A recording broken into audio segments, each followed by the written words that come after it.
word. But So is he the like camera moves. moving or not? Is the camera moving? No, the camera stays still. I already said it. Is the camera on the Stabilizer. ground? It's Is the camera on the stabilized. ground? It's stabilized. Is it on the ground? No, it's not. It's stabilized. The Is stabilizer. it on Not the ground? Is No, the it's not camera on the ground. The camera's not attached to the ground. Is it floating? No, in the air? it's attached. Okay. Do you know what a camera stabilizer is? That is Yeah, what is no. attached to the ground. That's not attached to the ground. It is attached to the ground, but not the And the ground's camera. moving, but the camera's not somehow not moving. Oh my days, guys, come on! It's simple logic, man. It is simple You logic, got- isn't you- it? If you got- something's you- attached to the ground and it's not, and the ground's moving, then that object is also going to be moving. But you're saying that the camera attached to the ground isn't moving, but the thing it's attached to is. That does not make any fucking sense. Okay, I'm not sure you understand, but okay, I'll go to the second experiment, right? So, let's say you get a huge lamp, right? And then you go, let's say 20-30 meters, yeah? And then you hold a light, like something that records light, right? And then what like it shows is it doesn't go straight. The light doesn't go straight, yeah. It goes curved, right? And that basically shows the curvature of the light of the Earth. Sorry, that means the Earth can't be flat. You said you studied at Harvard? Yeah, I'm a Harvard grad. Oh my goodness. What do you mean? Oh my goodness, I'm smarter than you in every single way. Yeah, you don't sound like you are, but okay. Why am I not smart? These so-called evidences that you're coming up with now are absolutely ridiculous for the globe. Absolutely ridiculous.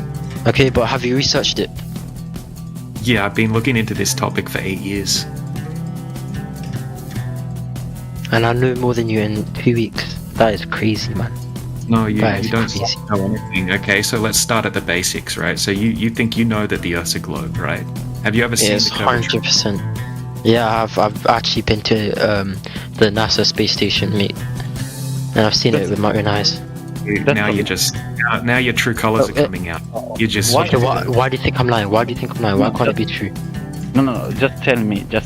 Is it cognitive dissonance alone, or there is another mental issue that you have? Because that was a lie. Just tell me. Just between me and you. And YouTube also, because you are live on YouTube and everyone now is watching that you are live. No, I know. Is it Yeah. just because of your cognitive dissonance, or there is something else there? Because you No. had to lie. I swear, you had to lie. But that's no problem. We just want to understand why. So you don't think I've been to the ISS? That was a lie. Yeah, that was a Why do we lie. always get the liars, bro? This is like We all know that it's a lie. Everyone watching you in YouTube now, you are live on. Wait, what's the channel? What's the channel? You have the both above. You can click on the profile and you can get the link from there. So now you are lying. I just want to understand. Can you tell me the truth? Why you had to lie? I know that it's because of Wait, one second. dissonance, cognitive dissonance. I will throw the definition in the side chat for you. You can see it in the side chat in Discord and in the live stream if you are already now in the live stream. So cognitive dissonance is just a mental issue because you have your beliefs that have been challenged, so you lied. I want to know if there is something else. Alright, next question, please. Well, that was a very good question. You couldn't answer it. Can you just tell us why you had to lie? It's just like talking to a kid and telling me that I believe in Narnia because I went to Narnia. Yeah, but I understand that it is a lie. Just explain why. Okay, no, I want to ask you this, yeah. Yeah, there's no I reason didn't to lie, just continue for- or ask us No, anything who's else. this? He's asking you why you lied, and until we get an answer, there's no reason to continue talking to you because you're proven I didn't a lie. liar. I didn't You're lie. a provable liar. Answer his question. Don't change the subject or just get muted. And I'm not a mod. No. Hey. First of all, yeah, I don't know why you're here. First of all, alright, so this is how it's gonna go, right? Because we don't really want to talk to people that are full of shit, right? Liars get banned, right? I'm not gonna ban you, so I'm gonna give you a chance, right? So provide the evidence that you went to the ISS in the side chat if you want to be unbanned. Otherwise, you're just a dirty, rotten liar, right? And you can just stay on. No, we can give him another out, DJ. He can apologize for lying, and then we can move on. Yeah, or that, right? So let's give him one chance to apologize for lying, because we know that he didn't go to the ISS, right? So here's your chance. Dude. Hey man, like... Apologize for lying. Okay, cool, wait, hold on. Alright. So... Put it in the side chat, bro, because I'm not going to let you spaz out with whatever you were just about to do. I can accept... exactly what was going to happen. I can accept another lie if you lie and say that it was just a joke. I was just joking with you guys, and I said that I went to the ISS. I never went to the ISS in reality. I can accept that. I know it is a lie. I know it's just your cognitive dissonance issue that made you lie, but you can make another lie to say that it was a joke. If you want to get with it. Yeah, I think we can just see if anyone else is in here. We got Hammer. Hammer, are you a globe earther? Did you have any globe evidence or questions about flat Earth? Try not to. That's Skybound. While giving your proof, try not to lie, please. Oh, okay. Yeah, I'm not a glober. Yeah. Sorry, bro. I just checked your thing. All right, who else we got in here? Oleg? Is Oleg a glober?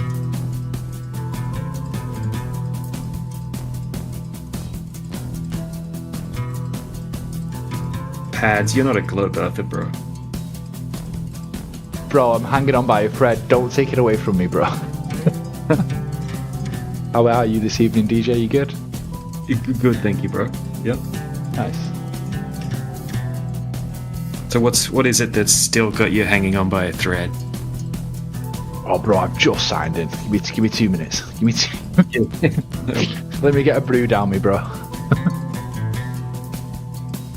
Sounds like a plan. Oh, yeah. Get a brew, roll this joint, and we're good to go. I can't discuss flat Earth with being straight-headed, bro. That starts to think too much.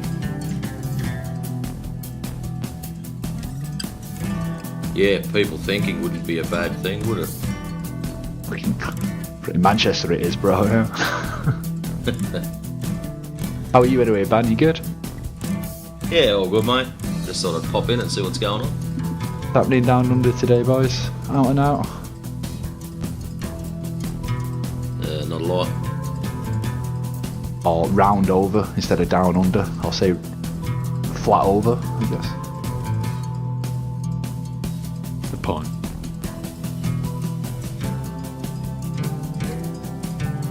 But I'm in Poland. Pads. Oh yeah, shit, commercial. Yeah. Now I'm in the future. From you.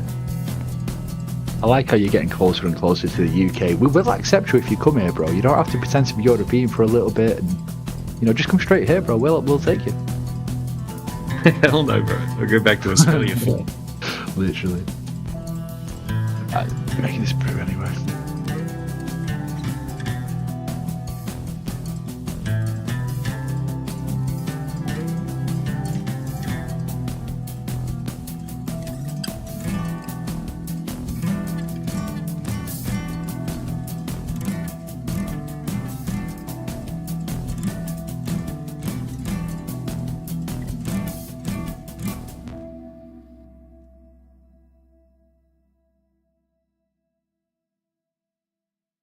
Oh boy, it's quiet now. Like the quiet before the storm, mate. That's what it is. Oh, so the car hasn't come in yet? I think quiet before the storm was a fair assessment. Right, globe is a ball. Prove me wrong, but no, I'm joking.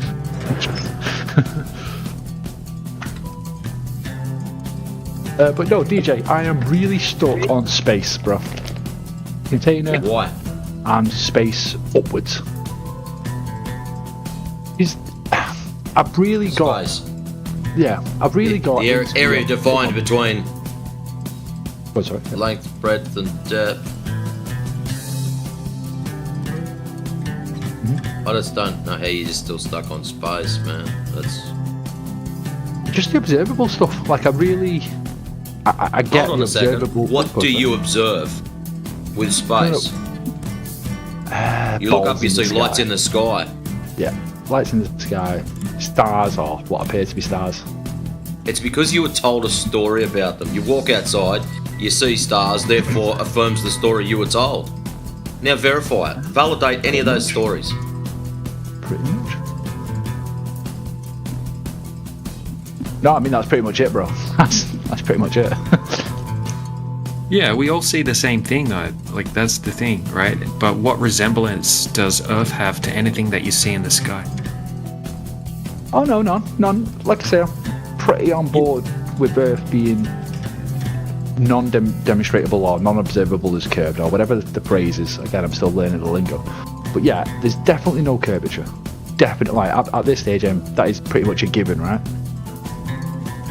Yeah, and then we have Oh. objects in the sky, or things in the sky that we all see, right? And they move in patterns, kind of like a clock. Yeah. As far as I know. We can't confirm exactly what's happening up there, but we can confirm things here on the ground, right? That are impossible if the Earth was a globe. Yeah. I'm all on board with that. Like I say, at this stage, I don't want to say I can guarantee the Earth's flat, but I'm fucking finding it hard to prove it's round. Put it that way. But with space, I don't follow flat Earth logic with the container and the gas stuff. And I think on a flat surface, it's still plausible that we would have a force like gravity.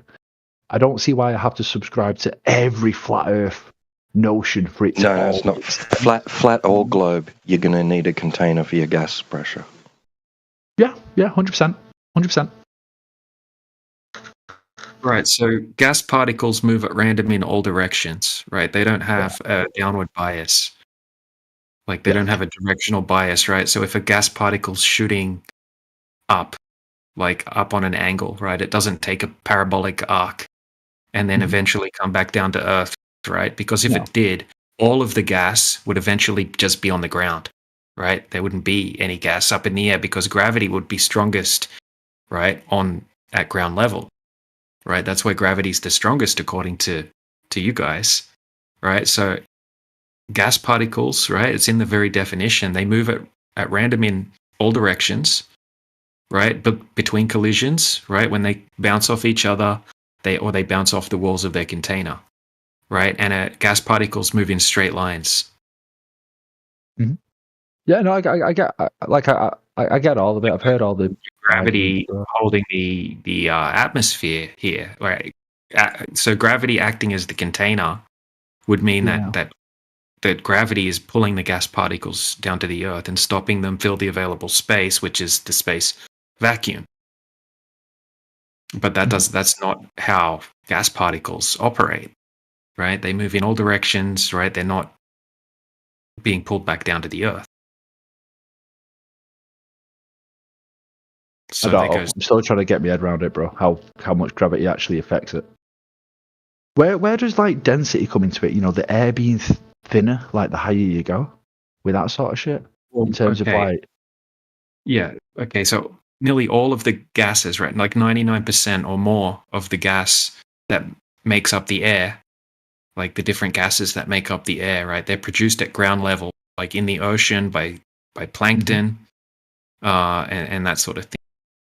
And then we live in a dynamic system, right, where the gas is constantly being produced, and then we have different gas cycles, right? We have all these different cycles within the system, right? So maybe think about like a giant terrarium or a vivarium, right? It's like a giant contained ecosystem that people create, right? It's completely enclosed, and some people have had them going for 50, 60 years straight. They've never opened them, right? But they are constantly producing gas at ground level.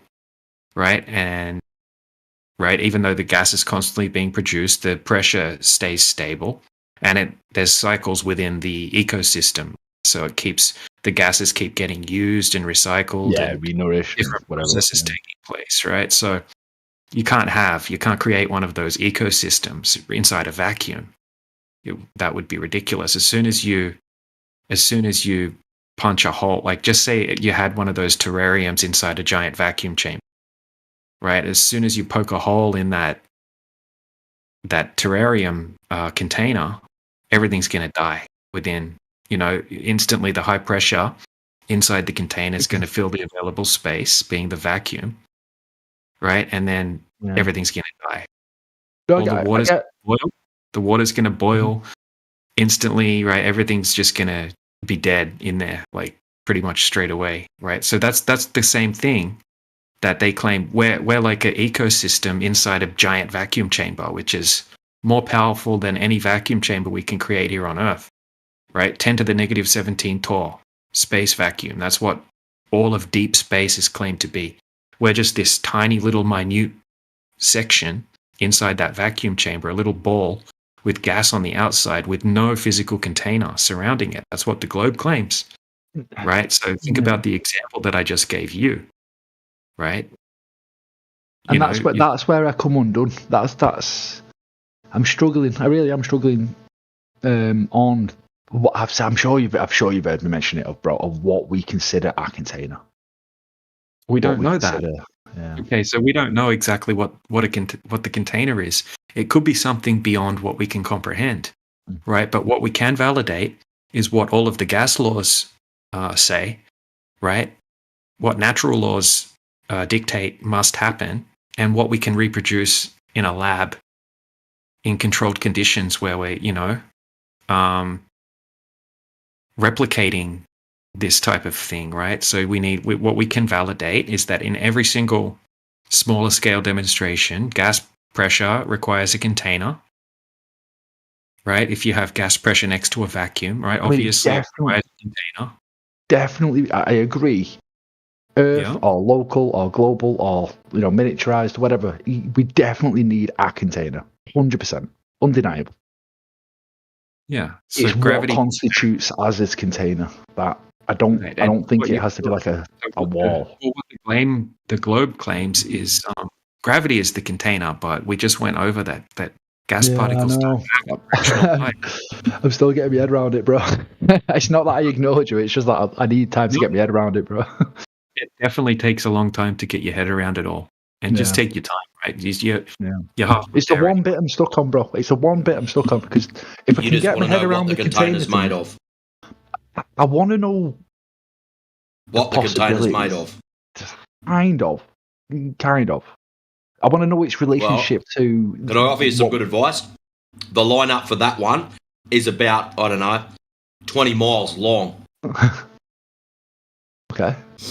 Like everyone wants to know the answer, you mean? Yeah, I imagine. You're not the only one. A container is going to define volume, pads. A container is going to define volume. Mm-hmm. Yeah, we can't have volume or pressure without a container or anything like that. Yeah. No, the container will define the volume. Mm-hmm. Yep. Yeah, so that's it. Yeah, so you won't be able to demonstrate a volume by any other means, but by a physical thing, physical boundaries. Mm-hmm. So yeah, that's what you would be left having to. I would be less worried about the container, right? Because we can validate that gas pressure requires a container over and over again. That's obvious common sense. Right, mm-hmm. But claiming that gravity is affecting gas particles, right? That's the far-fetched claim. Yeah, right? You should be questioning that. You should be saying, okay, why isn't there countless amounts of demonstrations of gas particles having a downward bias, being pulled back down to the Earth, and gravity acting as a container? Like there aren't any. I know, bro. I know. That's what I'm struggling with. Whether it's Cogdis or what, I don't fucking know, but. It just feels like there should be something else, like there should be another little thing. Like I'm just not quite understanding. It seems too simple. It seems too simple. I'll be honest with you. And not being the smartest tool in the shed, when shit seems too simple, it generally means that I don't get it. or I'm missing like a vital fucking piece of information. I That's love still how half the way.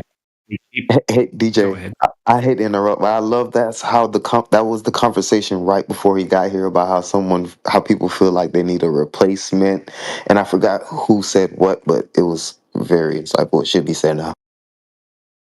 Yeah, it's hard leaving it open. It's hard for humans to do in general. I think it requires a little bit of self-training to train yourself to have the result that something is left open, you don't know the answer, and be content with it. You know, it's tricky, bro.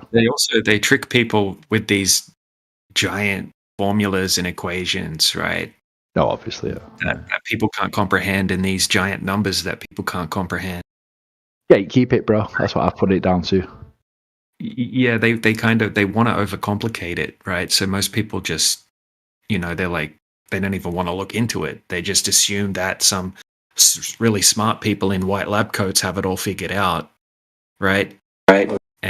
And if you question them, then you're classed as a conspiracy theorist, science denier, and you get mocked by other people that also don't understand it.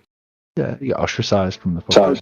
Their mathemagics is not even actually math. They take abstract concepts and format it into a mathematical fucking equation, and then they tell you a story and act like that math is math. No, the hell it's not. Mathemagics. Yep, mathematics. Exactly. Mathemagics, bro.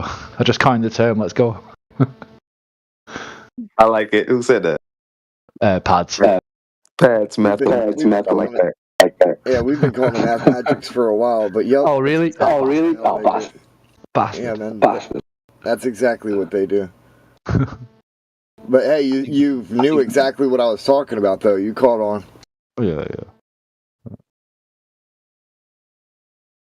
I don't fucking like that.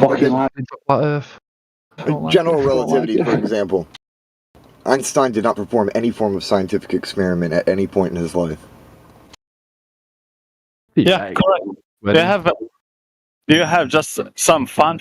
Try if you are talking to someone who is a glober, or even if you are just sitting with yourself, try to find that what the globers consider as science of the globe, and try to see if it is in the science category or pseudoscience category.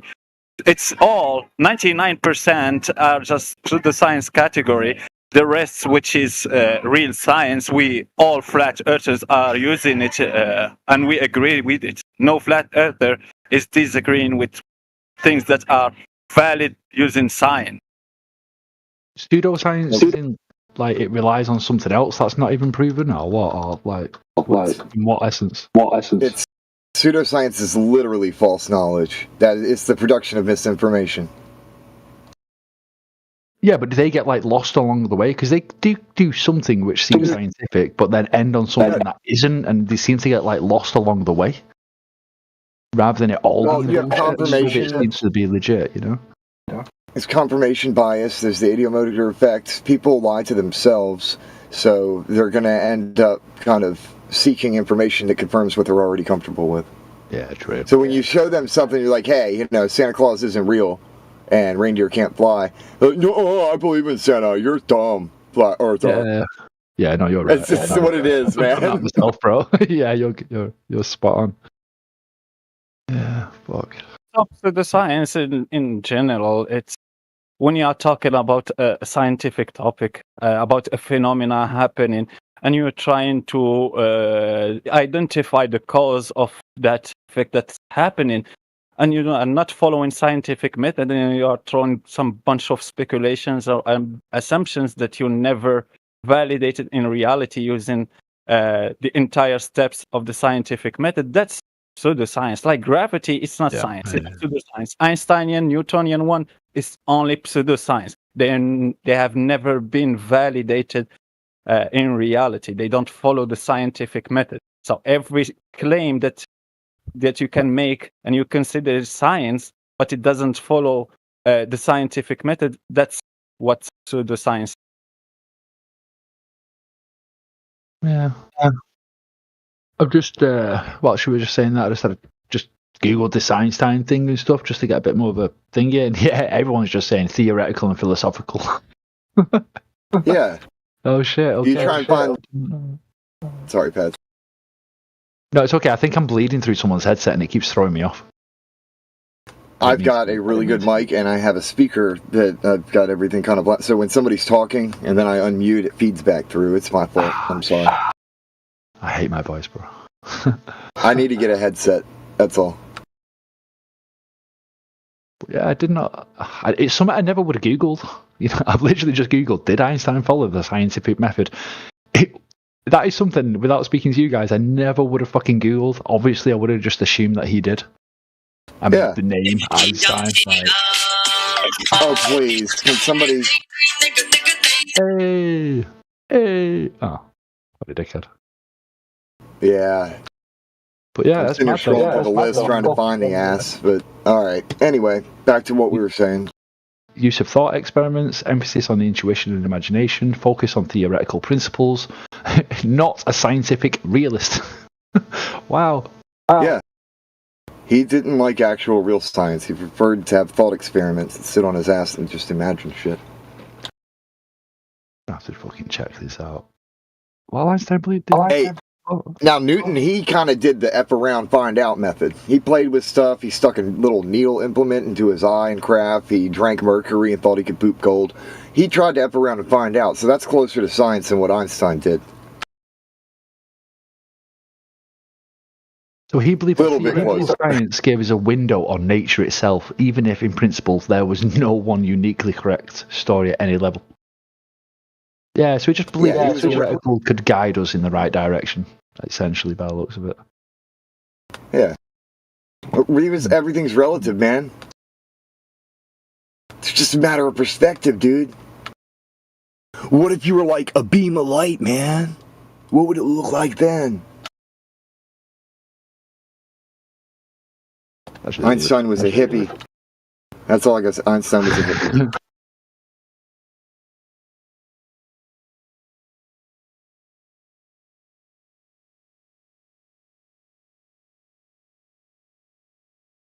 This crap sounds like something that somebody tripping would write down. And then his friendship with Lemaitre was weird, because he didn't like that guy, but then ended up conceding to him. His calculations are correct, but his physics is abominable, he says about a man of the church.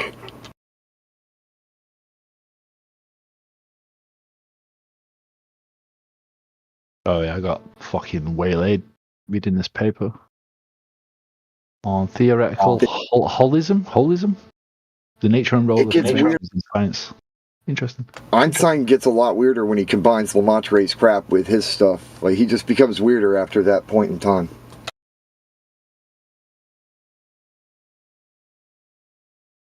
Names, bro. Everything got weirder. He's the father of the Big Bang Theory, man. I just call him Lemaitre because it means the master, and it's just funny to invoke that the master created their Big Bang religion.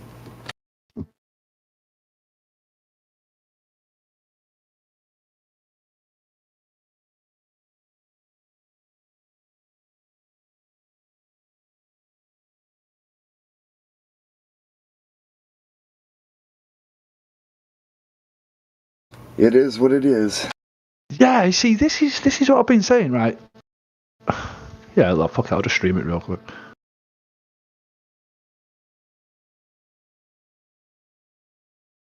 I'll check it out. I don't normally click people's stream stuff.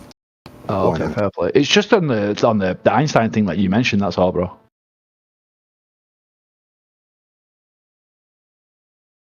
Don't ever mention Einstein again. Hypotheses are not tested in isolation, but only as part of a whole bodies of theories. Yeah. He's a weirdo, man. All he cared about was thinking. He didn't care about real science. Yeah, no statement is immune to revision because of a presumed status as a definition. I've tried to say that with the way FE talks about definitions and semantics of words and what this means and what that means. And no statement is immune to revision because of a Well, that's the presumed thing. status of it as a definition. That sounds is like the literally instructions of a sophist, though. Like Einstein was a super sophist, so he led people into that general thinking, like general relativity thinking, where everything's relative, man, and you can just imagine whatever you want to, and that's right too. It's not, though. Imagination is not necessarily truth. You can imagine the truth, and you can imagine a complete and utter incredible fantasy. Einstein created a fantasy, man. He created the entire framework for a fantasy work using the freaking fan fiction of Lemaitre. Oh, stream. Oh, fuck it. Streamcast, I'm not going to It's more than just one equation either. It's a whole pile of equations that function together for this thing. Anyway, it said on the first page it was all theory and fucking bullshit, essentially. A better way of putting it is, it's not just one equation either. Would have been a better way of putting that. But yeah, it's a whole pile of them, man. And each one has a bit of lore that connects it into it. It wasn't just one or two mathematical wizards. There's a whole crew of them.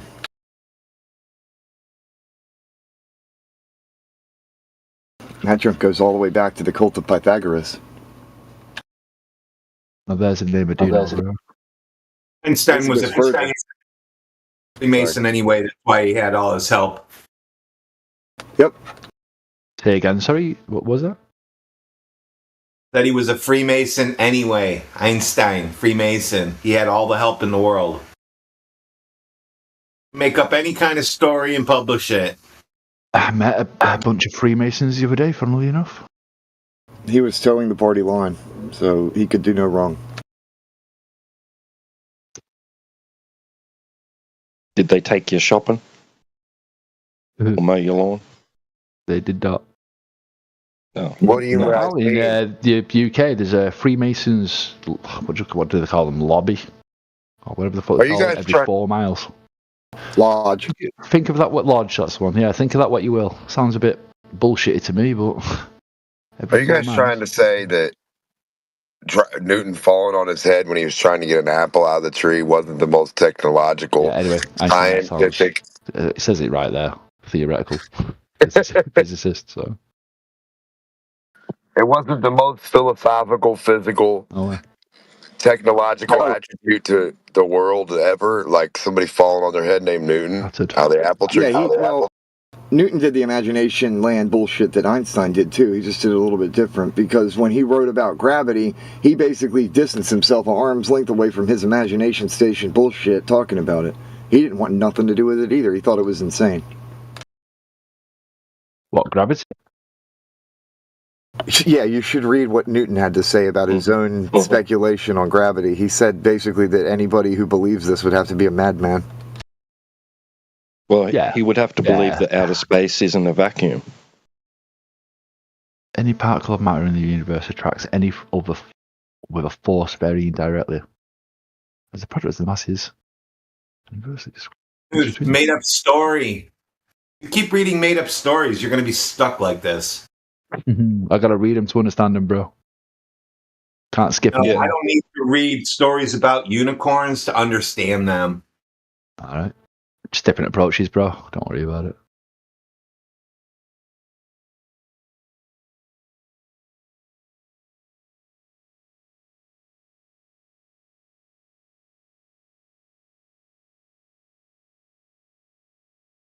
I can refer you to a nice book called Dr. Seuss.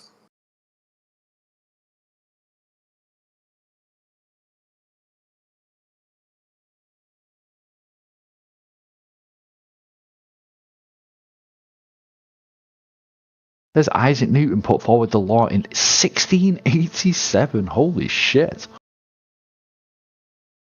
Fucking time ago.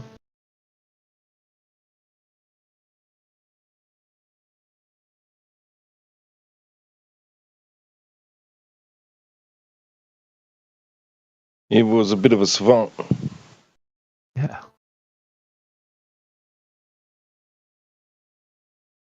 I was fucking funded, I can tell you that. Look how quiet it is in here when you guys aren't arguing about flat Earth. Shut up, Castle. Fuck up, Castle Queen. You could have jinxed it. Shut up, Meg. Yeah, shut up, Meg. It's nice, savage. Right. Hasn't gravity... Are we still calling it a force, or is it not a force anymore? When I'm reading. Do we class it as a force or not? Literally, it's not a force, George Musa I thought it said. had been... I know, but officially... We can, and we do, and we must think of Newtonian gravity as a force. That doesn't mean it really is a force, but we don't necessarily have to work at the really is level. That's what George Musa said from Scientific American.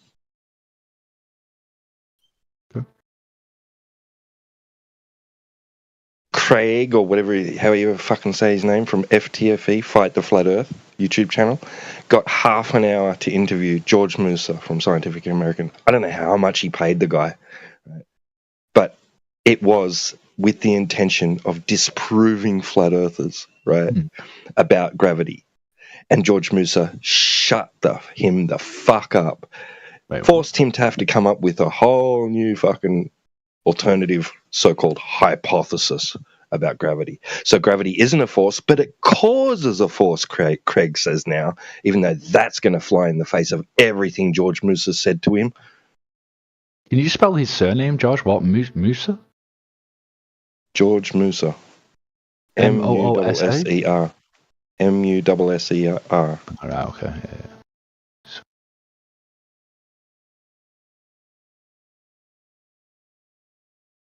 Sweet.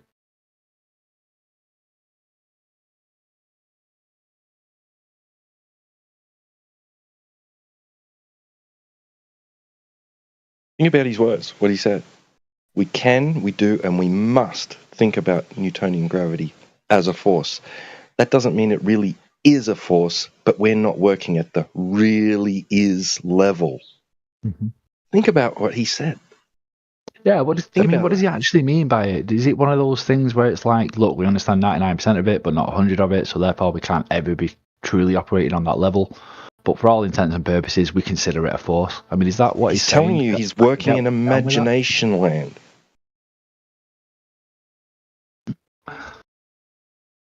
Try and find me that fucking quote. Where's he quoted it? Where's he quoted as saying it? Do you know? I'll grab you the link to the whole video. That'll do. Yeah, perfect. Perfect, even better. It's context, man. I can kind of see where he would be coming from what I said, or like it could just be bullshit depending on the context. Yeah. Oh, here we go. Nice. Only on X. I don't have X. Wait, did someone post it? Yeah, only on X, so I don't have X, but... Oh, hang on. Yeah, I'll just grab you Google the the title. YouTube one.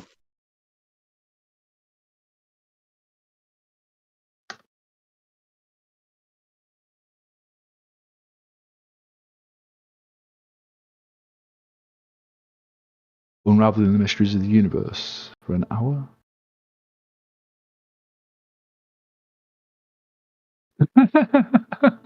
Yo, is that kid who comes in here? That guy who comes in here is called Quantum QE, right? Quantum Eraser. Is that the guy? His name just popped up as like the second search on YouTube, on Google for me. Holy shit. QE? Yeah, I just googled George Musa on gravity, not a force, and the very second, the very second video was the takedown of Quantum Eraser. I don't know how that's ended up there. Quantum Eraser, it's not about, I don't think you looked up the guy. No, it's just come up because gravity is not a force. It's just similar. I'm just saying it's wild that it came up. But yeah, and so anyway, I got it. Well, it's only 25 minutes. Let's go.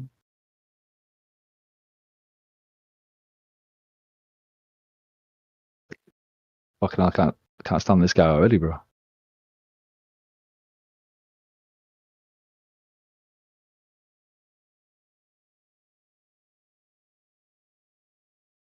Yeah, I'm probably going to go quiet and just watch this for half an hour, I reckon. Have you guys already seen it? Everyone already seen it? I already know gravity's retarded. I don't need to keep seeing things about gravity being retarded. That's sound. I was just going to put it on the stream, see what others wanted to say and talk along with it, you know. But never mind. There's no amount of talking or videos that could be made that there's nothing that they can do at all to turn math into a force. Well, not like a force, but according to this guy. I'm just saying, math's not a force, weight's not a force, and there's nothing that they can possibly do to turn math magics into a force. No. Yeah, concepts aren't forces either. And now you did it. You mentioned QE. He'll probably be in here any second now. His ears will be burning again. Yeah, if you say his name again, he'll show up. Yeah. Nice. But yeah, in the same way, perspective is not a force. So having a non-inertial reference frame doesn't change the fact that gravity is not a force. Yeah, it's an effect, isn't it? Is that? It's just a matter of perspective, man. Matter of perspective, man. It's all relative. Optical illusion. I'm gonna have to wait and watch this later. Obviously, I can't watch it whilst I'm chatting.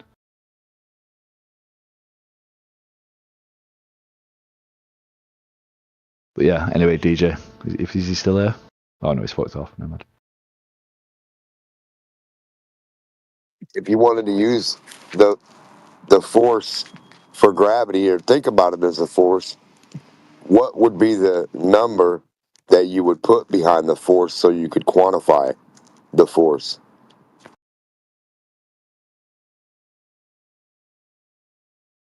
That's my question.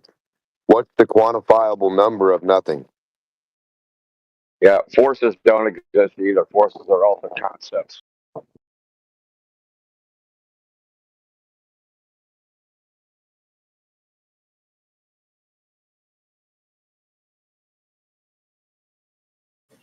And that brings up a really good point, actually, because we know pretty much what Einstein was doing behind his chalkboard with his thought experiments. But the thing about that is about markings on chalkboards, formulas, formulaic principles, and all of these things are completely meaningless in the real world unless they have actual verifiable facts behind them based in nature. Otherwise, you're just wishful thinking, basically.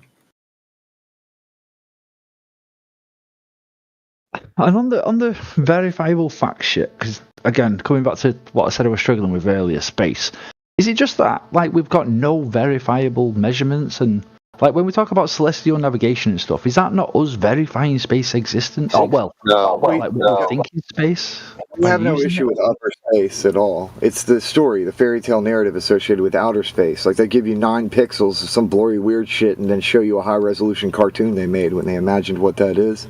That's bullshit. That's what we're saying. The fairy tale that they've created is completely and utter fabrication. Like the cosmos. And they admit. Yeah, like they'll admit and concede, like, this is an artist's rendition. And then nobody reads that part, so they see a cool picture. Like, see, look, man, it's space. Wow. I think anyone with a brain cell knows why they do them composites, though. They've been pretty open. I think you can speak to the artist on fucking. Oh, you used to be able to. The guy might have died now, I don't know. But yeah, I think they've been open with them composites. I think we could find out before that. And shit, like. Before that, they hand painted them and took pictures of the paintings.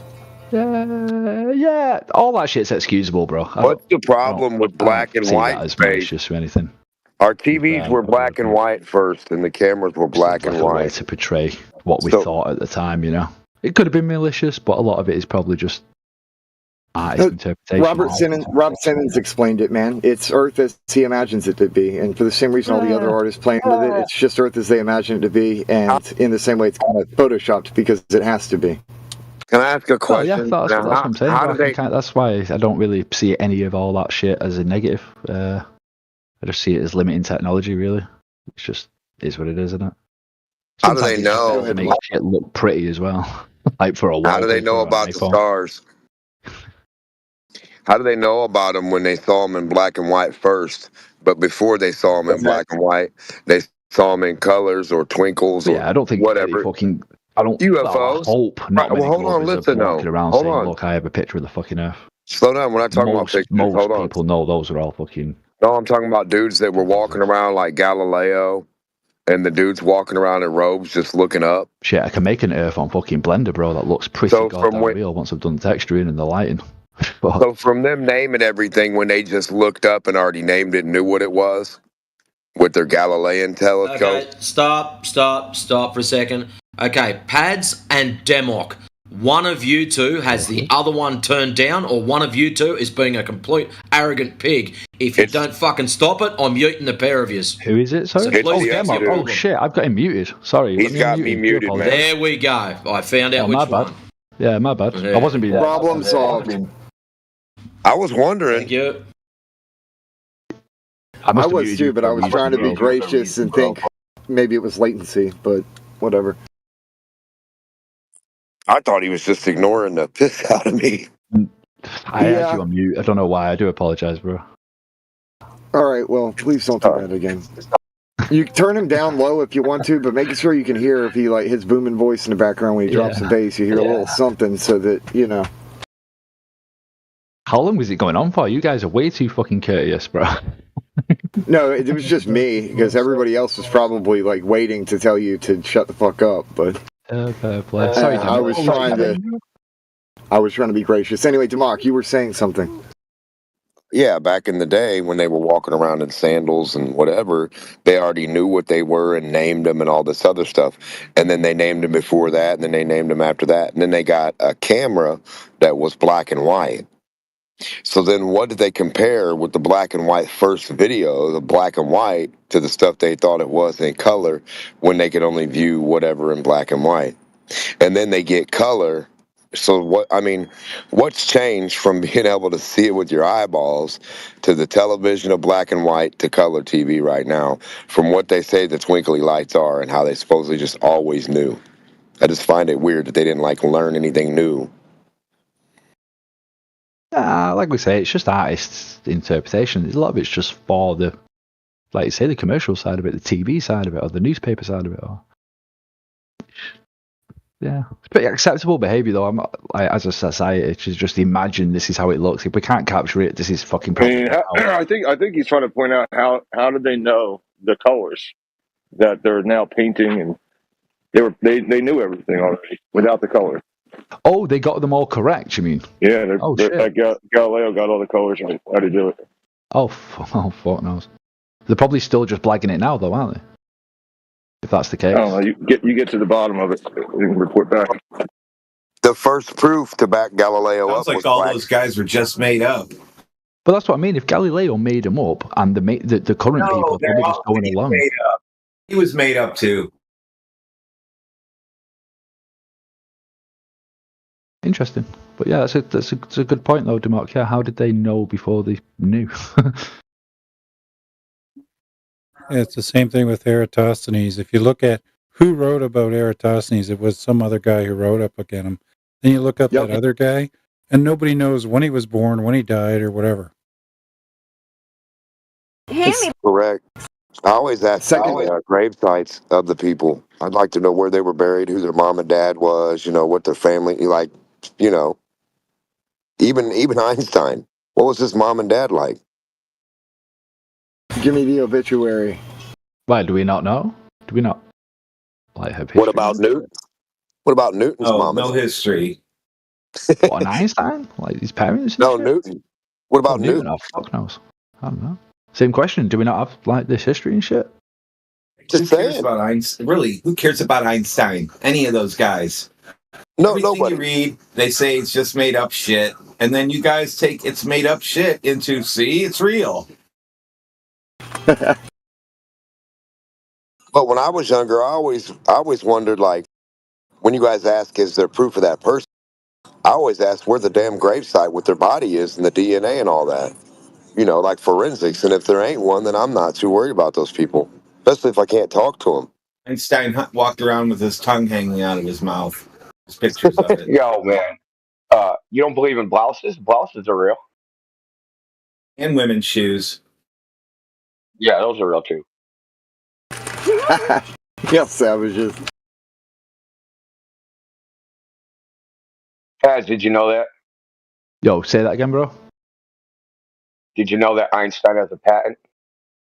Has a patent? Yeah, he has one patent. On what? A blouse. Woman's blouse. What, like a cardigan? A woman's blouse, I shit you not. That's his patent. A Pope hat. It looks like a Pope hat, too. He has one patent on a woman's blouse. Let me Google this You shit. got it. Einstein. And Well, I got it from the U.S. Patent Office. That's how I got it. Yeah, it just happened to be his size. That's so weird. Einstein's fancy blouse. Yeah, it just so happens to be his. He also wore women's shoes. But... Hey, bro, it's fucking each to their own. Was he really a woman? Really? That's a fair question. I don't know, T-Mod. He was Alberta Einstein. Oh, so it's an expandable suit jacket that has two buttons, two sets of buttons, one for skinny Albert and one for hefty Albert. Well, Leonardo da Vinci was the same way. They thought he was a polymath and so great, but he liked, he wore dresses and blouses, It doesn't say it's a woman blouse back when it was in whenever the fuck. It just says blouse. I mean, women might have gone on to wear them, but it doesn't look like a There's woman's no blouse. such thing as a man's There's blouse. pictures dude. of many little swearing. No, I mean, it's like a cardigan. It's like, it says like, it's an expandable suit jacket. So don't think of it as like a woman's blouse. It wasn't patented as a female garment or anything by the looks of it. This is after what, 20 seconds of searching. So When have you gone blouse? When have you gone blouse shopping? He hasn't gone today yet. So I dare you, bring that blouse to a seamstress, have them make it and wear it, and tell me you don't look like a woman. Yeah, bro, fucking shit changes, doesn't it, over time? Like I say, it's just not. He also married his cousin. I mean, do we need to go on? It's not a hill I'm going to die on. I'm just saying it don't really look. There's nothing female about it. But again, I think that gets worse. I'm going to die on. Didn't he leave his other cousin to marry his other cousin?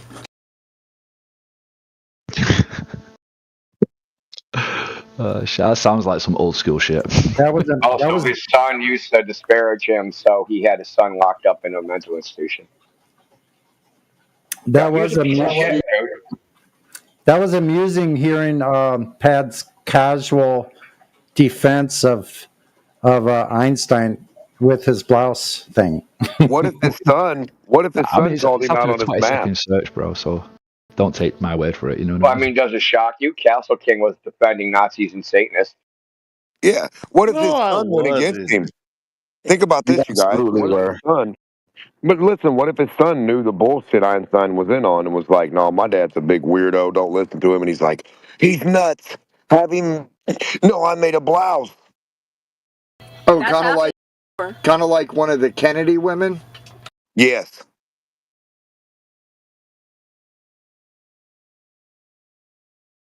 So here's another little factoid, Castle King. So Jack Parsons talked to Werner von Braun before World War II even started. So Werner von Braun was a scientist in the Nazi Party that invented the V-2 rocket. Those two, according to FBI files, talked to each other before World War II. I mean, that ain't fucking weird, dude. Well, probably through Crowley and the Bushes. Well, I heard that they were with Disney and L. Ron Hubbard and Werner von Braun, all out in the desert,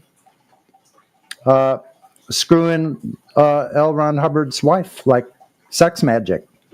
All together now, out in the desert. Oh, that place in the Nevada desert, guess what it became? Area 51 and S2. Nice. Yeah, right, okay, I was looking for these Einstein blouses. Here's the funny thing is, Patch probably thinks he just made that all up, Sonny. That's the funny thing. No, I don't, bro. It's just, mate, you know how much shit happens in this world that I don't know about, bro? Fuck me. It's shit like that, and it's not even surprising anymore. The truth is stranger than fiction, and we've done a lot of research about these characters that the heliocentrists praise, and we found a very dark underground with all of these people and these connections. The same with the world over, bro. Most things are just not as they seem, let alone within just this And one realm. How many coincidences make a conspiracy? Exactly. How many coincidences make it not a coincidence? All of them, 99.9? And then it's like, you just, no, it's still a coincidence, man. There's no way that could be a real happening of, like, this just has to be just accidental. It's all accidental that we got fake rocket balloons.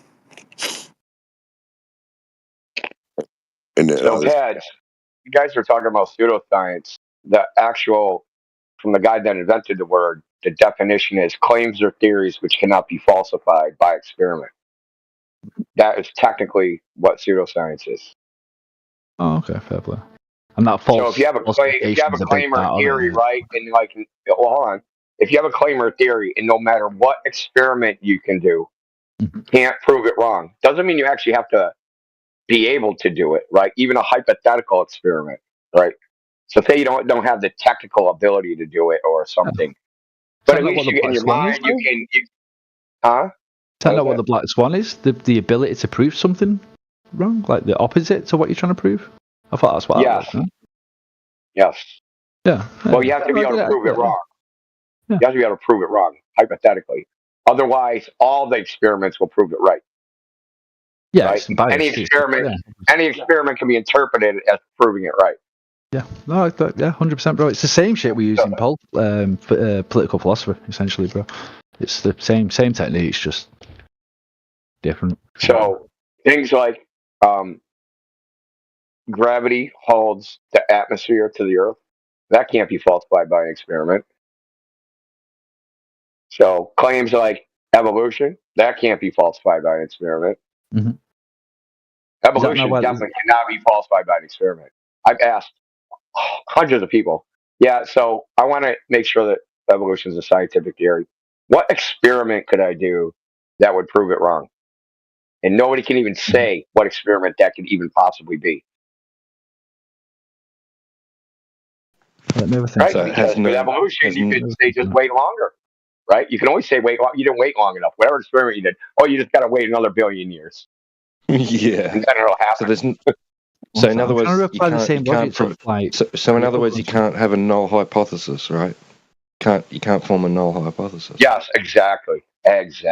How would this exact same logic apply to like a deity and a religion? Is this the same reason as to why we know a God doesn't exist? Because we can't. No. I can't falsify that a God. Do you know what I mean? It's a different type of question. You're mixing and matching two different things. We're talking science versus metaphysics, dude. They're not the same thing. Yeah. I'm just trying to apply the scientific process or the scientific, mentality that we're on about to other. Well, as soon as you take science, the methods of science, and try to apply them to a metaphysical subject, you're no longer doing science by definition. Science only deals with the natural world, not the supernatural world. Yeah. No, you are right. There's nothing scientific about creationism, is there? At all. By definition. Yeah, no, you're right. I think you've just I think you might have just absolutely pushed me over the edge from being 99.9% sure that God doesn't exist to 100% sure that God never can exist. Well, but yeah, that's crazy, dude. So, Pads, dude, like you can't, like, no matter what you do, you can't get beyond why are there transcendental categories? Why? How are there transcendental categories in a materialist world? I don't even know that word, bro. What? Sorry, say that again. What? Transcendental meaning they're not in the physical world, but they exist and are objectively true. Mm-hmm. Well, is the law of identity objectively true? The law of identity. A dog's a dog. Kind of, not always. I know. So how can you deny the law of identity without using it? How can I deny it without using it? Yeah, because every word you're using to use it implies the law of identity. Mm-hmm. Because all those words have a definition which signify what the word means, and those things are what they are. Like when you say, As long as it's "Hey, based on God don't purpose. exist," it doesn't mean it can't be interpreted dog. Like if I say dog, it has to mean dog. It can't mean No, but as long as any other freaking thing, rooted right? in It has to have an identity. Yeah, no, as long as the identity is rooted in is it not the purpose? Then yeah. So like a spoon's a spoon when it's a purpose. If I stab you with a spoon, The word is immaterial. One second. One sec. A fork is a fork. Obviously, if I'm eating something with it, if I stab somebody else with it, it's now a weapon. You know what I mean? So if I get what when you ask me, do I believe in?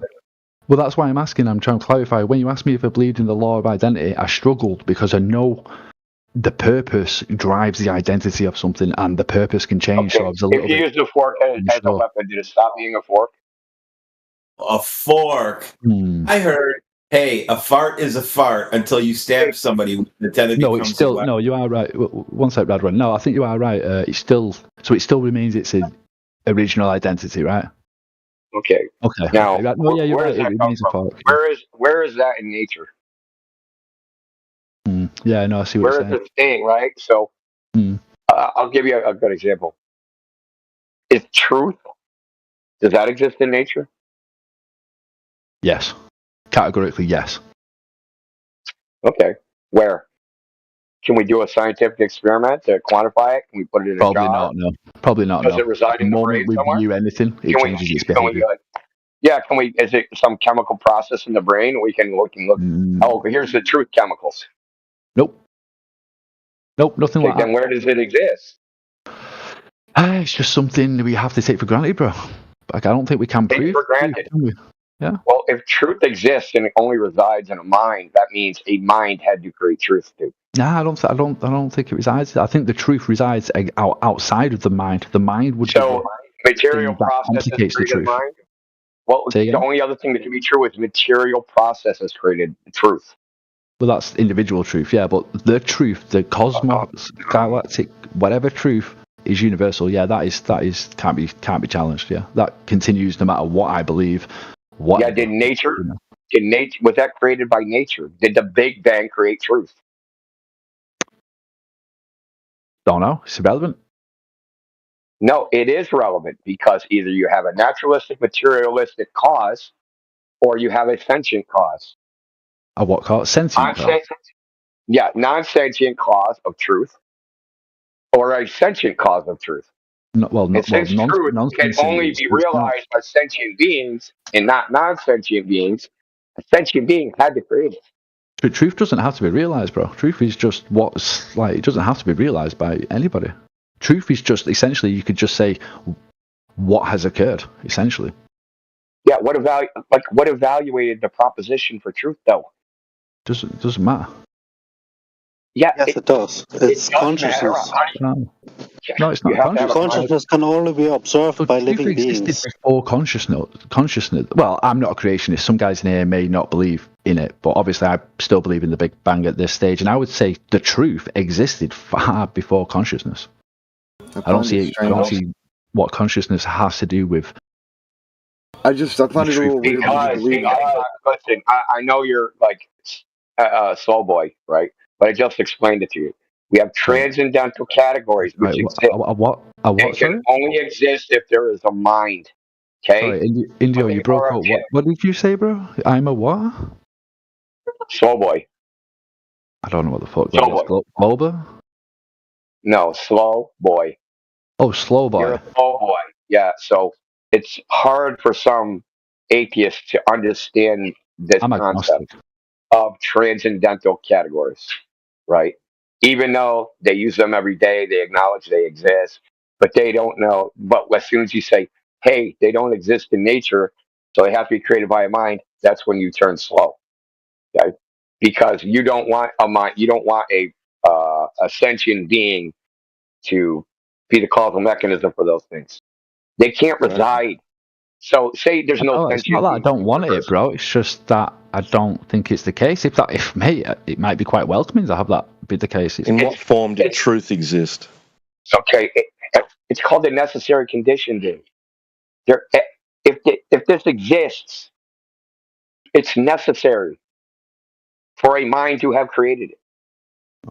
Precisely. Otherwise, in what form did truth exist? I don't Before know. a conscious mind could recognize it. Yeah, even animals But among themselves know what truth is. So a conscious mind to recognize it, or a conscious mind, or sentient mind to create it? Like, which one are we saying? I thought you had two different things. No. These transcendental categories can only exist within a mind because they don't exist in nature, right? But you're saying it does. Okay. You're saying it does. So in what form did truth exist before a conscious mind existed to recognize it? Maybe I'm misunderstanding truth, but time? Like one moment after the other? It doesn't matter. Like, that seems like a series of events that... So time is truth. It's not part of it. The Time truth doesn't is time and play a time role. is truth. Well, truth is... Well, what is truth then? What truth is it? So there's somebody come up to you in the street and says, one moment what's the happened truth? after another. And you look at your watch and go, it's 3 o'clock. Well, to say that one moment occurred after another is truthful. It does not matter about any sentient... Just as long as moments are occurring one after the other... I'm glad Quantum Eraser isn't here. What are you even babbling about? One moment after another. If I say... That's truth. That is an object can't be hot and cold at the same time. That's a true statement. Now, you're on about true and false, bro. Right. Fuck. Can something be hot and cold at the same time? Can two be the opposite things at the same time? Two things. Right. Like one object be two opposite things simultaneously. Mm-hmm. Yeah. No, well, I think we're on Can a about... light be on and off? Can a light switch be on and off at the same time? No. Now that I understand you now. Okay. So, because it's a contradiction. Mm. Right? That can't. Yeah, it's that binary, doesn't bro. exist Yeah, in it's nature. true and false. Yeah, it's binary. Yeah, that can't exist in nature. The realization of a contradiction can only exist within a mind. Right, okay. Right, okay, I get it now. Sweet.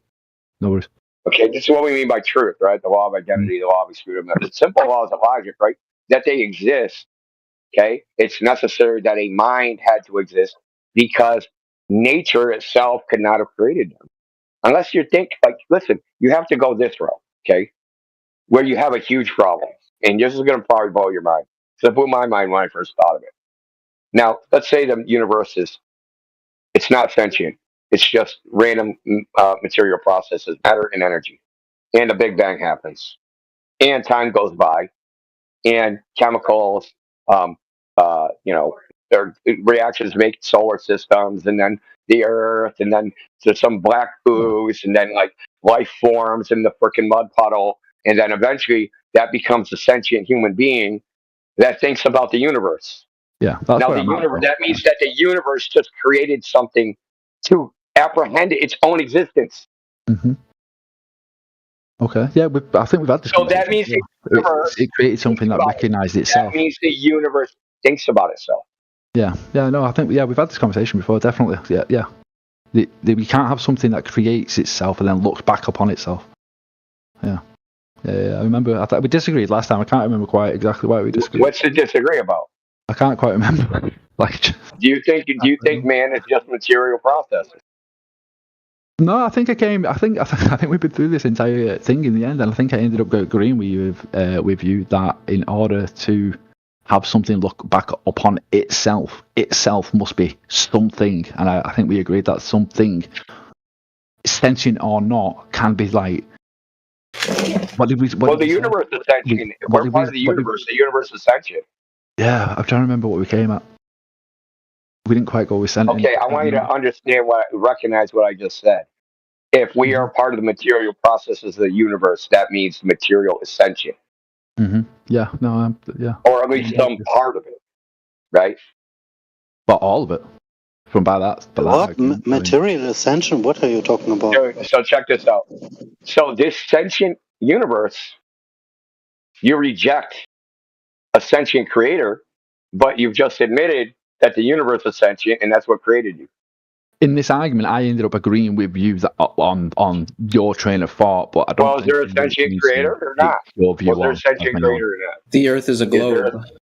Is there a sentient? Only on TV, dude. So is there a sentient creator or not?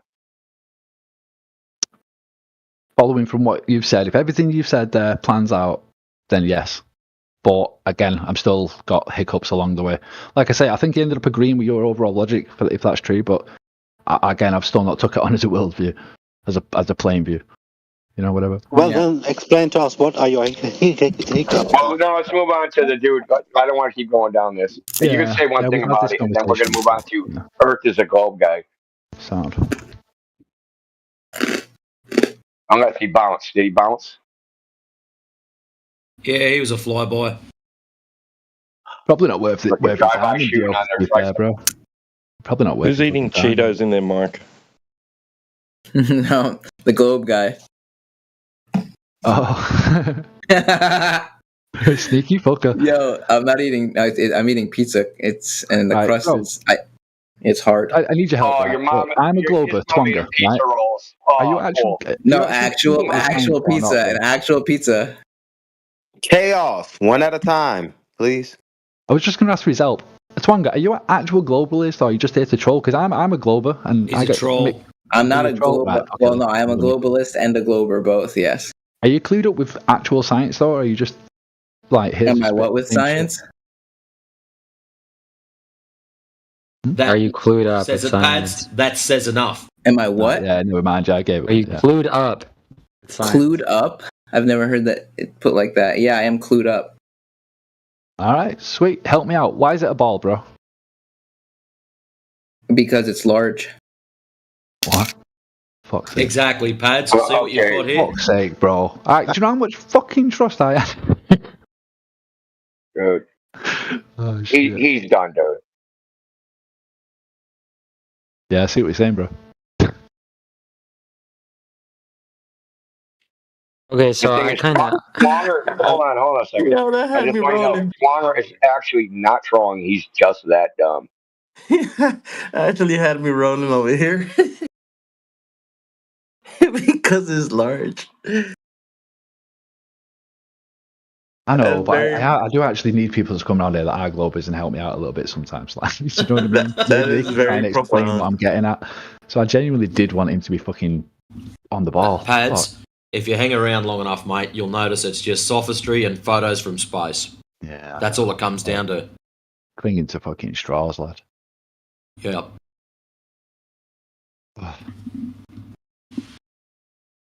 You've just got to go to space, bro. That's the only way you know. Just go to space. The final experiment.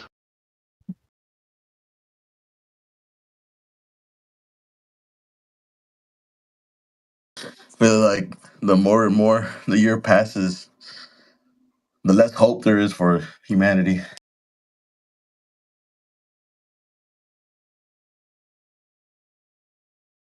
Like they getting dumber as they go. Speaking of which, a new season of the Kardashians just came out. Oh no. Yeah, so both are Kardashians, bro. Oh shit, let's go. I think that's the issue, right? Everybody just stuck to the TV, entertainment, their phones. They wouldn't even be famous if it wasn't for OJ.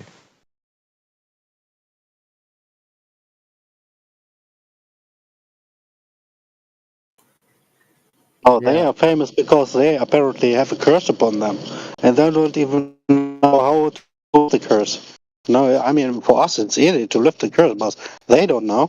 You know, just a pretty bunch of fools.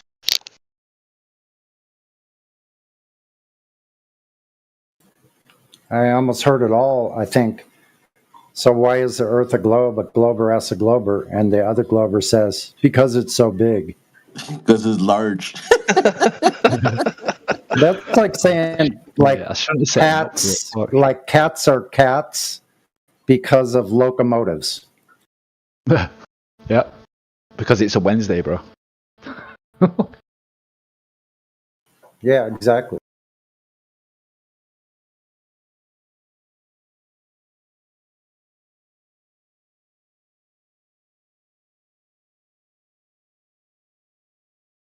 But that's Castle King's side. That's his side. That's his team. Who's Castle King, bro? Basketball's too large to be regulation. They got the globe measured. How's it too? What's it too big for? The size they measured? It's too big for its own blouse.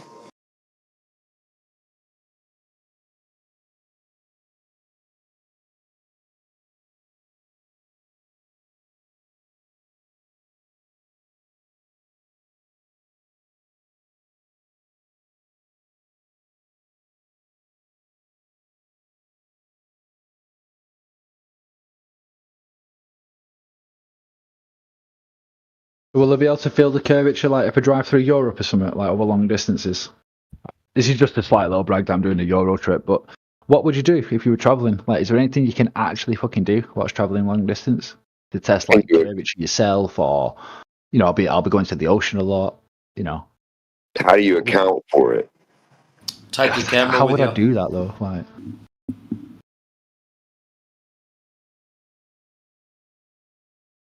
It takes a lot of hope. And point that way, and then look that way, and then hope a lot. a lot of hope.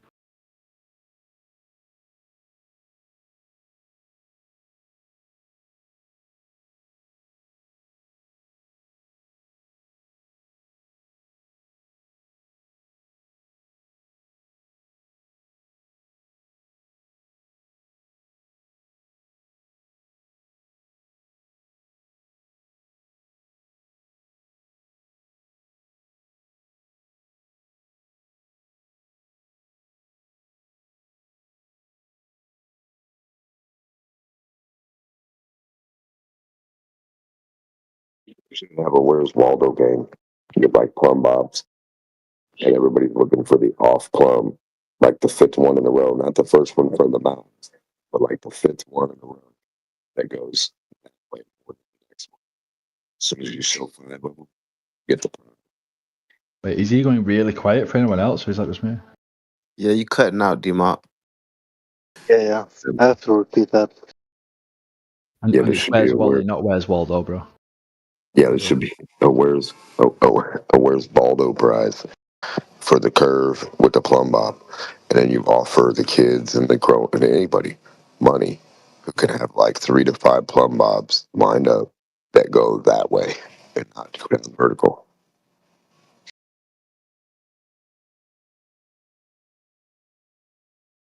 Yeah, I mean there should be a reward for proof of a glow, physical, real proof. Why is there not? That's why we can't. So, Pads, have you done any tests? No, You tested anything? not a single one, bro. Why? Fucking laziness. I don't know. I think that explains everything. Thanks. Probably. Let's say you did go do a test, and you got a result that didn't match the globe at all. Mm-hmm. Yeah, I was just Would asking you what shit I could do. would you just say to yourself, "Well, I'm not a scientist. I probably fucked it up. I'll just I'll watch TV some more and watch the astronauts because they know better." Probably a little bit. I mean, if it's what's the It's good that you're honest. It's very good that you're honest. That you fucking just like, it's too much effort. I'm gonna just stay with the globe. It's just that no, it's not that I'm honest. It's just what a lot of people say is only half the shit. So yeah, I probably would doubt myself. I probably would forget about it, and then about a couple of weeks later, I'd probably do it again, and I might doubt myself some more. But after a couple of times, yeah, I'd probably get it, bro. But initially, yeah, you're right. I probably would just fucking think I fucked up and just go home and chill out for a bit. To be fair, there's just more to it. There's just always more to it. But like I say, I don't know what I'd do though. That's why I was asking just then. The only thing I could think of doing is just getting a camera or some shit and going to the coast. But I can't think of doing anything or like that already hasn't been done with better equipment, with more knowledgeable people. Like, so what's the fucking point? Yeah, but it's not for like, if you really want to prove something to somebody, you demonstrate it, right? So looking at stuff on the internet is one thing, seeing it for yourself is another. Yeah, 100%. Yeah, I do appreciate that. Yeah. Any doubt? And like you said to yourself, hey, it might be like there's more to it. Yeah, what makes you think that? Why is it more complicated? Because you've been brainwashed to think only some scientists can figure this out. I am incapable of determining what the Earth is. Only the priests can do that. Yep. But in your case, secular priests called scientists. I think most people have been educated to at least some level, have a skill. Yeah, that don't make it right though. Critical analysis. Can't you read their It doesn't papers? make them right, but it gives them a way to fucking navigate through bullshit. There's a difference between educated and indoctrinated, but people often confuse the two. At least Can't it's you read over? like a critical analysis. As long as you've got the ability to like critically analyze the shit that you're getting, you like I say, it's the ability to navigate shit and read out bullshit and call out bullshit and sniff out bullshit. Well, indoctrination is defined as accepting things without thinking critically. So the system this is what you need. It engineers a large party of people who don't want to question anything. They'd rather just toe the party line. They don't want to stand out and be weird. Like, what's it actually look like physically up close to your face? If you had to point it out from a horizontal, would you be able to? No. An Earth curve? No. Isn't that weird? You don't think that's weird? No, I do. I agree with a lot of the flat Earth like observational shit on the ground. I mentioned all this shit before. I don't know if you were here, to be fair. But yeah, all the observational shit on the ground and stuff, that's where I really do not get a lot of answers off Globus. Like, in terms of, like, not falling down. And what prohibits you to connect the points? The space shit. Like, we're just going around in circles. This is what me and Indy got. I think this is where me and Indio started, with the container and the gas and the space. Like, it's just other shit. But the observational shit, sure. Like, a lot of it I'm pretty on board with. Black Swan, refraction. You can't have space, I know, we've just been through all this. I know. No one, it's just one of them things that you have to come here, listen to the info and then go away and digest it over time. And listen, I understand the struggle everyone went through, because every one of us went through this shit too. Because our imagination is fantastical, We can imagine every logical step in our minds, and it makes sense somehow. But does it actually, when you put it to the test? No, it doesn't. And this is the reason why. Like a slope. What's the reason, dude? You mean? What? He said this is the reason why. I want to know what he's talking about. Yeah, I thought so. I don't see, I don't really see anything observational that contradicts any of the Globe Earth claims, so I don't know what the issue is.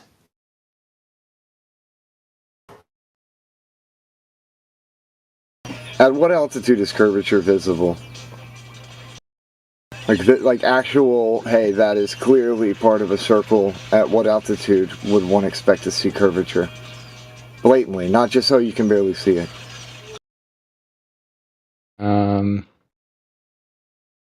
Let's say it's 200,000 feet up. Oh, wrong. Way off. Okay. I mean, does it matter that I need to have like an exact answer? I mean, if it would be only by height, then of course it would matter in some way or form, but it doesn't. Yeah, the reason why it matters is because at some point you'd expect curvature, not a perpetual flat line. Sure. So, are you saying that we can never find that curve? I call it the immeasurable curvature, because you will never find it. You'll never be able to account for it in your physical day-to-day life ever, either not your boat, your train, your plane, or your automobile, your bike, not jumping. Yeah, the tricky thing of all of this is, if you stick to your math, and want to prove your globe, then stick to your fucking math, and it's 2.4 miles around, and then you have curvature and nothing else, and everything else has to abide by it and work according to it, but it doesn't. And this is the reason why we go against it. Right. Because it doesn't exist. There's going to be, the math says there's going to be a slope with zero change of rate. That doesn't exist anywhere. If you have a slope or a drop, it's going to change the rate. It's going to have a non-zero. I know, shit, it does seem kind of obvious, doesn't it, the more you... It doesn't even seem like we would have to actually go that fucking high to see the curvature if it was actually there. You don't. Like, yeah, like, surely you would just... Not even see it a great deal, but just see it a little bit noticeable. Like, surely, if it was actually fucking Elevation there. would demonstrate it. You're supposed to be pointing at the horizon, which is space. Past that horizon, that fake thing you call the curve is supposed to be air, space, and where airplanes fly at 35,000 feet and all that. Now, how can you point that way horizontally and prove you're getting to 35,000 feet? How would you do that? How would you prove the elevation increase from your fingertip that way towards the horizon? That's all you're looking for. You want to prove anything can get to 150 feet that way, an increase. How about 3 inches? Just 3 inches from your fingertip, increase in elevation, not distance. So it only takes 3 inches to debunk your globe and gravity. See?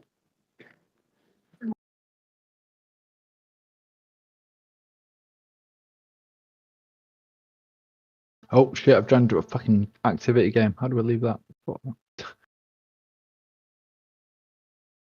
Sorry, Miss Dubs.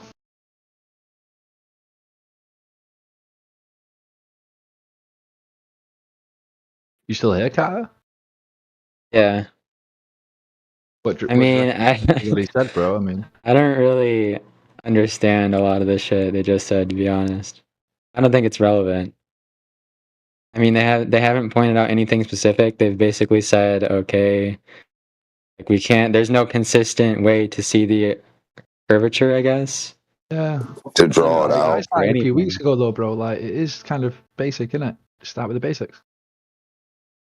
Yeah, but the premise is we have refraction, so why aren't we working in that?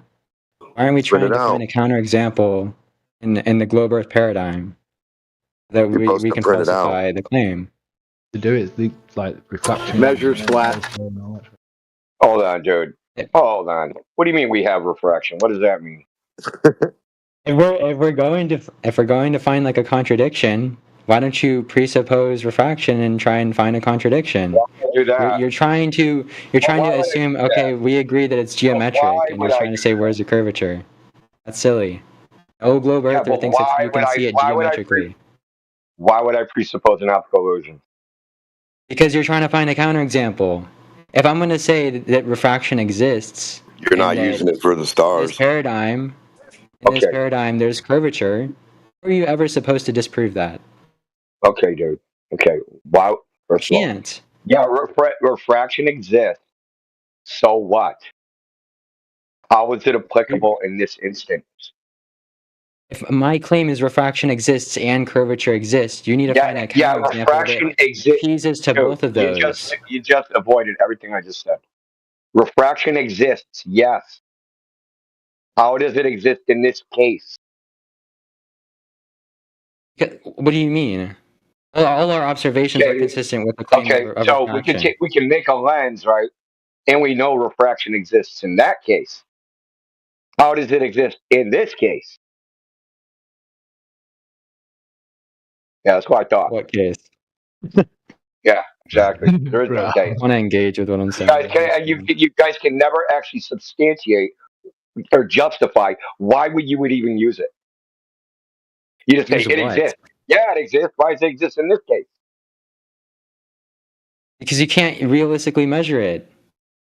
So what? So it's not there. It is there. Like, how do you know it's there? You can measure it. Oh, Kat, you got to be prepared around here, bro. I'm a global. Say you don't know how air measures in percentage by refraction. Dot. Yeah. The more you can't measure it, the more you know it's there. No, dude, because I can't give you a refractive index based on like what is that? What do you even want me to give you? Like are you saying refraction doesn't occur in nature? Is that what you're saying? So you're strong. No. What do you want me to do? You're not listening. Okay, refraction. So refraction exists in certain conditions. Okay, How do we know that this is one of those conditions? Because we know that in order for refraction to occur, there needs to be a difference in density. And in this case, air changes in density as as you increase in altitude. So refraction necessarily exists in this condition. Okay. And or But that's all wrong. That's literally wrong. How is that wrong? Okay, so how we calculate what refraction is, we look at Maxwell's equations. Okay? If you look in Maxwell's equations, there is no density value in any of that shit. Yeah, that's right. There is no matter per unit volume in Maxwell's equations anywhere. We aren't using You're Maxwell's just equations. We're parroting using some Snell's stupid. law. We're using Snell's law. Okay. What the Which uses refractive density. index of a material? Okay, listen. It's optical density, which is how the material is polarized by electromagnetic radiation of whatever wavelength it is. Okay, it's not matter density, as in matter per unit volume. Okay. You're just parroting some stupid shit some other ignorant glober told you. Yeah, you No, are. dude. It's the same consequence. It's the same difference. If you have two materials of different density, you're going to get a different refractive index between them. That's same thing for nonsense. air. Same thing for air. Yes. Air and air have a different density. Yes. Optical density. Absolutely. Optical density. It's optical density. It doesn't matter what it's called, dude. It's the same effect. Okay.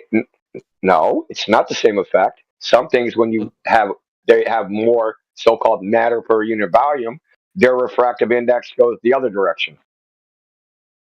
Okay, so the refractive index is there then. It's not correlated to matter per unit volume.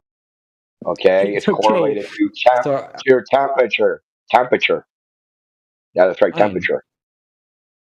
So then, okay, is there a vertical temperature gradient? Is there a vertical temperature gradient? If that's what's causing the refractive index, then yeah. Because whatever has to happen, has to happen. Whatever you're saying, yeah, I'll agree with whatever you're saying. Yeah, whatever has it's the same thing that I'm saying. Otherwise, you're just. Oh, this shouldn't be a statement of mine to right now. So listen, let's cut through the shit. It doesn't matter what we say. We can come up with all sorts of theories and hypotheses or whatever. Eventually, whatever they are, has to be verified by experiment, right? Yeah. Okay. So do you have that data? What? The data where, hey, the refraction is some, whatever you say, density gradient, temperature gradient, pick one, pick any model. I want to see that model make accurate predictions. Isn't it just enough to prove its existence? I think that's to enough. Demonstrate. You've already agreed with that, so. No, yeah, it exists as a general phenomenon, yes. Yeah. But the thing is, you have to demonstrate it's doing what you say you're doing. That refraction, it has the result, or has the effect, or the consequence of what you say it is. Because what if it's bending light upward? It just makes sense if you think about it. There's no experiment. Just makes sense if you think about it. Yeah. The point here why do you need a specific experiment? Because science is empirical, right? Fine. Yeah. It's fine. Like he's going to have a fit back my stories. Okay. My stories aren't cutting it. No, the stories don't cut it. Like the story is fine, but eventually you need the experiment, right? So let's just cut through the shit. We'll say, hey, I have a theory of refraction and how it works on Earth. Here's the experiments I did to demonstrate that it's true, approximately true, or matches the model or something. You don't even have that. Yeah, I don't. Nobody does, dude. That's the funny thing is when they actually do go out and test it, it don't do anything like you guys say it does.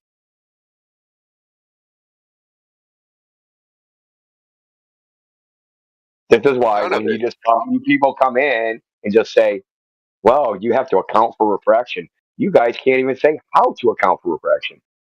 How do I do that? Okay, I'll agree with you. But I'll grant you that. I need to account for refraction. Tell me how. Post the model in the chat so I can account for refraction. Show me your refraction, baby. See, refraction is just inserted so that no observation can falsify the globe. You guys all know the game you're playing. Some of you guys actually believe that shit, but some of you guys know that it is just a frickin' band-aid that you can stick on at the end to make the globe unfalsifiable. No matter how far you see, no matter what you observe, you can just say refraction and explain it all away. There's some weird weather condition that just happen to happen every fucking day. But they ignore it when they need to for anything else, like planets and stars and angles and anything else, or a sundial. Don't worry about it. It's good to go. Or sticks or wells or fucking. Correct.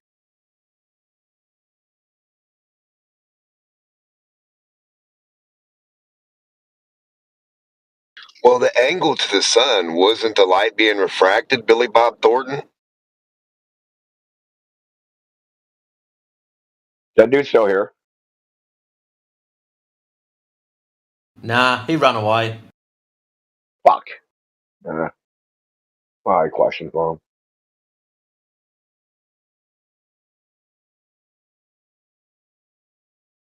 Just think about it. If the sun is. Oh, sorry. No, go ahead. No, I just thought, what I was saying wasn't important. I just wanted to say, think about, imagine the sun being submitted to refraction. So that sun will never have that 15 degree per hour. You will never have that because the sun will just wobble in the sky and its position will be dependent to the atmospheric condition.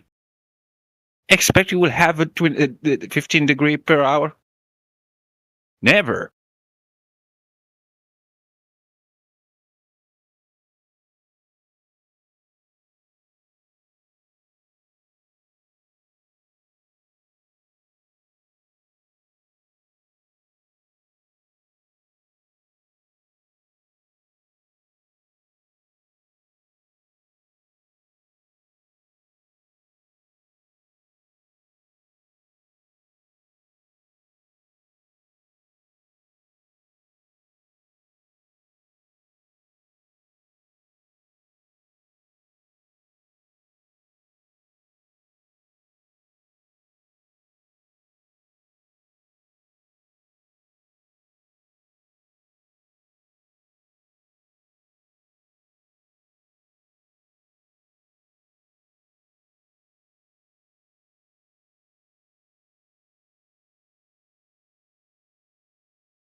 These Maxwell's equations are fucked. I'm not even going to try and understand them. Fuck that.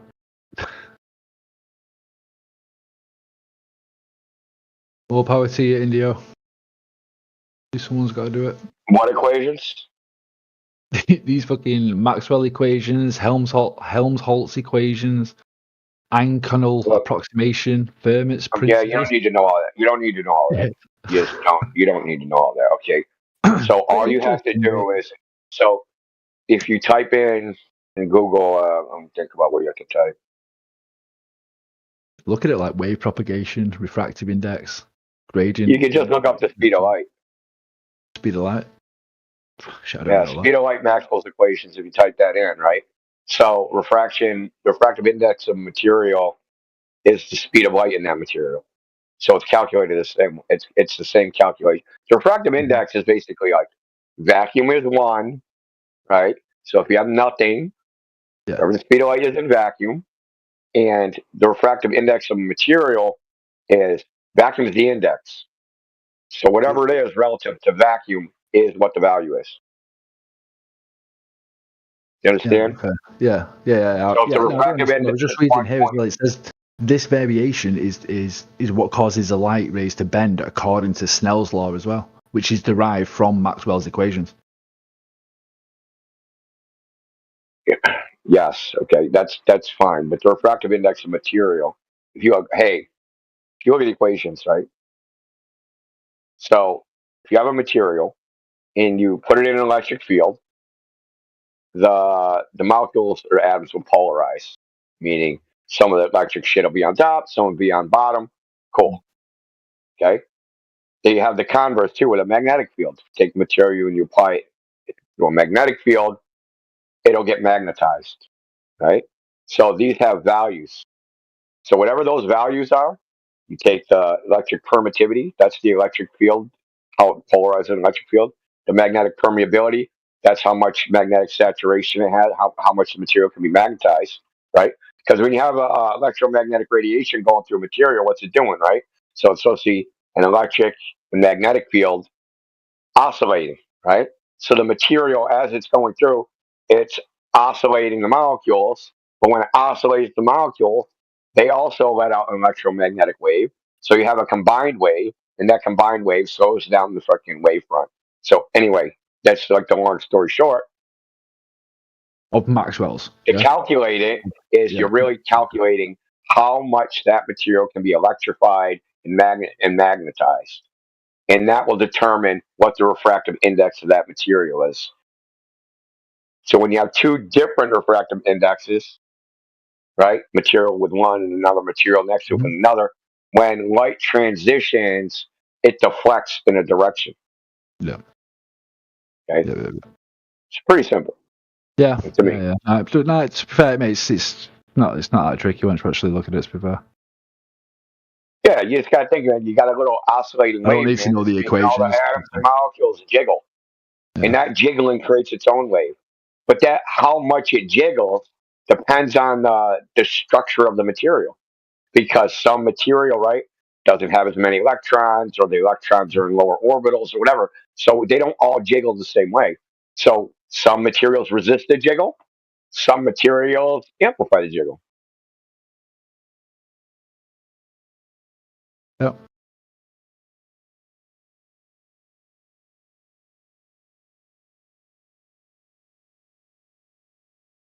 So think about when someone says it's density. How that sounds to me. It just sounds fucking super stupid to me. But I know this is what they say. Like they teach us in textbooks. They just say density. Like fucking, that's a half truth.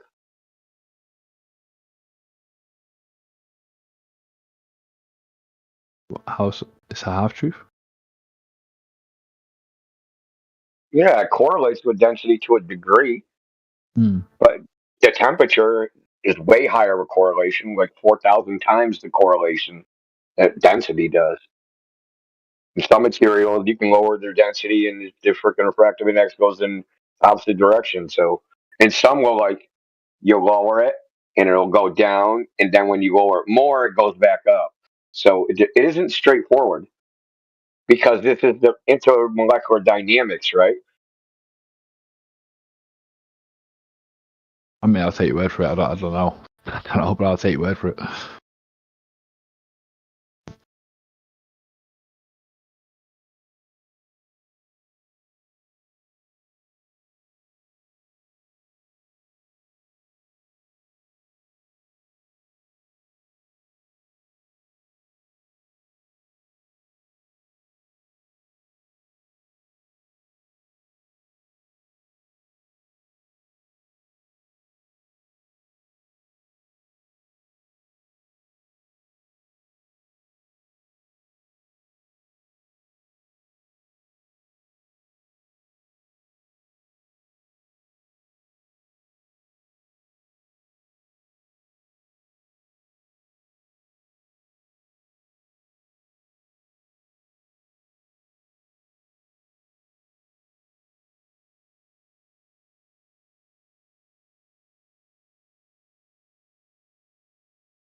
It's actually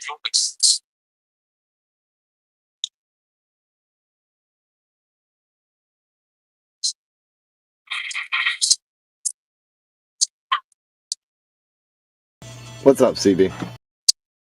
Hi, Michael. Yeah, a little bit. I didn't realize I was in here. Oh, really?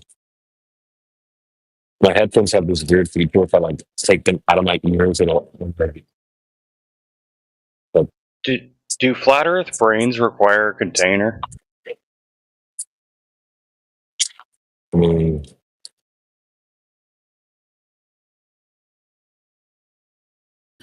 Is that the best you've got, Pat? Come on. You've been here before.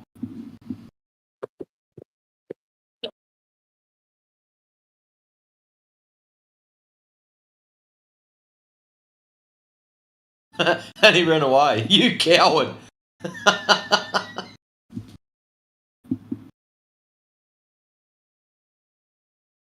I'm surprised a brain in a jar can move that fast.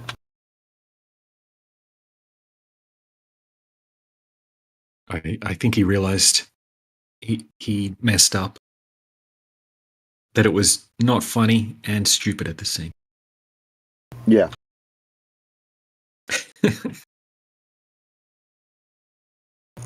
That was some cornball cheesy crap. Like, do better.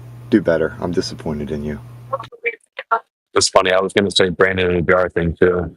I didn't read it for that saying. It had to be a jar.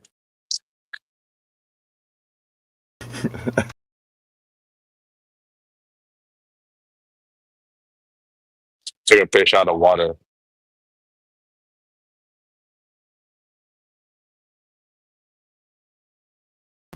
Globetarts can't meme. So true.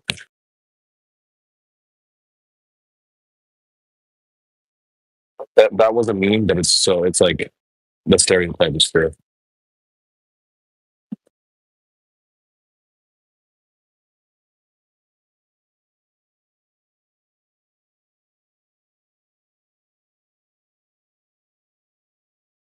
Globalism.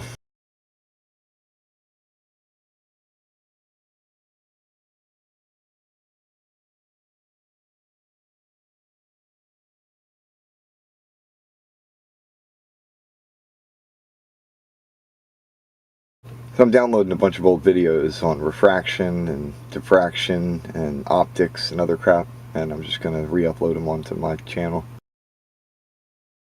Like professors giving lectures and playing with light.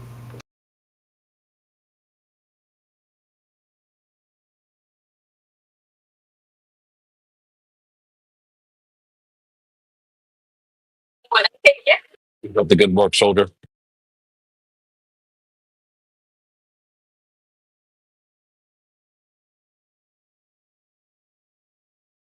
If I have to be more hands-on with the moderation stuff, I try not to get involved doing other things where I'm creating content, because then I have to keep switching back and forth and it's annoying. So if there's enough people here, I'll just kind of be like, BRB, and go do something else.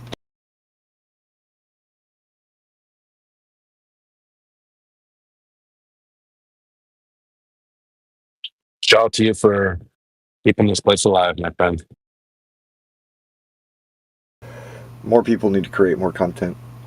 There are too few content creators. Make more things. Whatever the best version of yourself can do that thing.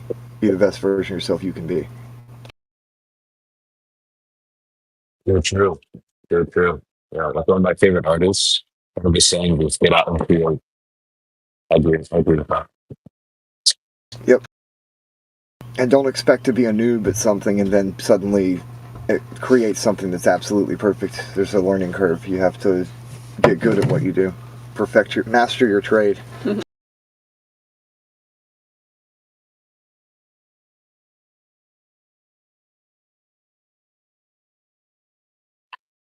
get your 10,000 kicks.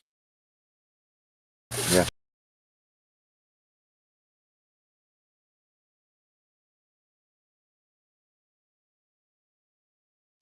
Or rather, do your kick 10,000 times. Practice anything for a year straight, and after a year, you'll be 365 times better.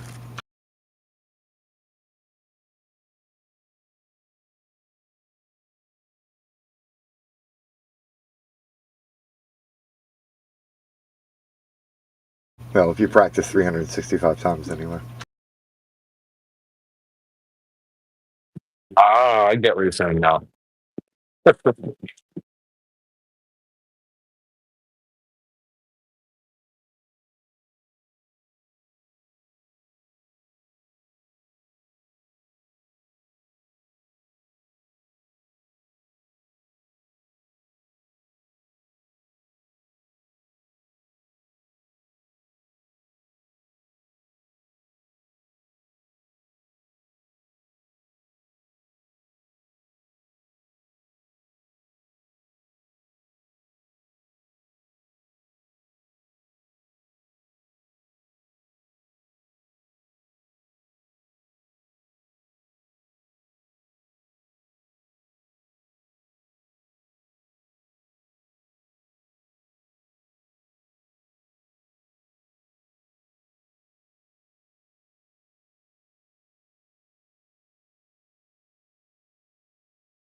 Speak.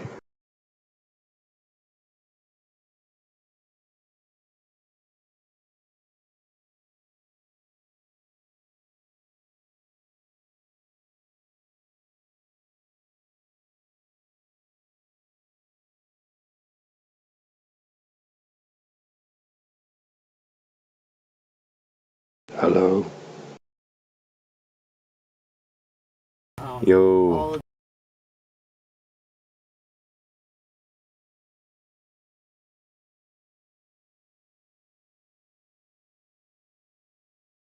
Hey, Ethergrass, I love how that guy goes, well, despite it seeming, counterintuitive that, you throw a ball up in the air and it should end up over here and not fall back in your hand because, the Earth's traveling at, spinning and traveling at 70,000 miles around, around the sun, right?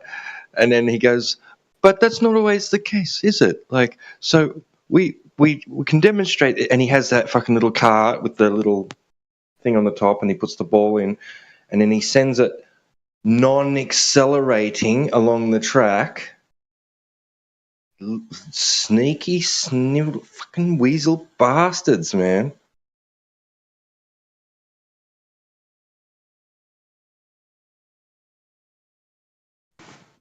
Yeah, I started watching it.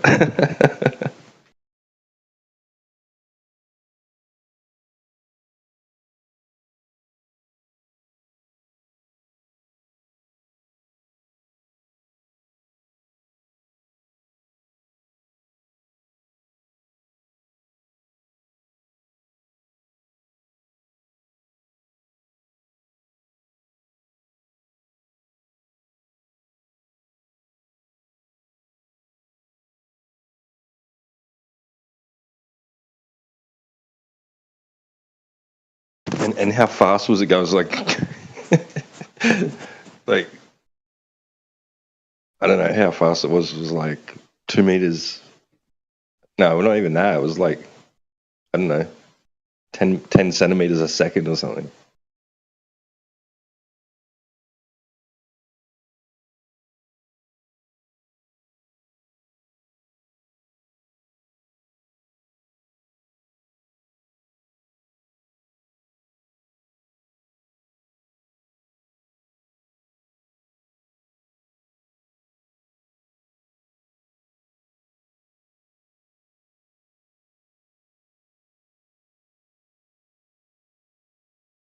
The vacuum thing though at the start was interesting.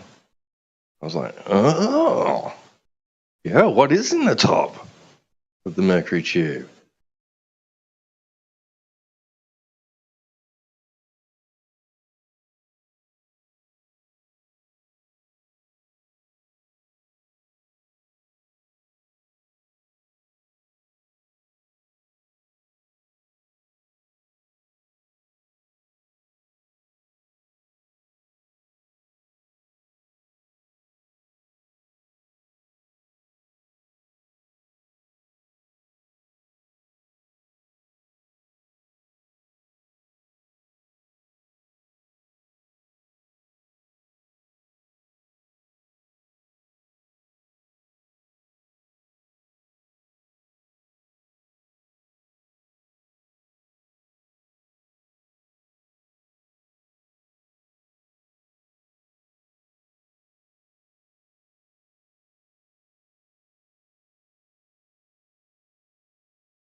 Hello.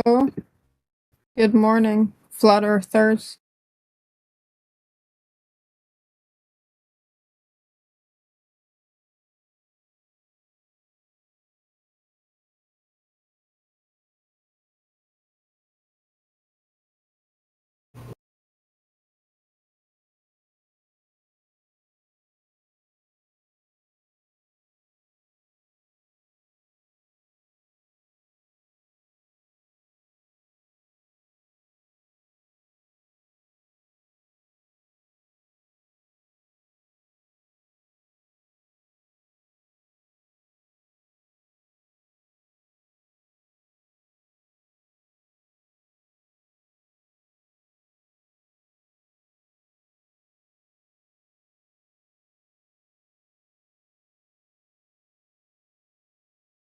Well, I heard her say hello. Hello. I didn't want you to hang too long. All right. Thank you. Thank you very much. I really appreciate that. At least somebody.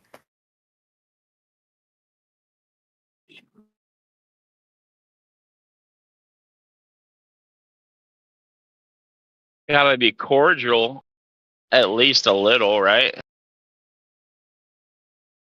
Oh, yeah.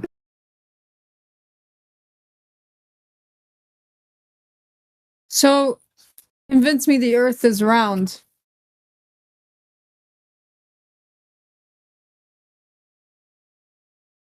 That's really hard. I would Yeah. suck at doing that. I would suck really hard at doing that. In fact, I would fail miserably. So, I'm probably not the person for that. Okay.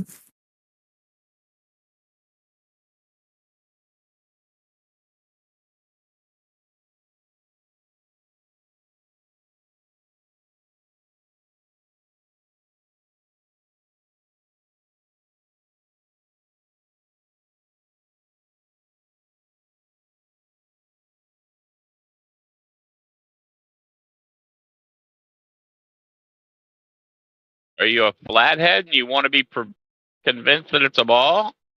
Is that what you're asking for?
I'm a sneaky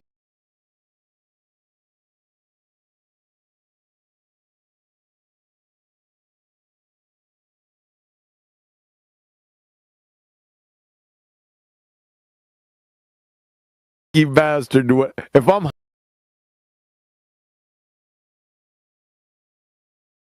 hungry, I'll put my sneaky bastard.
top of my head. He was a pilot, but all his passengers died in a crash. He's not a pilot. He's a liar. He's a liar. He's not a pilot. And this is too high level for him. Simulator is Xbox. This is too high level for him. We need to stick to his. We need to stick to his claim about seeing curvature out the window, because he's obviously lying there too. No, he jumped off that. I'm navigating a plane. That's all. Yeah, exactly. He's trying to deflect away from his bullshit claim, which is why I want to try. Well, you're talking about hours. I don't know about the hours. I know about points located along, or at least agreeing upon the prime meridian. Okay, just concede that you're not a pilot, and we'll move on to the next question. Can we? That has nothing to do with that. Yeah, because you lied. Because you lied. That's why. Well, yes, I am qualified to fly. Just the questions you're asking are ridiculous. Qualified by who? Cracker Jack? Oh, I mean, bro. He asked And you we're to not going to let affirm you how dance you know what around. time it is. It's not ridiculous. We're going to let you just dance around. So I'm not even going to bother with your seeing curve from 30,000 odd feet, because you didn't. Even if you think you I didn't talk about a curve. You said you saw I it. said that. No, I didn't. I think you actually have some brain rot. I was You talking didn't. about Okay, flying. you didn't. I said all instruments are based on a round Earth. Okay. So let's go back then, because your original point was you use your eyes and you just see that the Earth is a ball. And I said you I didn't see say it. Where that. do you see it? Yes, you did. I see that in the instruments. I see that in how you brain rot. This guy's You know, this messed up in his head. is recorded, dude. You're able on to YouTube. see further if you're Dude, higher this up. is- There's so many hold different on, things. Hold on, calm yourself down. This is recorded on YouTube. So when you say something Oh, and then 2 minutes fantastic. later say, I didn't say that, we can Play just it go back back on the tape and Yeah, see just you play say it back. that. That was the first thing you said to me. Just Oh, play I it just back. used I my own encourage two you to do eyes. so. I don't need to, because I heard you say it. Everyone else heard you say it. Okay, well, I called your You said, bluff, and now I had you're my a own coward. 2 right? eyes. I saw it with my own 2 eyes, and then I went in a plane and I saw I'm able to from see a it with my own plane. 2 eyes, yeah. Okay, so you are saying exactly what you've just said you didn't say. Well, I'm able to see with my own 2 eyes. I can see the instruments. I can see the further I get away, Well, the but you farther I don't can see the curvature. You don't see the curvature. It's very difficult. I'd have to go higher. Okay, so you do just experience a flat surface that you live on then. No, that's not true. It's just not enough so you do curvature see to be the noticeable. curvature. Okay, Well, it's so not it's enough to be unnoticeably noticeable. curved. So it's only observably flat. Like, if you were to take some photos and really do the math on it, you technically could, but it's very difficult. You'd see it if you did the math on it. So where do you draw it on the photo? Where do you draw the math on the photo so that makes the curve visible in the photo? Well, you could take 3 points. You could take 3 points along what you see as the horizon. Can you show us a and then photo of the Earth where you've? I didn't take one. I'm just saying you can do this Why are yourself. you saying that? Okay, so show us Hang to on. anyone that has. Hang on a sec here. He did say that it was not noticeable. He did say that. Those were his words. You can back it up. I wouldn't be able to notice it, no. But So if you take the image and you actually do the math on it, hang you on. can. Hang on there, Garner. If it's not noticeable, then how do you know that you're living on something that's curved if it's not noticeable? You've gone up in a plane and it's not noticeable. Where is it noticeable in your world if it's not noticeable there? Then you misunderstand. I said it's not noticeable with my eyes. However, if I were to take a picture of it, I can absolutely go ahead and calculate the curve there. It's very subtle. So you It's a very don't subtle see curve. it. So you Guys, don't hold on. see it. It's a very subtle curve. No. So what image did you do math on that you calculated curvature? I'm saying you can. And very easy. You never have. Look, so you just don't know believe that. I You don't haven't know what done you're this, talking no. about. Even Neil deGrasse Tyson says you can't see curve from 127,000 feet. No planes fly that high, so you're just making shit up, dude. And we're just toying with you like cat and mouse, and you don't even no. realize it.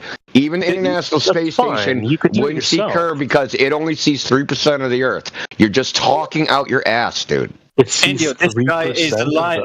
Wait, brother, wait. Let me get it up. This guy is a liar. He just said that he never just figured said that he out? saw the curvature from a plane, and I just came from YouTube now. Necros, I posted the clip in the side chat, so you don't need to ramble about it.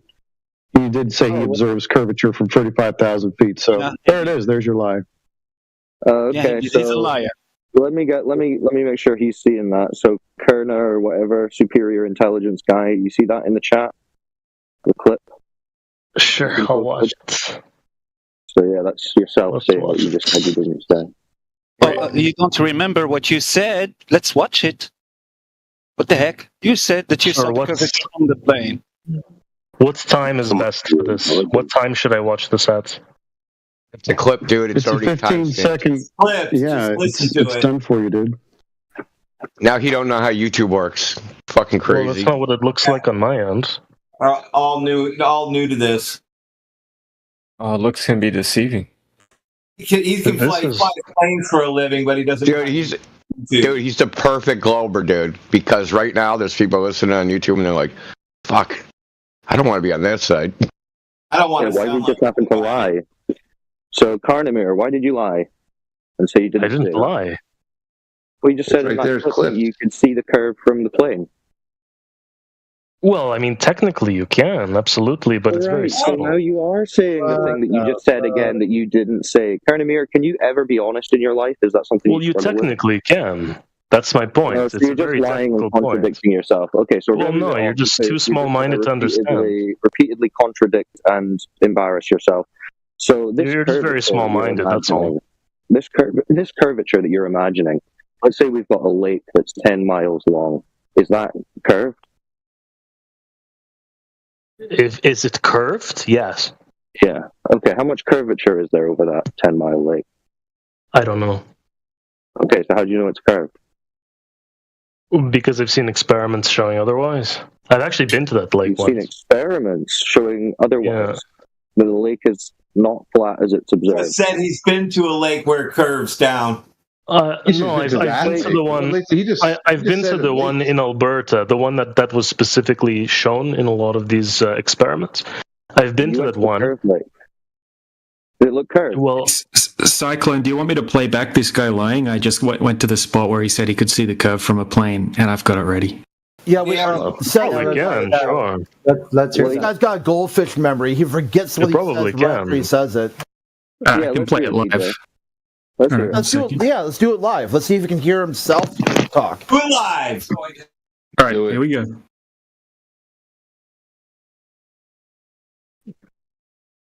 Are you gonna play it yet? Oh, 1 second. I thought it was playing. All right, hold on. It's okay. Perform. Cut out again.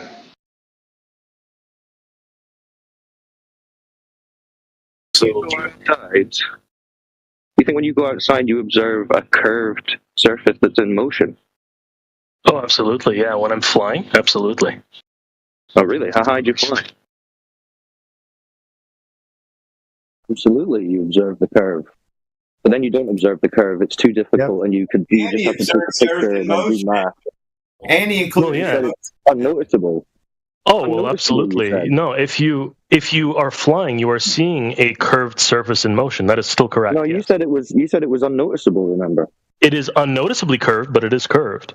It is unnoticeably curved, so you don't notice it again. But it is curved. So he just said you see the unnoticeable curve. That's what you just said. Well, no, I said that you are observing a surface that is curved. Yeah, you However, it is unnoticeably curved. You said you did. Yeah. Will you said it again.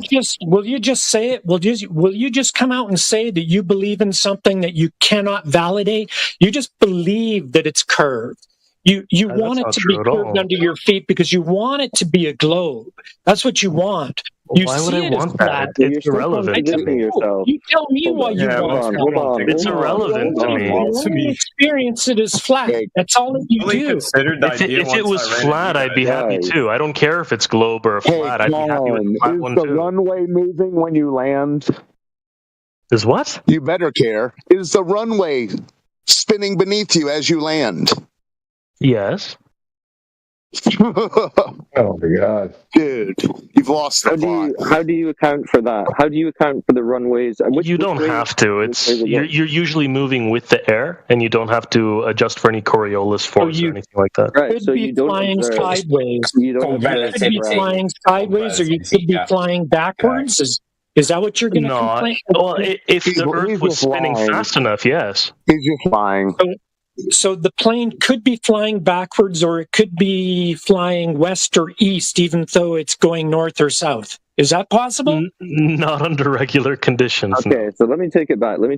So you've just said this is unnoticeable as well. So far, the curvature is unnoticeable. It'd be very difficult for you to notice. I certainly don't notice. So then, but like my original point was, yeah. So then what my original point was about you experiencing a flat, motionless Earth. That's true then. Mm-hmm.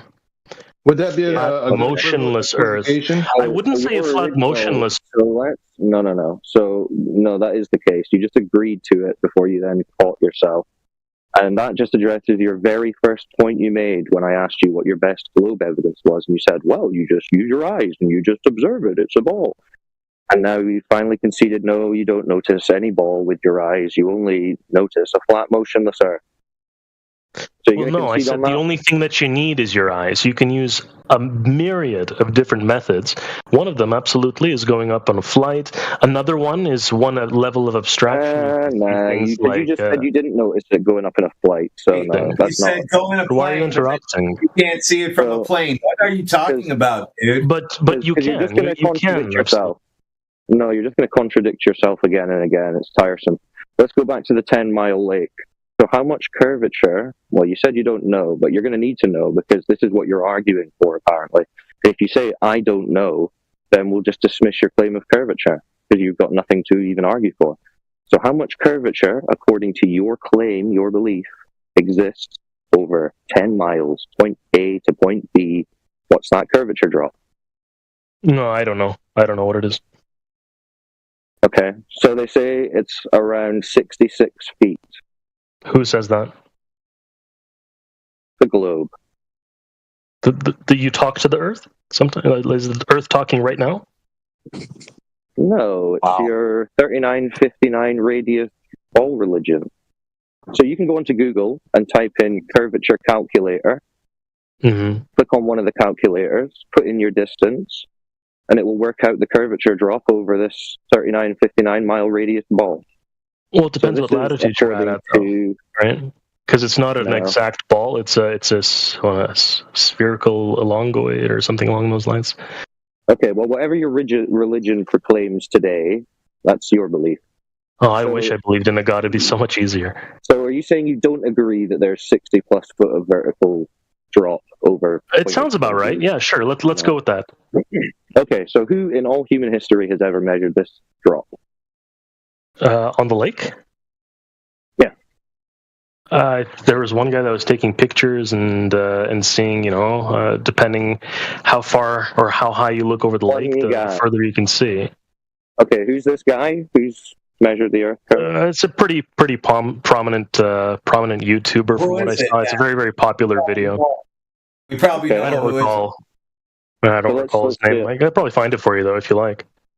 Yeah, well, we know that no one's ever measured curvature, so please, humor us. No one's ever measured curvature?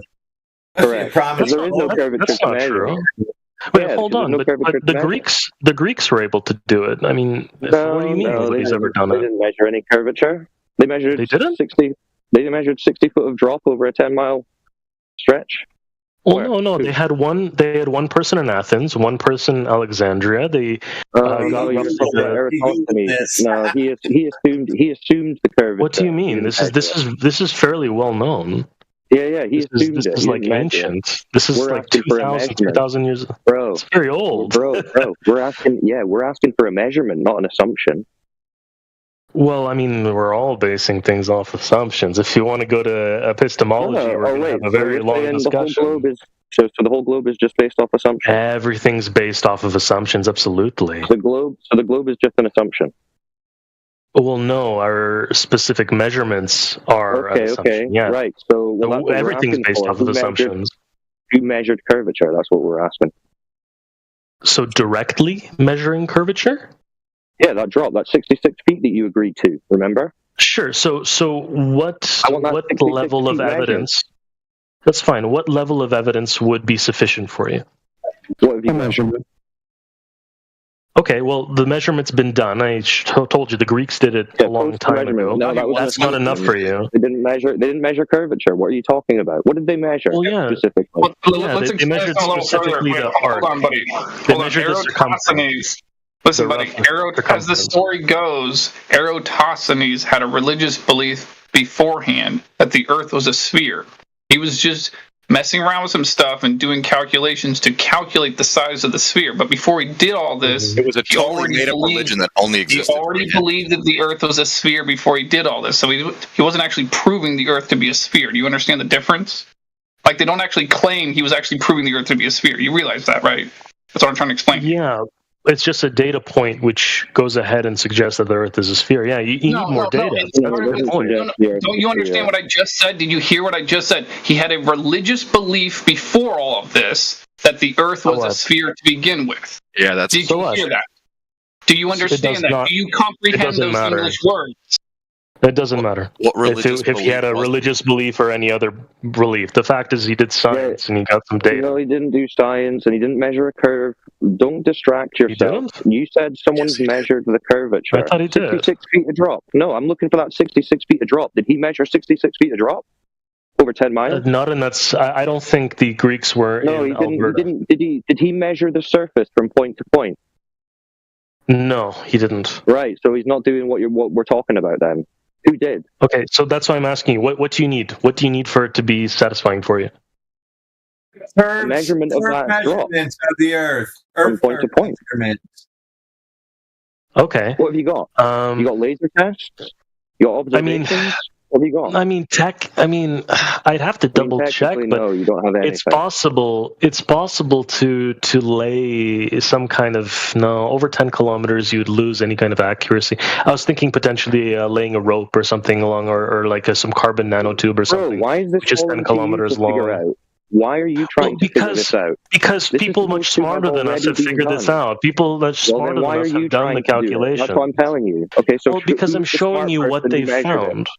Who's the smart person that measured it? No, you haven't given us any measurement of that 66 feet a drop. Who was the smart person that measured it? Well, originally, like I said, it was one person who measured it. Then you said there's a whole. Yeah, it was. That's one. Sure, we can go with the Greeks to start. Like I said, no, that's not a measurement. We just explained that to you for fuck's sake. He said that's not a measurement. Yeah, it seems like a measurement to me. Of a drop over distance. What was measured? So 2 points were measured specifically, and then the angle of these. Are you going to pay attention? So 2 places on the Earth. Yeah, 2 places on the Earth on the same day. Okay, no, I'm being interrupted. So 2 places on the Earth. It just keeps spurging out on you. It's really sad. Then go to place 2 and tell us what was being done. Let me know when you're done so I could respond to you, okay? Are you done? We know the story better than you do. You're going to fuck out. Okay, great. That's fine. Like I said, then why are you arguing if you know the story better than me? Because we've already pointed out to you that he didn't measure curvature. What do you mean, why are you arguing? We're pointing out that the thing I think that's good evidence of curvature. Yeah. We were asking for. No, because I think that's very good evidence of curvature. He assumes curvature. And almost all of this, almost everything is based on assumptions. Right, so the curvature is just to confirm, the curvature is just an assumption. It's all derivative. No, all of it's derivative. So it's all assumed. It's all derivative from calculus, from geometry, all of it, yeah. From the geometry, no, because that would mean the surface of geometry, like the specific what geometry? Geometry. The geometry of what? The surface of the Earth? No, geometry. The field of math, geometry, not the geometry. Okay, and how are they applying that to the surface of the Earth? But you said you know the story better than me. Why are you asking? You're claiming that he is measuring curvature, so we're going to listen to you butcher this part of your religion for the audience so they can see how ridiculous this whole thing is.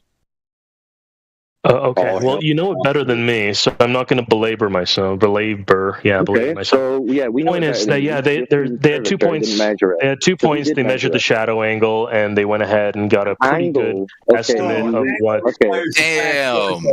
So angle. Surface, not a curved surface. Yeah. So angle would be 2 straight lines. Oh my god. 2 straight lines for an angle. Wow. Comprehend? An angle? An angle? You know what an angle sure. is? You need 2 straight planes. lines? Yes. Okay, so no curve then. Yeah, you need 2 planes, So, correct. Yeah, so no curve. So that's not going to help your globe argument that he measured a flat Earth. What do you mean? A single point on a sphere can be expressed An as a angle, flat plane. an angle, 2 straight lines, remember? Uh-huh. Yeah, so not a curved line. Yeah, so you can place a plane on a circle. But and not a in sphere. that point on the circle, not a sphere. So wouldn't be touching on the that sphere. sphere, on that sphere, you can place a plane, and where it You don't have intersects horizontal is going to be planes. your plane of incidence. How And then many you go ahead and have a horizontal 90 degrees straight up, Okay, how and then many you can measure the horizontal difference. planes? How many horizontal planes make up a sphere? Infinite. It's amazing that you all say that. Isn't it true? I mean, mathematically, that's an axiom. It's just correct. No, it isn't correct at all. Retarded. Yeah, it No is. amount of answer's infinite angles or shapes can add up to any kind of shape. That is the most bunk thing you've said. It's it's infinite. It's definitionally. The answer's none. So curvature was assumed, and he used angles which require a flat baseline. Okay, so that's not a measurement of curvature. So who did measure the curvature? Also, no, you don't. You don't actually need it. You can actually measure angles on a geodesic, which are You're not. conflating fractal math. You're conflating fractal math with Not angles. fractal math. I just said geodesic, not fractal math. Geodesic Yeah, you said is infinite angles. That's going to get to a fractal. It's not going to do anything else. That's basic calculus. That's not how that works at all. That's just a basic linear So he imagined a sphere from his flat measurements. Well, that's not a measurement of curvature. So who did measure? Do you know what a geodesic is? I think you don't know what a geodesic is. If this is your argument, Is that? Well, how is that a measurement of the surface curvature that you imagine? Infinity. Look up what a geodesic is, and then you'll go have your answer. This is I know what it is. Okay, if you know what it is, then don't ask stupid questions. What are you talking about, dude? No one's You asking made a stupid statement. Well, you didn't know what a geodesic is. You said, "Oh, it needs to be 2 flat." No, it's No, you don't know what it is. Don't follow his little red herring. He's still to provide us with who's actually measured this curvature. So far, I gave you the answer, and I think it's satisfactory. You haven't actually told us what your level of or what your. No, your answer wasn't a measurement of curvature. You said he measured angles. You said he measured angles. I disagree. How do you measure curvature? I'll ask you this: How do you what is curvature other than an arc of an angle on a circle or a sphere? What is curvature? Can you define your terms? This is what your argument is. Define your terms. This is a basic mathematical principle. Your argument, not mine. It's your argument. Are you not claiming the Earth's surface is curved? Are you not claiming that? No, I think it's on a sphere, and yes, that would make the surface curved. So then, yes, you are claiming the surface is curved. Well, then it's on you to define and demonstrate that curve, isn't it? We just have to agree on one. That's fine. Well, I'm just going with the numbers that NASA and the rest of the establishment are saying is the case. Which one are you going with?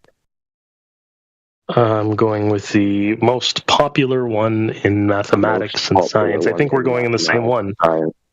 Okay. Yeah, no, mathematics and science. Well, science has always been about people going together and agreeing on things. So that's 66 foot of drop over 10 miles. You still haven't shown us anyone who's measured this. No one's measured that specific measurement? No, I haven't. It's been. I think the measurement no one's measured it because it doesn't exist. So I think the measurement that was done was depending on how far away you are from the surface of the lake, you can see further. And if it was flat, you'd be able to see less or more. And if it was curved, you'd be able to see less or more. In this case, less. Okay, well let's do this. So if you're standing at 6 foot, where should that curvature start obstructing your view? Oh, I don't know. I'd have to double check for 10 kilometers. I'm not. I don't know exactly how it is, but at some point, that curvature. They claim that. Do you understand? Hold on. Do you understand? Can I finish my I'm in the middle of this. Come on. No, I'm in the middle of this question to you. So you understand that at a certain distance, there's supposed to be a geometric obstruction, the horizon, due to this curve. That's correct. Yes. Okay. So it wouldn't necessarily be the horizon. No. It wouldn't necessarily be a horizon. Isn't that the point of the curve where the boats and things are going over? Oh, in this respect, yes, that's what it would be. Right. So they say that for a 6-foot observer, that should be around 2.5, 3 miles away for you. Sure. The highest angle where you shouldn't be able to see over the side of the lake. Yeah. Okay, let's go with that. So 3 miles. So let's say you go to the lake, standing at 6 foot, and you can see the horizon at 10 miles. Okay. What would that mean?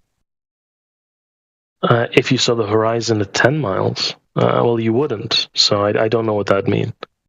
Well, what would it mean if you did?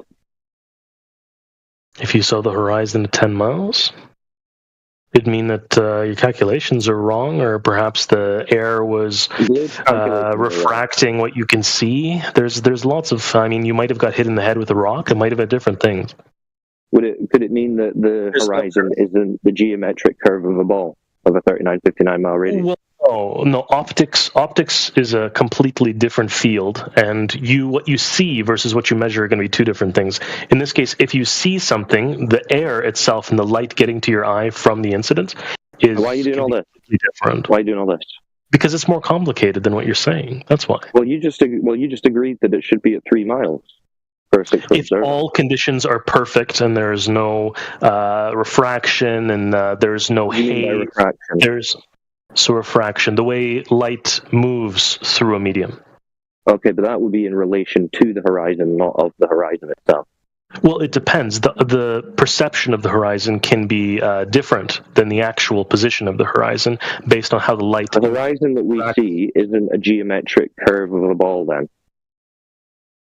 Yes, it is, but you're observing it differently. Then it would be in a geometric position. It would be in a geometric calculable. It is. It certainly is. Well, but the way you observe it might potentially be it's actually not. Scared. Oh, it's right, not. But it's actually not, because when we do this, we can see the horizon much further than the claimed geometric distance. Interesting. Okay. So where was this observed? I'd love to see it. All right. Well. It's good timing because I need to go on mute now anyway, but does someone want... is DJ in? I mean, maybe they're confused about my logical syllogism of horizontal is flat. We're just going to do the Black Swan. Confused about you. It's the Black Swan. Is someone free to do it with them? Yeah. Black Swan is showing none of this geodesic or curve that you allege. Yeah, someone take us through the Black Swan horizon distance. Yeah. I'm going to go and listen. Good talk. Let's take a look at Black Swan. Let's see. Horizon further than 9 miles. Should have been at 1.2 miles further than 9. No evidence of the curve that you allege. It seems perhaps your measurements were incorrect. Could you give me the parameters on how you measured this? Which measurement was incorrect? It sounds like it wasn't incorrect. If that's the calculation that you got, what were the methods? What was your methodology? What's incorrect? Well, why are you telling me that the methodology was correct and that incorrect? Sorry, and then asking me what the methodology. I'm saying it potentially wasn't correct. What was it? So I can check. So my measurements are incorrect, but what are my measurements? I'm asking you for your methodology so I can verify its validity. Okay, so you jumped to the conclusion and then you checked yourself because we were gonna. Markers of oil rigs at 9 miles. Furthest one is at 9.4 miles, and a horizon is further than that. Okay. Yeah, maybe it is to help them. Hey, buddy, just to be careful. Like, we're trying to be hyper specific here. We're talking about an observation of the horizon. You can think of that as a measurement or not. That's what it is. Okay. Observation of the horizon and where it is. Okay. Oh, yes. So the observation of the horizon is going to be different based on how light interacts with the atmosphere. Okay, so what? Are you claiming that the horizon is physically at 1 mile, but we're seeing it somewhere else? Absolutely. Okay, how do you know that? Well, because we can observe light refraction through different mediums and densities in controlled experiments. You probably see it every day. For fuck's sake, it's media. It's pretty broad and generalized. So how do you know that the horizon we see further than 9 miles is actually at 1? Okay, so do we agree that air is denser the closer you are to the surface? Dude, just tell me how you know it's actually at 1. Okay, well, the air is denser closer to the ground, and it is less dense the higher up you go. light is going to bend depending on the density of this medium that it's moving through, and it's going to appear as though the horizon is much further away than Okay, so perhaps it air actually is. denser towards the surface, therefore horizon seen further than 9 miles is actually at 1. Well, no, light bends Yeah, I agree. in this No, medium. definitely not. Definitely no. This is a known phenomenon. Definitely doesn't follow. Do you disagree that refraction exists? Doesn't. Okay, well, that does between two media. No, it could be in one medium. Okay, no. Different So why don't you density. define law of refraction for me then? Since you just disagreed. Sure, I'll just get you the official one so that we don't have to argue over it. Yeah, law of refraction. What kind of refraction? What? The law of it. The law of refraction. Well, it's just a theory. First of all, like most things, there's no law of refraction. There are very few laws in science. Okay, you should know this. You don't know what the fuck you're talking about. There's no law of refraction. Jesus Christ, dude. Okay, so yeah, it's called refraction. So refraction in physics is the change in direction of a wave passing from one medium to another, caused exactly by what I its change in speed. Excuse me. Exactly The second part's important. Yeah. To another caused by its change in speed. For example, that part doesn't matter. Yeah, that's okay. No, you don't want to hear it because it fucks you up. You don't want to hear it. I already heard what I wanted to hear. So what I said is that you're going to have two media for refraction, as per the definition of law of refraction. You said, nuh-uh, no, and so I asked you to go define that, monkey, and then you just made my very point. Thanks. Next. Okay. But the second part of that is... Yeah, no, I don't care about the second part. So now you tell me where the two media are, because that was the point in contention there. So don't red herring off to the second part of, the mechanics of it being due to how fast light is traveling. It doesn't matter. Don't give a shit for this. Now tell me where the two media are. Since you just gonna finish. You invoked this, so you tell me where the two media are in that observation we showed you. This was you. Give you one. Let me just say that. What's the other one? I'm not going to let you red herring away. I just told you that, so don't even try it. It's not going to work. So just tell me where the boundary is separating the two media, since you brought all this refraction in. You're afraid is the problem. Yeah, I'm afraid of you red herringing away, so I'm making sure you don't do that. So just show me where the boundary is between the two media. I'm just going to screenshot the definition. Dude, we already read out the pertinent point. It was the two media. So tell me where the boundary is now. Okay, I'm just going to screenshot it because it keeps muting. Yeah, okay. You can just tell me or we can just move on. Obviously, there isn't one. So light travels faster. Let's move on. Let's move on. I got a question for him. Let's move on. Yeah, you don't have two media there, so refraction's out. Let's just go into We'll just move on. That's an L for Conor. Go ahead. So let's just ask him questions now for fun, just to see what kind of where his belief system really lies. Right, hey, buddy, let me ask you a question here. What would prove wrong? Bad faith. Listen now. Come on. What would prove wrong? Let's at least be fair. Come on, it's fine. We already proved it wrong. We just proved it wrong. You know you didn't. Come on, you know it. Before we go ahead with that question, you're just going to say refraction over and over again. We're going to say it's obviously not refraction. You're going to say it's refraction. We're going to say it's obviously not refraction. That will just go on for hours and hours and hours. Let's just go to the chase. Yeah, but we're done. We just proved it wrong. Horizontal is flat. For fuck's sake, am I being heard or what? Be quiet. It is snow slope. Hello? Check. 1, 2. Am I actually being heard? Can somebody tell me? Yeah, check. We can hear you. Everyone stop talking over everyone. Fuck. Crazy. Yeah. Okay, it's already done. Yeah, because you had to invoke refraction in order to argue that 1 mile or further than 9 miles horizon is actually at 1 mile. Okay, but you couldn't validate that because obviously you required the two media as per the definition that you read off. So now you don't have that to fall back on. So the horizon can't be, as per your claim, not where it was seen to be, at 1 mile. And his response is not law. I didn't finish the definition. Dude, we all know it doesn't matter. Just read Britannica. No, well, you got as far through it as we needed to. Dude, you're not going to red herring away. Are you interested or are you going to mute me? Dude. The point of contention was the two media. You said nuh-uh to that point specifically. So that's why I asked you to define it. Once you did, you gave me the two media that I said. So You don't have the conditions necessary to invoke the thing that you need to place the horizon somewhere other than where it is. So it's already overdue. So, so the two media are dense air, and the second media is less dense air. Okay, it sounds like one. Dense and dense. Show me the boundary. Show me the boundary between those two. It's a gradient. doesn't need to be a boundary. Is a gradient. Wait, hold on. Are you trying to say that air and air are two different media? Yes or no? Dense air, and less dense air are two different media. Yes. One region. So in short, air and air are two different media. In different density, yes. Sure. You can say it that way to try and make it ridiculous, but it's true. It's patently true that it can be treated as different media.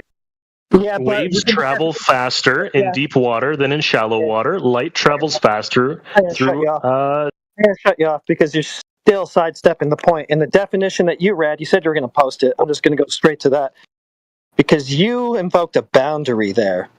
Yes, there was a boundary necessary for the light to divert. It's passing through the interface separating the two media, not a gradient, dude. I suppose we could ask him, where's the boundary then in the black swan observation in that photograph? Where's the boundary? Can you tell us if there is one? Snell's law doesn't need a boundary. Snell's law doesn't need a boundary. Snell's law doesn't need a boundary. Two of you guys are speaking at the same time. I think maybe the guy I was asking a question to should just be speaking. Yeah, no, I'll answer that. That's no problem. You don't need one specific line like what you're suggesting. It can just be two media over time. Denser versus less dense in a gradient is a barrier in this case, but it is a gradient barrier. And light are two different barriers, you dummy. Yeah, read us the definition again that you gave us, law of refraction. Just give me that again, real quick. The opening sentence. Sure. So the definition. No, okay. So the problem, and you're not gonna interrupt me for the sentence, right? Yeah, I am. Just read it. Go ahead. Okay. So waves travel faster in deep water. I'll read the definition. Wave. Not you. Read the definition that you gave a minute ago. Again, I'm reading it right now. Go ahead. You're interrupting me. Again, I posted it. You know what? Instead of reading it, I just posted it in the chat, so you stop interrupting. Okay, well, I'll just mute you then because you got it posted, and I'll read it since you can't be trusted. Refraction. In physics, the change in direction of a wave passing from one medium to another caused by its change in speed. Passing from one medium to another. So that's not fully the law of refraction. Can you get me that? Another pertinent point. Yeah, and you could look at Snell's law as well.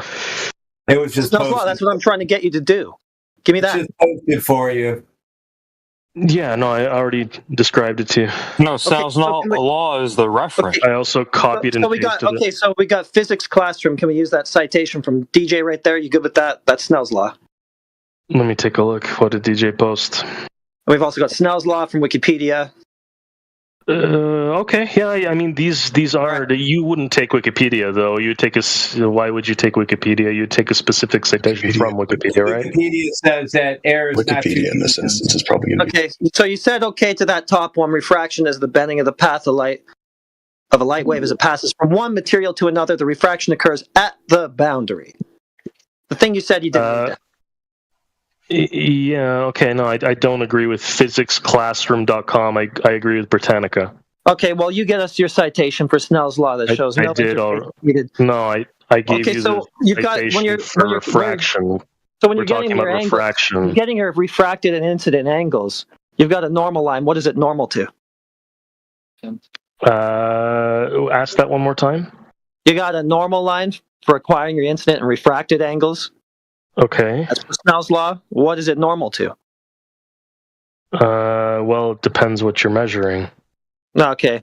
It could be the horizon. He doesn't even know what you said. You got no clue what you're talking about. To him. Maybe I don't understand what you mean by the normal line in this case. Yeah, because you don't know what Snell's law is, and you're trying to bullshit your way through. Normal is 90 degrees from what? Well, it can be... Well, it's 90 degrees from what you're measuring. That's the normal of it. He's an idiot. Or the subject. Normal, a surface normal is 90 degrees from what? The subject, in this case. A surface. A boundary. Yeah, the subject. The horizon. Yes, the subject. That's the subject. No. God damn it. Horizon? Never mind. No. Never mind, dude. You didn't take that math class, apparently. Yeah, it's going to be 90 degrees to the boundary that you're going to need to apply Snell's law. Sorry about that. Okay. Yeah, so you will need a boundary to do that math. Yeah, but refraction is based off of densities. You could have a gradient as well. Yeah, you need a boundary because you have a normal line. The normal Not line based on density. That's horseshit. I told you that. But the boundary can be a gradient. It doesn't have to be one specific line in between two media. Who told you refraction? Citation, please. Density? What do you mean citation? I cited Britannica already. Oh, it's a two medium, which air is one. Yeah, I don't see anything about gradients in there, so give me a citation for the gradient that you're claiming. Can I put my 2 cents in? The definition, see, refraction happens in different environments, not just light. So refraction of sound waves, refraction of all sorts of pressure waves. Yeah. What you posted doesn't apply to light. What do you mean? Why wouldn't it? Because light's not a wave. Yes, it is. No, it's not. It has wave-like behavior, but it's not a wave. All energy is technically a wave. You can collapse the wave function into a potential point. A wave function is the probability amplitude that you're going to make a particular measurement. It's not physically real. Oh, are you sure about that? I'm 100% sure. You should take physics again. No, I shouldn't. Okay, explain quantum tunneling. You idiot. You're wrong. You're going to tell him to explain quantum tunneling when actually you just told him that what it is. He can't explain that you said it's not a particular point, but the wave function is the math that you have after you have a buildup of multiple points. You just told him it's not it's that. A probability. You just woke me up out of my sleep with that dumb shit, man. It's a probability. It's a probability of what? It's a probability of where that specific object is, that point function. Probability but the point that you're going to make a detection. But until you collapse the wave function, it acts exactly like a wave in every possible way as a wave. In fact, it behaves so much as a wave that it can tunnel through seemingly impermeable pieces. Then explain the photoelectric effect. Oh, I used to remember this one. I don't remember. Can you remind me? You shoot light at a metal plate and it bounces electrons off of it. Okay. Is that that's a photovoltaic effect, isn't it? No, it's the photoelectric effect. It's what Einstein got that Nobel Prize for. Okay. And how is it relevant to the conversation? Okay, because depending on you can't just add a whole bunch of waves. Each photon needs a specific energy to knock loose an electron. Okay, yeah. I could agree with that. So it's not a wave. What do you mean? Ballistic. It's not a wave that's knocking off the electron, dude. It's ballistic. But it behaves as a wave and as a particle, and when it impacts that other atom in Dude, I've seen that Discovery Channel documentary too. You don't know what you're talking about, bro. I haven't seen any Discovery Channel. I'm just telling you what I've learned. So when the photon hits the electron, that's fine. When the photon hits the electron, yes, it collapses the wave function and acts as a particle in that motion. Doesn't collapse the wave function, bro. If you want to predict purpose, that's the whole purpose of wave particle duality. No, dude, fucking Dunning-Kruger. Okay. Do you know what that is? Yes, I'm well aware of the Young's double slit experiment, dude. You're not the smartest person in the room. You're not wave particle duality, not a specific experiment. All of wave. Where do you think that comes from? You don't even know where it comes from. Not the pop wave culture particle duality came from the wave particle duality came from the Young's double slit experiment. It was observed there, yes. Yeah, that's where it was first observed, and that's where they construct the wave particle duality out of that observation. It wasn't the first time it was observed, but it was the most very popular and common times. Tell me the one before that. Tell me the one before that. Yeah, sure. So when they put a certain concentrated light through a very small slit, they would see that it would have a single slit. It would have a different effect based on that. Therefore, the amplitude. I think. I have no idea what you're talking about, bro. trying to fake it. If you don't want to listen, then I mean, I can't. Check this out. So check this out. When we do the double slit experiments and we got a screen, right, and we look at the interference pattern, if you take like a phosphorus screen, we're only a particle. I know how this works. I don't know why you think this is So let me finish. Oh boy. Those interference patterns are composed of actual impacts of photons. It's not a wave. It makes a wave pattern. It makes a wave interference pattern, but of photons. So it makes the interference pattern of particles, the same way there's pixels on your screen, right? So the pixels on your screen make an image when combined together. So it makes the image of an interference pattern when the photons are combined together.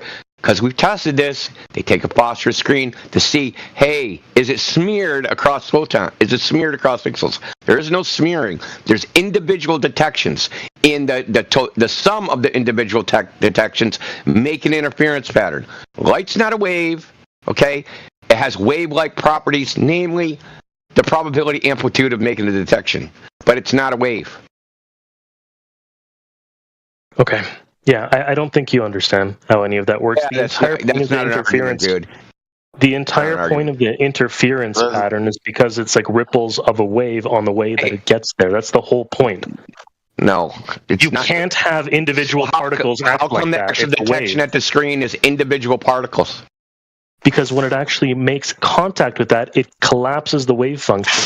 If it gets there, hold on, let me finish. Do we read what I posted in the chat? If there is an interference pattern, therefore it has to act like a wave. That's the whole point.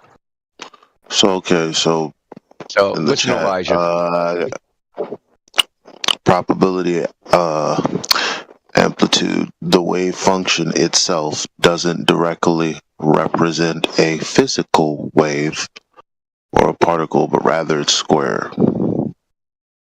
It's square? Explain what you just said. Read it. How about you read it? You just said. No, I want you to explain it. I want you to read no it. idea what the fuck you just said. I want you to read it. I'm not reading it. Read the whole citation. No, you got it. I believe in you. No, what did I say? That citation says, is the probability of density of finding the particle at a particular location, which is doing a measurement. Okay? You've been either misinformed, miseducated, or just made shit up. I don't care which. Light's not a wave. Density does not determine the refractive index. You know how we figure out what the refractive index of material is? We use Maxwell's equations. And if you look at those equations, there is no matter per unit volume in them. Why not? Yeah, but light is Isn't density matter per unit volume? Is density matter per unit volume? Yes or no? Is light an electromagnetic wave? Yes or no? No. Light is not an electromagnetic wave? No. Okay. I think we're done.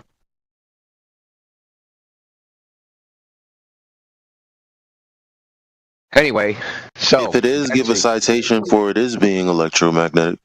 You'll find something from high school where they told them in that. That'll be very easy. Yeah, I saw it from high school. That'd be real cool.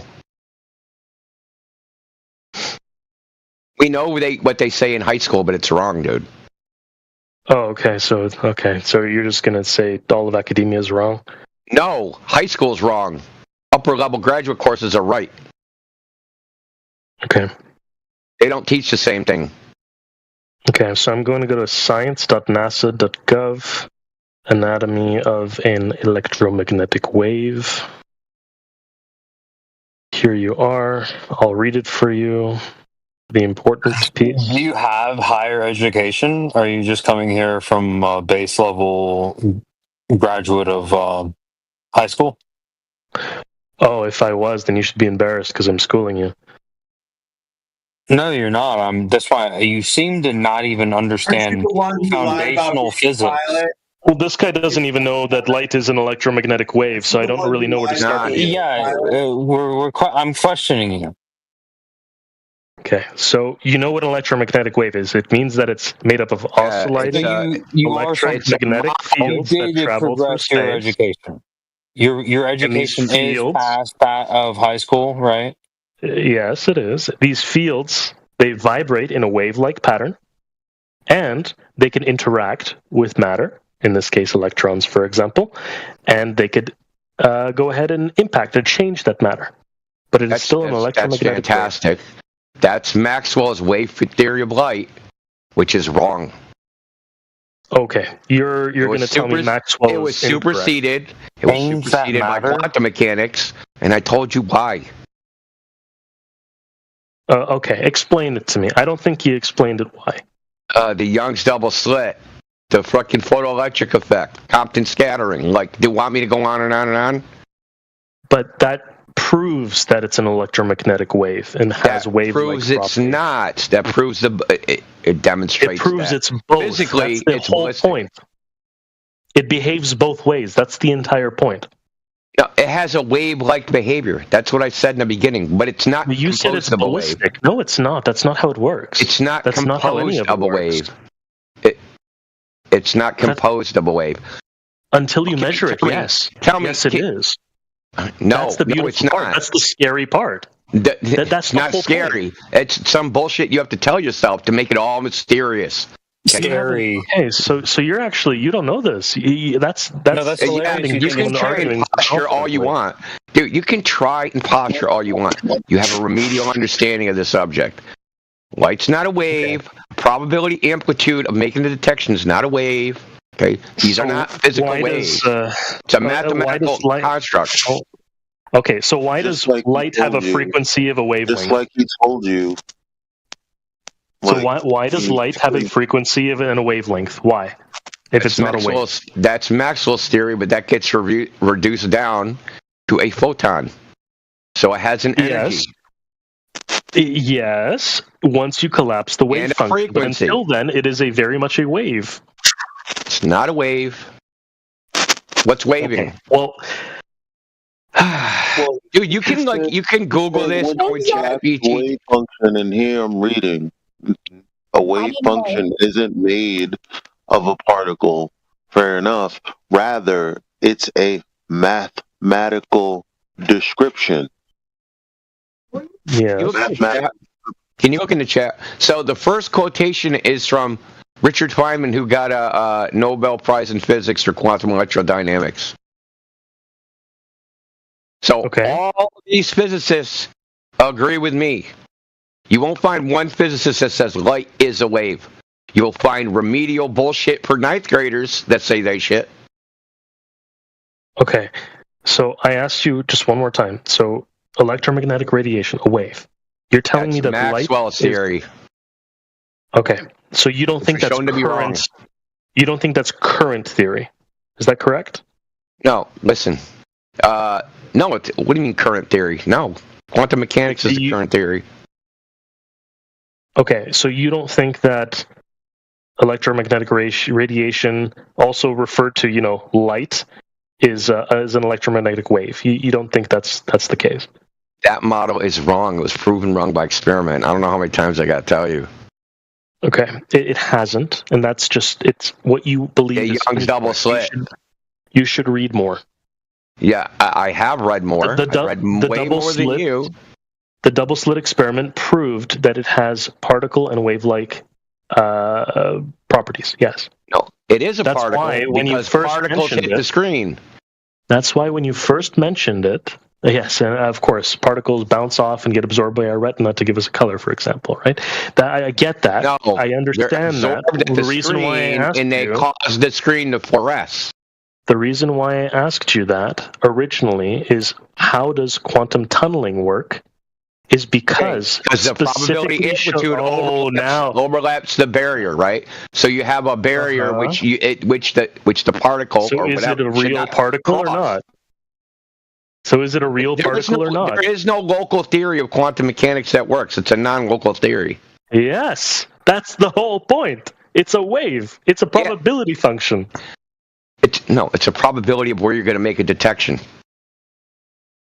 Yes, that's the whole point. And until you make that detection, what is it?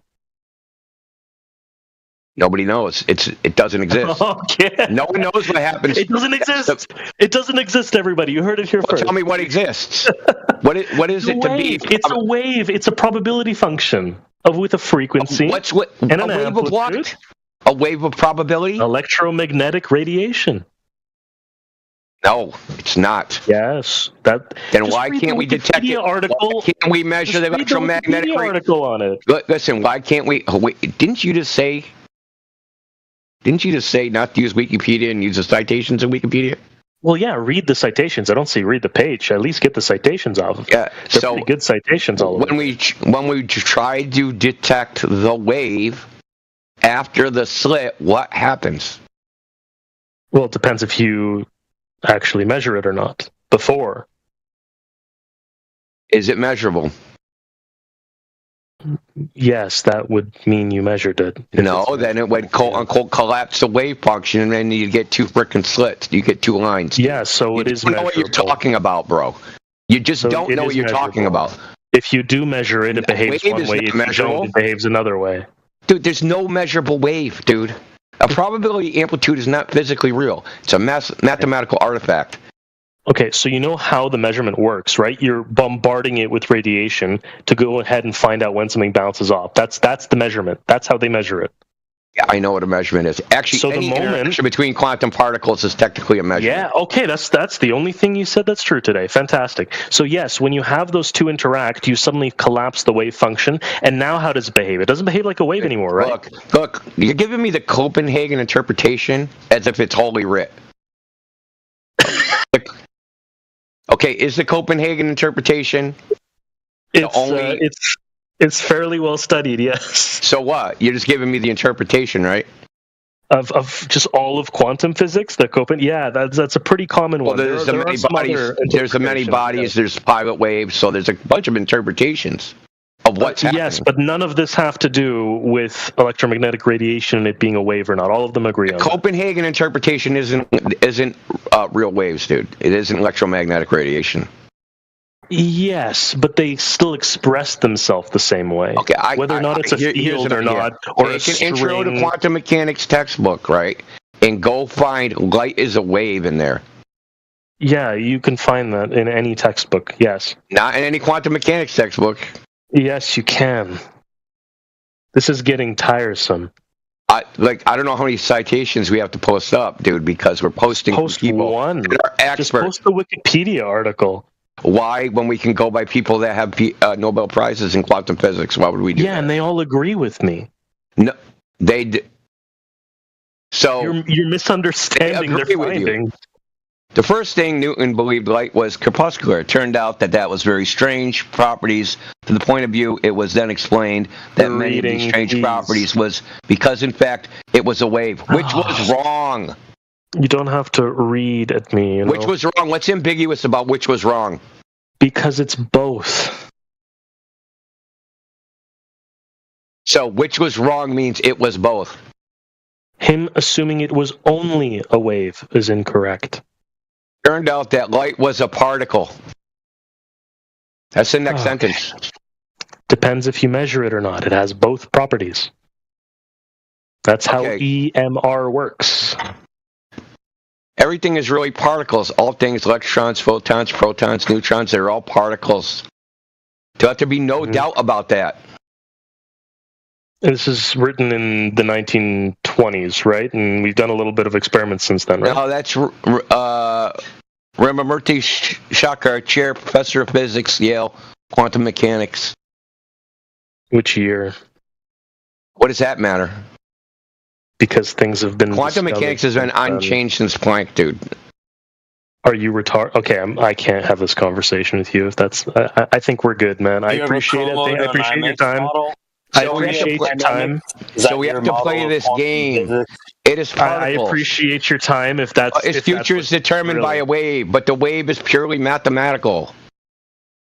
No, it's not. You can't put an instrument to measure the energy due to this wave. Yeah, you can't measure it. We use to determine that all will happen in the experiment. But that's the entire point. If you don't measure it, unless there is an observer, it will act as a wave. And it's not just a mathematical wave. It is actually a wave. It's That's not. The why observer is the point. The observer. That is why. The point. That is why you that's have the literal point perspective. The observer. So you conceded the observer. Okay, so hold on, dude. In one dimension, wave functions are often denoted by the symbol phi xt. They are functions of the coordinate x and time t. But phi xt is not real, but a complex function.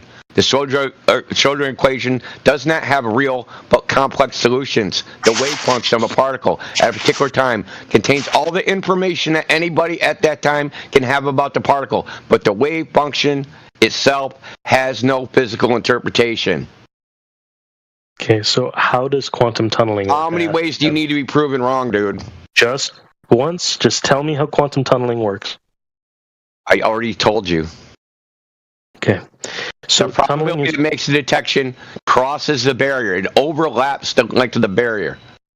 That's right. So the Schrödinger equation specifically tells you the nature of the matter, and the tunneling is a consequence. So the only way it can tunnel is if it is a actual wave function as a state you're just asserting that. You're just asserting that. Schrödinger asserted that. I'm not asserting shit. Schrödinger actually railed against quantum mechanics because Schrödinger's cat was not an endorsement of quantum mechanics. It was a thing against it. It has nothing to do with this conversation, Schrödinger's Yes, it does. Oh my god. Dude, you just brought up Schrödinger as if he's affirming what you're saying, dude. He didn't. He said that this is bullshit. Okay, do you know what a wave packet is? A photon. Okay, so a wave packet, no, I mean, it's a little more broad than that.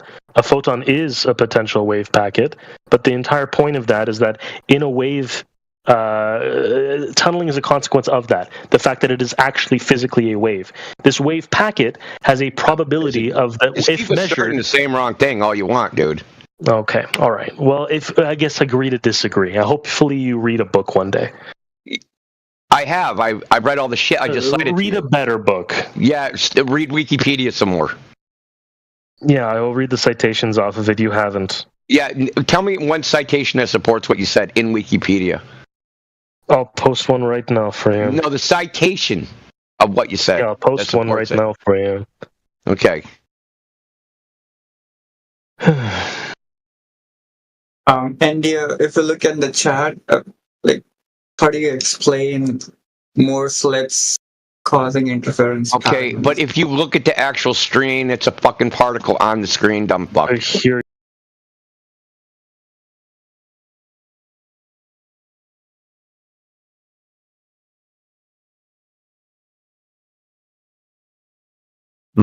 Yeah, but I understand why you're saying luminaries are not planet, because when I think of a planet, I think it's a sphere, right? Like I'm thinking Star Wars, Not necessarily, no, because the origin of the term planet, they weren't saying that in the sense that they are like Earth.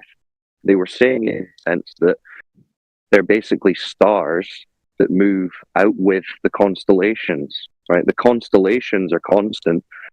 The field of stars generally is constant and moving all in one motion together. But the planets, although they look like stars basically to our eyes, they move in their own courses, right? So they were special. They were of interest to the ancients especially, because they were like, well, these stars are doing something different. What are these guys doing? And they called them planets, which in Greek meant wandering star. Right? It's only in modern times that they've conflated planet with a ball akin to the claimed ball that we live on. Yeah. So they've tried to link the two in our minds when they're actually not linked. There's no connection between the two. They're not the same thing. Okay, so you don't dispute that they are spherical. Or you like to say maybe that you don't know? I'm not claiming that they're spherical. I don't claim a shape of them. You can really just see a blob of light. It's like a blob of energy of some kind. Yeah, the real pictures. I mean, when you say that they're spheres would be a claim that you can't really substantiate. And what about the moon? The moon, we can see it quite clearly, right? Yeah, you can see a strange disk of light with a surface that may seem curved, I'll grant you, to our eye, That doesn't mean that it's a sphere. It could be like a shallow bowl or something. In astronomy, they refer to the sun and the moon as disks. Right, the disk of the sun, because that's technically all we see. We just see a circle of light. Unless you were to travel to it and go around it, you couldn't actually evidence a 3D shape. Yeah, but don't we see a bit of the edges when it is, because it is moving quite a bit, right? It's always facing the Earth, but it is moving quite a bit. We can see more on those sides, you know, like they're all rotating. They seem to be rotating. You don't see like you don't really notice a rotation of the moon. We just see one circular face. And they tell us that it's a ball that's rotating at the perfect speed so that it's essentially locked. They call it tidally locked. So that we only ever see the one side of this ball. But the fact is, you don't even know that another side exists. You've never seen it. Yeah. So, and you probably believe that it is local, right? That the sun and the moon are local. Well, it depends on how you define local. We would generally say that they're not the astronomical, unimaginable distances that the mainstream claim, like 93 million miles away from the sun. No, and closer than that. But how close? Couldn't say. Yeah, that's true. No, because just by observation, they're like pretty much the same size when I look at them, Yeah, they are the same angular size. And just an eclipse, right? An eclipse, one on top of the other, it's pretty much so fitting. So how can one be so small and so close while the other one is so big but so far, and they both fit perfectly? This is so strange. Insane cosmic coincidence. Yeah. I mean, that's how they explain away a whole heap of this stuff. Just insane cosmic coincidence, which statisticians, academics, they would take that number of the statistical chance and they would call it statistically impossible. But then they just say, oh, well, we're just one of billions and billions of sections of this galaxy and universe. So we just happen to be the lucky ones that have this arrangement that perfectly sustains life in a way that we can't observe anywhere else. Yeah, it's just coincidence. Yeah, it's so much. How do you say? It's just too much. It's just too much. It's just. Yeah. They're really just trying to fit the puzzle together. All this. Let's put up. It's like. Yeah, they're basically trying to hide the fact from you that it's obvious, intelligent design. Yeah, it's like a puzzle. It's not like fitting the piece of the puzzle together. It's like recreating the puzzle itself, by you yourself adding others pieces around it. Just that doesn't really make sense anyway. But it's like, I'm going to recreate the puzzle because this new question arises by these fucking, Well, yeah, it's like an entirely. You have to start this whole investigation from ground zero, right? From the very first point. Yeah. Which is an assumption of a globe to begin with, and realizing that it was only ever a quasi-religious philosophy, rather than any kind of empirical science. And it's basically just a religion that's been given to us as if it's not a religion. Yeah. And it's true.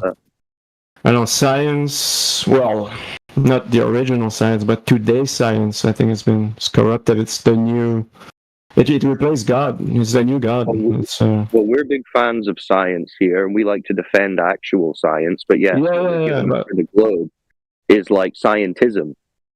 It's like a religion that they've given the label science to give it some credibility, but in reality, it's just philosophy and religion. No, it's crazy, and that's the thing. The more I dig and all of this, the more it seems far-fetched. Like what we just said, the sun and the moon fitting perfectly together. This is pretty far-fetched. That's one. it's plausible, you know. Doesn't mean that it's not possible, but the probabilities makes it highly unlikely.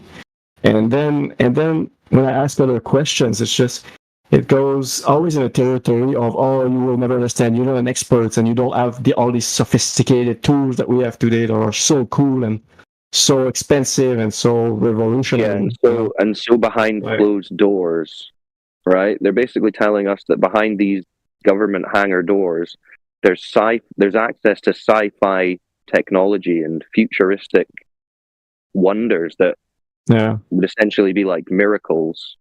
And at that point, you know, when science, quote unquote, is not accessible to the public, it just becomes an obvious means of control. They're just behind closed doors telling us stories about amazing things they claim to be doing, and people are believing them. That's the problem. Yeah, it's the religion part you were talking about. Yes. Yeah, it's pretty crazy. Yeah, it's a lot. How long you been into this?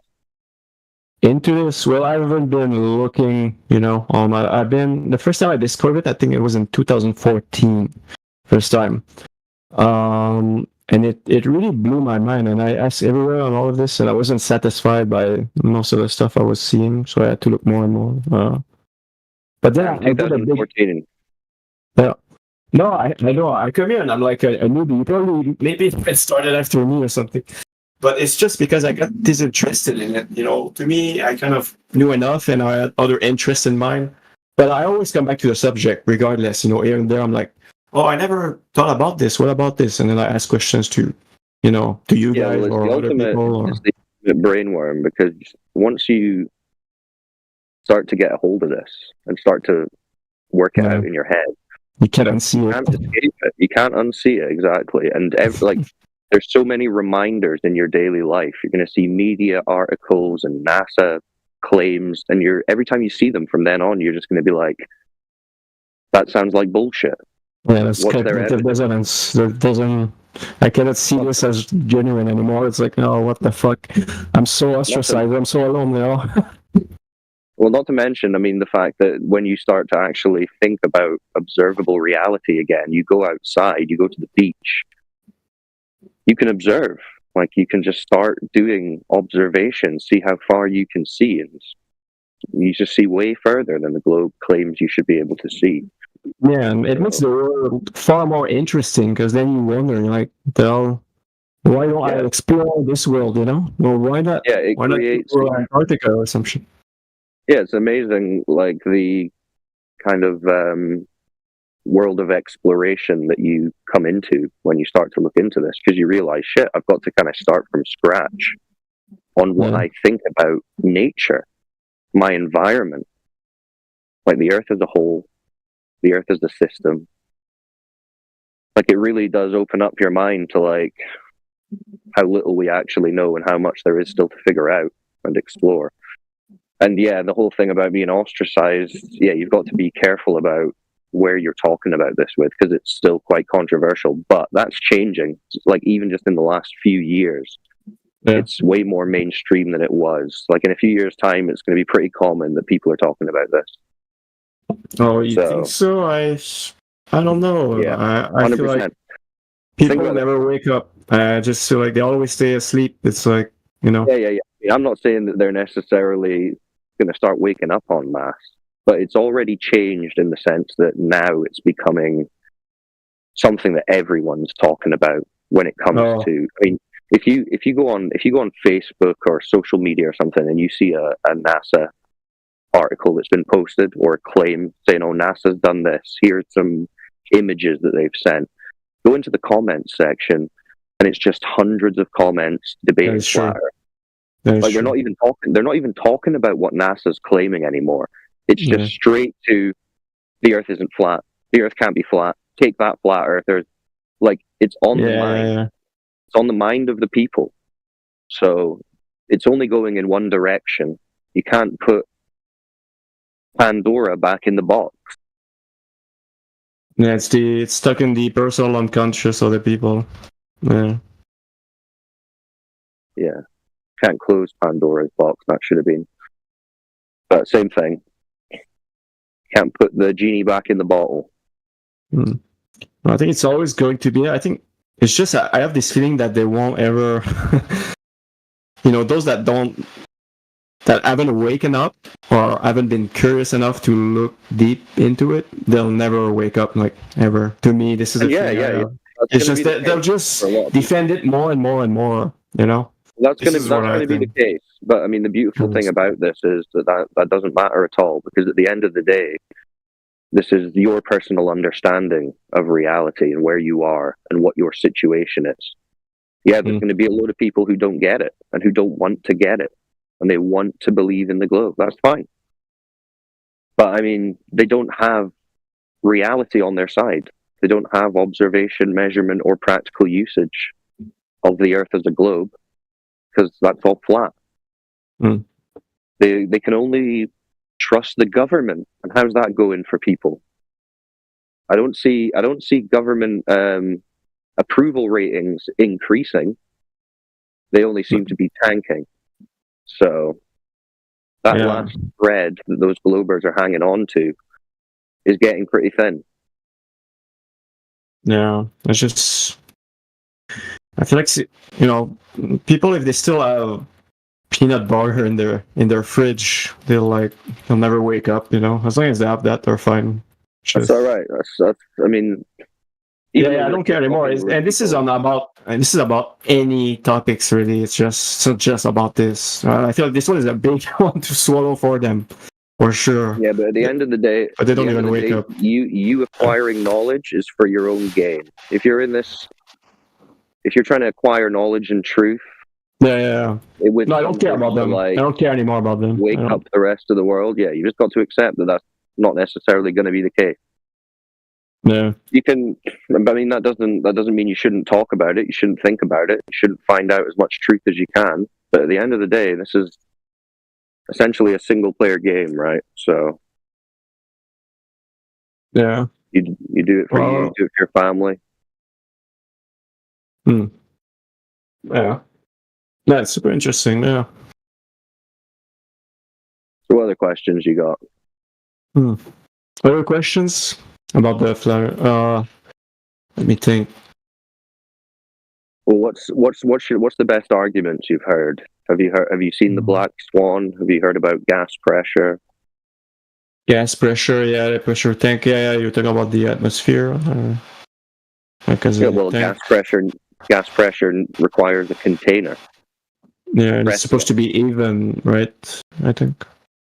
Well, it's just the fact that if you can't have air pressure sitting adjacent to a vacuum, a low pressure space, what they're calling space, without that air flowing from high pressure to low pressure, entropy. So the high pressure of Earth that we breathe, the air, would flow into the lower pressure of space if we were in space, like they claim. Yeah, because it is leaking, right? The atmosphere is leaking. So they say, yeah. But like a small degree. They're like, a little bit of it's leaking out, but even that is a violation of natural law. That's not what happens.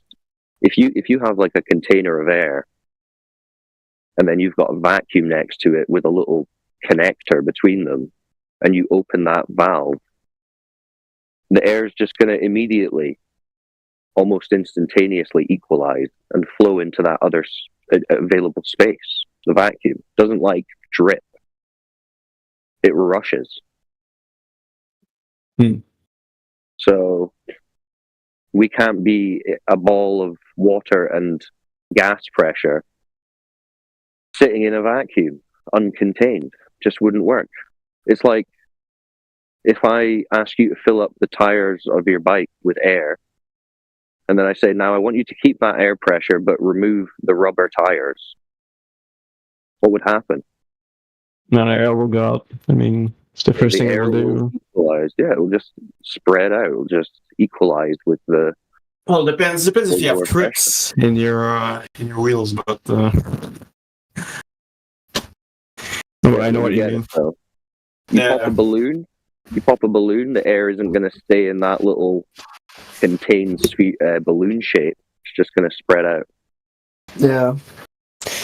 No, I don't need. I mean, most the big questions I had today was answered by DJ. You know, it was about refraction, the horizon. You know, this is always the main point I bring up when I'm talking about flat Earth, because the thing that brought me to flat Earth. You know, so.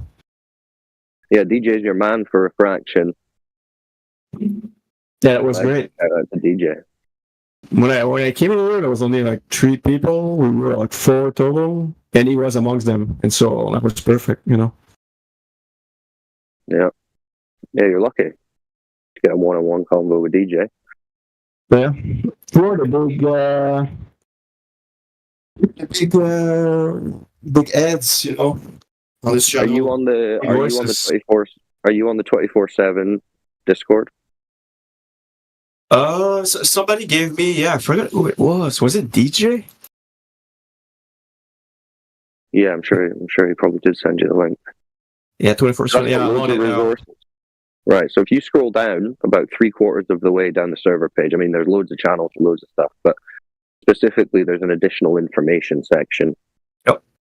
So it's all alphabetized, and if you wanted to look at information on like refraction, there's a channel under R for refraction. Horizon, channel under H for horizon. Explore some of those channels. So this means you can just like research in your own time and actually find good information without Google trying to fuck you up with Professor Dave and whoever else. Yeah.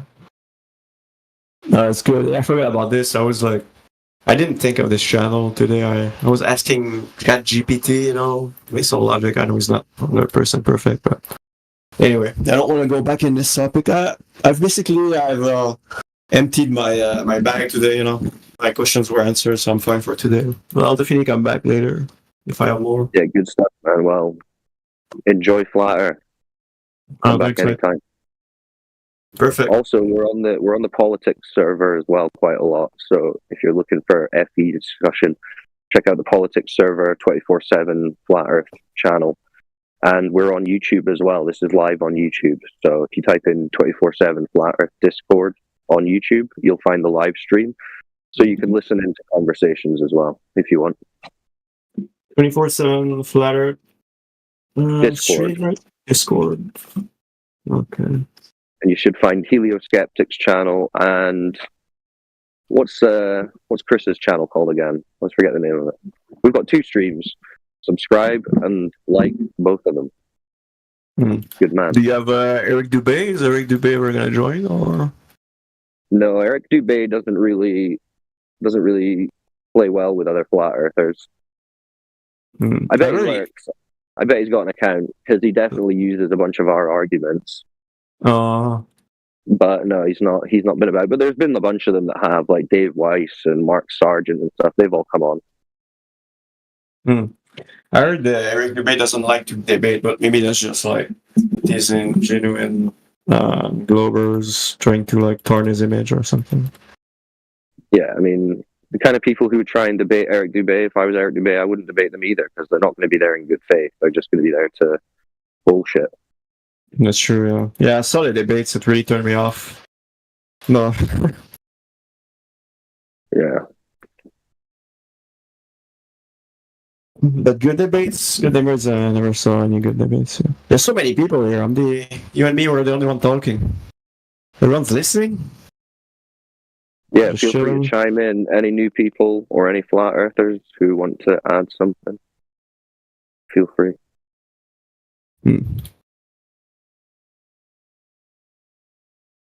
Yeah, we make sure we keep the conversations pretty structured in here, right? Some of the other channels, like everyone's trying to talk over each other, right? We kind of like take turns talking, and people are listening in while they're working and things like that as well.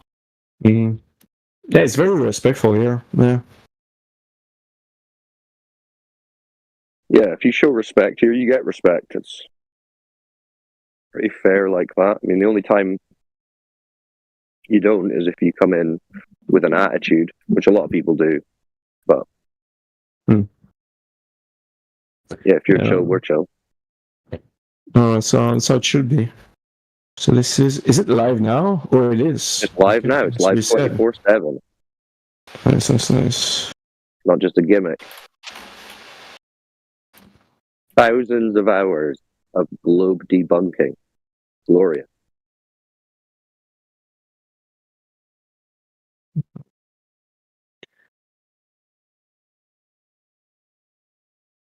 All right, that was good. Okay, I'll leave at that. Thank you. Yeah, Thank you, peace, DJ. brother. Thank you, Cyclone. Thank you. Yeah, nice to meet you. Have a good night. Nice to meet you too.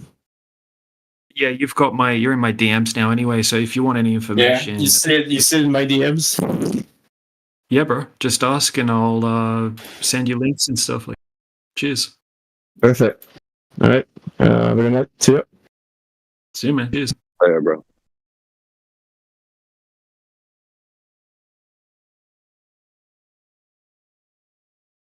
Seems like a cool guy. Yeah, it's interesting. We had nothing but cool people in here for the last few hours, right? Even before that, there were a couple of globe earthers in here chatting with each other, right? And they were super cool, right? I was just listening to them and they were like, yeah, a lot of their arguments, they make really good sense once you understand where they're coming from and blah, blah, blah. And yeah, NASA's definitely pretty suspect and interesting. Oh, nice. Oh, man. As soon as NASA's suspect, like, you're done. That's it.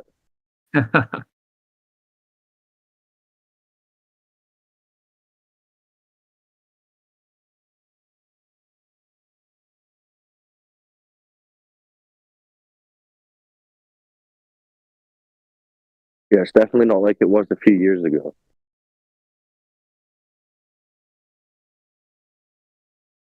I mean, you still get the same kind of trolls, but definitely a higher percentage of people who are actually interested.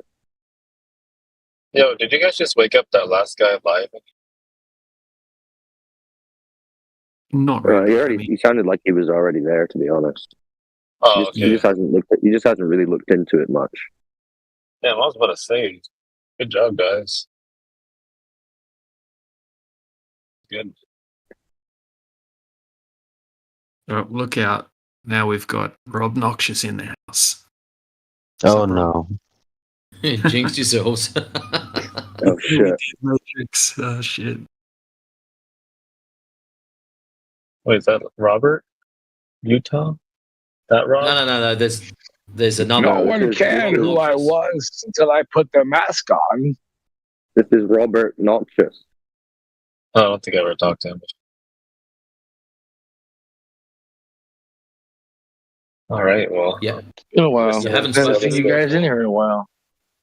Good to see you guys back. Get him, lads. I think that Lewis is pear-shaped. Oh, I'm driving around. I'll let you guys talk. I'll just be listening, and you guys are good. What was that about pear-shaped? Yeah, I think the Earth is pear-shaped. What? Sure I don't know who this is. That's Rice Ray. What? Trolling. I'm not trolling, bro. How dare you? You're a flat earther. I'm a pear-earther, bro. Yeah, he's got to be a flat earther. Yeah, globe is like so 2012. Kind of is, isn't it? Even the Globers don't want to back up the globe anymore. They've come up with their own thing.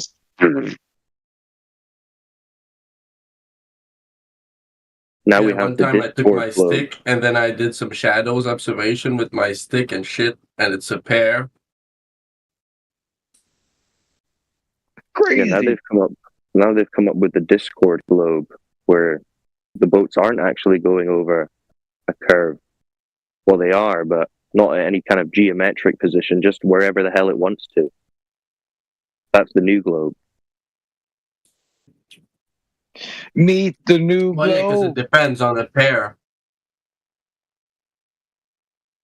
Someone actually posted the official globe model the other day, right? I just reposted it in the chat there.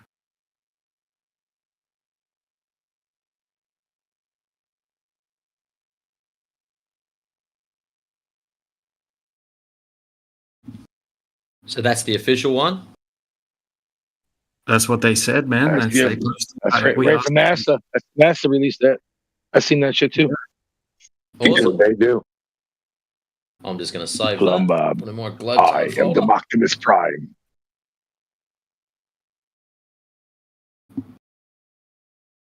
What NASA Our dude home say the Earth's flat? Come on, Demar, give us an Optimus Prime, dude. Say, our home planet of Flatron. We had to leave. We had to leave our home planet. Autobots. Thank you, brother. Roll Thank out. you, brother. I like my childhood, dude. That's creepy. Ever since NASA declared Earth was flat, We have been sent here to destroy all globers. the globe has been a psyop for millions of years. Flat irons, roll out. Hey, who's doing that? That sounds pretty good. Doing what?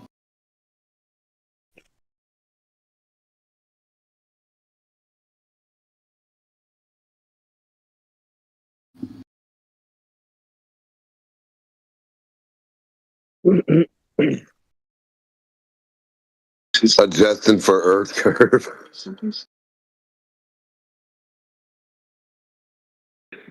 Oh, nobody? Oh, okay. What if we had the flat Earth globe Earth debate, but we had it like a battle rap?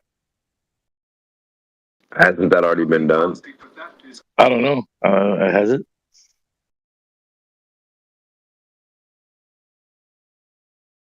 I'm sure it has.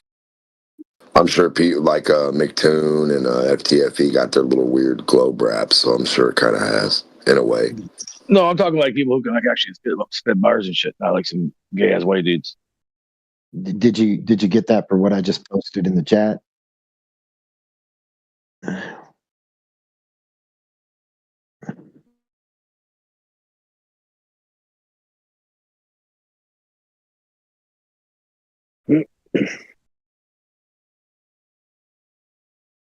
That's a good idea, though. Someone should do an AI voice of McToon rapping his globe proofs. Hey man, if we ain't having fun, then what are we all doing? You know, gotta be having fun at least. Come on, you know, that means you're doing something you don't enjoy. It's just kind of weird. Yeah, I love to have fun. Me too. I like to party.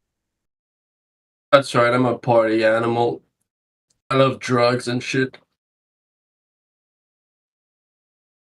It can be like GPS, telescopes, and satellites. Damn, that gets them out. WS-84 and a theodolite. That'll be McToon's goofy ass.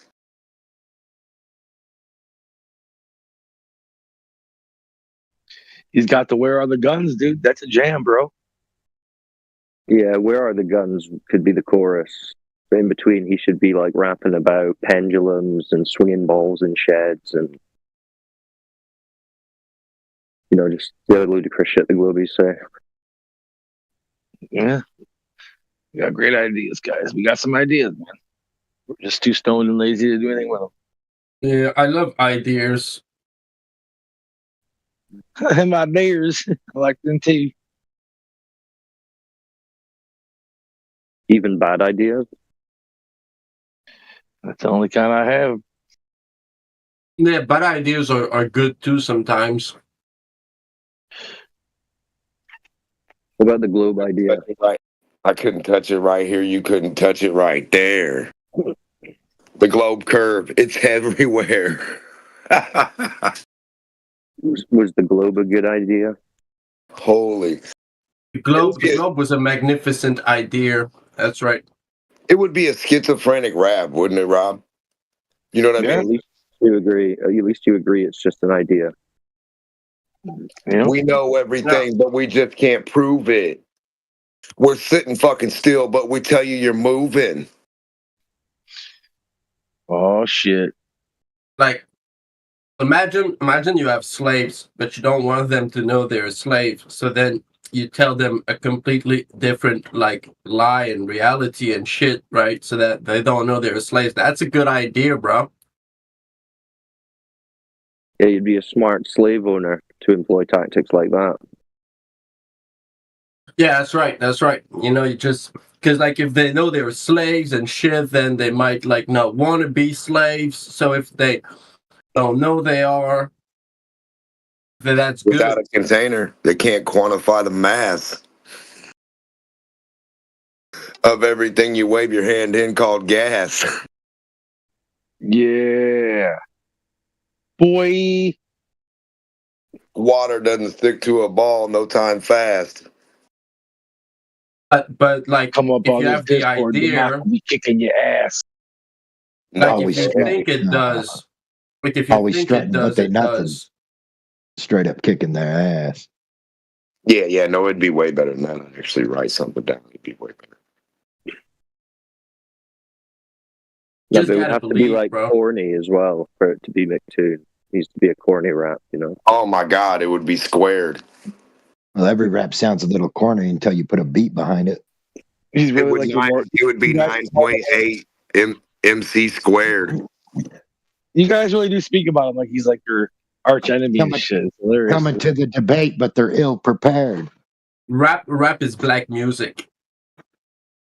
No, he's just a funny meme of the Globe. Like the Globe has funny characters like Neil deGrasse Tyson and McToon. Really? You guys don't have any funny characters? Nathan Oakley looking like fucking Jaws from James Bond dude with less hair? Yeah, I'm not saying there's not characters on both sides. I'm just saying McToon's the funny one. I think I'm pretty funny. Where's the guns, Nathan? I mean, he's a meme factory.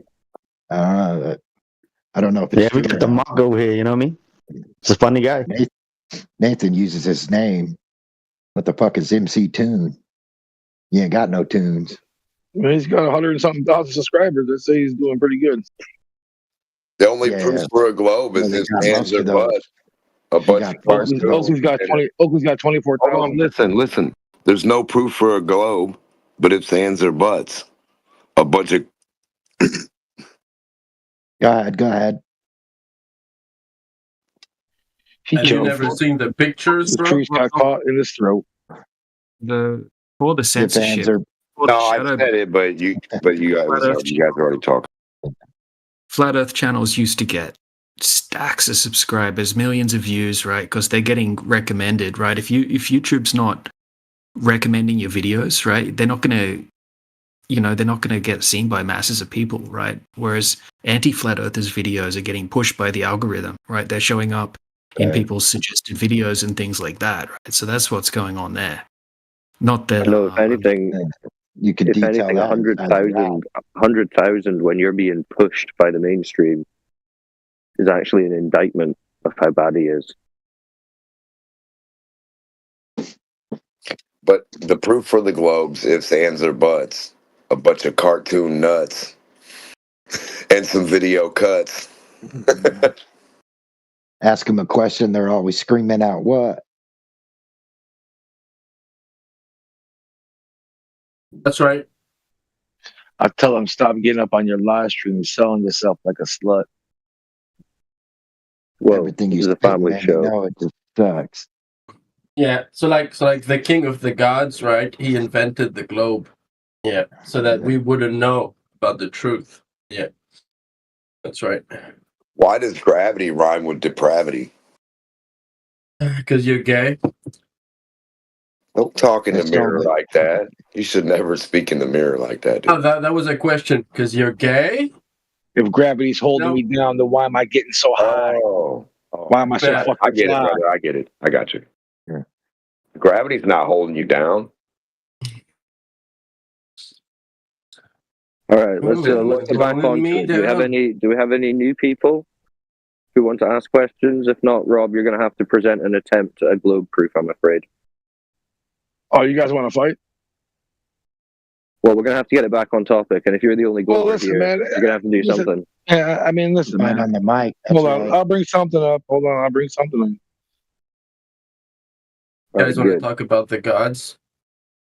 No. That's a contradiction in terms, dude. It's a contradiction in terms.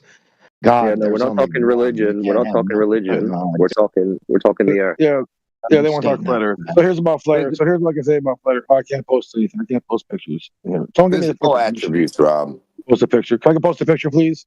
You can revoke it later. Someone post one. Well, I don't know. I'm gonna go on mute for a bit. So DJ or someone take over. But I don't know about your perms.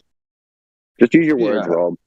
We'll know what you're talking about. It's not really words. It's just the fucking picture I can show you guys and explain my argument.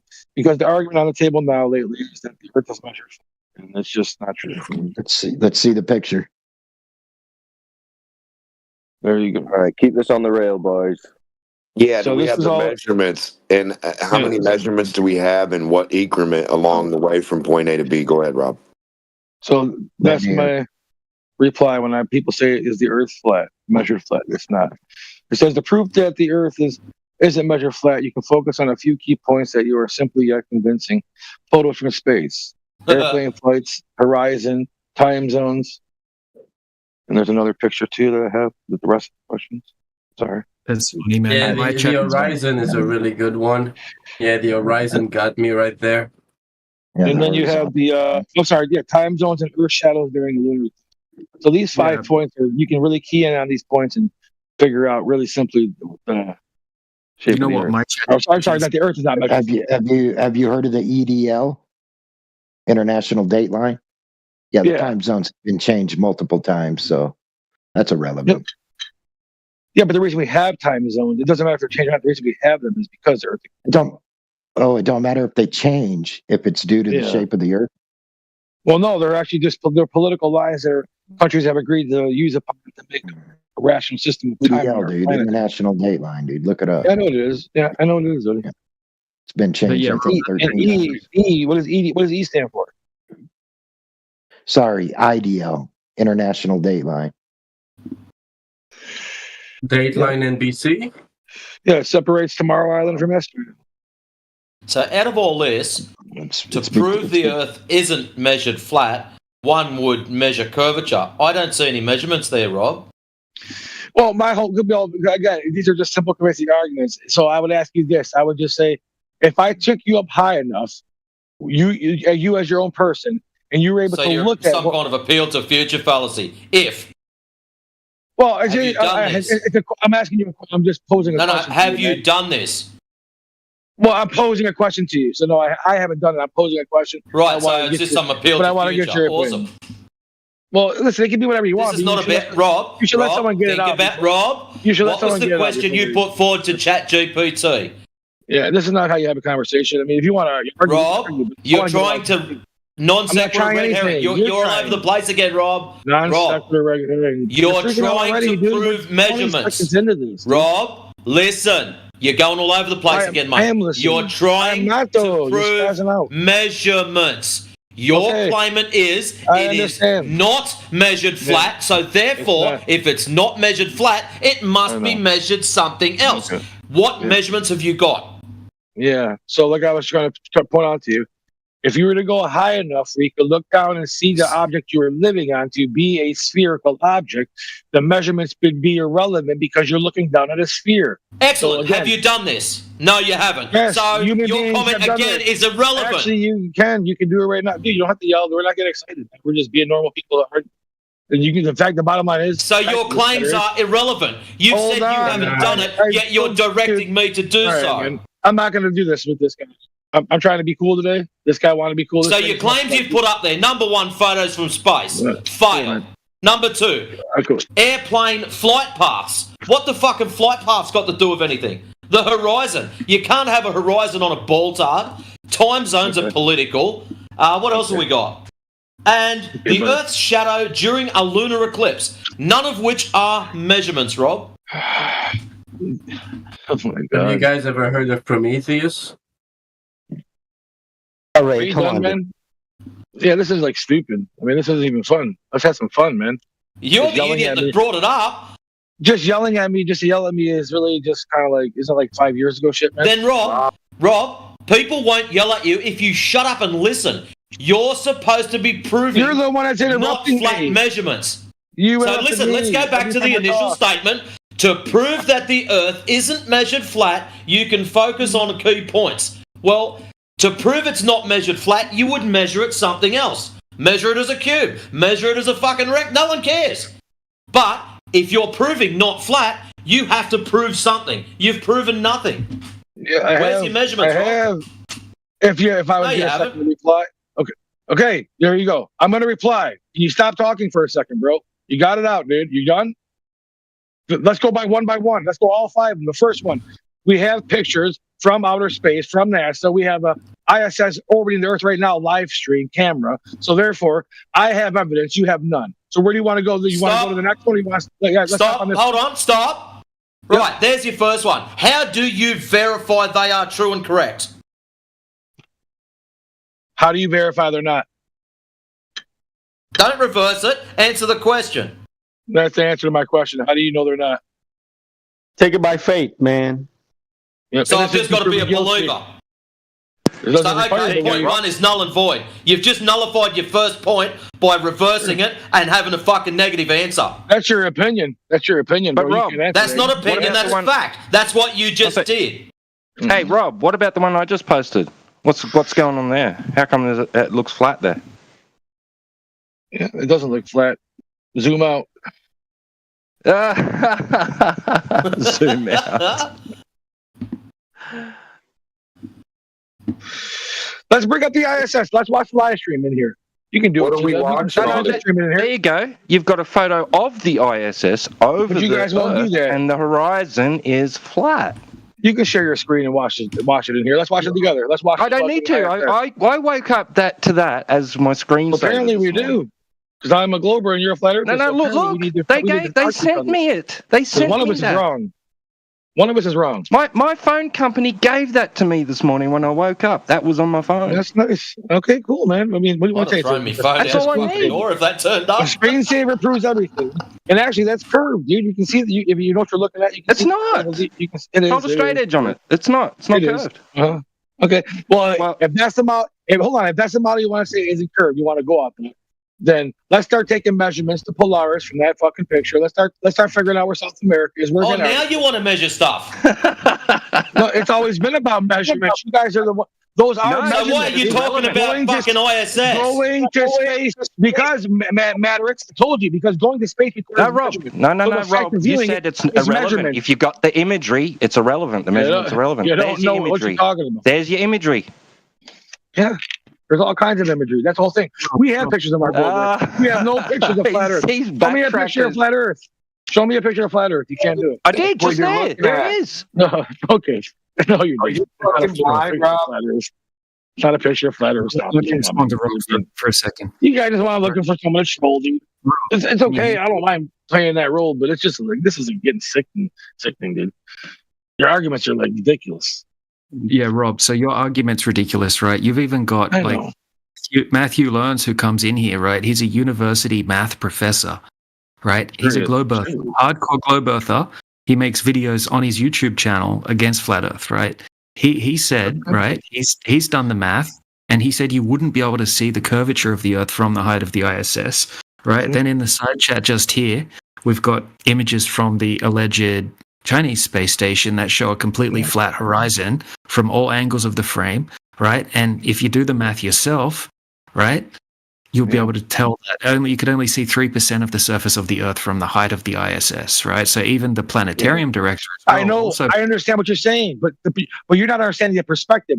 So yes, what you're saying might be optically true on what your aspect of what you're seeing is, but when you get that high, you're going to be able to see the object as more of a whole, and what you're going to see is a 3D object. So you're going to look down, and you're going to see. Let's say you're looking at North America. You have to be looking. Rob, slow down. Just stop for a second. Why can't I get this out, dude? Rob, just hold on a second. Have you done this? I'm just not going to talk no more, dude. Have you done this?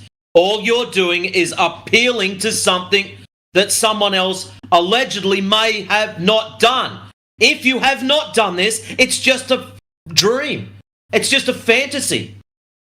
You've got nothing, Rob, but these crazy ideas. If you fly high enough, check it out. If I win the lotto tomorrow, fuck me, I'll be rich.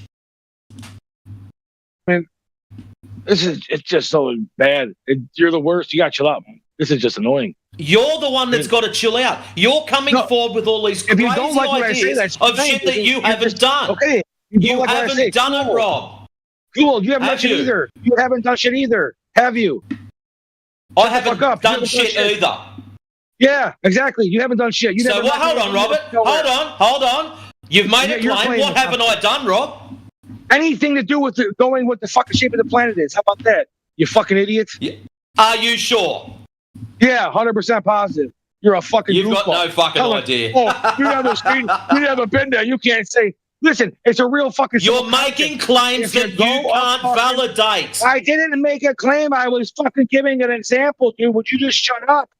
You just sound stupid right now. Just shut up and let a person talk. Rob, you can destroy you're making claims you can't verify or validate. Let me know when I'm. So if you can go high, now validate it. You verify it for everyone in here. You show everyone how fucking wrong I am. Go for it. The floor's yours.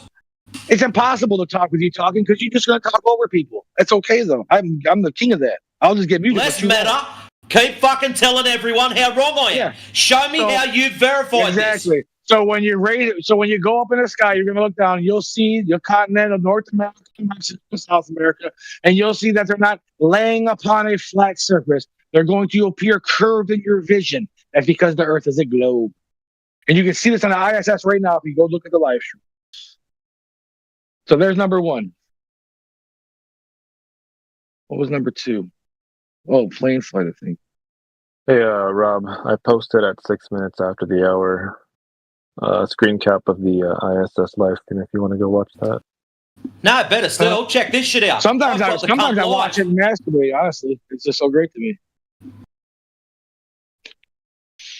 Let's go airplane flights. The one guy who went to the TFE, the final experiment down there, he flew from Sydney, Australia to Santiago, Chile. Hey, Rob. Flew that fucking flight. You wanted me to go to the ISS. Check it out. Live footage. Looking straight down. Where's your curve? He never went over land. He never went. Where's the curve, Rob? I'm going to do a fucking McToon. Where's the guns, Nathan? Where's the curve, Rob? Live ISS footage from fucking YouTube right now. Where's the curve? You can't see. Where is it, Rob? You said go to the live footage. I'm on it now. I'm broadcasting it so you can fucking see it. Tell me where it is. Let's look, man. Hold on, Maddox. Let's look. There we go. I'm with you. Let me turn it on. Let's look at it. Let's watch this beautiful spectacle of human technology advancement. Hold on. I'm getting the blue ring loading. You loading up just crashing my fucking computer. Oh, there it is.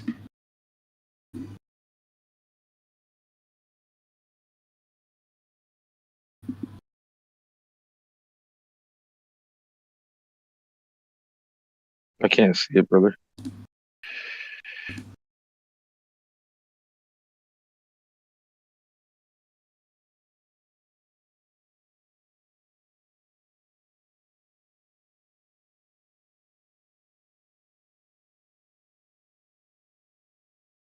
You guys believe in astral projection?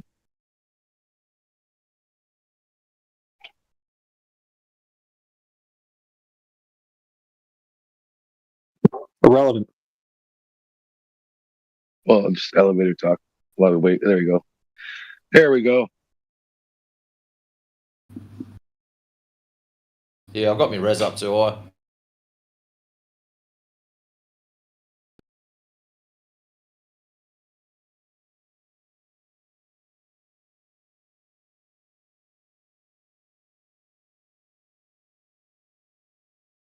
But I've watched that shit before.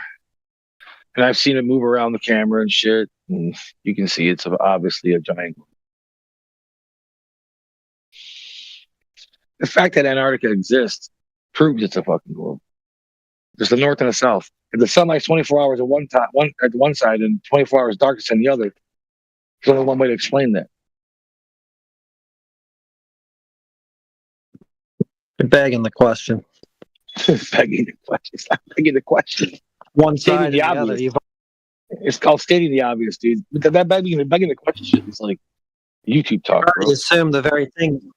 You've already assumed the very thing you claim it proves. It's not assuming anything. It's observable. Yeah. Not assuming anything. By It's observable. one side and the other, you've already assumed. You're not assuming. You're not assuming anything. You're not assuming anything. It's a fact. It happens in reality. You said one side and the other. What are you talking about? One side of what? The North Pole is in darkness when the South Pole is in light. That's observable, recordable, and undeniable. It's not a begging any question. It's not re-identifying a fallacy. It's nothing like that. All those fancy words you use. You're not addressing what I'm talking. It is. That's not what I called you up for. Okay. You call me out for something you're using a word you don't understand. What did I say? What did I say? Say it again. Yeah. So you're arguing with you don't even know what, you fucking idiot. Yeah. All right. Begging the question. Sure, buddy. Yeah, because you said one side and the other. You got to figure out what that means. One side of what? Just speaking colloquial about. One side of what, dude? It's antipodal. If the one, if antipodal. If Antarctica is a spot on the Earth, antipodal positions on a globe in your premise, then it doesn't happen on the east and west. It doesn't happen on the east and west. Listen, you have antipodal positions on a globe within your premise. You're begging the question. Sorry. Okay. It's not begging the question. It's observable. Yeah, it is. What's begging the question? It's observable and repeatable. What's begging the question, Rob? It's begging the question. I don't know. Okay. You don't know. So how can you know it's not begging the question when you don't even know what begging the question is? Yeah. Because you guys try to play these goofy fucking word games. Well, you should probably learn what it means. Stop being I don't need to. I know what it means, dude, but it's irrelevant to the conversation. Well, you know what it means, but you can't tell me. There's no question being begged. It's observable. It's observable by millions of people. You're begging the question, dude. There's no begging any questions. There's no there is. appeal to authority. None of that shit. The map that doesn't exist for how your sun works on your ball for the ground position of your sun in Antarctica. The map, do you have that, Rob? Which map do we use to show the sun's path in Antarctica? They were there. Rob, which map do they use to show the sun's path in Antarctica where they supposedly were? These models of globes. Rob, do they have a map with the sun's path on the fucking ground in 2025? You're telling me that no glober knows where the sun's going and where it's at? We do. What place? I just told you we do. We have a 3D model on a globe. That's how you do it. You retard. Show me it. What do you want me to turn my camera on and fucking put a flashlight on my globe and spin it? That's a perfect example of begging the question. A perfect example. I know. Yeah. Take note of your example, Rob. This can be a learning experience. A learning experience? Come on, man. You think I'm gonna learn Earth to slap, bro? You stop engaging in logical fallacies one of these days. Come on. There's another one.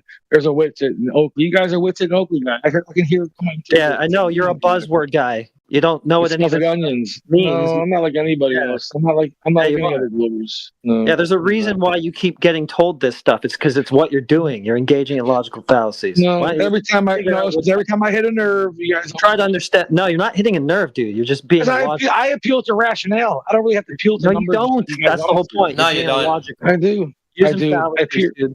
No, fallacy is it's an error in logic, and that's what you keep. I am a conspiracy guy. I'm a real conspiracy guy. It doesn't matter. Nobody cares. You stick with the point here. Well, that's the problem. No one cares anymore. No one cares about conspiracies. This is all a psyop to keep people away from the shit. Okay, so you guys worry about this shit all day long. Cool meltdown, dude. Those are awesome delusions, but just fix your. It's not a delusion. It's a fact. Look at the numbers. The numbers don't lie. Those guys have made hundreds of thousands. You don't know how to. McToon. People like McToon and Jern and all those guys made hundreds of thousands of dollars off you guys. You don't know how to reach a conclusion of fact, dude. You're too confused. Your logic it's all a YouTube. It's all a fucking social media scam, dude. To get viewers. That's a really like hundreds of thousands of us. It's a really cool cope, but if you'll fix your logic. Well, maybe not you personally, but just you being here and the numbers and all the subscribers, it all equals Nobody cares, dude. Stop. You're fucking schizoid ranting, dude. I'm not schizoid ranting. I'm You just are. spitting facts. Yes, bro. you are. It No, you're hurts. not. All right, In fact, cool. you don't know how All to right, reach. cool, man. I know. Don't talk about the cult. I know. Can't talk You about the don't know cult. how to reach a conclusion of fact because you can't. You know, we reason, have to get dude. Scientologists act like this too, man. Yeah. So You what? got them So guys? instead of just writing it off as Witsit or Oakleyisms, why don't you actually find out what these things mean so you can find out what you're being criticized for again? Man, I've been around for a long time. I know you've been around and you haven't learned jack shit. You have a learning disability. Hey, man, can you please unban me from the You got politics? a learning disability or what? What's your problem? That's How many times maybe, did you but call? Begging the question. Circular logic, dude. can you not ban me? Heretic, can you not ban me from the politics? Yeah, mercy ban? No thanks. You can stay here and suffer. Come on, man. I didn't break table service. I was just made a joke about it. He actually didn't give a fuck. Your reasoning is fallacious, dude. That's the problem. You're not understanding. Now it's fallacious. I know. These Yeah. big words. You guys scare me with these big words. I can't keep up. You think fallacious I'm just a simple street kid from Detroit, bro. You think fallacious is a big But the word? one thing I do know is a hustle when I see one, dude. You know what I'm saying? I ain't got to be a science guy or a math guy like you guys. I know a hustle because I'm from the streets. You should know that the globe, you're being hustled. Yeah. Okay. No, literally. They're pulling money out of your wallet, hustling you for the globe. Yeah. Well, I, unlike you, think that human beings have to be a multi-planet species to continue our species as a whole. So, all right, if anything happens to this planet, we want to have human beings all across everywhere, so we can inhabit the whole place we know. Try to get it everywhere, so we're immortal. Because as long as humans stay on Earth, we're gonna be mortal. We have an end one day, an end time. But if we leave the planet, we can become immortal. Our species. Can you articulate how you're not using fallacious reasoning or fallacious logic? I haven't done fellatio in years, dude. Nice. That was well done.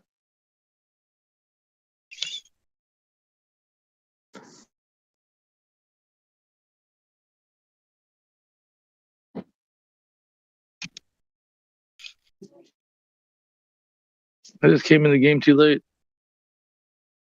It's no game. No, apparently not. All the other shit's gone now. All the other conspiracies are gone. Everybody's got YouTube channels and sits behind a mic. They want to be the next big thing. All those are okay though, right?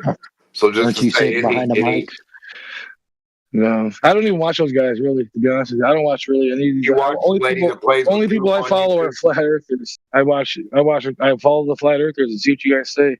You probably buy that Globe Lady's poop that she plays with on YouTube. No, I miss the days of like Alex Jones and like the early 2000s where it was fun.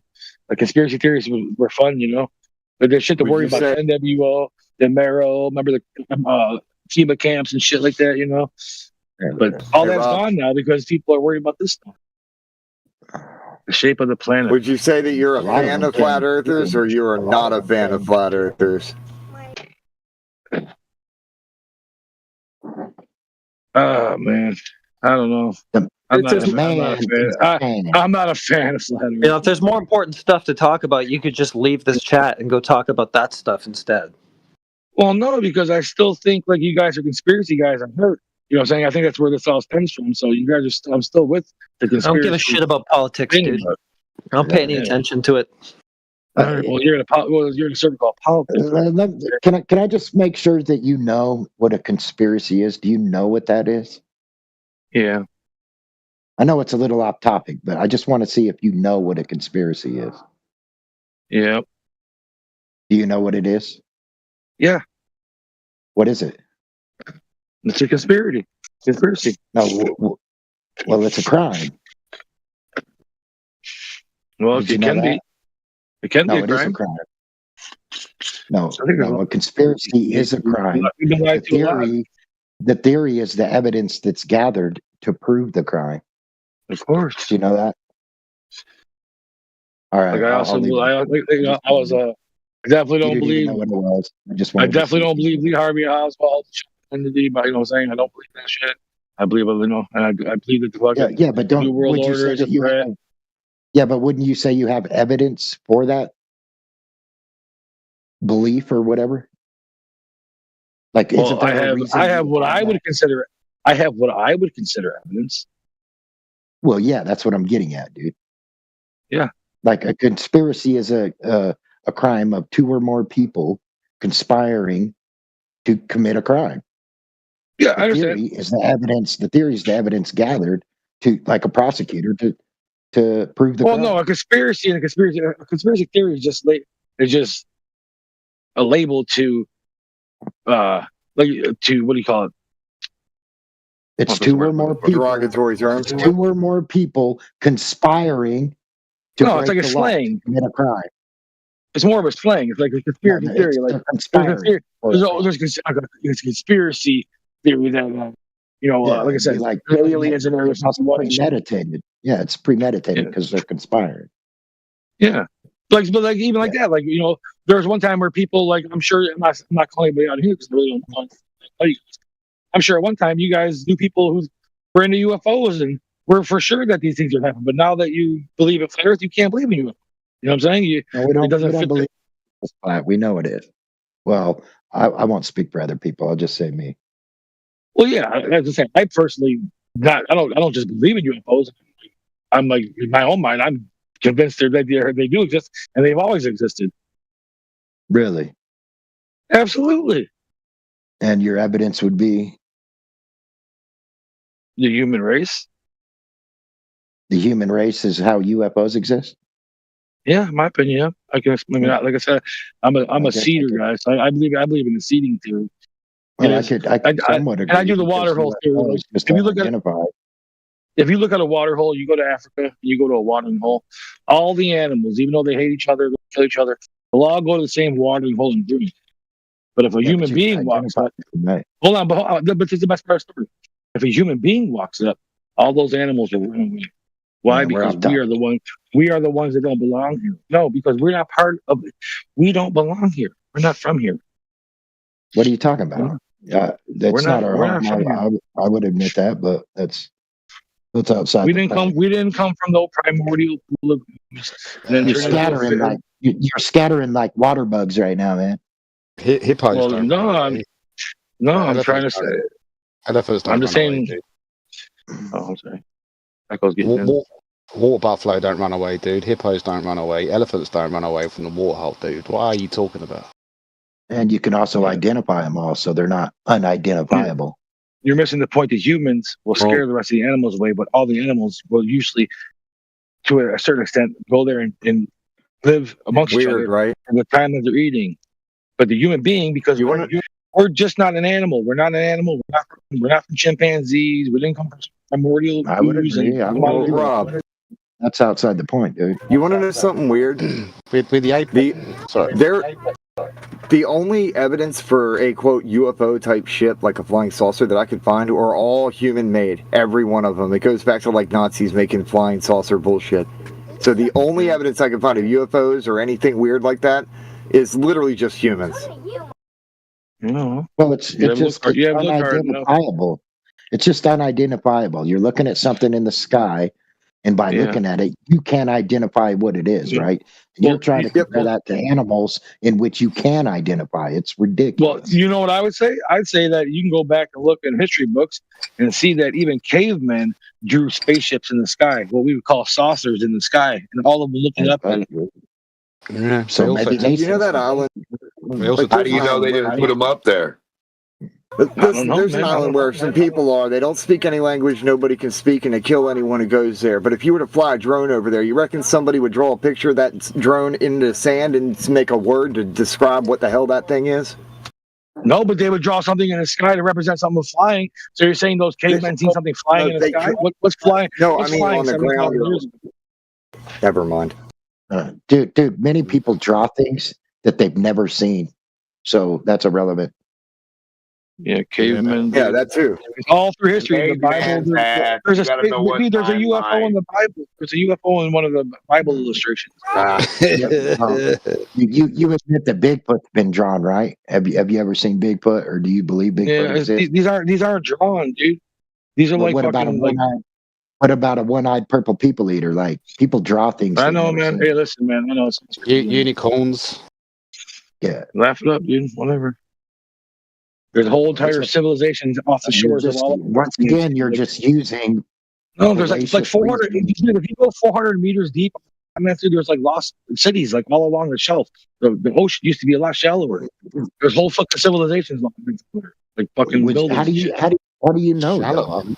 Because they have pictures and shit. You got fucking pictures. They'll show you pictures. Go look up old fucking I don't know, like what do you call it? Like underwater cities off the coast of the continents. Yeah, dude. If you want to post something for your evidence, do it, dude. But I'm not gonna. I won't deny it or agree with you, but I'm just saying.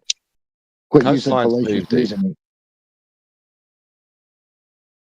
This watering hole thing, though. Dude. I'll go back to that, dude. Like, you do realise that human beings are the apex predator. We can kill all of them. We're the ones that define them. We define them. Guns. We make coats out of them, dude, and like jackets and handbags out of them. Yeah, we do anatomy on them. We'll do surgery on animals. We'll study or figure out how their eye works for funsies. Yeah. So in that aspect, I would agree with you that we're not animals because we're the one that defines animal. Yeah. I'm just saying, dude, animals like have got a good reason to probably not share the watering hole with us.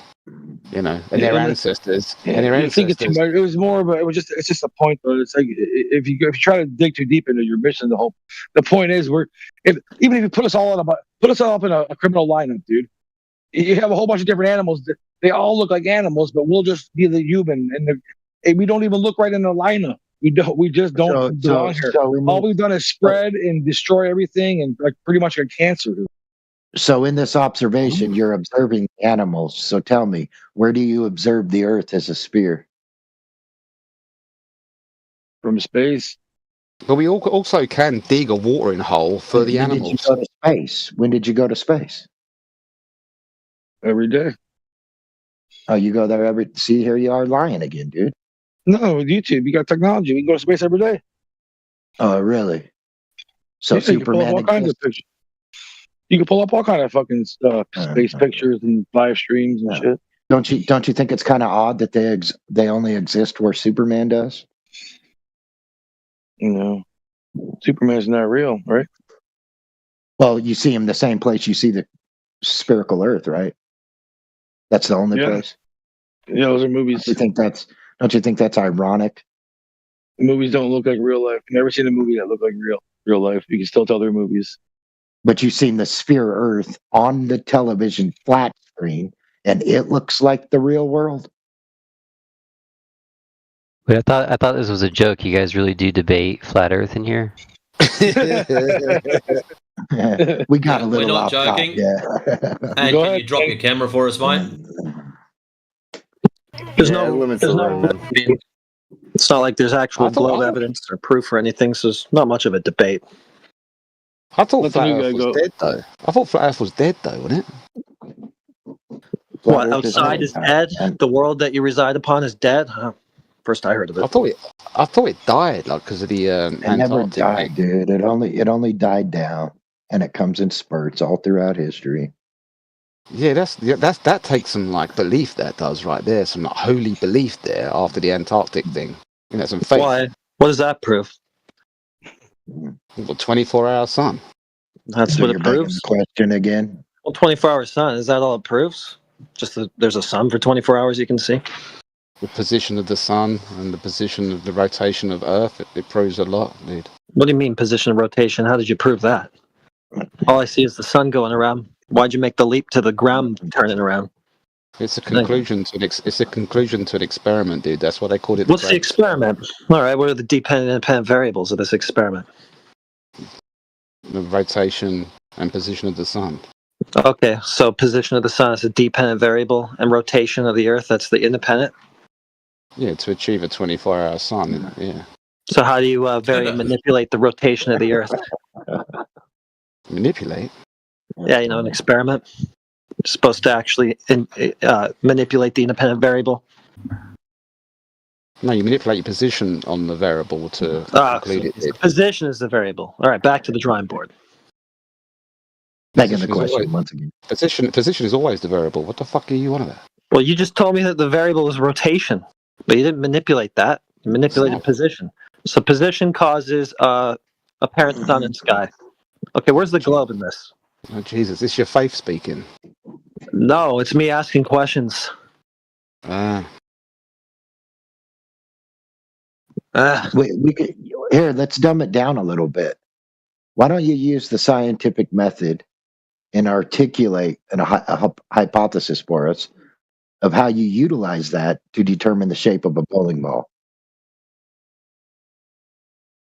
Well, you could use a light source, dude, to measure it. What's the independent variable? In other words, that's what he's asking you. So to determine the shape of a bowling ball, give us a scientific hypothesis. Measure it. You know, the final experiment. Sorry, not that's to a measurement. Point, but the thing is like they didn't even give us a hypothesis. So you're going to formulate one for them after they already did the thing. Well, that's where I was getting to that, but yeah. Go ahead. My bad. Yeah, sorry to jump in, but no, I jumped in on you. My bad. Right. I was just trying to bring your argument in layman's terms. It's like geoposition atheism. That's what you guys suffer from. He's given up. He's just coping now. That's a declaration. No, you just said You just said a load of words, and you thought it made sense. So I thought I'd move. You're just declaring something, dude. Well, no bad. They made sense. Maybe you didn't comprehend them, but that would be a you thing. You asked me about measuring a bowling ball. Yeah, with the scientific method. I didn't ask anything about measurement. I said utilize the scientific method and give us a hypothesis. You're independent, dependent, and controlled. Now, I didn't say that, but that comes with the method. If you don't know that. So measuring isn't a scientific method? No, that's measurement. No, that's a measurement. I'm curious, though. Can I ask one question real quick? When you do measure that ball, like, how are you going to measure that bowling ball? Like, you actually physically touch it and measure it, or you just measure it, you get back with your theodolite and measure the bowling ball, or? I said you can use a light source. To measure the bowling ball? Yeah, you can reflect light off of the ball and then measure the reflection, and you can measure. What's your independent variable, dude? What's the independent variable? The one you vary and manipulate to cause the effect. The position of the light source. Catch up. To determine the shape of a bowling ball? If it's a square, if it's a cube, you can have different reflections, aren't you? But if it's what's your position of the light source? What's that? Oh, Jesus. He just told you, man. Shut up, idiot. What's your position of the light source? Wherever you want to put it, you'll get a ball. Oh, nowhere now. Now you don't have a position. You could be anywhere. I don't think you should sound so fucking smug. Anywhere isn't a position, is it? Or if you had the light source over the three fingers of the ball, and then you shine the light off of it, and the reflection on the other. Show us how. You got a little video. You will detect the three holes in the ball. Begging the question. You're not begging. That's a bowling ball. Well, you'll actually have to do it with the ball that you don't know the size of, and then show us live. No, we're doing the shape, not the size. Oh my God. He still hasn't articulated the method. Yeah, he can't figure out what this proves. He's fumbling. You see the sun go around you for 24 hours, and therefore, I don't know, he never thought that far ahead, did he? The shape. Okay, how? Put that in a logical syllogism. Tell me how seeing the sun circle around you proves the shape of the ground. It's a conclusion to the great experiment of the shape of the Earth. It's a conclusion of logic. Now put it in a syllogism for us. A syllogism? Yeah, logic. You're making a logical conclusion here, right? You're not just, arguing a baseless assertion, right? Begging the question. The observations meet a theory, thus proving the fact. No, that would just be circular logic as well. What? Well, this matches what I presuppose, therefore what I presuppose. So that'd be circular logic. You can't actually draw a conclusion. At best, you could say this is consistent with my idea of what's happening. But you can't say it proves it. Empirical, you got to vary and manipulate the independent variable. You can. So the bowling ball would be the ball would be the dependent, the one you're observing, right? Mm-hmm. Yeah. So what are you going to vary and manipulate? You can't use the scientific method to determine the shape of an object. That's my point. You can either change the position. If it's a bowling ball, you can change the variable. Would be the light source. You could move the light source. Yeah. Oh, it would be measurements. The variable we can do is the position. The position of what? Of the observation. So you standing in a bowling ball. What's your position? Yeah, he's standing on a bowling ball. No, I'm just saying. Look, I'm breaking it down in even more layman's terms, right? Where you can see the bowling ball by standing at it. You're at a bowling alley. You look at a bowling ball. Yeah. Use the scientific method to determine the shape of that bowling ball. Go ahead. You shine a light source on it, and then read the reflection. So is the light source your independent variable? Yes, because you can change the power. So your light source. So your light source causes the bowling ball. Because I have a light source, therefore I have a bowling ball. Cause and effect. Well, if you had a cube, you'd have a different reflection, wouldn't you? That's retardation, bro. You don't It's not the cause, dude. We're not asking you about the shadow. We're asking you to measure the ball. He's telling you about the shadow. That's how you get the measurement. It's not the cause of the effect, dude. The damn thing is a bowling ball without the light. Yeah, but you're trying to measure it, though, aren't you? No, the shape you're trying to use. You're trying to use the scientific method to determine the shape. You can't do that. You can, however, like you said, measure it to determine the shape. You can't use the scientific method to determine the shape. Yeah, dumbass. Oh, Jesus. That's how you get. He's not going to help you. Hold up, James. Yeah, you fucking moron. The natural science and the scientific method only adjudicate natural cause and effect relationships, not shapes. That's geometry, you moron. Just so we can geometry is not Rob Noxious, shut up. What? Use geometry in science. Okay. What? Echo, hold on. Whoa. He's going to flip his shit if you don't. We're playing catch up here. Right, QE. Who was he? Echo Chamber queried us about how we're all going after the final experiment, and we asked him to put forward a logical syllogism on how the 24-hour sun can prove this ball-tard. And you're up to date. Oh, he's trying to say that natural science can adjudicate shapes. You'd fail intro to third grade general science. What? My God. You're saying what? You're retarded. Yeah, you're retarded, dude. Wait, they don't use geometry in science now. No. Geometry is not science. No. They don't use geometry in science. No. Are you serious? Sure, buddy. Yeah, I'm fucking. What's a scientific hypothesis? Rob Noxious, shut your fucking mouth. Echo Chamber. Chamber. Define a scientific hypothesis. Glue sniffer. I'll show you. Hypothesis. I'm gonna. Yeah. Stall. Why don't you? You dumb fuck. Go ahead and Google that shit right now. It's your ass. My mind's blown. You saying? Yeah, it's your ass.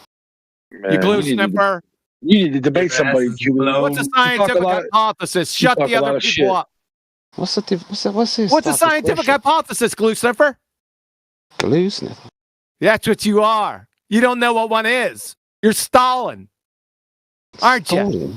Yeah, you fucking clown. You'd fail third grade intro to general science.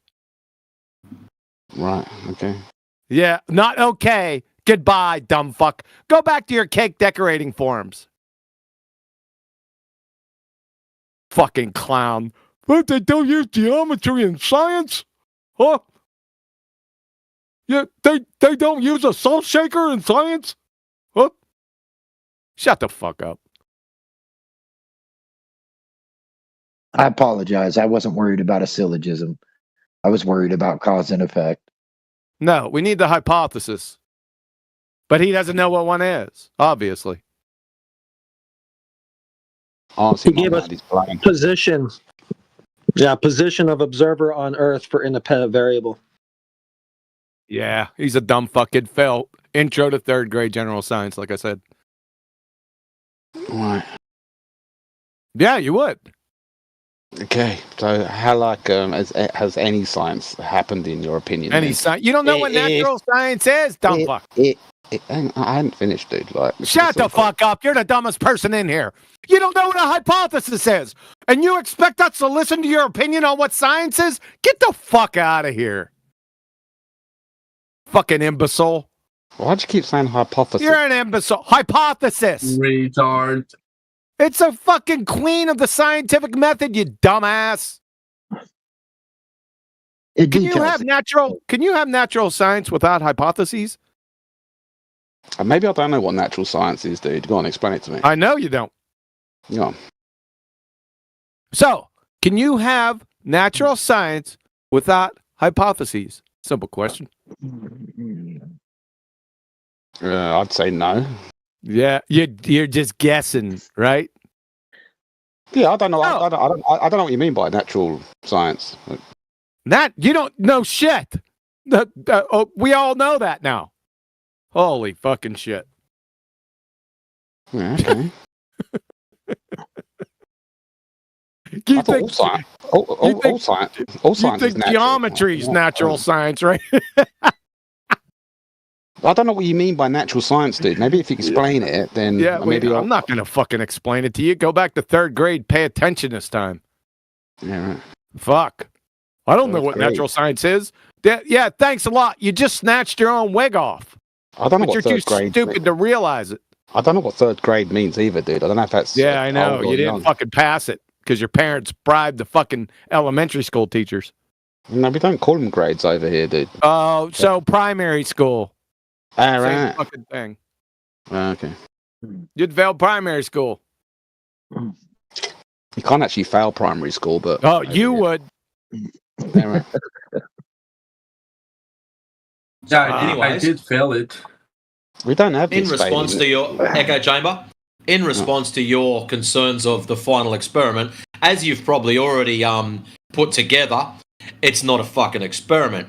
And no, we're not overly concerned because it didn't prove the shape of the ground. Why wasn't it an experiment? That's interesting. Why wasn't it? Because there wasn't a scientific hypothesis, moron.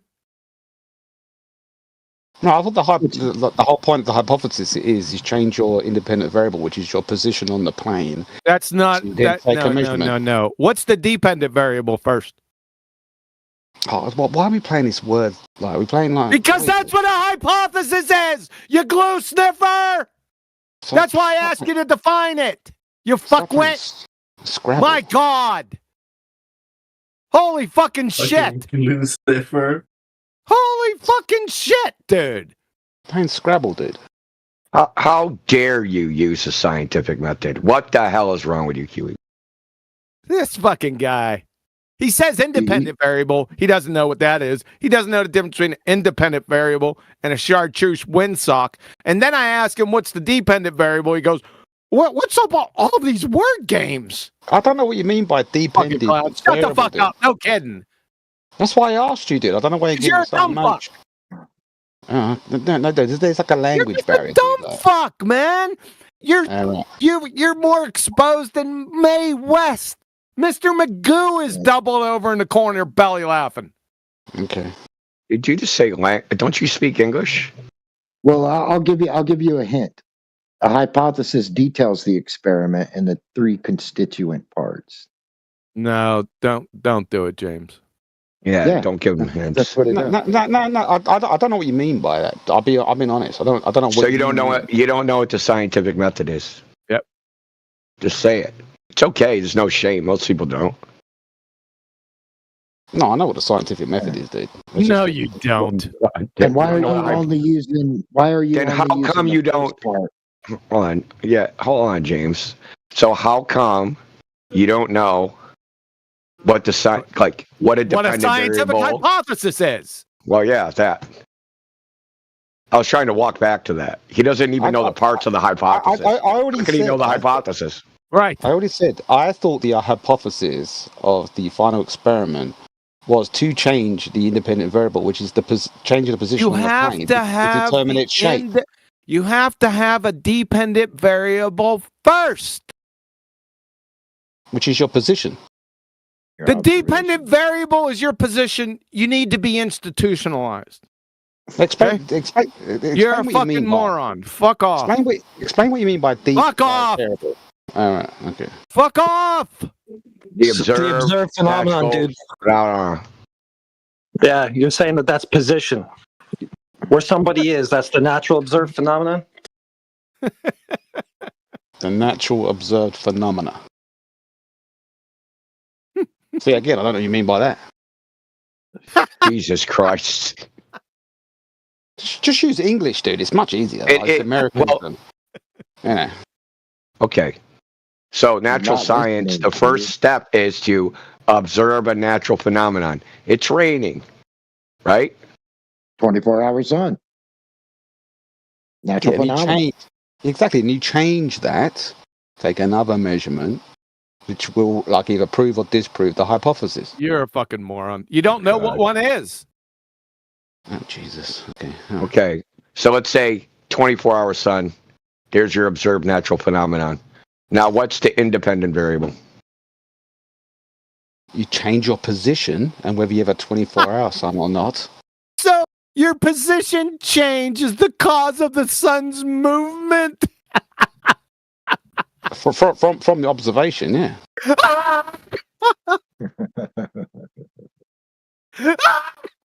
Wouldn't even work if it was a spear, bud. Yeah, what's that got to do with a globe anyway? Hold on. What if you stood on your head? Hold on. What if you stood on your head and did the observation? You can't be this dumb. You can't be this dumb, dude. Yeah. Echo. He is that. Don't. He is that. Echo chamber is that stupid. It's fucking embarrassing. I'm stupid. Yeah. Yeah. I'm trying to say the sun's position doesn't change. You're a fucking moron. You don't know what a hypothesis is. You just said the dependent variable was the fucking observer's position, you moron. I don't know what you mean by this. You still haven't explained it. So if you change your position, it causes the Earth to be a sphere? That's the cause? It doesn't cause it to be a sphere. It is a sphere. Well, then that's not the fucking independent variable, is it? Now it's the independent variable? I said it's not. I thought he said the dependent variable was the position. Well, we gave it to him. Remember, we gave it to him. We told him that the 24-hour sun is, and he's using the 24-hour sun to prove the sphere. Well, why? Whoa. Wait a second. Glue Sniffin' Duffy said that it was called the final experiment before they left. No, I don't know. I was just inquiring. I was just inquiring, post that. I haven't checked in. No, let's go with before they left. What was the hypothesis? If you changed your position on the plane. On the plane? The flat Earth? Thanks. Welcome to Flat Earth. The plane doesn't mean flat, dude. You just said plane. I didn't say plane. You did. A plane? If I meant flat, I would have said flat, wouldn't I? I said that's a plane, you dumbass. What? Yeah, planes are dumbass. Oh my God, Matt. Can we move on? Yes, please. Dude, I'm using engineering terms. Shut the fuck up. Engineering is not science, and you wouldn't be anything you engineered. I'd be fucking light years away from it, you dumbass. Yeah. Do you think plane means flat? Oh my God. It means not curved, dude. No, it can. You could have a curved plane. Yeah, oh my God. Radius. Jesus Christ, dude. This is too it's the position of the plane. He's saying. He's also saying it's the position on the plane. Please, can somebody deafen me?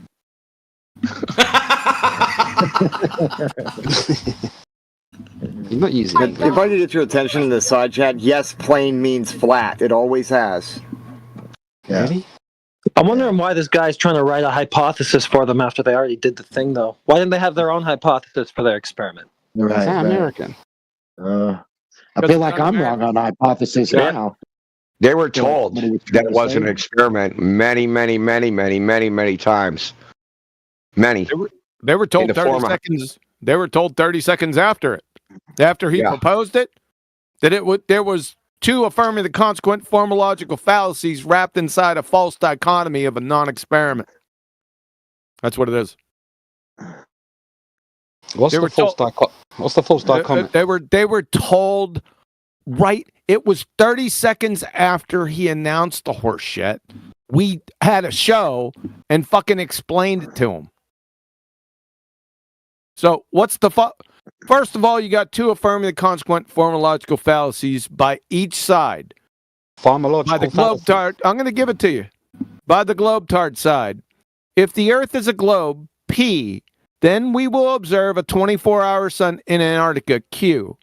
We observe a 24-hour sun in Antarctica, Q. Therefore, the Earth is a globe. Therefore, P. False. That's affirming the consequent number one.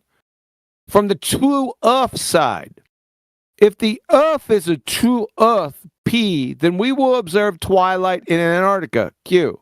We observe twilight in Antarctica, Q. Therefore, the Earth is a true Earth. Therefore, P. There's the affirming the consequent relax. That's two affirming the consequent formological fallacies. Each of them are moronic, making that a false dichotomy in total. Dude, that's some linguistic gymnastics you're doing. Fallacious logic, fallacious reasoning. They're not gymnastics, dude. Okay, it's a false dichotomy because there's a dichotomy is when there's two options. There's more than two options. The concave Earth, there's three left out. Well, that's what I was going to ask. That's what I was going to ask. Shut up.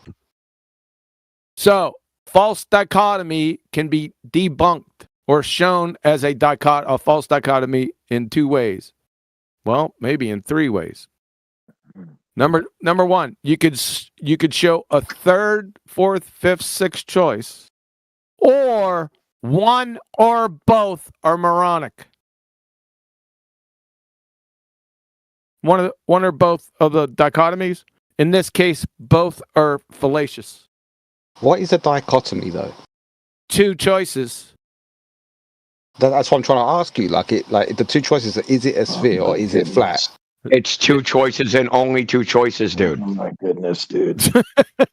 Yeah, I know. That's what I'm trying to figure out. What the choices are? It's either a sphere or it's flat. Is that the two choices? Okay, yeah. I know this is heresy nowadays. Like when you say, "Hey, did you have a boy or a girl?" That's a true dichotomy. I don't know why you're trying to skirt around it. So you got there in the end. Cool. So the dichotomy is it. Sorry. This one's just as bad as yours, right? If the sky is blue, the Earth is a sphere. The sky is blue, so the Earth is a sphere. He's trying to give you credit. Like that's the logic you're using. All the objects on the pool table are spheres. Therefore, the pool table is a sphere. That's the logic you're using. It's fallacious. Well, you gave them a modus ponens, and what they're talking about is affirming the consequent. Right. The dichotomy is either a sphere or it's flat, though, yeah? Yeah, I just gave them to you. Right, I'm with you. So what's the false dichotomy? They're both fallacious! What? Each proposition is a logical fallacy. You're not even allowing other reasons. You're just excluding them without even. They're both fallacious. They're both fallacious. Yes. I just went through them. You want me to go through them again? I think you need to go through what affirmative consequent is. I don't think he understands that. No, I think I'm finally with you what you mean by the false dichotomy. Do you know what affirming the consequent is? Yeah. Can you tell us? Just quickly. If you do know. If you don't know, it's fine.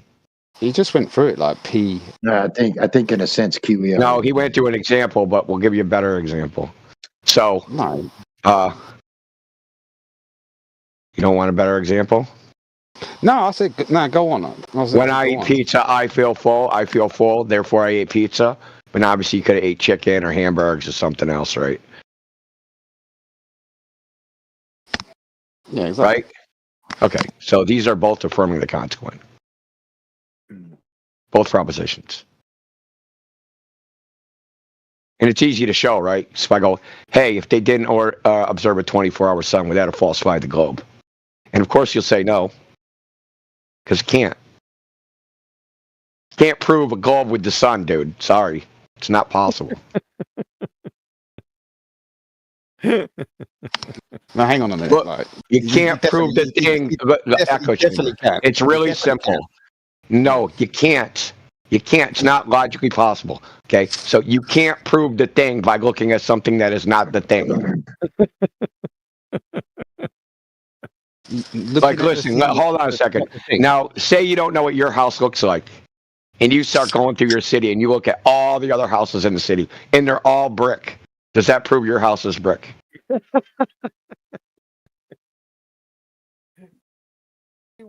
The pizza one should have done it, man. This is crazy. Yeah, there's a lot. There's a lot of evidence that it's made out of bricks. You can prove that he's a brick. You're not going to assume you're not going to assume your house is made out of cotton candy, are you? You're going to assume, and there's evidence that it's made out of bricks. What's the evidence that it's made out of brick?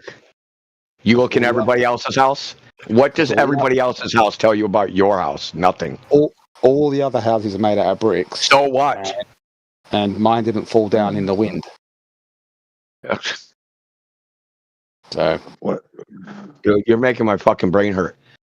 Looking at other houses doesn't tell you anything about your house. Anything. Not a fucking thing. Don't even tell you the shape of it. No, it really does, dude. Like, if it's a storm, I can't even believe you're arguing this, dude. Like seriously, get a brain transplant. No, seriously. How can you even argue this? You're literally arguing irrational shit. I'm trying to, dude. Like, listen, you look out the window, and there's a storm, and all the houses around you are made out of bricks, and they don't blow down. You're not doing yourself any favors, bruv. You're just digging. I'm trying to communicate. I don't know what is harsh. Look, I understand. Why don't you just concede the point, dude? Because there's no. Look, this isn't a subjective opinion, dude. It's an objective fact. Looking at other people's houses doesn't tell you anything about your house. It does. In what way? Well, first, if you jump to conclusions? Well, first you're determining that the thing you're looking at is a house because you're in a house. Yeah, okay, so you can make determinations by looking at what you've determined to be a house as a house, and you go, houses are made out of bricks. I live in a house; it's made out of bricks. How would you know that? By observing another. By looking at everybody else's house.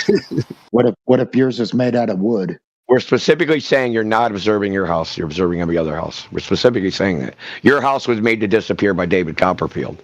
And you can examine all the other houses in the world. And they're all made out of brick. That's what I'm saying. My house could be made out of wood. Good point. But you've observed a storm. Or cinder block. Cinder block. Yeah, I don't know how many more. Storm is not good enough, right? So now we got cinder block. Your house is made out of fucking steel. Puff. Dude, your argument is specious, dude, at best. I don't know how many more examples you can give him, dude. He's not getting it. He's just not getting it. He should have got it from the pizza and the hamburger one. Look, you might be able to abductively say, hey, based upon all the other houses I saw, I feel confident, which is more of a statement about your mental state than anything else, that my house is made out of brick. But you wouldn't know that. You might believe it, but you won't know it. No, I'm aware of that, like linguistically, but in terms of the scientific experiment, linguistically, no, logically. It's not What if linguistic. you're looking at other houses from inside a car? They're not even. Hang on. You really have to let me finish the statement. Like, I don't actually speak for that long. Just let me finish the statement. It makes more sense. Yeah, well, stop mischaracterizing shit, and then you won't have a problem. I'm not. So when you say it's linguistic, you're trying to pretend we're just using rhetoric and semantics to make a point. No, we're using logic, dude. Yeah, Sorry. But logic uses linguistic like lexicons. Like, this is where we end up. All right. So it doesn't matter. Yeah, because to state logic, you need to use fucking words. Fantastic. Thanks, Captain Obvious. Right. Has nothing to do with the argument. Right. Listen. Like, in terms of you said about the house, the bricks, science is limited in terms of its measurement. So it can make a hypothesis and abductly. You don't know what that is. You conclude via observations. It may be wrong. You may be in a. You may be in a house made out of wood. Excellent. You've said you do it by observations. Now, if you're standing out the front of a house, right, you're looking across the street, house made of bricks. What's your house made of? Bricks. How can you tell? You haven't looked at it. Oh my goodness, dude. Because houses are made out of bricks, then. No, you haven't looked at it. You're looking across the street. You can say the one across the street is made of bricks. The one behind you, you don't know because you haven't done what? The observation. Well, there might not even be one behind him. He hasn't looked yet. Correct. Well, that's a false dichotomy. Hey, Echo Chamber, why don't you go stand on your roof and look at the rich people's neighborhood and pretend you're living in a mansion? Dude, I've lived in big swanky houses, dude. I don't worry about that. Did you look at it? Well, you mean your neighbor? You mean your neighbor did, and you just thought you did? What? I live in a wooden house now. Oh my God. You claimed you can know your house from your neighbor's house. So if you thought you lived in a mansion, obviously your neighbor must have lived in a mansion, and you didn't even know what your house was. This is how strange your logic is, dude. No, it's not even logic. It's just ridiculous. It's complete logic linguistically because the prophecy is you look at another house. It's complete delusion. Another house. You haven't even looked at your house yet. Exactly, but then someone asks you a question. What is your house made of? And you can go abductedly. Houses are made out of bricks. So you go brick. What if you're completely covered in like a jumper, right? And you live in a black neighborhood and you see all the other people are black. Are you going to be black too? Oh, yeah. Yeah, I can look at a bunch of other people and determine they're fucking idiots. Therefore, you must be a fucking idiot. And I don't think I'd be far off the mark. Oh my God. Birds of a feather flock together. You serious? Look, I don't know why you're being so obstinate. Say something that's so obvious, like a 10-year-old can get this. A 10-year-old. I don't know why you're not getting it, dude. I do. What? Your irrationality? I do get it. Oh my goodness. I do get it because you're trying to preserve the final excrement. That's all you're trying to do. This is above and beyond. I know my problem. You're not listening. Oh yeah, we listened the whole time. Can somebody just have mercy on him? Just put him on mute out of mercy's sake. Who? Us or him? Him. You should be thankful. You should be thankful the King of the Ring has given you mercy. Yeah, just please. It's enough. Put him down. Put down old Yeller, man. Keep trying. It might get smarter. Look at this, guys. I just got a pickle.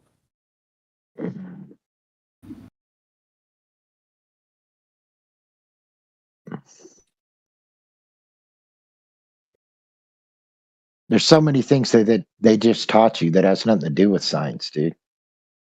You can't even get to don't science. talk to him. Don't talk to him anymore, please. Thanks. Can we move on?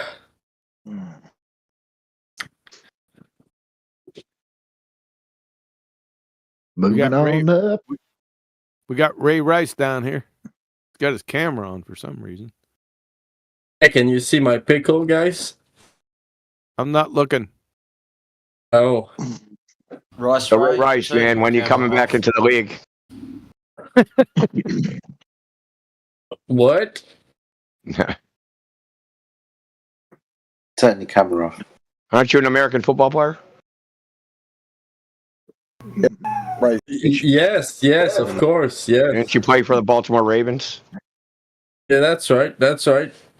What position? Doggy style. Left, right, out. Well, you was on the right team. Well, considering there's no girls in the NFL, that's pretty gross. But anyway, moving on. Rob Globe wants to speak. Does anybody want to tolerate his stupidity? Rob Noxious, isn't it? No, 10 times more. The Jamaican one.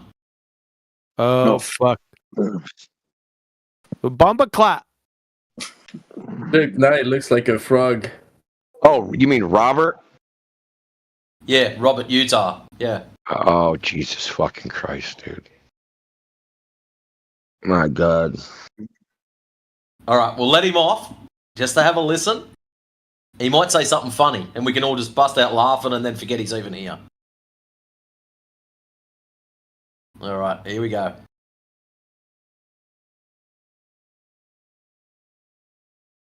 Okay, Rob, what comedy shit you got for us today? Well, first of all, good evening, everybody. Good evening. Good evening, I can help in a lot of what was discussed there. You didn't wait for the good I evening. see where back, you guys are dumbass. confused. You didn't and wait I for can the help good evenings if you let back. me. Was good evening rhetorical? Of course it fucking was. He's a piece of shit. Okay, settle down, man. Don't start insulting him for at least 30 seconds. Come on. Come on, John. Let's go. Let's be cool, man. Let's be cool. Everybody's all right, man. We're discussing science here. Yeah, you got it. Science and stuff like that. So, but you guys understand that math is indeed part of the experiment and data analysis. Shut up. No, it's not. You guys understand that, right? Shut the fuck up. Yeah, math is not science. You're dumb. No, I did not say that. Okay, Rob, since you said you wanted to help, the last gentleman was having trouble putting into a logical syllogism how the 24-hour sun proves a ball. Please. That's how you're going to help him, by doing that for him. Oh, that's easy. That's a very easy one. Very easy. Oh, but it's not for you. I'm going to start the timer.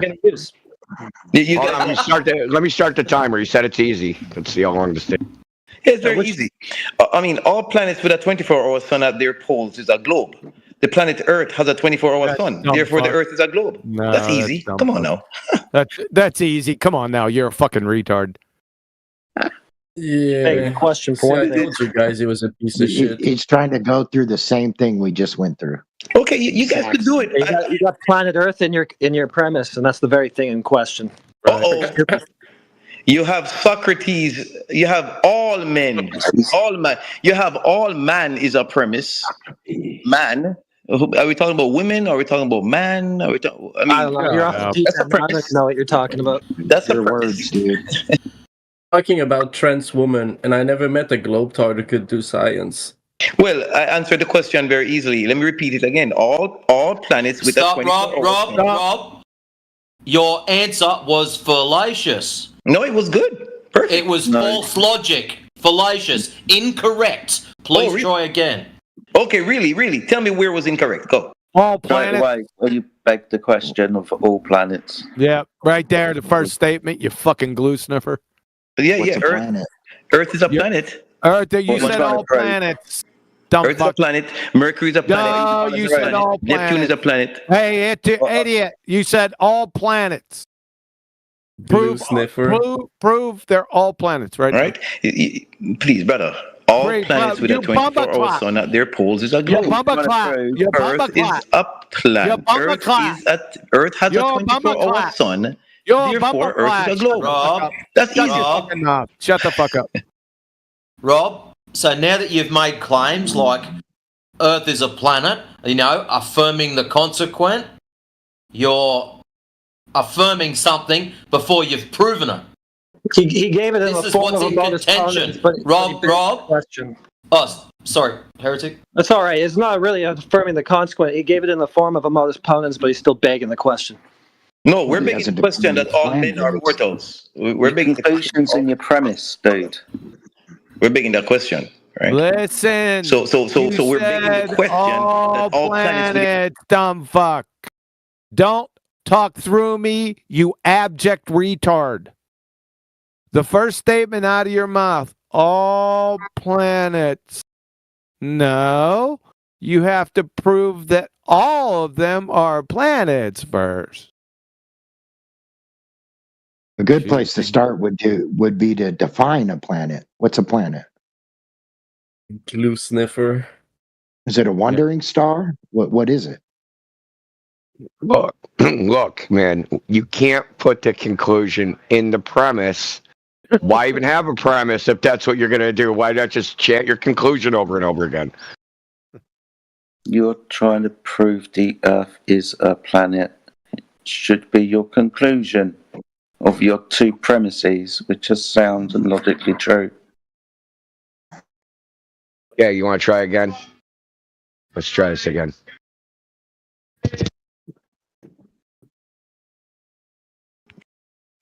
No, I am proving that the Earth is a globe. No, you're not. So don't put it in your first premise. It should be the conclusion. If that's what you're trying to prove, the Earth is a sphere, a planet, a globe, then don't put it in your premise. It's your conclusion. No. Let's look at the example. Yeah. No, just give me a second, bro. Let's just allow it to develop. Yeah, no, just let's just slow down for a second. So okay, hold on. No. The laws of logic and propositional logic are fucking well known. You're not reinventing them on Discord today. I'm sorry. I am not. I gave you an example that the Earth is a globe. Just for your premise was in the conclusion. Your conclusion and premise are the same thing. They're the same fucking thing. So you have one premise. Yeah, one premise. For example, you need two for a logical proposition. No. So try again. Again. Let's look at the example of Socrates, right? Let's look at Shut the fuck up. All men are mortals. Shut the fuck up. Socrates is a man. Yeah. Right. Therefore, Socrates is mortal. so let's break it down. Okay. All planets with a 24-hour sun at their core is a globe. Stop. Planet Earth is a globe. Stop. You have to stop, Rob. Sorry. Hold on. Planet Earth has a 24-hour sun. Therefore, shut up. Socrates is a man that's easy to demonstrate. You have to demonstrate that all are planets first. All of what are planets? Mushrooms?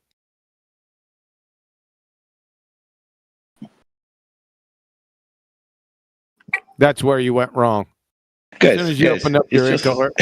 Number one. I answered your question. Number one, you didn't answer shit. You're a dumb fuck. Number one, this isn't even available for logic.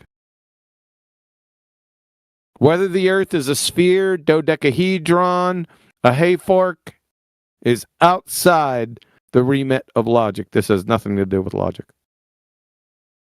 Nothing. Zero. That's what DMOC was trying to tell you.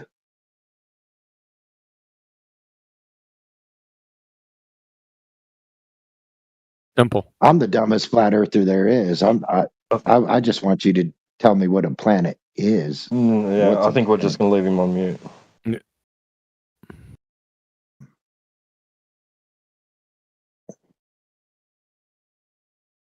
So when they said give us a logical syllogism, you should have said, whoa, wait a second. That's a malformed question and concept.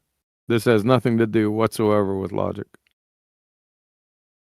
Whether the Earth is sphere or hayfork, logic has nothing whatsoever to do with it. Hope everyone gets that.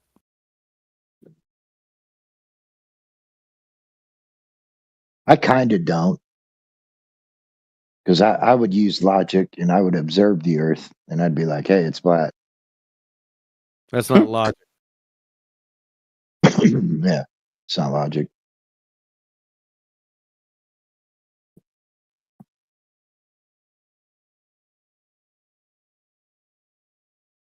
Like observing somebody pointing a gun at you.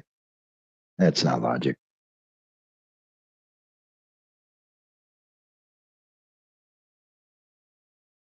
He's pointing a gun at me. No, that's not logical.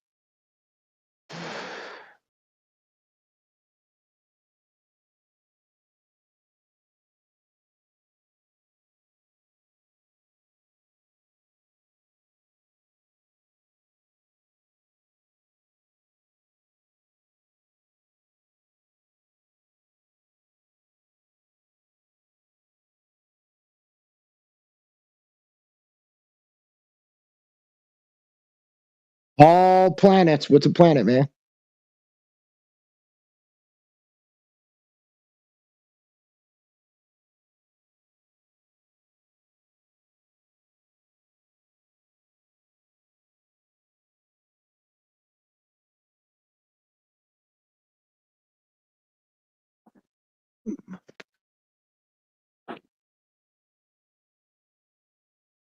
Why'd you scabbers dogs come over here tonight? You kind of tried to fool me.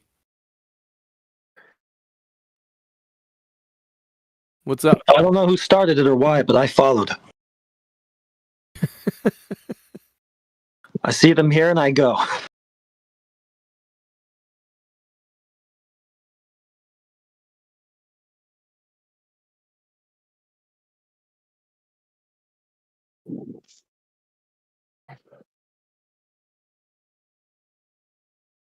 By the way, QE, you actually have the ability to mute here. We're at PNR, so it's not the same as over at politics. Oh, I'm like Pavlov's dog, man. I don't even look at him anymore. Yeah. Different place. You do have access here, though.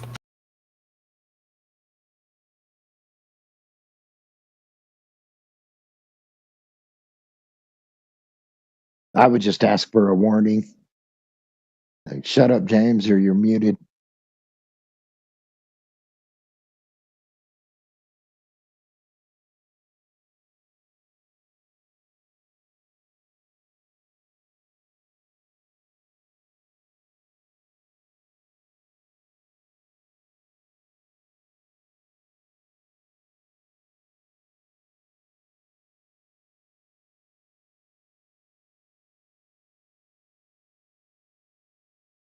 Is that where you guys think I go wrong?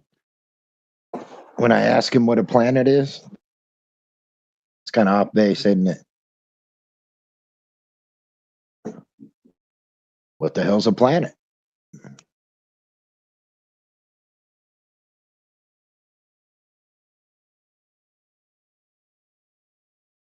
Light in the sky?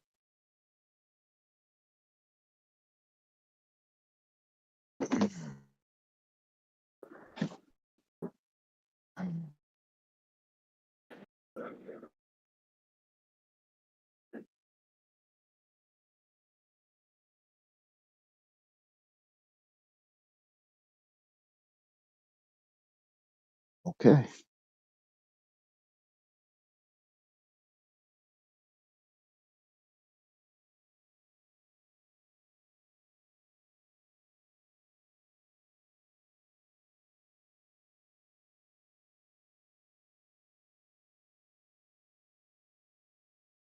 I noticed that Rob changed his name. What's wrong, Rob? You lose your globe?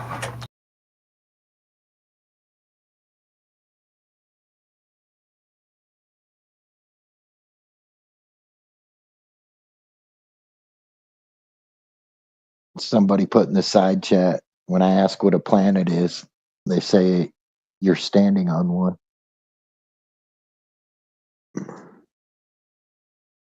So that's what a planet is? You're standing on one? That's the definition?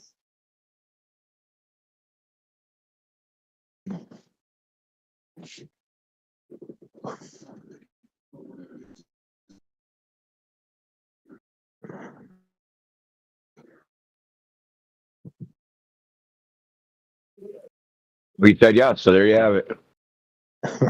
Right.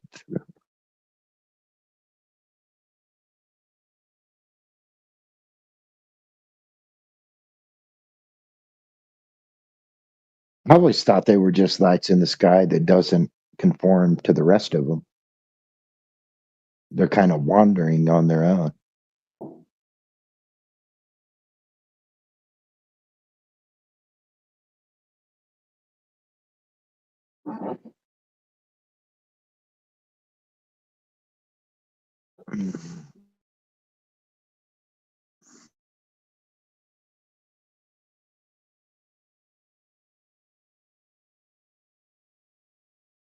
And compared the stars?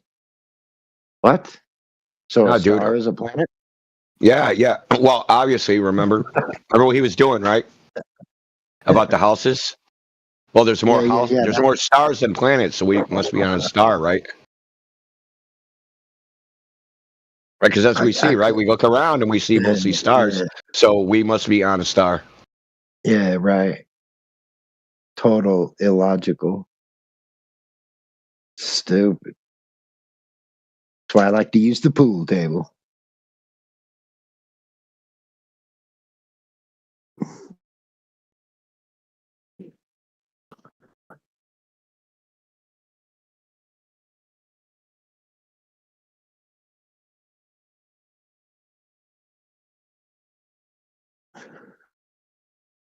I guess where I go wrong is when I say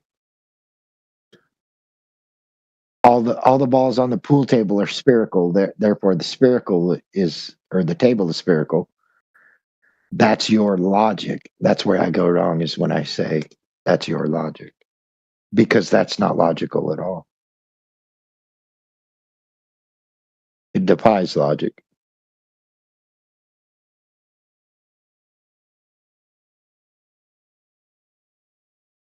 What about the pool stick? Is it spherical too?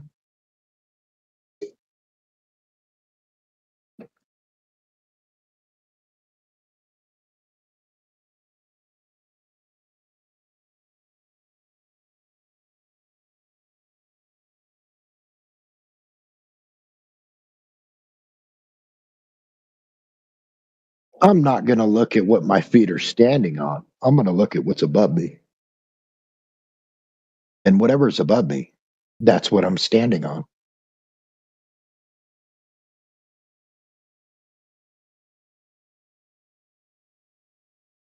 Fucking ridiculous. Excuse my language.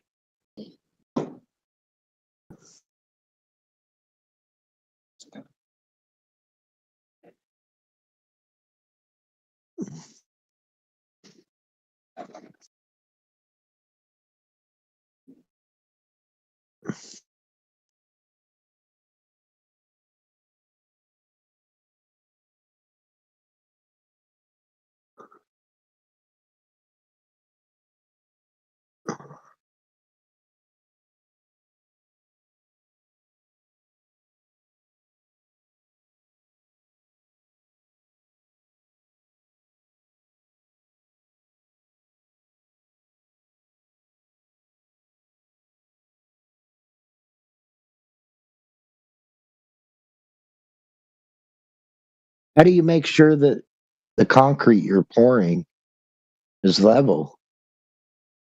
Well, I look to the stars. That's the only way you can do it. Go get your theodolite. Right. Get to the top of a mountain, about 10 miles away or 34 miles away, and then say, well, I'm going to listen to my theodolite. Let me make sure your porch is level. All right. You start with the foundation and then the forms or the concrete. Well, you start with the theodolite real far away, and then you call your friend and you say you get about 30 miles away from me, and you start building. You gotta add the curvature in there, Yeah, the curvature you don't know how to account for. Nobody can stand on or draw or physically produce. Or observe. Correct. No accounting for it, no drawing it, It's hilarious.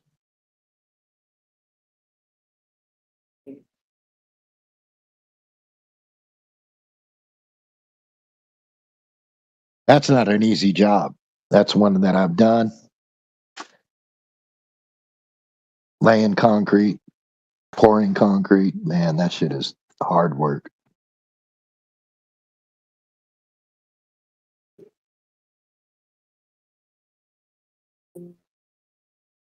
Setting up all the rebar, constantly bending over,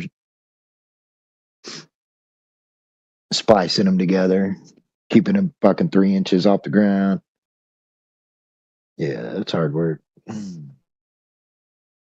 when the concrete truck shows up, you got to fucking, wherever it can't reach, you got to pull that concrete. You got to muck it.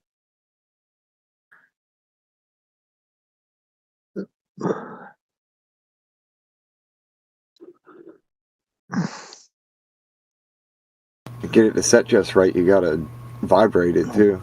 Sometimes you got to vibrate it, depending on the depth. Yep. Most concrete, like driveways, you don't need to do that, but you get 4 inches. Anything, maybe 5 inches. Then you fill up a whole sonotube with it, though. You got to vibrate it. Which is cool. The tools they have now, it's a lot better than what they used to have for that. Just a little hose thing that's like a solid hose, not hollow but solid. Just kind of dip it in there, hit the on button, and it vibrates. You see the concrete go down. Yep. That thing's a weird device, though. Yeah, it'll vibrate the piss out of you. Your hand will feel numb. Yeah, exactly.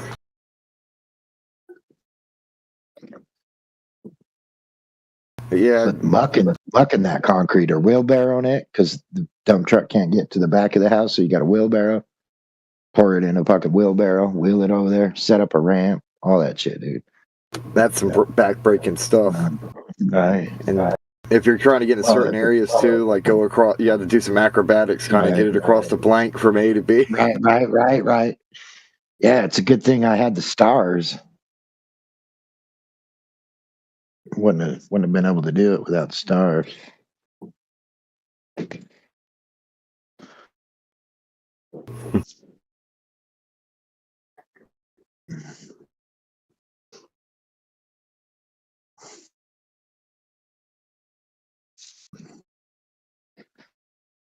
mean, like John Travolta?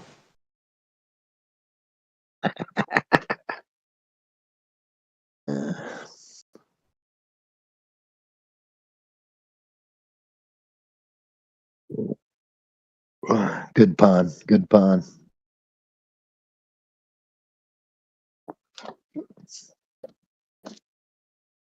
Double entendre.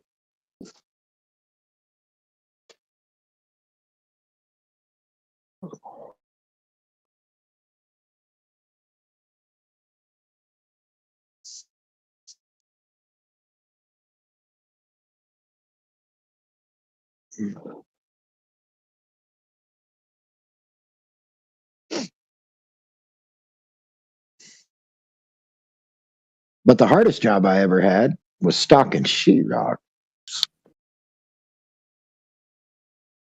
I didn't hang it. I put it in the buildings for the hangers. Carrying that shit 2 at a time, up the stairs, down the stairs.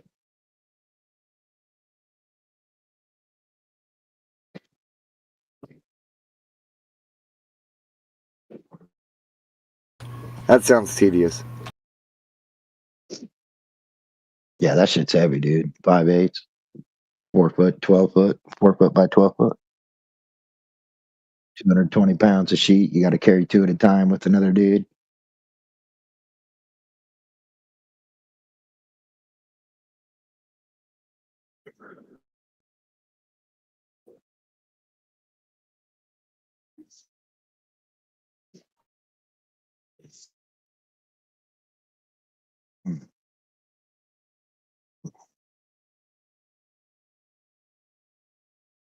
My bad. 220 pounds per bundle. So per bundle, so 2 sheets. You stock a damn motel. You got like 9.5 semi loads. You work all day, barely put a dent in it.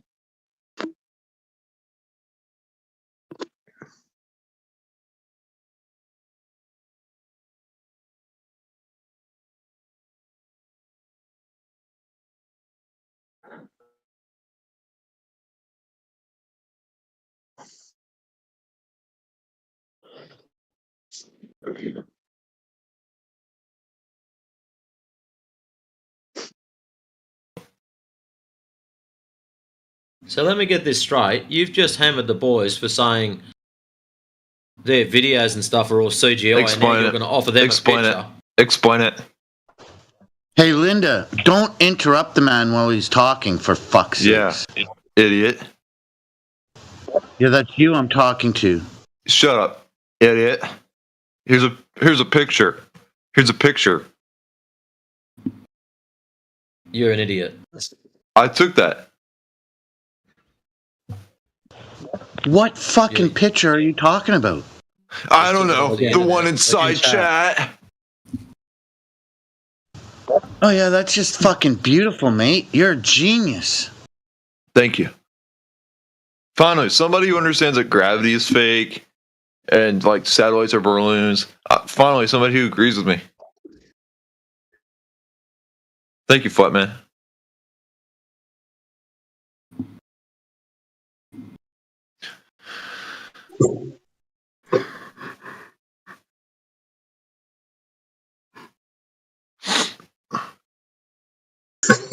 All right, Clumsy, have you got something intellectual to add to this? Yeah. So you're saying the world rotates and everything, right? The world rotates. Yeah. So if it was rotating, right? So shut up, BD. Right. Theoretically, if I was shitting, would my log hit the side of my fucking toilet bowl? Well, be honest. Be honest. Just think about it. If it rotates, and like the log hits the toilet bowl, there would be thing. It would be rotating, but it's not. It's not hitting the bowl. I don't even know where to start with that. Above 1,000 miles per hour, you reach Mach, by the way, which means you can't hear anything. So why can we hear anything? Exactly. You can't prove me wrong. Okay, guys, I'm going to do this the easy way. I want you to click on my name and have a look what it says under all the bullshit.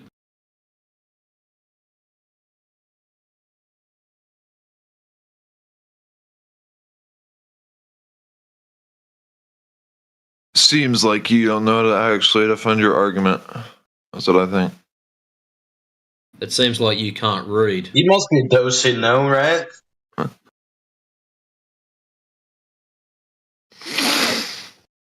Because if you would have known that the earth is flat. It's measured flat, you numpty. You would have known. What's on? Hey, Clumsy. Yep. Are your ears painted on? It's measured flat. What? What does that mean? Yeah, what is that? Explain it. Yeah, explain it. Elevation angles to Polaris. No, that's not how that works. For you to grab an angle, you need two straight lines. Correct? Okay. One of which being incorrect. Has nothing to do with the surface. So say you're a pair of ballers, and I should expunge you immediately. I just don't think you're right. I think you want to step on my balls. They're morons, the pair of them. Together, their IQ doesn't equal double digits. I don't think you even know what IQ means. Explain it. Actually, I have an IQ of 120 because I play Rainbow Six Siege. We have the highest IQ in the gaming community. Did you know that? Wow. I learn something every day. It's probably because he's flat earther and you're not. Are you just assuming that, or you just haven't worked it out? I know that. I actually have an IQ of a doctor. because I play Rainbow Six Siege, and I play Doctor in Rainbow Six Siege. Because you just don't know. Because we have 120 IQ. Anyone who plays Siege immediately gets 120 IQ. Because think about it, we have the highest IQ in the gaming community. As I already said, It's not doing you any for the favors. For the third time, I've said that. For the third time. Yeah. Intelligent enough to understand that he's realised that he's just repeating himself for the third time. No. It was actually the second time, got you. Linda, shut your pie hole for 2 seconds. If you keep repeating yourself, it doesn't make it true, eh? For fuck's sake, you crayon munching, you knuckle dragon crayon munching fucking retard. Dude, I bet this guy's a Glober. So why is it every time someone tells one of you two to pull your head in, they're instantly Globers? Because Globers are dumb. Because I'm looking at you two going, I see trolls. You must not know who I am. You know, at my local church, I proved that the flat earth is real. And how did you do that? I mean, come on.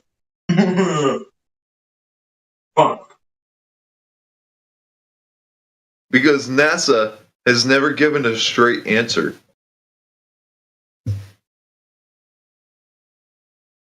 That's really smart. Good argument. I think 51 isn't real. Wow. That too. I'm going to take that over to FED and I'm going to drop it on them. They're going to fucking cack themselves laughing.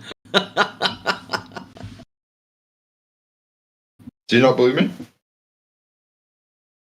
They use CGI, wires, and green screens. Stanley Kubrick filmed the moon landing.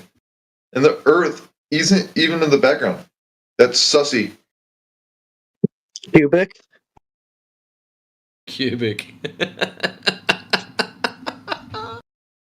Oh, man. These kids play too much Roblox. Do you I play too much Roblox. Who Kubrick I mean, we do say if you're going to troll, be entertaining. Keep I'm it up. not even trolling. You're just a stupid fucking Glober. Shut the fuck up.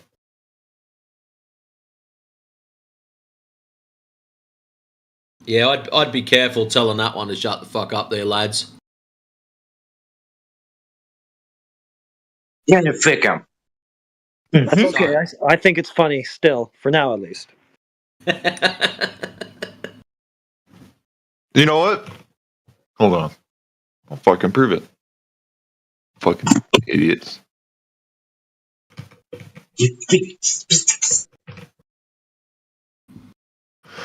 I'm grabbing an article that proves it. Excellent. Actually,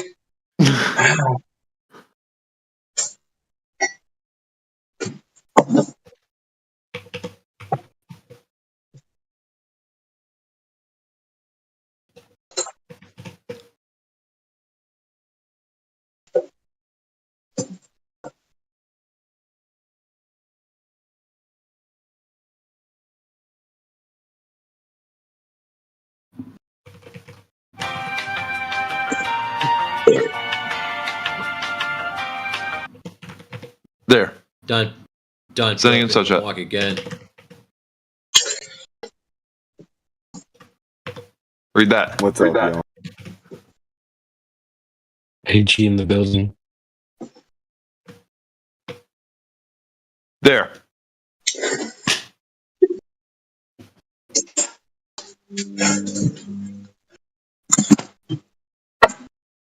What? That's side chat. Google will tell you whatever you want to hear. Disprove. Disprove that. Disprove that. I'm just saying that Google is Google. Yeah. Shut up, Glober. Disprove it. If I wanted to talk to a Globetard, I'd Google it myself. Yeah? And I'm not no Glober. Yes, you are. No, I'm not. Fuck the Globers. Who the fuck likes brown things? only a Glober would say that.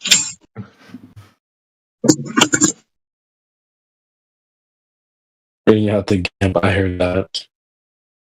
That was a good one. It's a shame Demok didn't just drop in at the same time. That would have been gold. This Platter guy is really talking for someone who hasn't spoken a word in this call. He's talking for someone that hasn't spoken. Platter. Stop crying in the he little hasn't corner. used his voice. He hasn't used vocal cords. He has talked.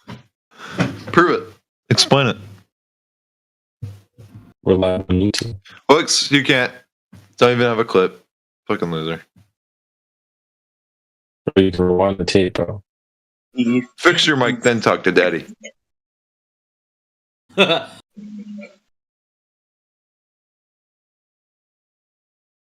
Exactly. Is that better, Junior? Do we have any Globers in here that need to be disproved again? Yeah, if you're a Glober, you're immediately a Nazi. If you're a Glober, you're immediately a Nazi. Yeah, hopefully Prove not, me because you're going to be muted as soon as we do have one. You want Do we have any Yeah, your 15 minutes will be over when that happens. Globers? Do we have any Globers? Yeah, I'm a Glober. And just to show you clumsy, yes, we would like to go on with that bet. So, please pull your head in, because as soon as a decent Glober comes in here, it's proper flat smacking and you two get a back seat.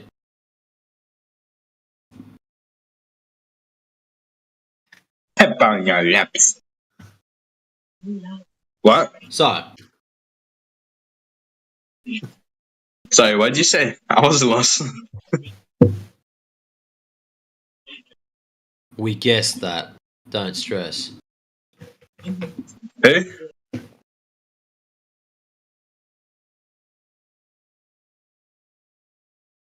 Huh?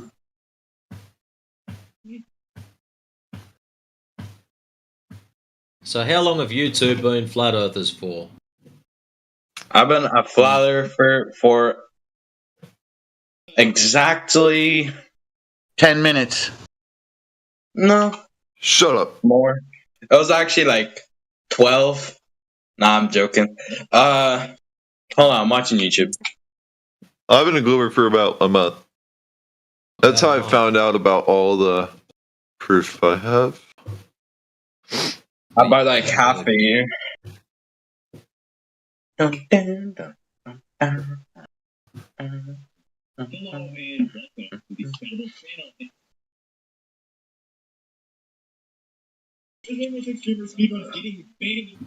Name some of your flat earth sources.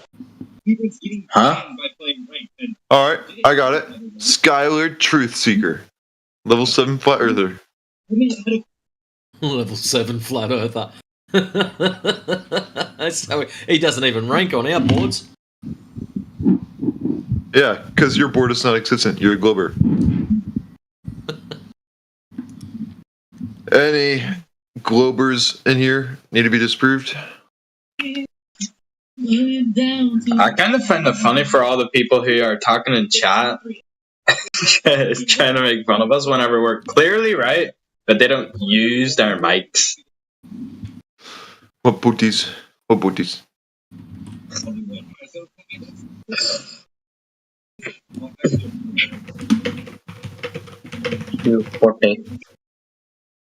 Because this got interrupted earlier, but explain how you came up. Clouds also prove the Earth is flat. That is crazy to me. Like the fact that you could just have no cheat. What was that? Clouds? Yeah. What was the idea? How do clouds prove the shape of the ground? They float, so the ground must be flat. What? Also, mountains exist. What? Plato, you were typing something. Finish it. Come on, Plato, I know you want to say it.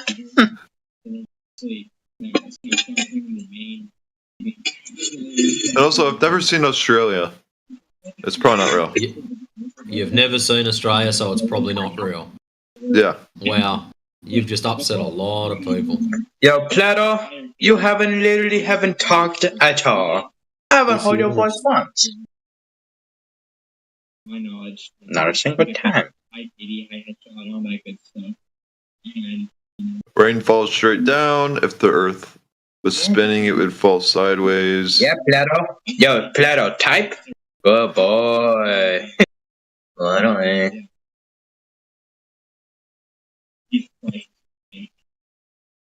Maps lie because globes don't fit in pockets. Yeah. Well, I'm glad this is getting recorded because I can't remember this much stupidity. You're fine. It might be a bit hard for you to understand it. Yeah, it's alright. You may have a bit few extra chromosomes than us, but yeah, you should be chill.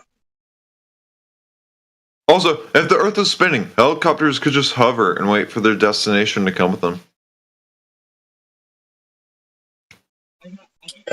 Shoes would be curved if the Earth was round. Dude, come on. Moon landing was fake because the flag waved. Yeah, Water okay. doesn't bend. Dude, someone mute this guy. I'll fucking mute him. Yo, Dude. no way you're this angry. Oh, I don't know. No one's angry, but these are dead memes from 2015, dude. Is that Indio? If I had mute powers, I would have muted them a long time ago. Someone else muted them, but come on, man. The only reason they were let off is because of entertainment reasons. There wasn't much else going on. I mean, I love retro shit, but come on. Well, how can anything else go on while he's chattering? Good point, right? That's what I thought. It's probably my fault. I sort of have a taste for stupid, horrible humor.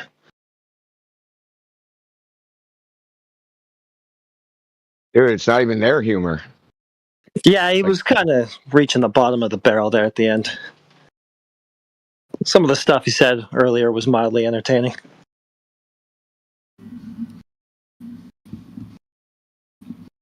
I mean, his cluelessness was entertaining.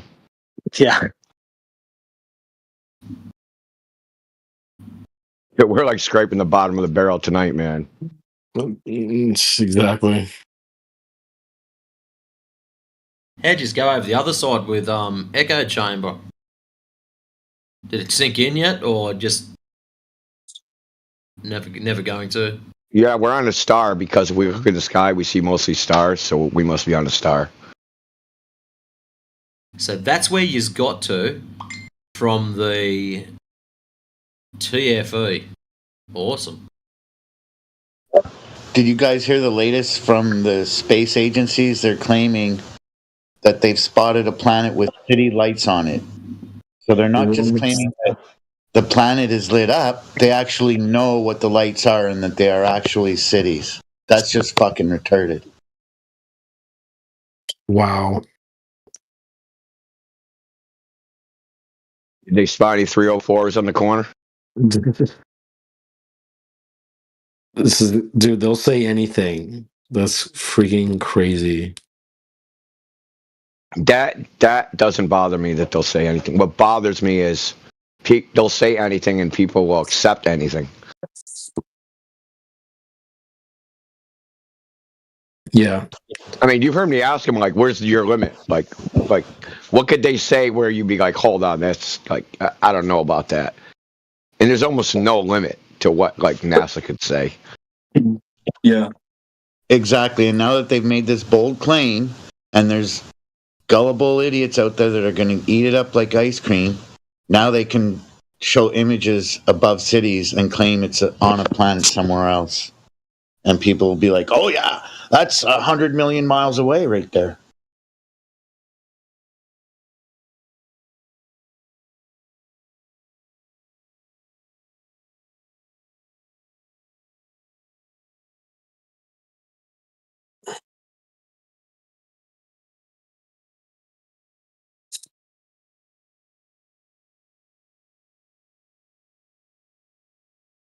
Can you post the city lights thing? Give me a few seconds. I'll try to find the info. I just saw it either earlier today or yesterday. I'm a stoner. Forgive me. Just give me a sec. You're good. Take all the time you need. I just think that would be good to share around. Because, like, Indio, you were saying that they believe it, but I think what's funny is often when you present this stuff back to them, they think you made it up. Just like when we told those people in the Sneeko server that there's a wobble. Like, they don't even know their worldview well enough. So when you give them back their own news, they're surprised. Yeah, like moon is in Earth's atmosphere. Yeah, I remember What when are I you, told that to some stupid friends. flat earther? What are you, stupid? Exactly. I remember telling that to some friends in real life, and they were like, they almost freaked out. They're like, "What are you talking about?" I'm like, no, it was in the news. If you use words like geo-corona, they will give you kind of this deer in the headlights stare. I have no idea what you're talking about.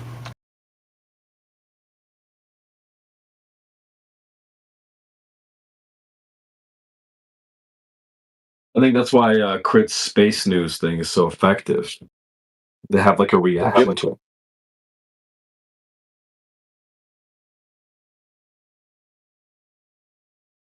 Dude, you remember when Alpha used to do that, right? With the zany space news, man? That shit was dope. Yeah. They get angry at their own lore. Exactly. Yeah, exactly. Exactly. They get angry at their own lore. That's exactly highlights the problem. It's quite funny. It's quite funny, but you know, it's just it Dude, does. I do the some of same these- thing with comic books. Like, man, the Hulk ain't that much of a pussy. What the fuck? He ain't a pussy in the comic books. Right. He's a pussy in the movies. Like, I end up being a nerd like that. So they get mad, right? Like, no, man, it's a Right. vacuum. The moon's in a vacuum. It can't be in the Earth's atmosphere. No. It's fucking great, though. Yeah. But it does feel like whoever's making these articles is trolling, or they're just so deep into the belief. But some of them feel like a troll job. Yo, it is. Like, they're trolling humanity, I swear to God. I mean, if I was in their position, I would be doing the same thing and then laughing at these dumbasses for believing it. Yeah, it's like probably like a contest, right? Like, okay, look what I got. Let's see if they believe this. And then someone's like, the next week, like, frickin', that was pretty good. Well, how about this? Like, they believed that? Well, who's going against anything? That's the thing. Like, when do these mainstream NPC type when do they go against anything? You know? Nothing. It's never been skeptical. Ever. Until you say it. Right, exactly. Oh, yeah, when you that's say right. it, they have to go against exactly. Well said. Even Matthew Learns. Hold on, the alien people are skeptical, right? They're hiding shit. Big conspiracy. The whole space program is fake. They actually have freaking teleportation machines that can teleport to alien planets. People, I think normies would lump those guys into the same box that they would lump us into. Yeah, but they'd go to that side before this side, though. Yeah, probably. Another reason why they would lie, because you'll believe it, and then believe in crazy stuff like aliens. Come on now. They want to make flat Earth to be out to be so bad, but it's like you literally believe in aliens, bro. You believe in 99% of Scientology, and I'm the crazy one. I love this position. It's very strong. Do they believe in anal probes in Scientology? Exactly.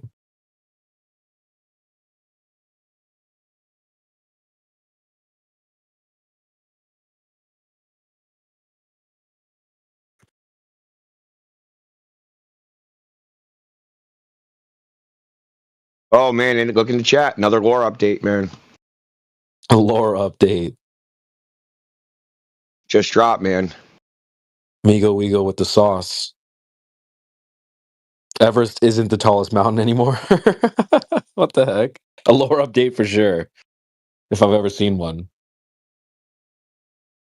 DLC, yeah, you gotta hit the DLC, right, Platter? Exactly. Oh man. Oh, they're hidden mountains, man. They're dark matter mountains, apparently. No. Oh Lord. It's just like when they said, oh, we found 7,000 new islands. Like, oh, I thought the globe was mapped out.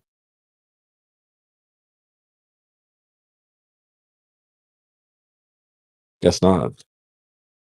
DLC. That's fucking funny, dude. I wonder if everyone knows what that is.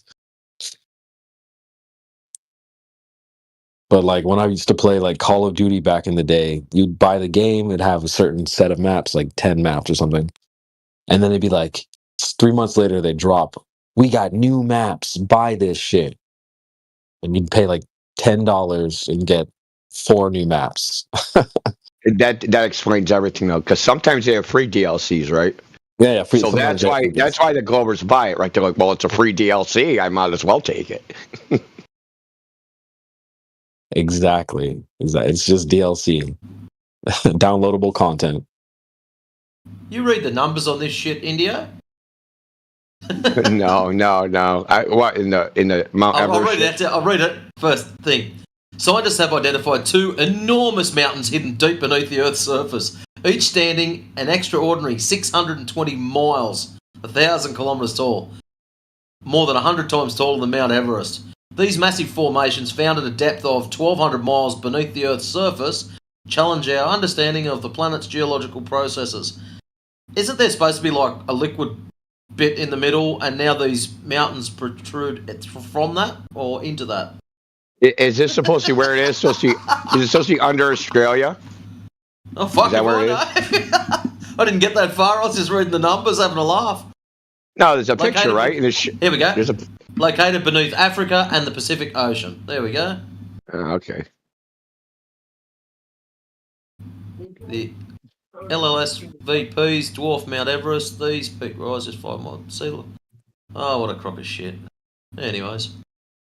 We have Hammer in the chat. Pause. And Alpha Veritas is here as well. I posted a little something I found about the lights on another planet, but I'm still looking.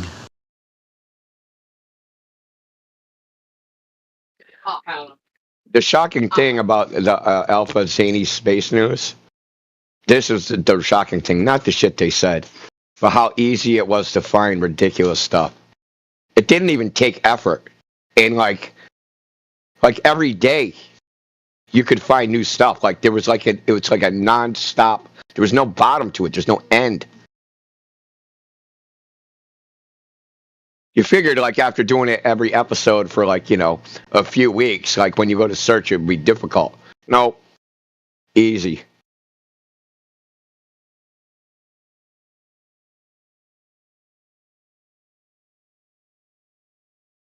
One astronaut twin is older than the other because he was in space longer. I mean, dumb shit like that, dude.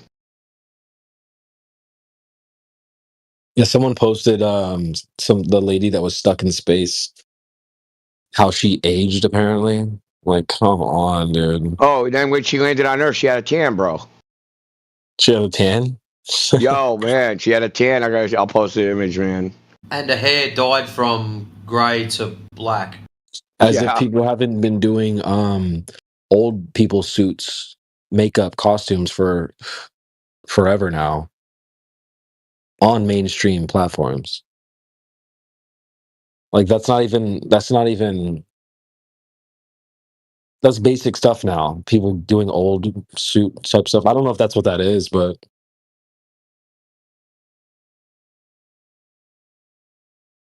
like what is that? Is it a different like that is crazy.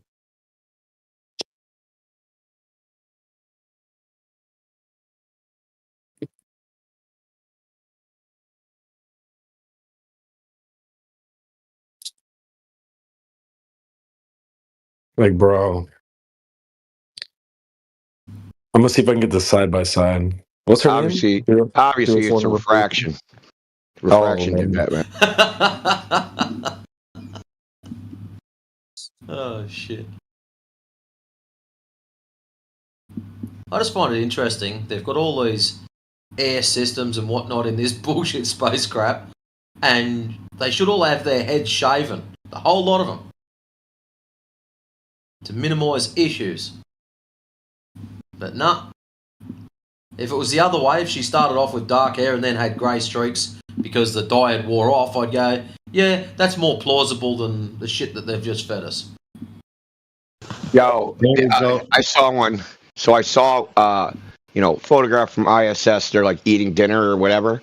So they had a bottle of Heinz ketchup, and you know how you got the ones where the cap is on the bottom, where you stick it upside down and it makes the ketchup go down. Yeah. Yes. Yeah, they had one of those. Isn't that gravity that makes ketchup stay down? Just joking. Yeah, that's what's supposed to make it stay down. At 11:03 there, 7 trillion miles away, they found city lights on a planet, folks. Breaking news. Holy dude. Let's see what the comments have to say. I'll go check it out.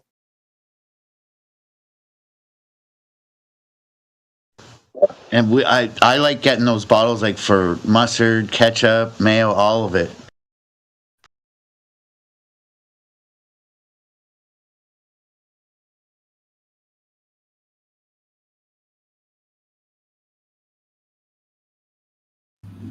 Yeah, just reading the comments. No lights observed, just more hooks to get you to watch. Hook, line, and sinker. Yeah. You read the one where it says, "We will never know," and then someone replies and says, "We will, but I'll give us at least another 700 years before we'll even start to embark upon the truth." All right, bro.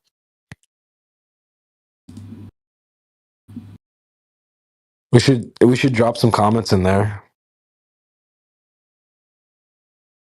Matrix, were you in here this morning when Brenda was in here?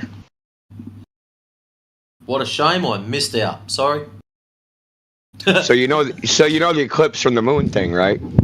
Solar eclipse from the moon. Did you hear us talking about that? No, I don't. You haven't heard that one? So that Oh, the ring. Yeah, the Ring of Fire. Yeah, I caught the end of that the other day, and someone else was talking about it. Because of the angular size of the Earth being larger than that of the Sun, technically there should be no ring at all. Yeah. And even if there was a ring, say to atmosphere, whatever, right? It would just be a very thin, red, diffuse ring, right? Just like barely around the edge. This is what fucking... So they've made animations of this. Like, go to cartoons on YouTube. Actually, Snackle posted one. He posted a cartoon, like, because I brought it up to him. And he was like, it wouldn't do that. And then he posted an animation, what it would look like Earth from the solar eclipse from the moon. And it just showed that red ring, exactly what I was talking about. All the AIs, Grok, ChatGPT, DeepSeek, all of them say the same thing. There'd be no ring of fire, but there'd be a red ring. Because, during a lunar eclipse, the moon turns red. Brenda says, can you scientifically prove that it would be red? I said, Brenda, the moon turns red. Why? Well, the short wavelengths get absorbed and the long wavelengths make it, and so just the red gets on the moon. So I have to scientifically prove that the camera, so the moon is in red light. The camera is on the moon, also in red light. And I have to scientifically prove that the camera, when pointed at that light source, would also see red light. Just had to fucking mute her, dude. Fucking total retard. Just total retard, dude. Wanted me to scientifically prove that if something's immersed in red light, that the light it sees is red. Fucking crazy, dude.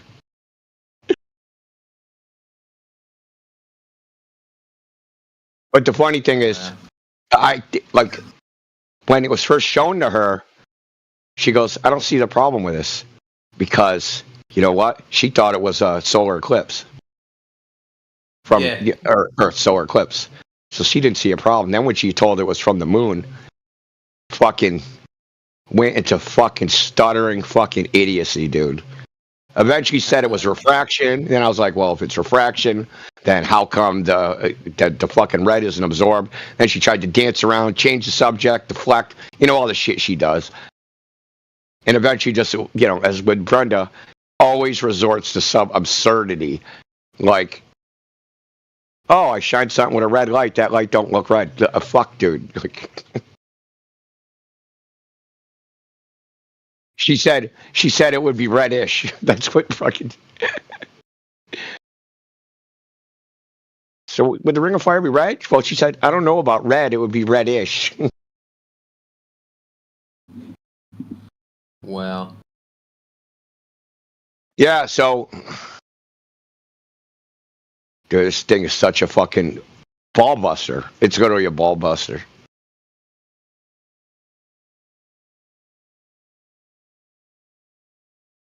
Yeah, so like I said, I ran this through all the AI systems. They all say the same thing.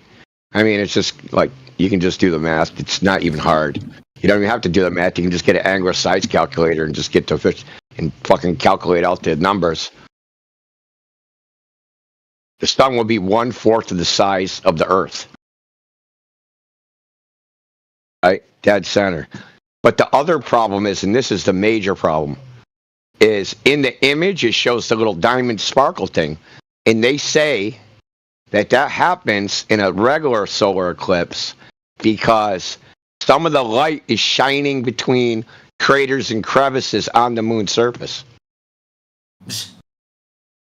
Well, how does that work with Earth? Most of the Earth is water. It's shining between fucking ocean waves. Like, what are you fucking talking about?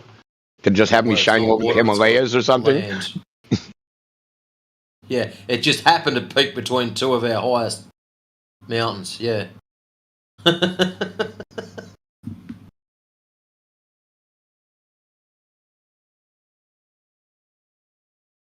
Oh yeah, I cooked that dude. I just keep cooking that dude.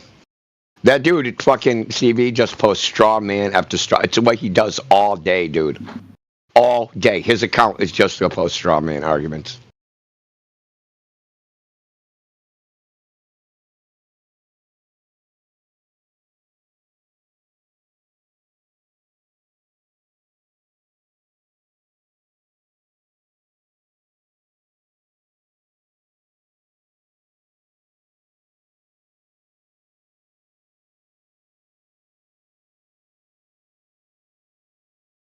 LCB, you still here? Are we live? Oh, check this out. Look at the chat.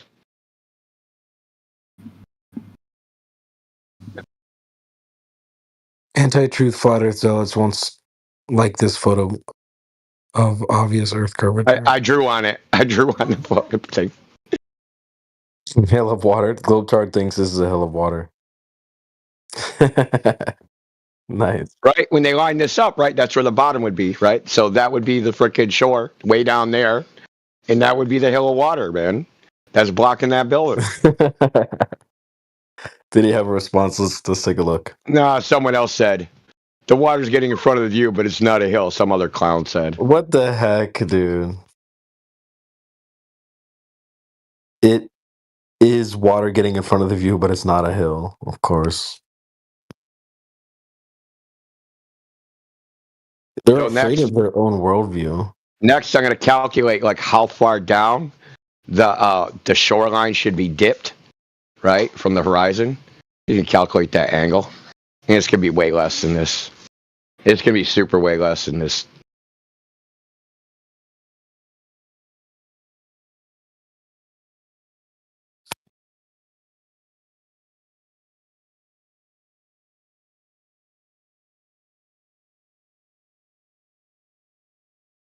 I'm going to add this to my collection.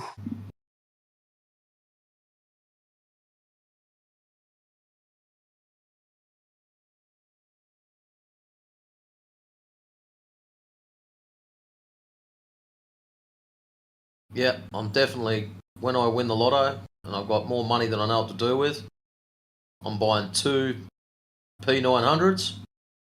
One of them's getting converted to infrared, and I'm going to go around doing long distance photography. One with the standard camera, one with the IR, just to show people the freaking difference. That one that you posted up, CB, with Carlos, whatever his name was. If that had had both of them side by side, that would knock the yap out of quite a few of them.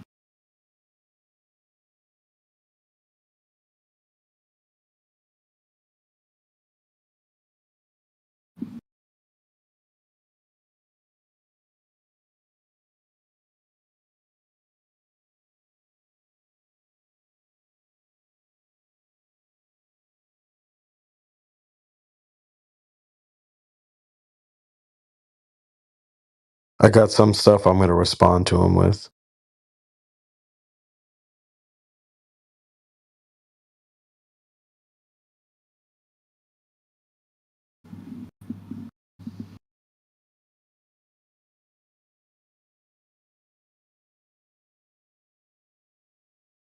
Collected lightsabers. I like it.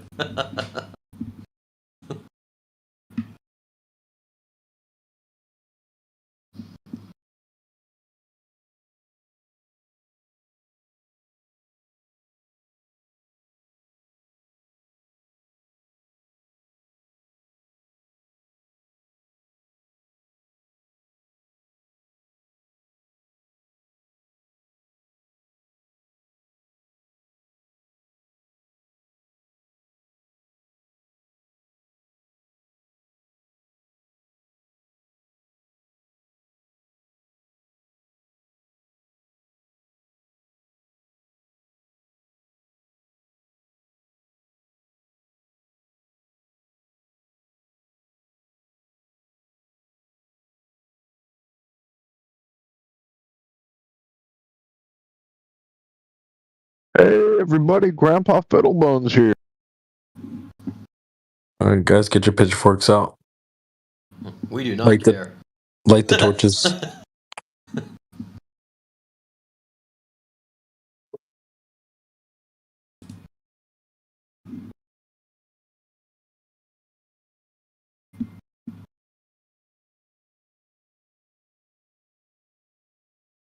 Am I the only excited one to see me? Yes. Yeah. Well, obviously your name's Whatever's up with that. Because your name's Fiddlebone, so obviously you're the only one excited to see you. Whatever do you mean By the way, you're not the main character, CB is, dude.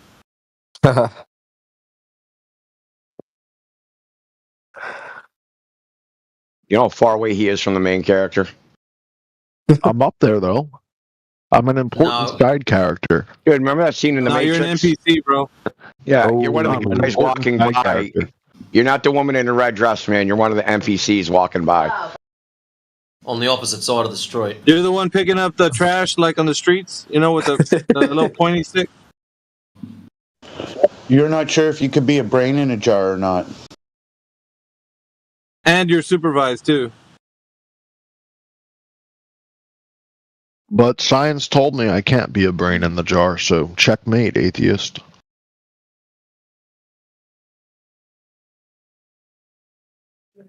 Well, you know, that's exactly what a brain in a jar would say.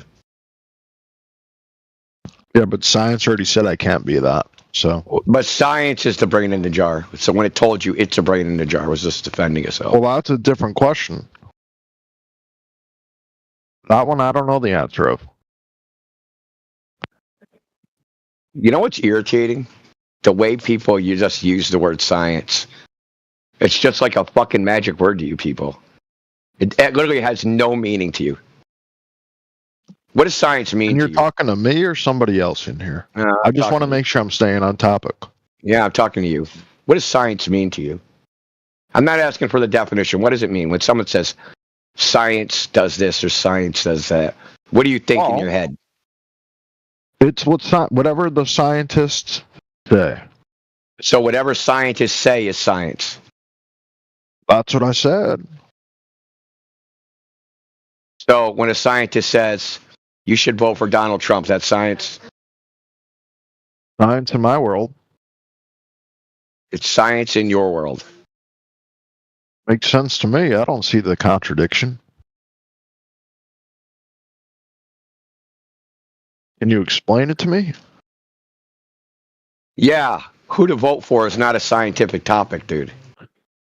Well, it could if you're measuring outcomes and no, you made a should claim. Well, who said it? A scientist? Yeah, a should claim then is it's not science. a science claim. No, then you're it's a science. retard. It's simple. Just fucking, yeah, I'm not entertaining this stupidity. Good. You're just a big old doofus, aren't you? Go get your brain transplanted with a fucking goat, because that would be more intelligent than you.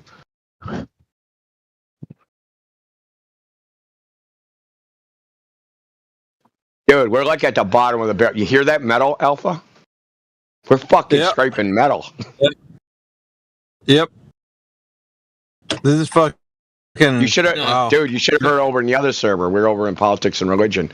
It was even worse. It was about the same. That bad. It was just dumb. Oh, you had some asshats come in there? Dude was arguing that he could prove what his house is by looking at his neighbor's house. That was a good time.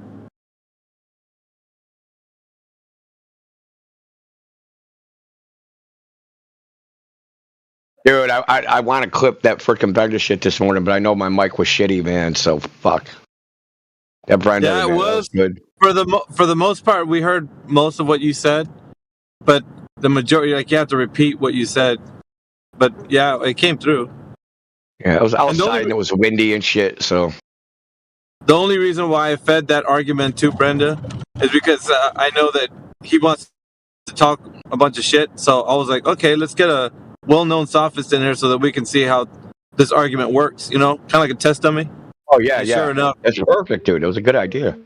Yeah, I set him up, man. You guys knock him down. You know, you found the right dummy.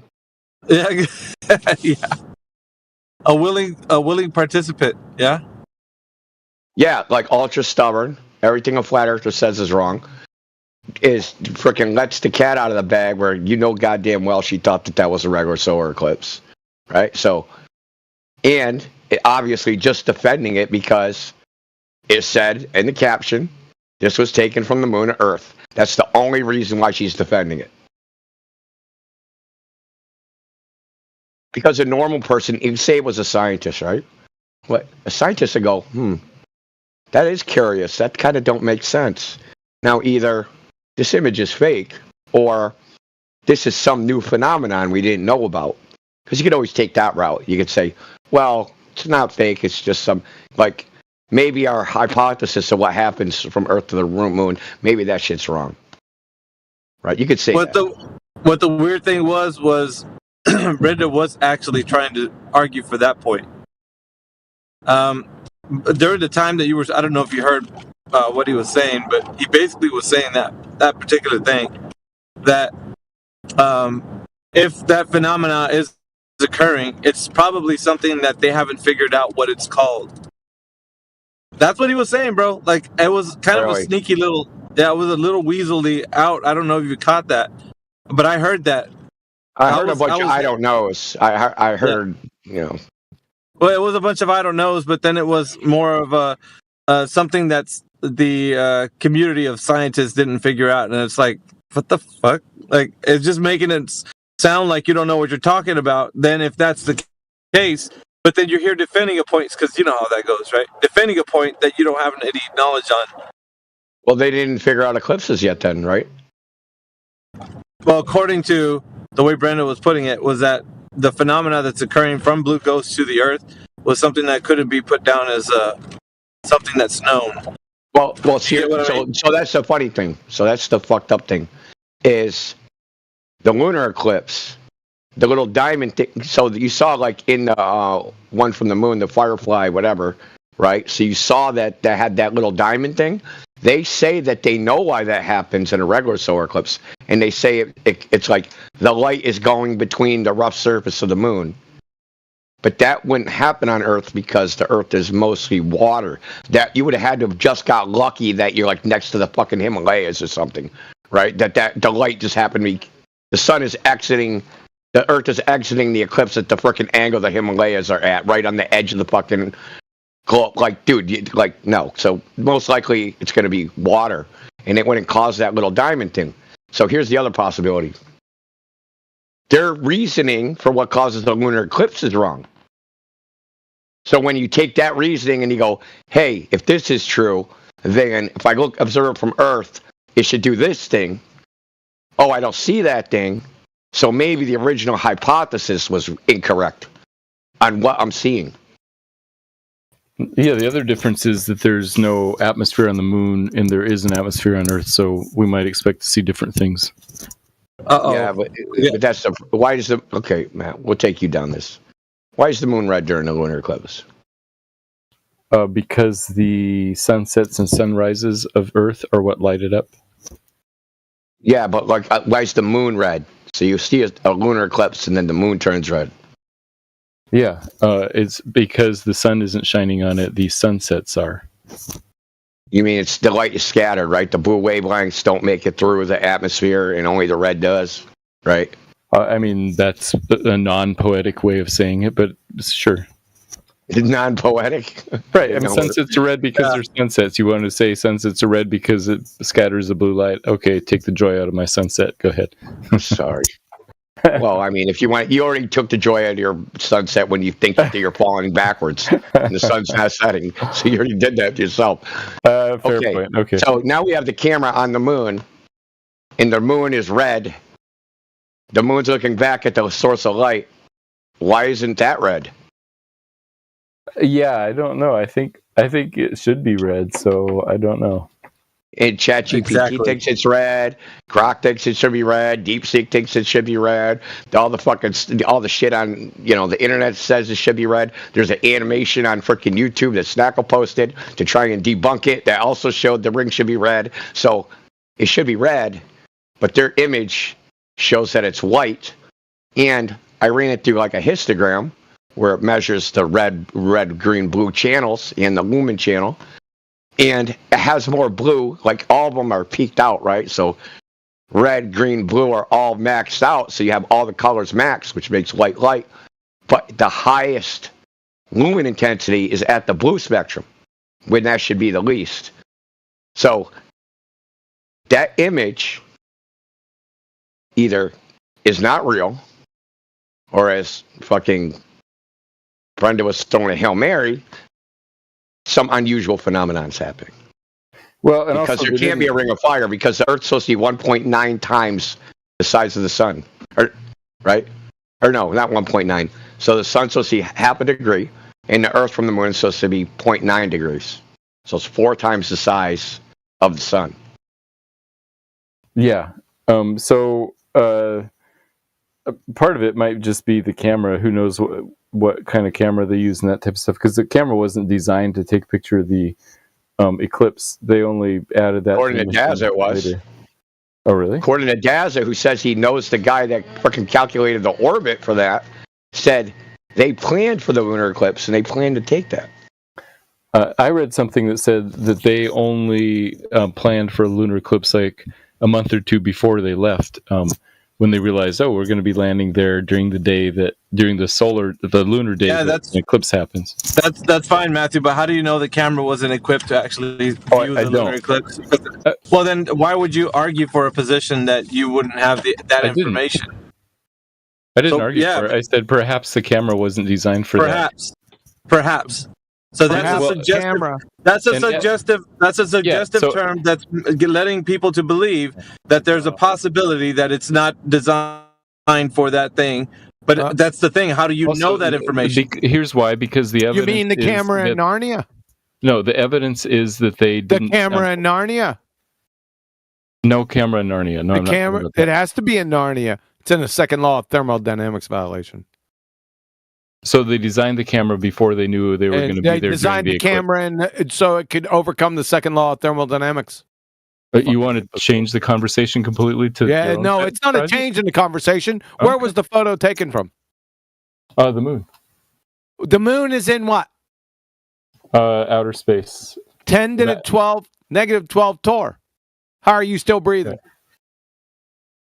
Because there's air pressure on Earth, even though there's air pressure on Earth. That makes perfect sense. You're in violation of the second law of thermodynamics. Also, Boyle's law, Charles' law, Gay-Lussac's law, Avogadro's law, parts of Dalton's law, Brownian motion, and the second law of thermodynamics. As I said, it's in fucking Narnia. That's how.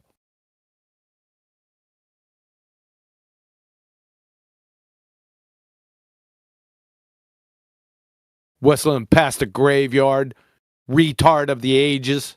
Oh, I'm not the retard of the ages. Yes, you are. No, I'm not. I'm smart. You're part of the group. How are you still fucking breathing? Atmospheric pressure. Atmospheric pressure. That's second law of thermodynamics violation. Huey, Matthew's so brilliant. He claims to be above IQ, but has never taken an IQ test ever. Right. I think I'm above average, but I've never taken a test. IQ has nothing to do with this. Understanding of the second law of thermodynamics, it's simple. I'm just pointing out how he thinks he's smarter, so that makes him. No, that doesn't make me smarter. Just because I think it, I'm just guessing. I don't know. You're guessing in violation of the second law of thermodynamics, and you're guessing with a paradox. Atmosphere. Atmo means air is a gas, sphere is a shape. Gases have no inherent shape.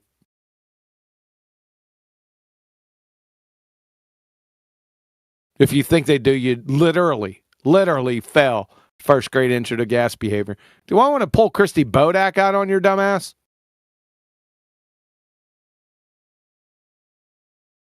So I thought. It's almost like saying I'm a mechanic, but I've never. Almost.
Jedi, are you busy for a minute? What's up? What do you want? Can you pop over to PNR and teach a stupid Jamaican all about the ideal gas law? A stupid Jamaican? Oh, Stupid Jamaican. I mean, I'll pop over. Yeah, come and slap him around a bit. Say a prayer for your Jedi.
Hey, my heart, you ain't gotta be all mean in that, bro. I'm on some shit. I'm chilling though. You ain't gotta be mean, twin.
Yes, that's tough.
It's a little more broad than that. A photon is a potential wave packet, but the entire point of that is that in a wave, tunneling is a consequence of that. The fact that it is actually physically a wave. This wave packet has a probability of that if measured. The same wrong thing all you want, dude. Okay, all right. Well, I guess agree to disagree. Hopefully you read a book one day. I have. I read all the shit I just cited. Read a better book. Yeah, read Wikipedia some more. Yeah, I will read the citations off of it. You haven't. Yeah, tell me one citation that supports what you said in Wikipedia. I'll post one right now for you. No, the citation of what you said. Yeah, I'll post one right now for you. Okay. And if you look at the chat, like, how do you explain more slits causing interference? Okay, but if you look at the actual screen, it's a fucking particle on the screen, dumb fuck. Here you go. Here is the Encyclopedia of Physics as of 1991. It'll show you exactly what I'm talking about, and specifically to the word actually says that. In fact, it also gives you the mathematics for tunneling in readily detectable barriers and all of the stuff if you actually care to learn about this. Yeah. Cool. What's this got to do with what we're talking about? Yeah. Can we prove the Earth is sphere now, or are we done with physics? This is a potential difference model of tunneling. This isn't even a wave model. What are you talking about? You think you're going to be fucking slick? Well, no. What's the difference? So they use something called a tunneling current because these are this is trying to model semiconductors, where they model it in an electrical engineering sense, not in a quantum mechanics or. It works in any sense. Okay. The entire point of transistors is because it actually uses this, and it's talking about the fact that if we get any smaller on the transistors, they'll stop working because of quantum tunneling. Okay. Yeah, I'm aware of that, but not. Okay, so why argue? It's nowhere in this what you posted. It's nowhere in that. There's nothing about quantum tunneling in this. Yes, the Encyclopedia of Physics, 2nd edition, covers quantum tunneling. Not the part you posted. Yes. Yes. Yes. What? Well, I'm looking through the words. I don't see the word tunnel in here. Okay. Other at the title of the page. So tunneling current, they model it the same way as you model electrical current. So what I sent you is page 1308. Yeah, what it says tunneling in the title. Okay, so it says tunneling, right? But the contents don't talk about quantum tunneling. I'm happy we established that this is about quantum tunneling. No, it's not. The title. Listen, the title doesn't control. Okay, the substance of the article is what controls. Okay, no. So why do they call it tunneling? What if they titled it frickin' Spaghetti Monster? Would that mean that the article is about Spaghetti Monster? Wouldn't be published. It probably wouldn't be published in the Encyclopedia of Physics. But would that mean that the content would be Spaghetti Monster? Yes. You're a retard. Are you? If you title a chapter Spaghetti Monster, I would think that the chapter is about Spaghetti Monster. Yes. Yeah, because you're a fucking moron. Thank you. My mother tells me otherwise. You got her fooled. I know. I'm quite the deceiver. So what would prove wrong the globe for you? How do I model electron density in quantum mechanics? Electron density? Yeah, because there's a graphic here that says electron density and electron density. How do I model that in quantum mechanics? I'm not familiar with that. I don't know. Yeah, because you can't. It's not even possible.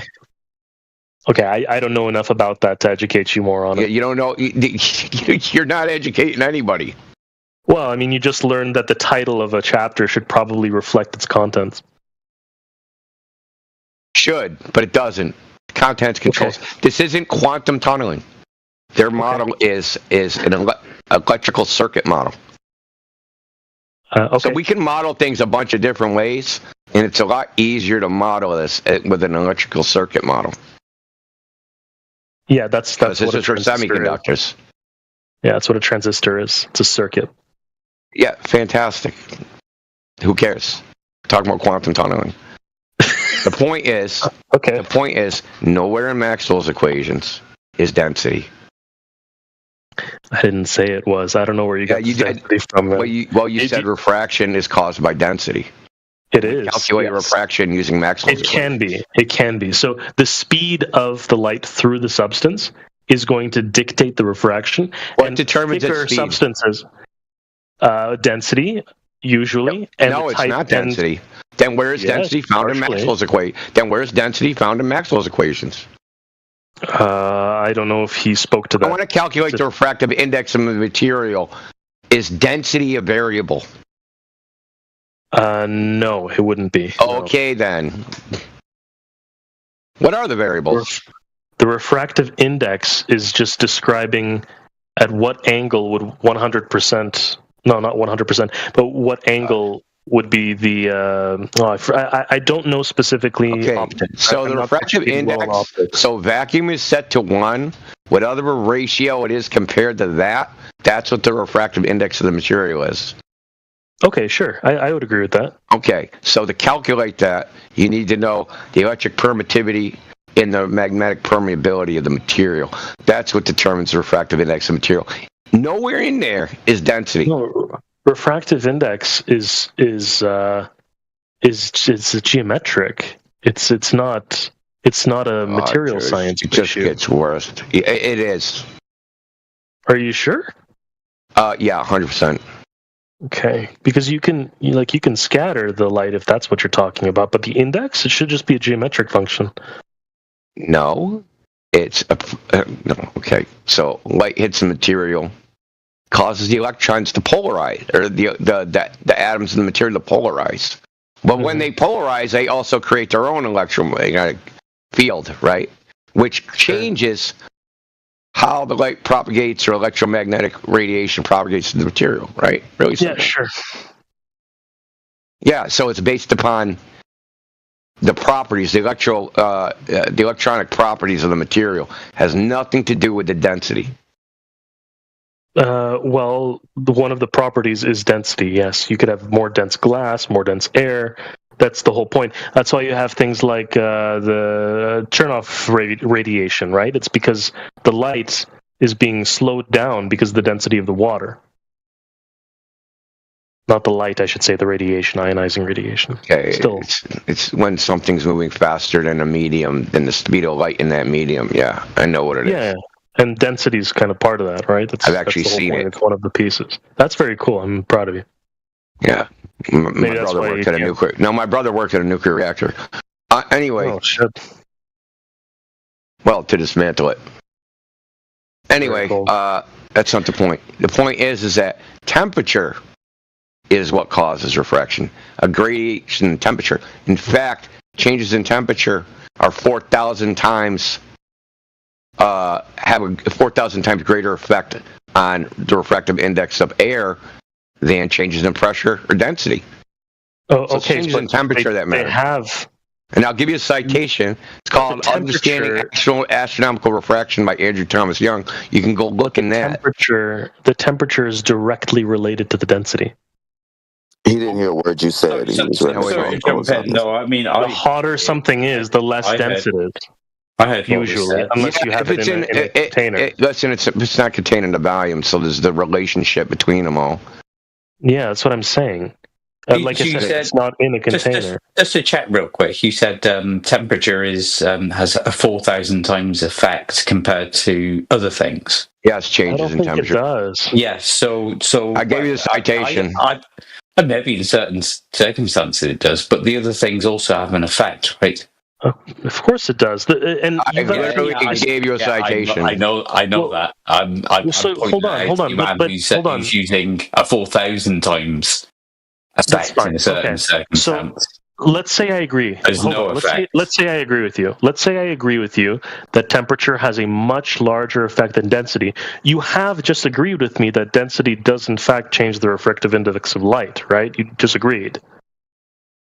Are we agreed that the density of the air can then change its refraction? I said the electronic property. Agreed. Okay. In fact, he did agree. He did agree. I think he agreed, but I'd like to hear him say and this agree. is another case where this fucking He's not is gonna gonna admit come that. and interfere. No, you're gonna come and interfere, so we fuck with you, and then he bails. That shit ain't gonna happen. Ain't happening this time, dude. Try again. Okay. So I didn't agree. What I say? Fraction is determined by the electronic properties of the material. Those electronic properties can change under pressure, or under changes in temperature, or under changes in temperature. What does it mean? The electronic properties. That's what does that mean? Okay, the spacing. So when a material gets polarized, right, it gets stretched. Right? No, it's charged. The electron orbit, dude. The electron orbitals get Doesn't stretched. get stretched. It turns into a charges. dipole. It turns into a dipole, bro. Yeah, that's what a charge is. Yes.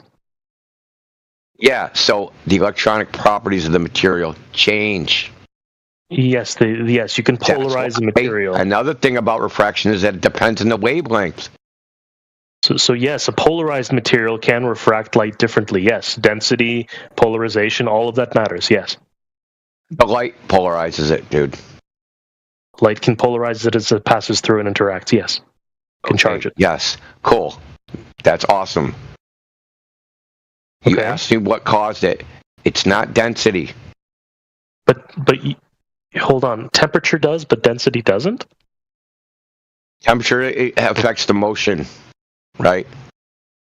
The jiggling of the molecules, right? Uh-huh. So you'd have to take jiggling, the you mean the using energy? like Maxwell Boltzmann or something to figure out like what temperature does. We like a lot of these things can't be modeled. We know the refractive index of air empirically. It's not known from fucking formula, right? We actually went and just tested fucking air. Well, here's the question: is it a constant or is it based off of different parameters of the air?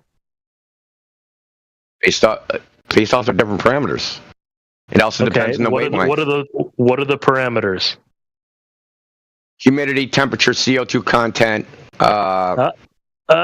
pressure. Say it. Pressure. And what is pressure? Matter per unit or pressure is the force exerted on the walls of a container.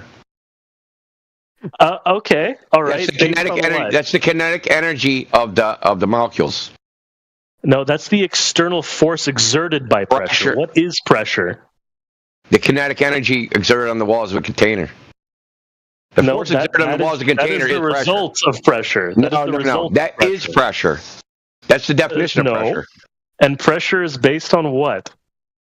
Pressure is the force exerted on the walls of a container. There is no other definition. Okay, and what is the pressure? What causes pressure?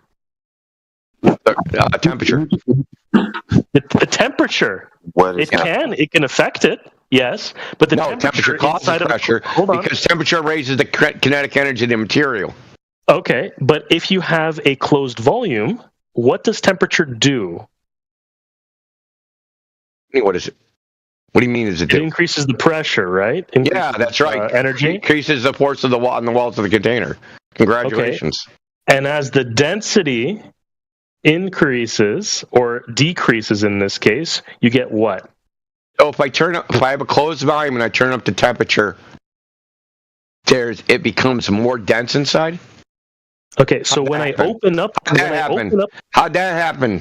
How'd I get more particles in there? No, how'd I get more particles in my closed container?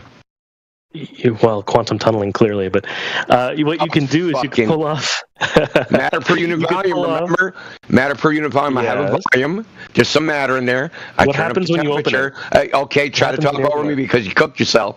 I turn up the temperature. How did the density go up? The density would go down. The density wouldn't change. It's a closed volume. Well, the moment that you open it, the temperature goes down. Why? Why? Well, because it's an open. It's open now. Okay, and what happened to it now that it is open? Now it became less dense, right? They go away. They become less dense in the container. Yeah, the surface area. So, say we have a small container and a large container, and the small container is inside the larger container. Okay, and we open the inner box. Right, and density and the gas molecules escape. Mm-hmm. What happens? Does the temperature go down? Yes, the pressure goes down, the temperature goes down. Why is that? Because it's less dense. Oh, because the surface area of the container got larger. Well, yes, technically. So, because PSI is measured in per square inch. So I went from a 1 square inch, or 1 particle per square inch hitting something, to 1 particle hitting per square meter hitting something. Okay. Okay, so yes, the pressure we agree. went down. Yes, we nothing agree. To do with density. Okay, and the light, or the index, refractive index of light changes based on density, right? And temperature? No. It doesn't change on density at all? Temperature. Okay. If I find a citation that says that the refractive index of light changes on density, would you apologize? Yeah, you're going to find something that says density, I'm sure, but you have to be look a bit harder. So it'll, like, if you look, say, hey, what causes refraction? Matter density or optical density? It'll be optical density. It isn't matter density. It isn't matter per unit volume. This is a fucking mistake, you guys. No, there's you optical just described density. No, optical density. It's not the same thing. The fuck is that? An absorbance? You bring up refraction and you don't even know these terms. Well, no. What's optical density? Explain. I'll give you a definition. I don't want to mess it up. Is it like through one of those high like one of those blockers filters, like when you put light through a filter? No. Again, I'm not studied on optics, but this is pretty basic stuff. Yeah, but you brought optical density refers to how much material slows down light as it passes through it. Yeah. Yeah. Oh, it slows down light, right? Yeah, optical density. That's based on the polar. That's based. If you look at Maxwell's equations, it's based upon the polarizability of the material. Told you, there's no matter per unit volume in Maxwell's equations. There's no way you can fix this, dude. But you just said it, though. You just said it. You said optical that density, when light not slows matter down. Per unit volume. But you just said when light slows down, didn't you? Yeah, optical density. Yes. So when light slows down, what is the definition of refraction? What do you mean? What are you talking about? The change of direction in light when it slows down. No, we're talking about the refractive index. Refraction is when you have two separate mediums, dude, and the light transitions. No, it can be in a gradient. It doesn't have to be specifically one angle. Yeah, you can say that all you want, but the law of refraction states what? The law of refraction? There's no law of refraction. Like Snell's? There's a law of refraction, dude. You mean Snell's law? Fuck. Dude, you're just fucking talking about quantum mechanics. You don't even know. Snell's. Are you asking about Snell's law? I'm not asking about anything. You asked me about the law of refraction. There's the law of refraction. Isn't that what refraction is? No. Is it something else? Just, are you okay? Which law are you talking about specifically? Snell's law? The law of refraction is Snell's law, dude. Okay, so Snell's law, not the law of refraction. The law of refraction is Snell's law. Okay, we're talking about the same thing then. Good. Yeah. The law of refraction is Snell's law. Okay, sure. Whatever. Same thing. Semantics. It's not semantics. It's the same thing. Literally semantics. Whatever. Anyway, all this to fucking dodge the black swan, which I find hilarious. So, get back on something of more substance. Because sure. How does a mirage work? That's in dispute. Okay. It's in dispute in academic literature, dude. Okay, this is. You want me to post citations? This is actually a circus. Do you want me to post citations? Do you want me I'm to actually very curious. You've got me curious. Yes, okay. Please. I'll post citations. It's in dispute on whether it's caused by reflection or refraction. Okay, let's say it's caused by either. It doesn't matter. The point is not the same thing, clearly. Right? Yes, but what is causing this reflection and or refraction? Well, what do you mean what's causing it? What's causing it? Heat differential, right? Density. Well, you'll get like a surface layer that'll reflect. Well, because you have something called the critical angle, right? So when something instead of being refracted down, it'll be reflected off, right? So if the source is beyond the critical angle. Agreed, but even right above that, when you don't even have to look at that specific reflective angle, you can look at the air right above it. You see it like wavering when it's super, super hot. You ever see that? Yeah, that's turbulence, yeah. Turbulence. Yeah, that's what they call it, turbulence. Okay, and what's it caused by? Heat flow. Heat flow? Yeah, heat flow, convection. Is he asking all these questions because why does it look like that? I love how he's asking in a condescending fucking way, too. It's like fucking Why does it hilarious. look like that, then? I'm asking you why it looks like that. Why does it Why does it look all wavy? Yes. Well, there's two reasons. So the light's being deflected because of the Foucault effect. Deflected, yes, deflected. I don't think it's the Foucault effect. The Foucault effect in the temperature. In the temperature. Yeah.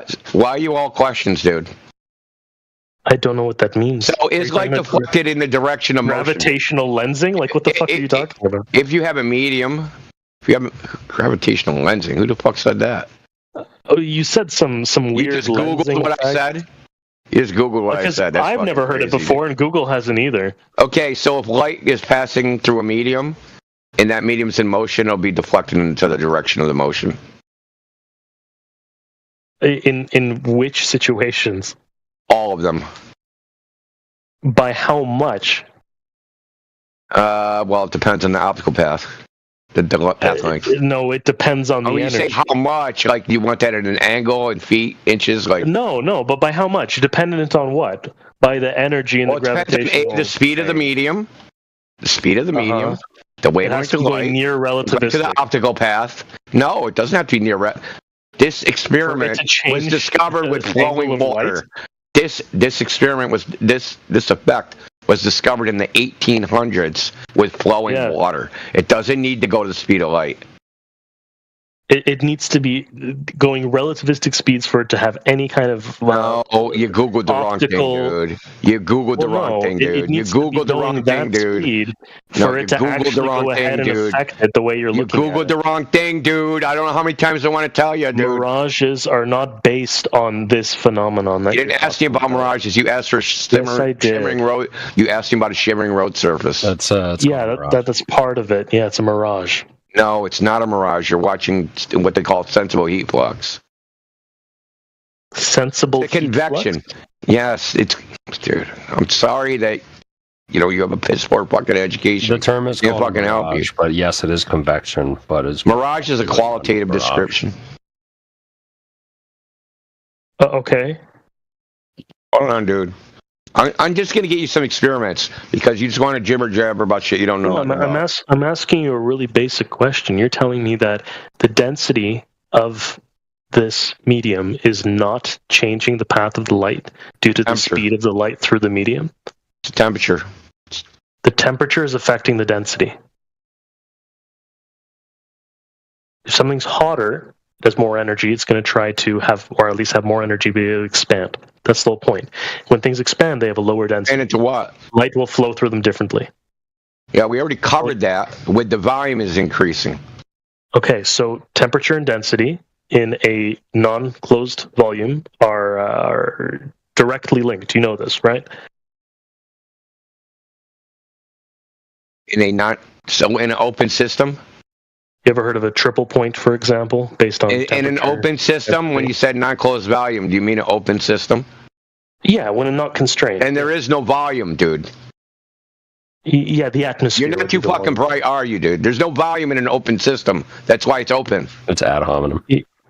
Yeah, that's really weird. So when things get hotter... My argument wasn't that he was stupid, dude. When air gets hotter, it gets less dense. And when air gets less dense, air or light is going to travel differently through it than if it was more dense. You keep saying that, dude. You just keep saying it, and I already demonstrated. It's true. From Maxwell's equation, it's not true. You can't derive the refractive index from the density of it. You can't, because you're wrong.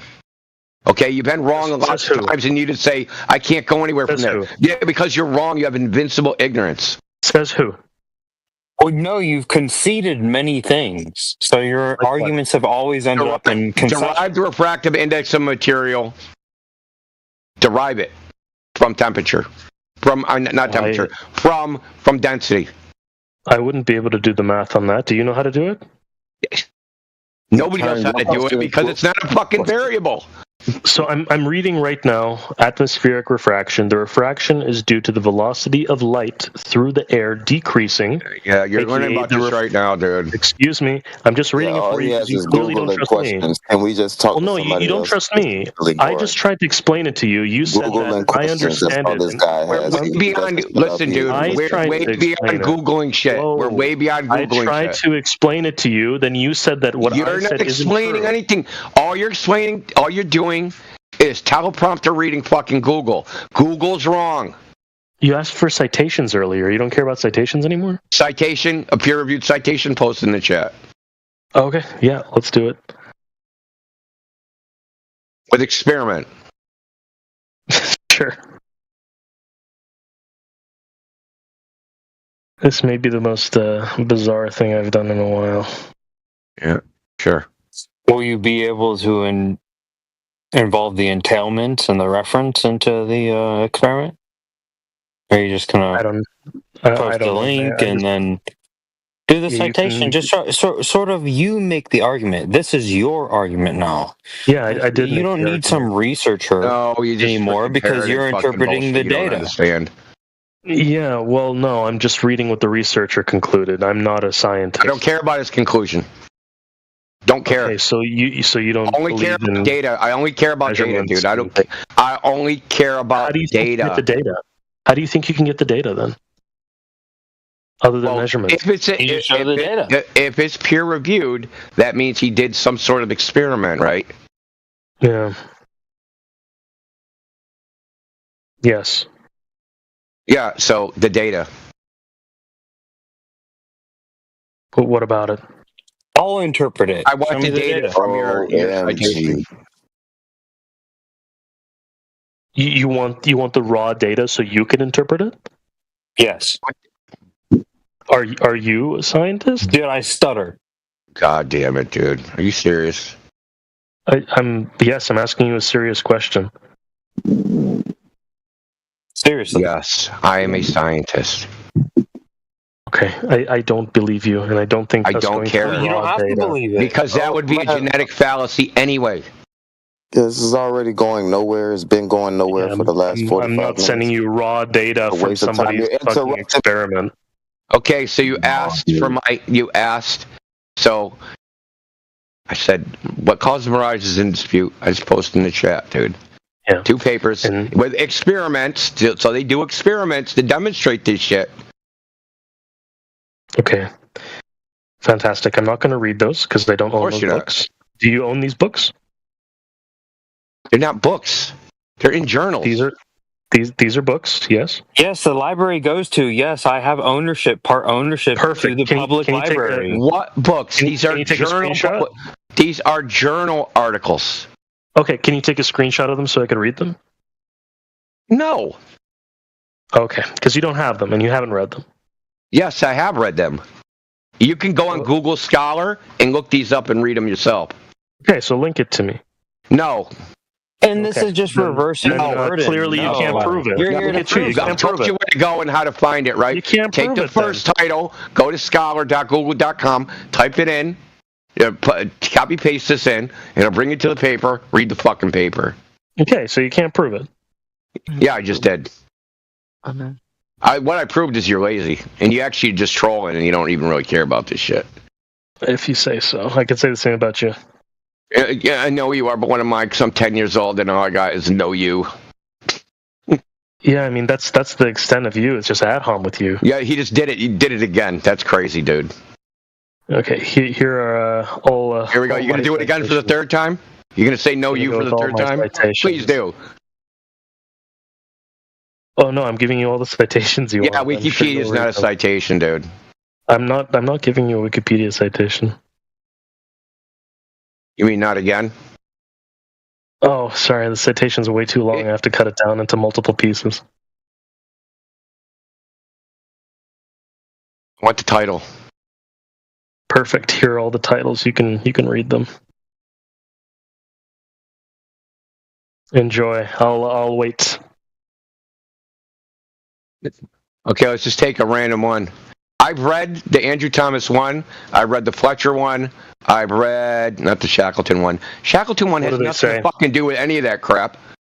What do they say? Astronomical refraction at low altitudes of marine navigation is he's going over very strange observations that people have made, such as floating icebergs, the Barents fucking expedition that got stuck in the Arctic where the sun rose 2 weeks too early.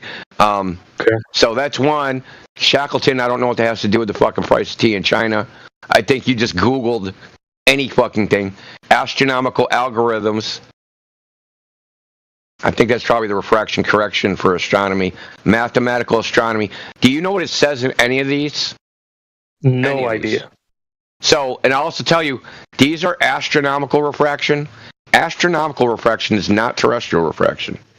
Refraction near the horizon from the Astronomical Society of the Pacific. Astronomical refraction is not terrestrial refraction. Refraction near the horizon. Are you listening to me? You posted a bunch of citations for astronomical refraction. We're talking about terrestrial refraction. Okay. Yeah, it's not the same thing. They don't use the same model. They don't use anything the same. Terrestrial versus astronomical. Okay, what's the difference? Between the land and the sky? Are you fucking high, bro? That would be light entering the atmosphere from beyond the atmosphere, while terrestrial deals with the refraction that you claim is occurring within the atmosphere, light generated from within the atmosphere or reflected off surfaces. That's right. So if the light is coming from, for example, the sun, which is over the horizon, we would talk about astronomical refraction. And if we're talking about terrestrial refraction, we'd be talking about reflections of what? Apparent displacement of objects outside of the atmosphere. Versus where is the light coming from? Yeah. On the land? Where's the light? On the water? No, where's the light's coming from the water? No, that was a question. We were talking about the black swan. But we're talking about the black swan. The sun. It's all coming from the sun. Yeah, that's the original light source, but do you think it like the sunlight memorizes the refraction when it reflects off the oil rig and affects how you see it? What a fucking disingenuous it's still coming from there. So what? It's still coming from there. It's not just one thing or the other. Refraction works either way. It has nothing to do with the source of the light, dude. But hold on, atmospheric refraction has nothing to do with the source of the light. Atmospheric refraction has nothing to do. We're done wasting our time, like with terrestrial. So check this out. Are we done? No. I'm going to show you something because you're just about to get cooked, dude. So I should have just went right to this. I've been cooking you for an hour. Now look in the chat. Now look in the chat. You're well done already. Now look in the chat, dude. Now look in the chat. Is this refraction too? Look at the chat. Is this refraction too? Yes. Okay. So look at the bottom of the oil rigs. You see the rig lights? The source of light isn't the sun. The source of light is a light that's on the oil rig. Sure. You see it reflecting? You see it reflecting off the water? Yeah, refraction works no matter if it's terrestrial so you can reflect. No, reflection has to, because there's a law of reflection. The angle of incidence equals the angle of reflection. Yes, and it has nothing to do with terrestrial or astronomical. It has to reflect off a real surface. It can't reflect off a mirage. But it has nothing to do with terrestrial or astronomic. Refraction. Are you not understanding what I'm saying? Are you not understanding what I'm saying? Yes. This horizon air is bending the air, bending the light. Oh, you don't even know. Okay, the light that's reflecting off the water at the bottom of the oil rig is supposed to be reflecting off the water that is curved away from you. Because the horizon here is only supposed to be 4 miles away, but these rigs are 9 and 10 miles away. Okay. And so the water surface is bending that air. Or bending that light, excuse me. And that's what the light is reflecting off of? It's not reflecting, it's refracting. It's reflecting off of water. Okay. And so before it touches the water, what's it doing? It's refracting through dense air. Yeah, but it's reflecting off of water, and we're seeing the reflected light. We see the light and the reflected light. But the reflected light has to bounce off a real surface. It can't bounce off an imaginary surface. Yes, I understand the reflection is being done on the water, but the refraction is being done through the air. Yeah. What do you mean the refraction is being done? What does that mean? The reflection is off the water. The refraction is through the air. Through the entire time it's moving through. Be more specific, dude. I can't be more specific. Of course you can't, because you're just saying gibberish. It's impossible to be more specific than what I just said. No, it is not. I think I've been very specific. That water that the light's reflecting off of, the reflected light that we see, is the refracted image of a light. Give me 1 second, please. Why can't you just answer that? Is that the reflection is from refracted light that hello? Around the corner. Yeah, so let me give you why that don't work. What? Because that surface the light is reflecting off of is supposed to be tilted away from the camera. Tilted away. Tilted away because it's on the it's supposed to be physically on the other side of the curve. Yeah. Oh, that water should be on the other side of the hill, dude. Oh, but it is. That's the great part. Oh, it is. It is. Yes. I'll actually show you a diagram. Okay, it is. So tell me how that works. When the angle of incidence listen. Tell me how that works when the angle of incidence equals the angle of reflection, because it can't reflect to the camera. Again, I'll show you a diagram for it. I'll do. Oh, please do. I don't think I'm able to post images here. Oh, do MS Paint, man, so we can save this shit. No, I don't think I can. I can post images because I keep leaving the server. Let me share a link to it, maybe. Let's try that. You made this diagram just now? No, I just copied it to illustrate because you said I wanted me to be more specific. So here's a good one. Yeah, specific about this observation. Yeah, so this is I think this is pretty specific for your observation. Yeah, that's not how it works, dude. We're talking about the reflection. So I'm going to take your little diagram. So here's the funny part. I'm going to take your little diagram. Mm-hmm. Now remember, angle of incidence equals the angle of reflection. Mm-hmm. Supposed to be dealing with the reflection, bro. What about it? If you put that... what about it? What I'm saying is, what exactly do you feel is wrong? If you put that rig further along the horizon, this same result. You're going to get the same result. Where in that diagram shows the reflection of the lights on the water? Well, you could just draw a line. Oh, I'm gonna. Yeah, that's what you were asked to do. I think you can kind of visualize it, right? You have a internal monologue and you're able to visualize things in your brain.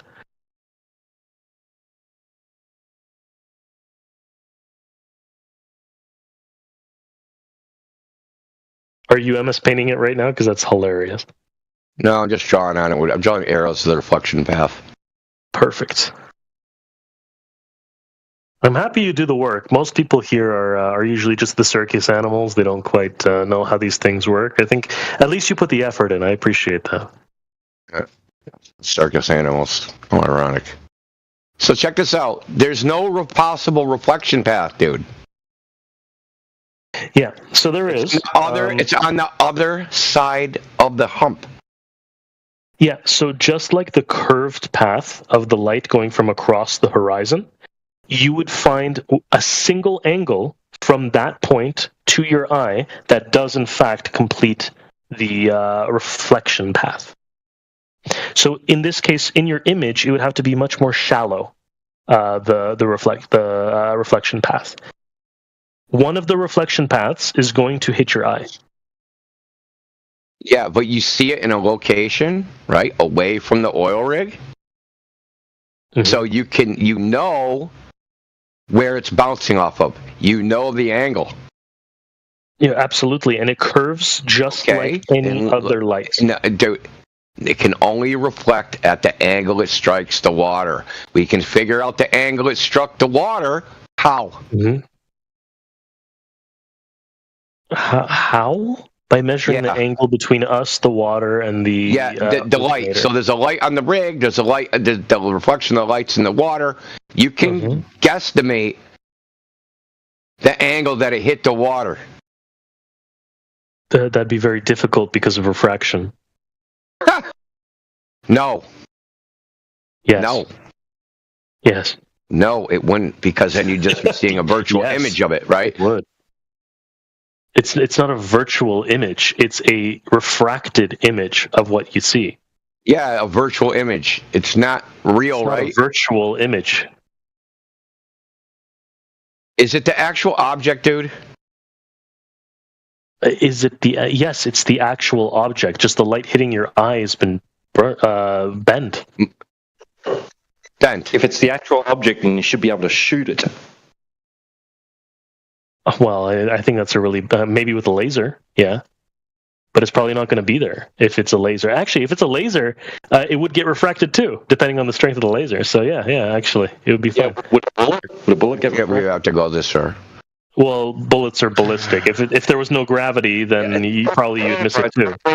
It is. So what you're saying isn't the thing that you're saying you're seeing. It's not the thing. If the bullets were affected by refraction, yes.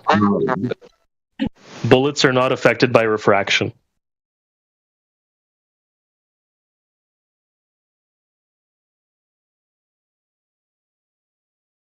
Hello?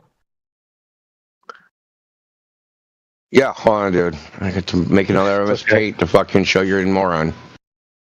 Oh, I can't wait. This is fun.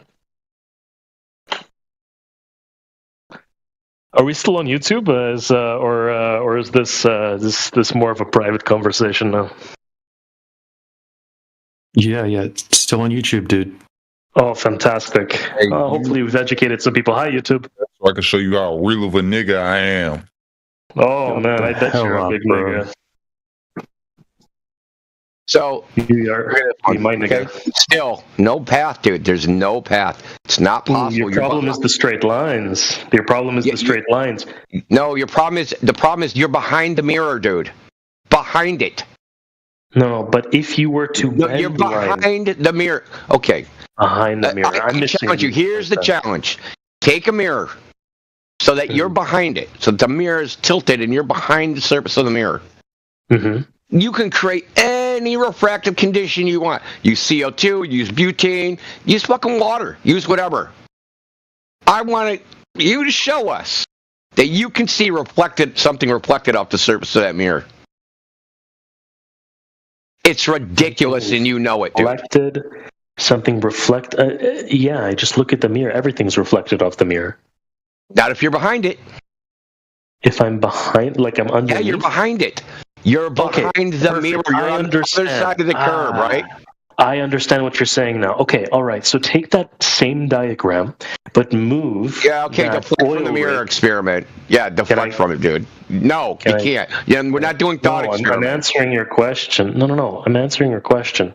So let's move that oil rig as part of the model here. Let's move that oil rig far over to the right side. Far over. You see that orange line? Let's see. It's far over, already over the horizon. Not before the horizon, over the horizon.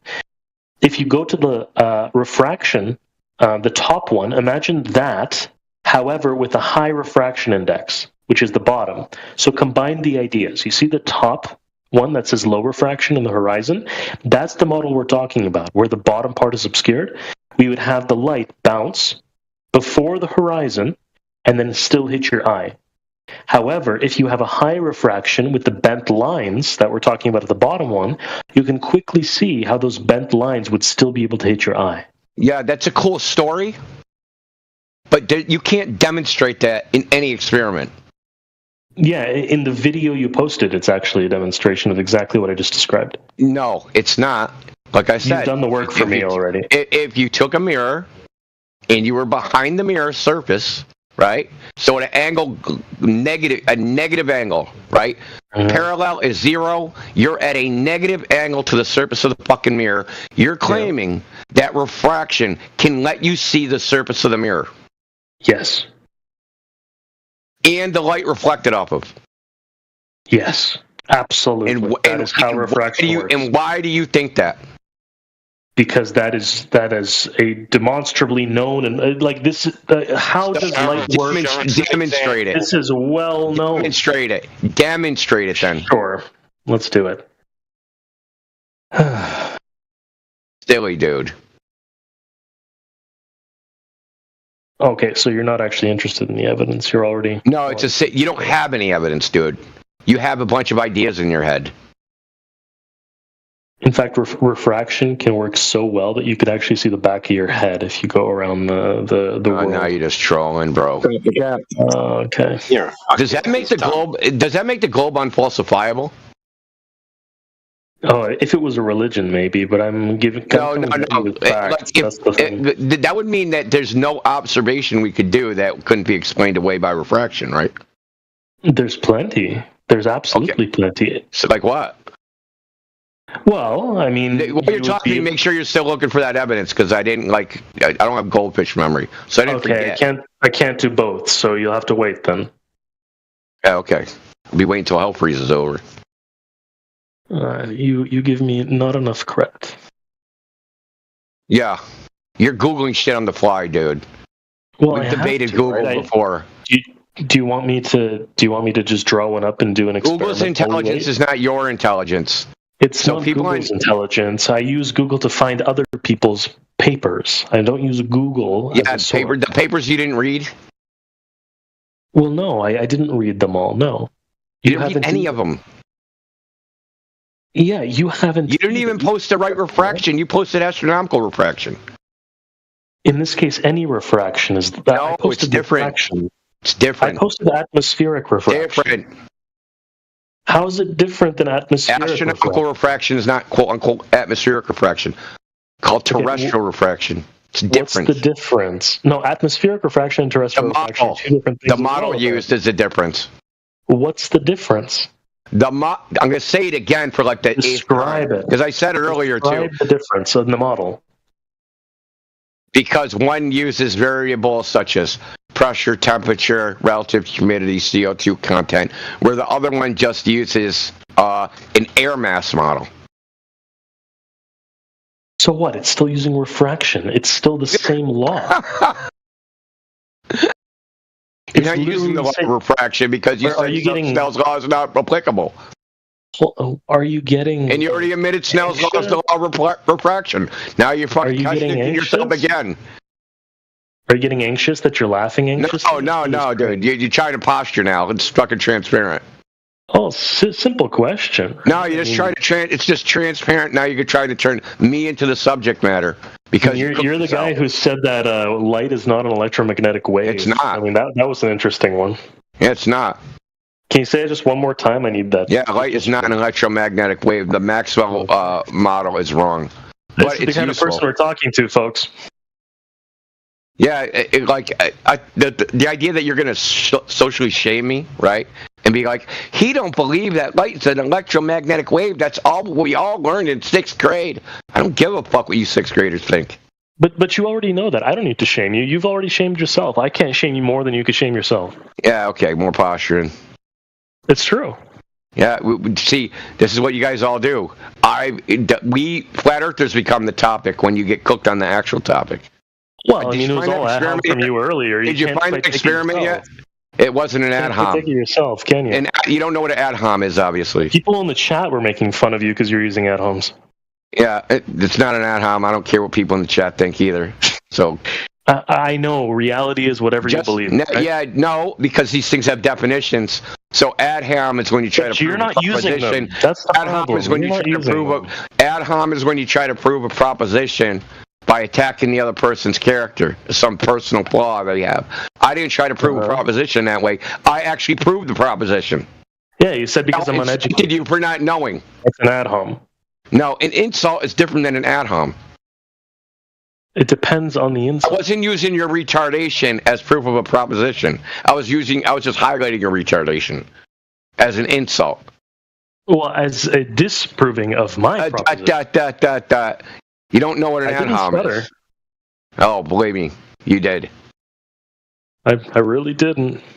I really didn't. No, you. Are you gonna do that again? Oh, you. It's fine. Yeah, quite the cute voice. You got that evidence yet? You got that evidence yet? I don't think I'm anxious for the evidence. Please, hurry up. I don't think any evidence is going to change your mind. Oh, the cope. No evidence will change your mind. It's been 2 hours, and you still don't think that electromagnetic waves is, light. It's strange. It's going to be. You're a strange person. And it's going to be forever. You're a very strange person. I'm beyond high school physics. Because I'm beyond high school physics. Yeah, you're beyond reason, apparently. He's going to go back. He's not going to give you the evidence that he was going to give. Is that what's happening? At this point, it's just dunking on the losers. Yeah, so you're not make it till you make it. Remember when we had to post the freaking you said you didn't say something, and then we posted in a chat. Remember how you came in here and said you were a pilot? Remember how you came in here and said you saw curvature, denied it, and then someone had to post a clip? Remember, do you have goldfish memory? Do you remember all the bullshit you tried to peddle? We do. Number 1, I fly. Number 2, I still agree with the clip. No, you said you're a pilot. Yes, I fly planes. Yeah, stop the cap, dude. You didn't. Okay, man. Were you student pilot or something? You sit next to the guy? Yes. So what? Then I fly a plane because I sit next to the pilot. What do you fucking do? Well, no, I'm learning to fly, yes. Well, I think what you should learn next is learn how to parachute. I mean, you should learn how to read, honestly. Yeah, nice cope, dude. I mean, I would cope if I didn't know how to read. That's really upsetting. Look, see, here's the funny thing is, everything I talked to you about, I didn't have to Google any of it. I already know all that shit. But you were Googling it. It's tragic. Yeah, it is tragic. I don't need Google to tell me what to think. I go by the academic literature.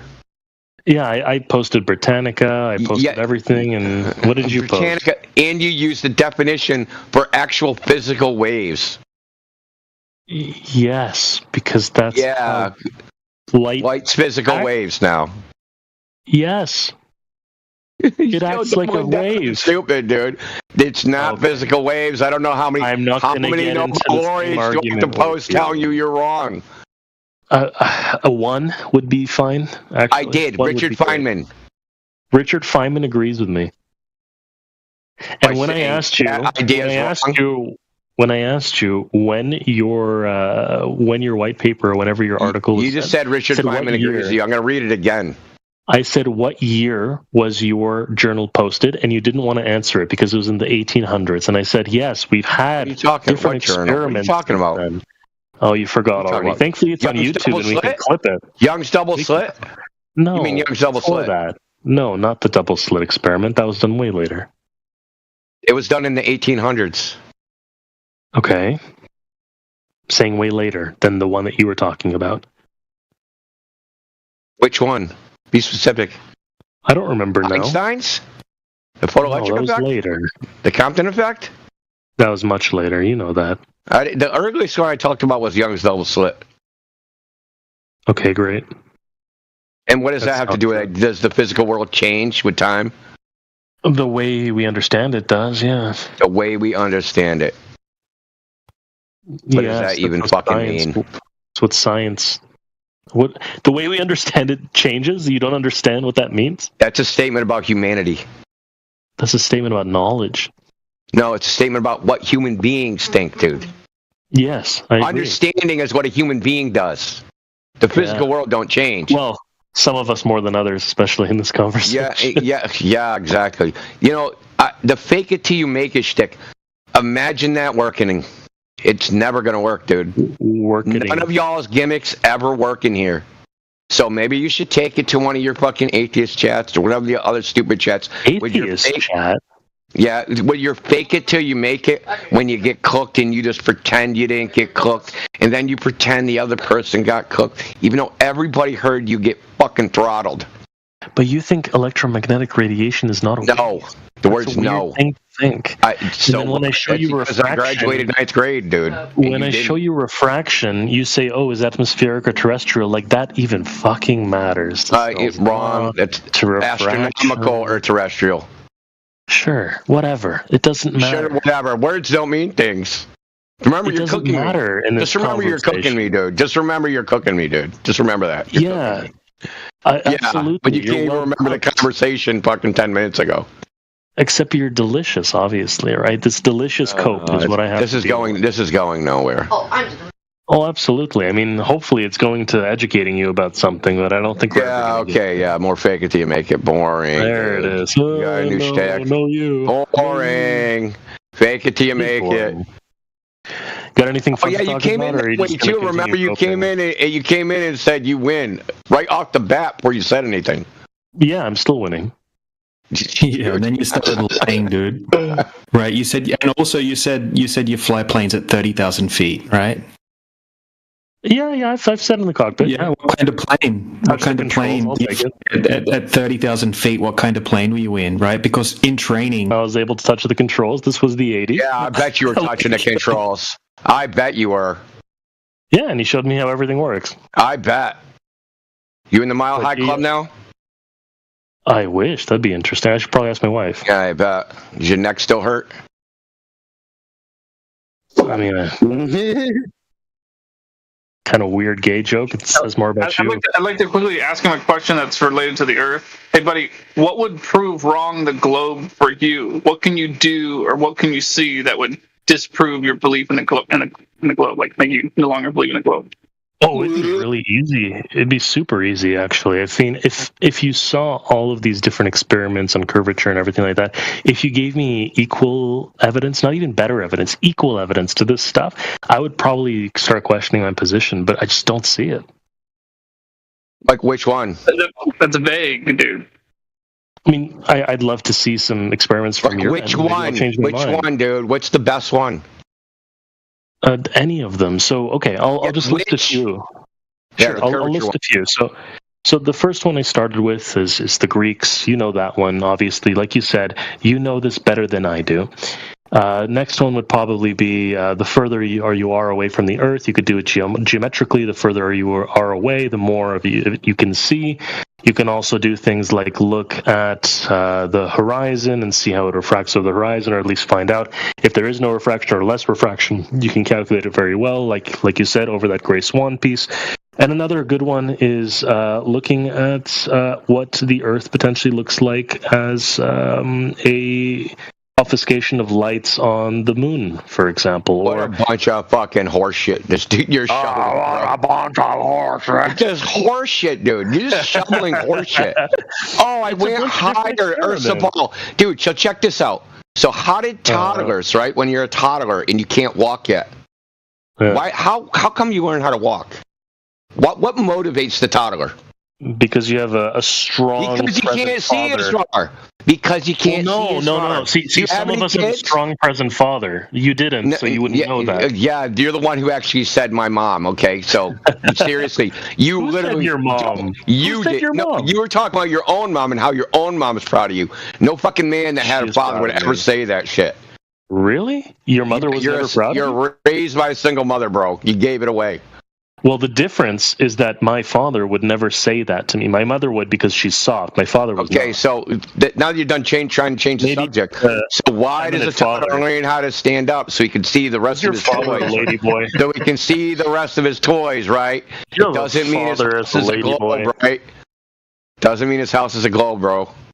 If you take a tennis ball and put it right in your face, and then you take that same tennis ball and move it away from you, you're going to be able to see more of the tennis ball. Try it.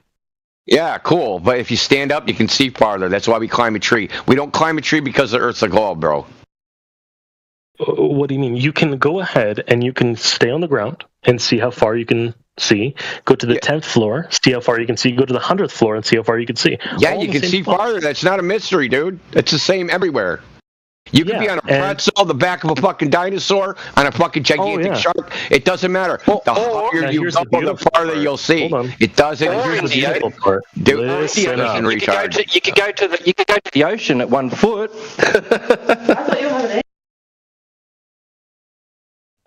You can measure what it would look like. Still talking the whole time. That's fucked up, bro. You were muted. You were talking the whole time. You're such a tard. Well, I was waiting for you. The guy stopped talking, so I responded. So, yeah, I mean, it's really simple. You could just measure. Is that exclusive to a globe? Yes or no? Hello? Is that exclusive to a globe? If you listen, I'll be able to explain it to you. You can just. I don't need your explanation. You're just trying to kill time. Is it exclusive to a globe? Do we have a limited amount of time? Is it exclusive to a globe? No, you're time wasting. Is it exclusive to a globe? Yes or no? Going higher, depending on the measurement. Is it exclusive to a globe? Depending how far you can see, you could geometrically determine how far you should be able to see. Yeah, sure. So on a flat plane, you'd be able to see further. On a globe, you'll be able to see less, much further? Depending on how high you are. Depends how high you are. 100 feet. What's the difference? I don't know. It depends on the size of the globe. So you're just making shit up. So you're making predictions based on nothing. No, it depends on the size of the globe in this case. You can do it geometrically. Well, according to you, it doesn't depend on the size of the globe because you made the globe unfalsifiable, and you should be able to see 25,000 miles your own ass, remember? Well, no. If it was a flat plane, you'd be able to see further. You said you should be able to see your own ass with refraction, right? Oh, well, so you'd be able to see 25,000 miles on a globe. So even if it was a 25,000 mile, even if it was a 25,000 mile flat plane, that would not falsify the globe to you. Technically, yes, you can refract light into a circle. One sec, bro. You just said if it's flat, we should be able to see further. Black Swan, bitch. Yeah, we do, bro. Yes, that's refraction, which will allow you to see. See how it's unfalsifiable now? It doesn't matter, does it? Whatever we observe, you're going to say, because globe. No, because you know what that's called? Do you know what that's called? Hold on. You know what that's called, though? You know what the definition of pseudoscience is? It's called a religion, yeah. Okay, no, it's called pseudoscience. It's the very definition of pseudoscience. So I don't feel the need to have to defend it. I'm just telling you what my observations are. You didn't make any observations. You're just talking out your ass. You haven't given me any kind of counter-argument. We don't need to. You're making baseless assertions. Okay, then what are your assertions based on? We see it because it's there. Me too.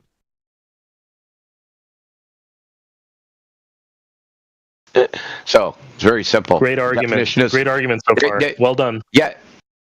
I mean, we see it because it's there. Because starts with the conclusion. We see it 10 mile away horizon because it's not a globe of 3,959 miles. Really simple, dude.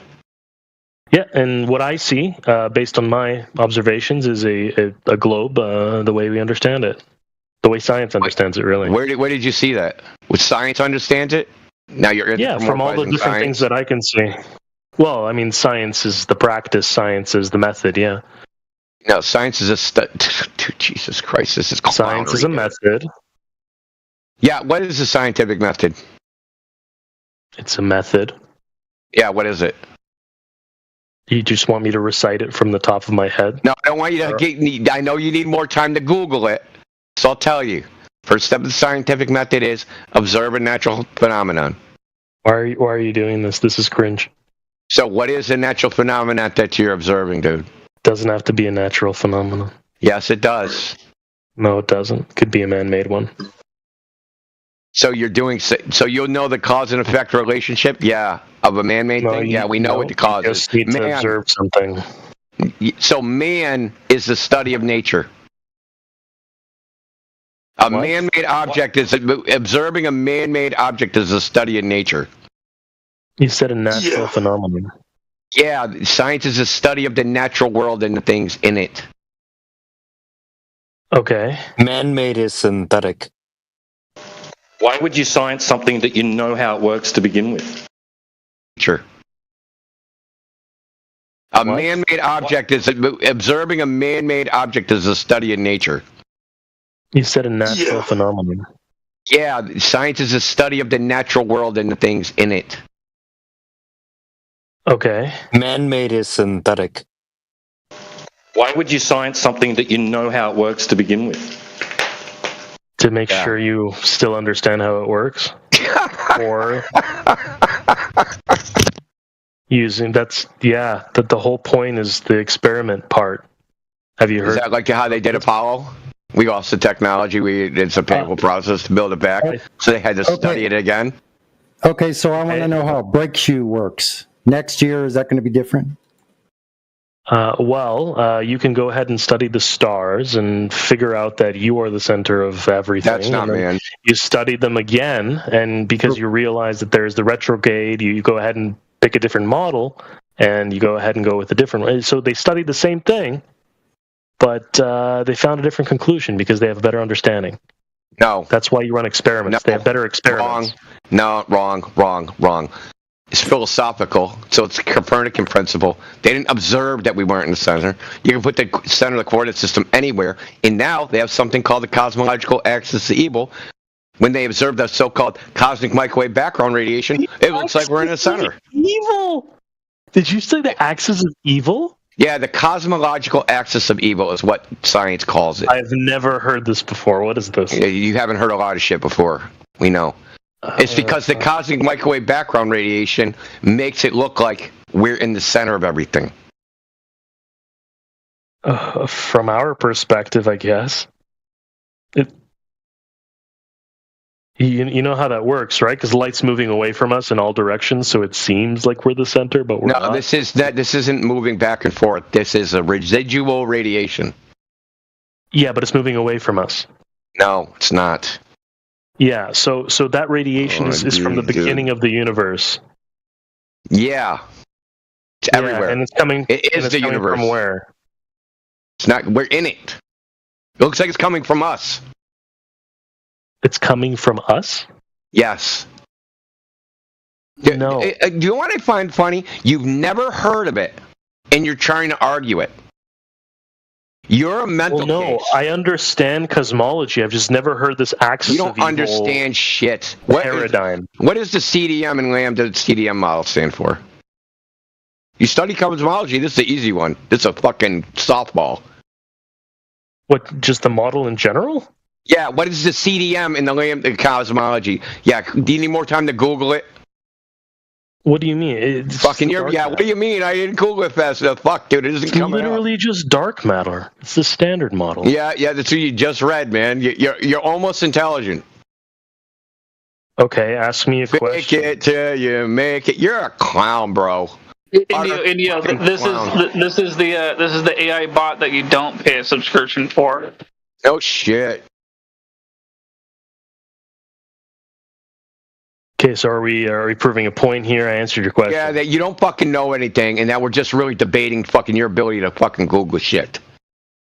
I mean, shouldn't you be able to research this too? I don't. It's already researched. I don't need to Google it, dude. But clearly, there's some discrepancy between what there is no discrepancy. You don't know what you're fucking talking about. Maybe you don't know what you're talking about, and just trying to use genetic fallacies. Oh, they're wrong because they're flat earthers. Sorry, dude, that don't work. That's a genetic fallacy. Doesn't matter what the source of the information is. Doesn't matter what the source of the information is. You don't know anything about the fucking topic, and you're just blabbing. You don't know anything. The literature says different than what you say. Yeah, what's it say that's different than what I just said? And then you ask me to cite something, and then when I cite it... What does it say that's different than what I just said? You expect me to research it. What does it say that was different than what I just said? Well, that the electromagnetic radiation is not a wave. That's something that's different. What literature? Ninth grade textbooks? Ninth grade textbooks? Anything past, let's in say, any quantum mechanics physics book, and it didn't say it in the citation you posted, and it you haven't substantiated. No, it didn't, dude. I still got the tab. Open it and actually read it then. I did.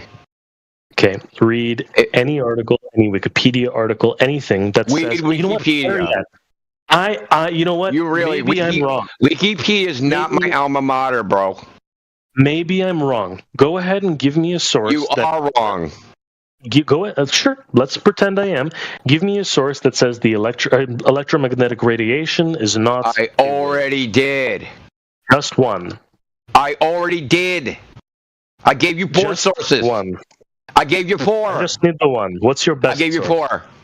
What's your best? Okay, I'll scroll back up, dude. I'll just read it again. No, you don't need to read it. Just give it to me. Quantum Electrodynamics by Richard Feynman. Perfect. You're going to post it, right?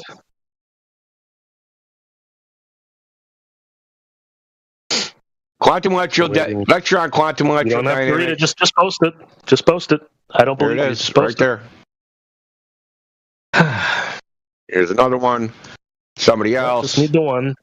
No, you don't. You need more than the one, dude. Okay. You're a retard. Okay. I mean, you're struggling with one, so yeah, nobody's struggling, bro. Good try. You sound like you're struggling. That's for sure. Yeah. Here we go again. Back to the shtick.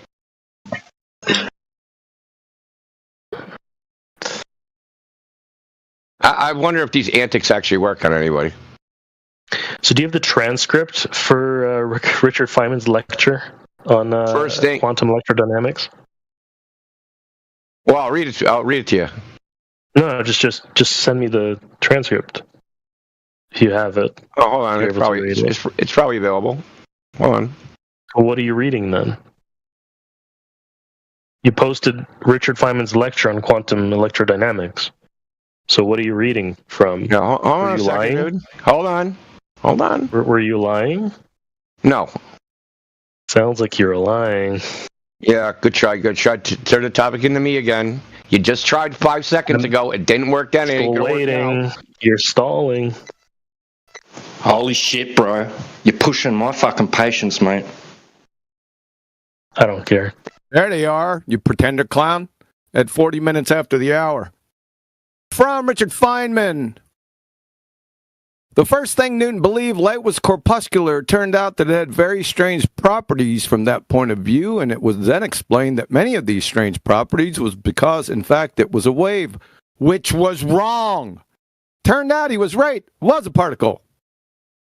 From Professor Shankar, Chair, Physics, Yale. Just post the link. Shut up. Can't post the link. You're getting your ass ripped up. Shut the fuck up while I rip your ass. Just post it. Shut up. Just post it, Cloudy. Shut up. I already did. I'm reading. Oh, that's posted already. Shut the fuck up. Posted. No, that's fucking posted. Shut the fuck up, clown. Oh, you're getting your ass reamed. Oh, you're getting your ass. Thank you. From Professor Shankar, Chair of Physics at Yale. Everything is really particles. All things, electrons, photons, protons, neutrons, they are all particles, so let there be no doubt about that. Back to Professor Shankar. So we have to play this game in 2 ways. It is particles, but its future is determined by a wave. But the wave is purely mathematical. You cannot put an instrument to measure the energy due to that wave. It's a construct we use to determine what will happen in an experiment. And finally, from the University of Tennessee, this is your ass. In one dimension, wave functions are often denoted by the symbol psi, x and t. They are functions of the coordinate x and the time t. But psi is not real, but a complex function. The Schrödinger equation does not have real but complex solutions. The wave function of a this is the really important part for you.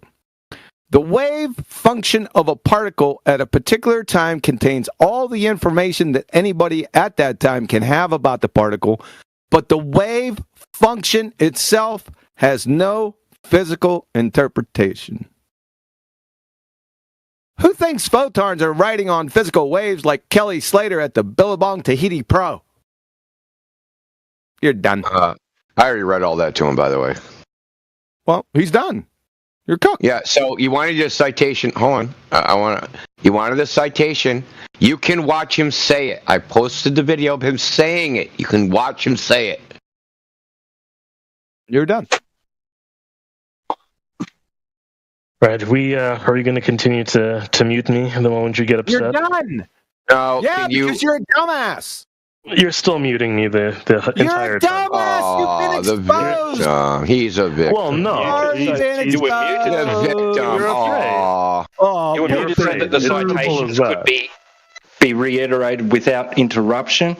No, it's simple. You got upset, you muted me, and then you went ahead and had a diatribe. Poor baby. Very simple.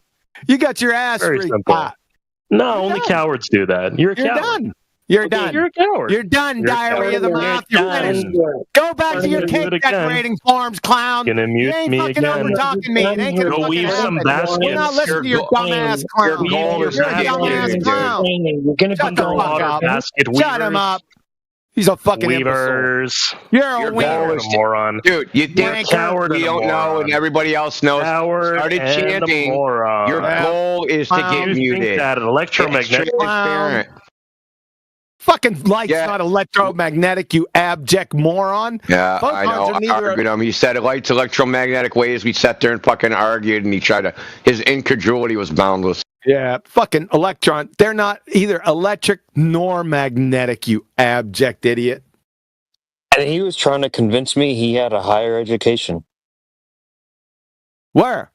From Tuku Community College in Tobago. Mail order. Was it all the Wikipedia citations he posted that gave it away?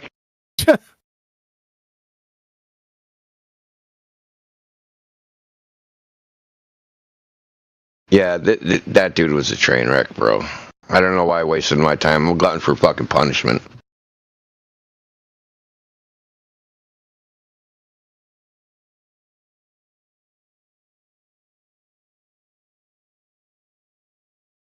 Well, all right. That got me ready to go. Next. All right, man. That was like a good warm-up, right? Just like going out and just like busting out like 50 push-ups. Let's go. Well, the Globetrotters thought they were winning with that. Look at them in the chat. They're all like hooraying him. Hurrah, hurrah. Are they for real? Yep. You ever rooting that shit on? Yeah. Wow. I thought he was just bullshitting about that because I don't look at the chat. I'm just sporadic. It's all recorded, right? I just took a look at it and I was like, no, thank you.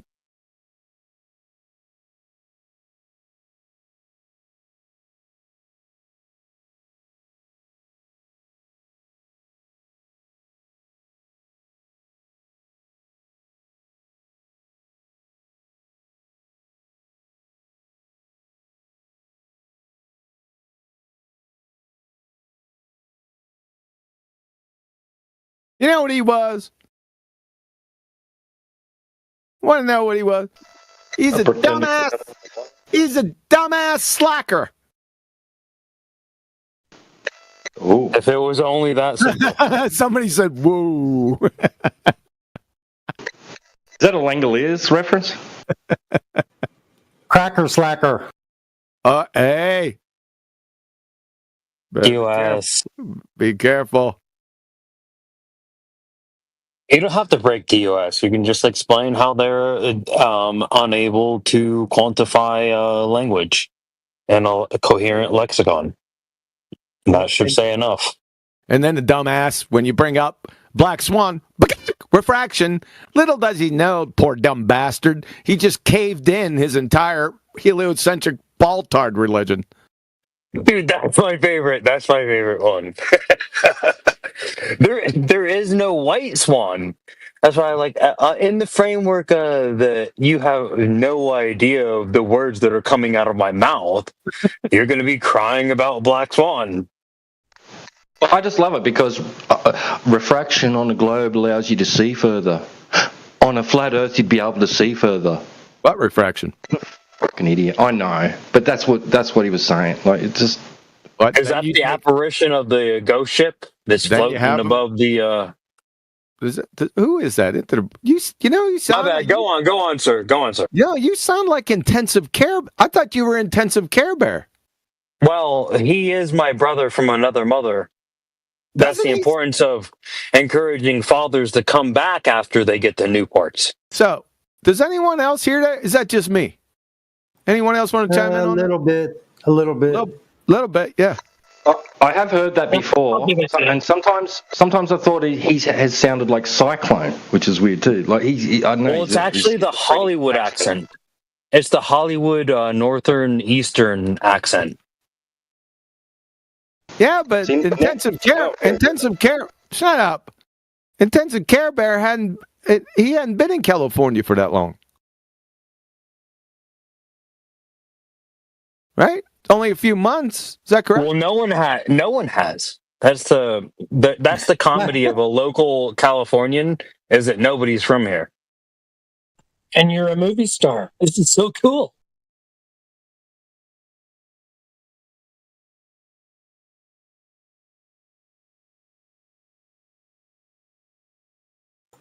Shut the fuck up.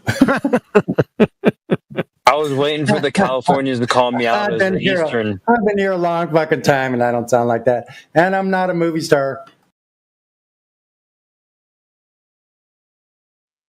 I don't know, bro.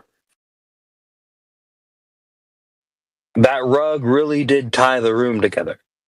That's a great movie. I say, we are live. Are we live? Say that. And we are live. Oh, shit. That sounded almost just like it. No, that was wild.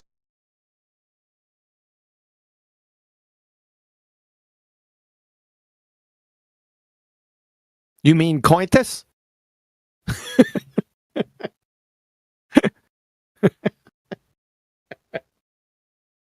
Yeah, that shit with that guy went on coitus very long. Very, very long. Yeah. Hey, what's going on, Flatsy? I don't know what happened today. I mean, these fucking guys are about to piss me off. I know. I was waiting, and then I was like, well, screw it. I'm not going to just sit around and wait, but I'd still check in just in case, because I saw that you said, Adam, drop a G+ for everyone. So I was paying attention to see if he did that. He never did. So I was like, whatever. I called him. I even called him. I called him. I sent him a message. Nothing. When we were scheduled for today. Sorry about this, guys. We'll clear this up in a minute. That really pissed me off. Put me on the list. Put me on the list, dude. I'll be there. Not you on a list. Shut the fuck up. I'll be there, bro. Bro. Sir. Just call my name, and I'll be there. I'll be there. Flatsy. Oh, you're there. I'm here.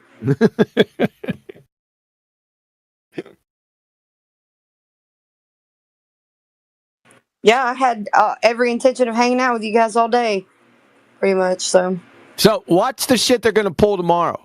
Everything's going to be okay. You ready, QE? Fuck off! That's what's going to happen. What's happening? You got a mutiny on your hands? Flatsy will vouch for me.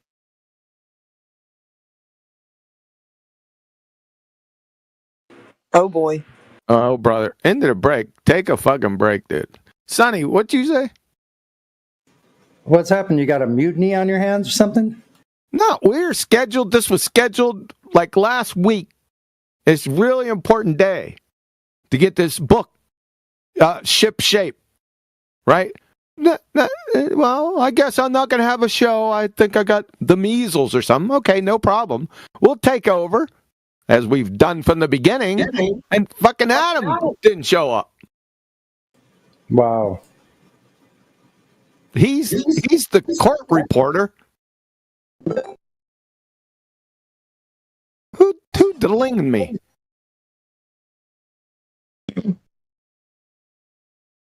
Is that you, Miss Dubs?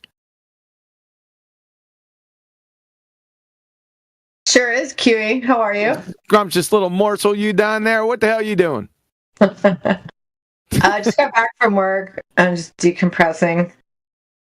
This is the wrong place to decompress. Too many globetrotters out there. This is the place to compress.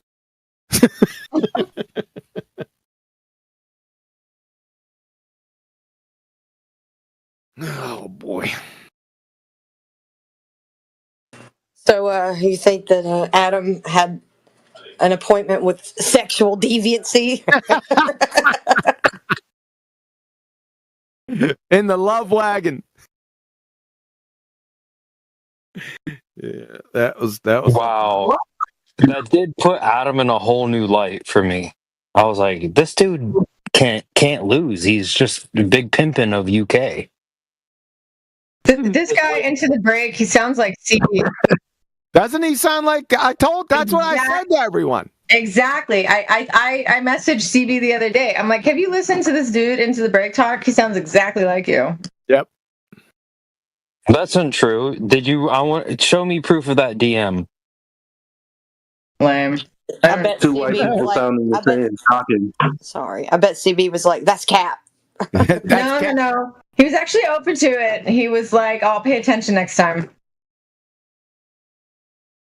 Yeah, but you can't hear yourself, right? You got to have other people tell you. You can't listen to somebody else, and it's not going to sound like you.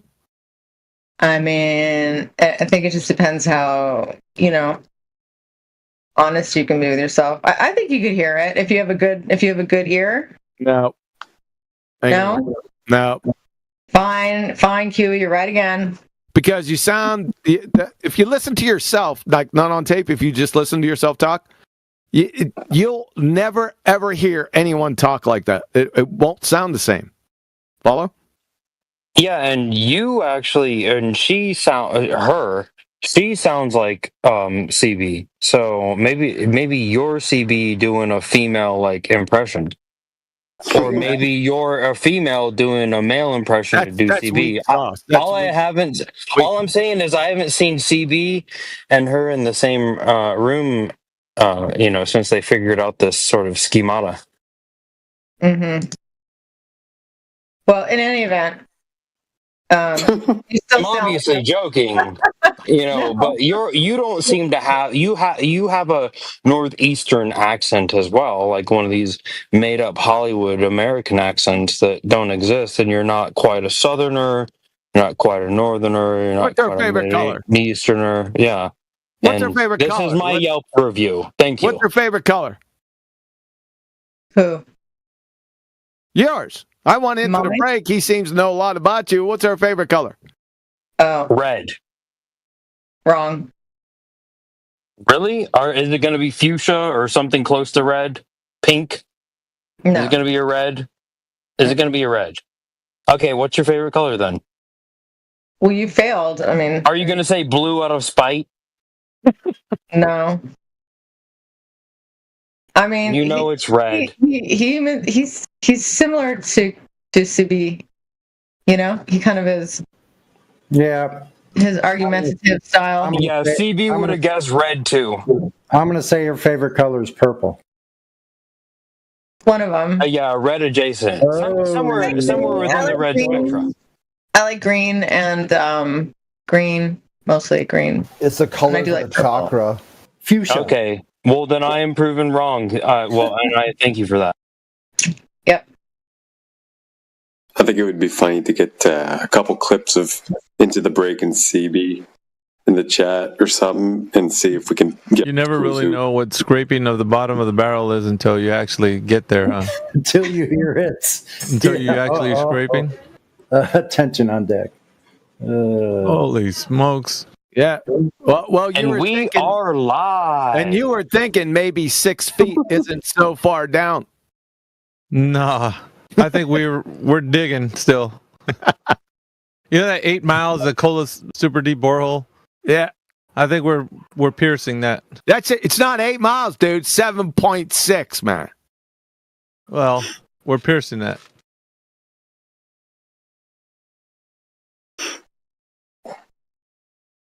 What happened to, brand new people in the chat? Like Flo, like Flo? Fridge, like... I'm just looking down the list, man.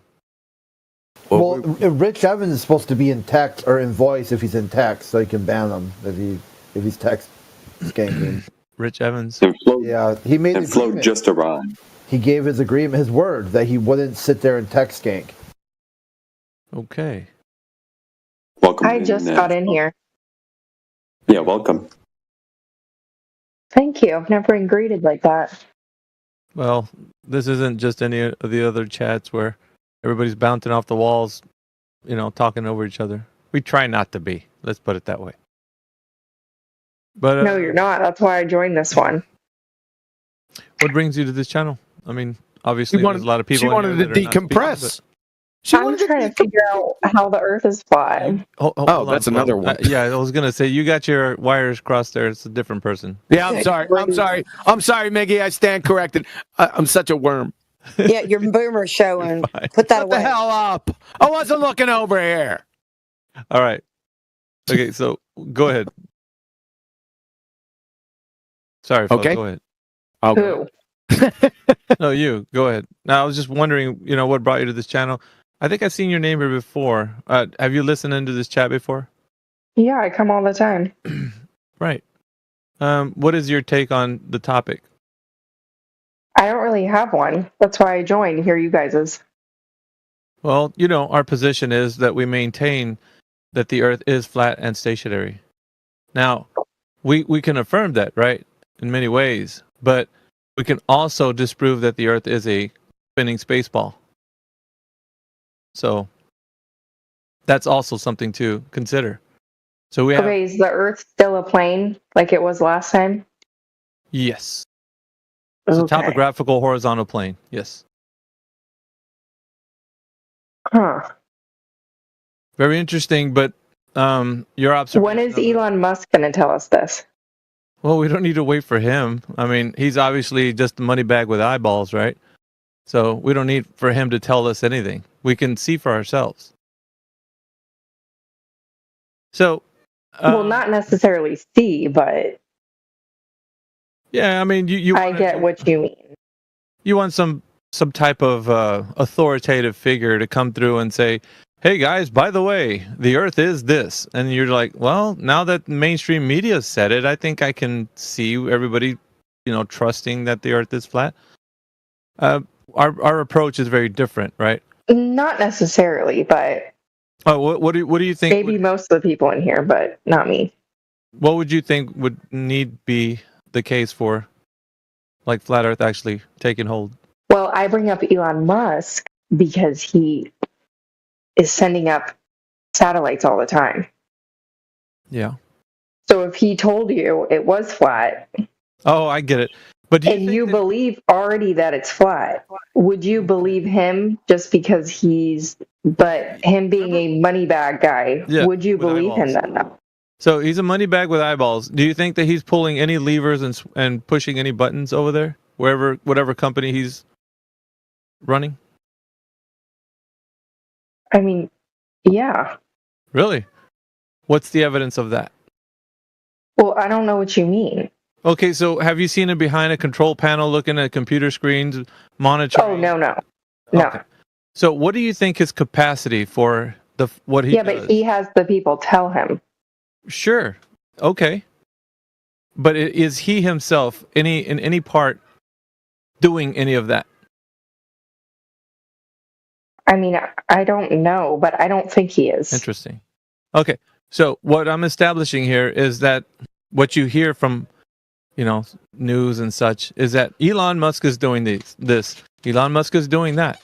So you're taking that as something that he's actually doing. Like he's involved in some capacity. Does this make any sense? So But he is involved in SpaceX, correct? Well, he's he's an owner of that company. Well, he's always I live right by the thing. He's there all the time. I have people say that you see him, so he is there. Well, he's there, but being there doesn't make him a vital part. But I'm sure he looks at the computers and satellites and. I mean, you could do that too if you go visit that place. That doesn't make you somebody that's an expert. Now, he might have some knowledge of things that have been told to him, or he might have something to deal with conversations about it. But so are you saying he's just like dumb, and he just is in it for money? He can take advantage of companies because he knows, he's a savvy businessman. He can utilize it. He owns PayPal, the company Boring. There's a few companies that he has But he didn't outright just buy PayPal, did he? There's a lot of companies that look into. Did he buy it like he bought Twitter? This is let's No, put he it founded this way. PayPal and then sold it. Yeah, so I'm saying he has a brain. Yeah, I'm not saying that. Correct. He doesn't. But what I'm telling you is his position into the things that you see on mainstream. It seems like he's actually pulling the levers and pushing the buttons.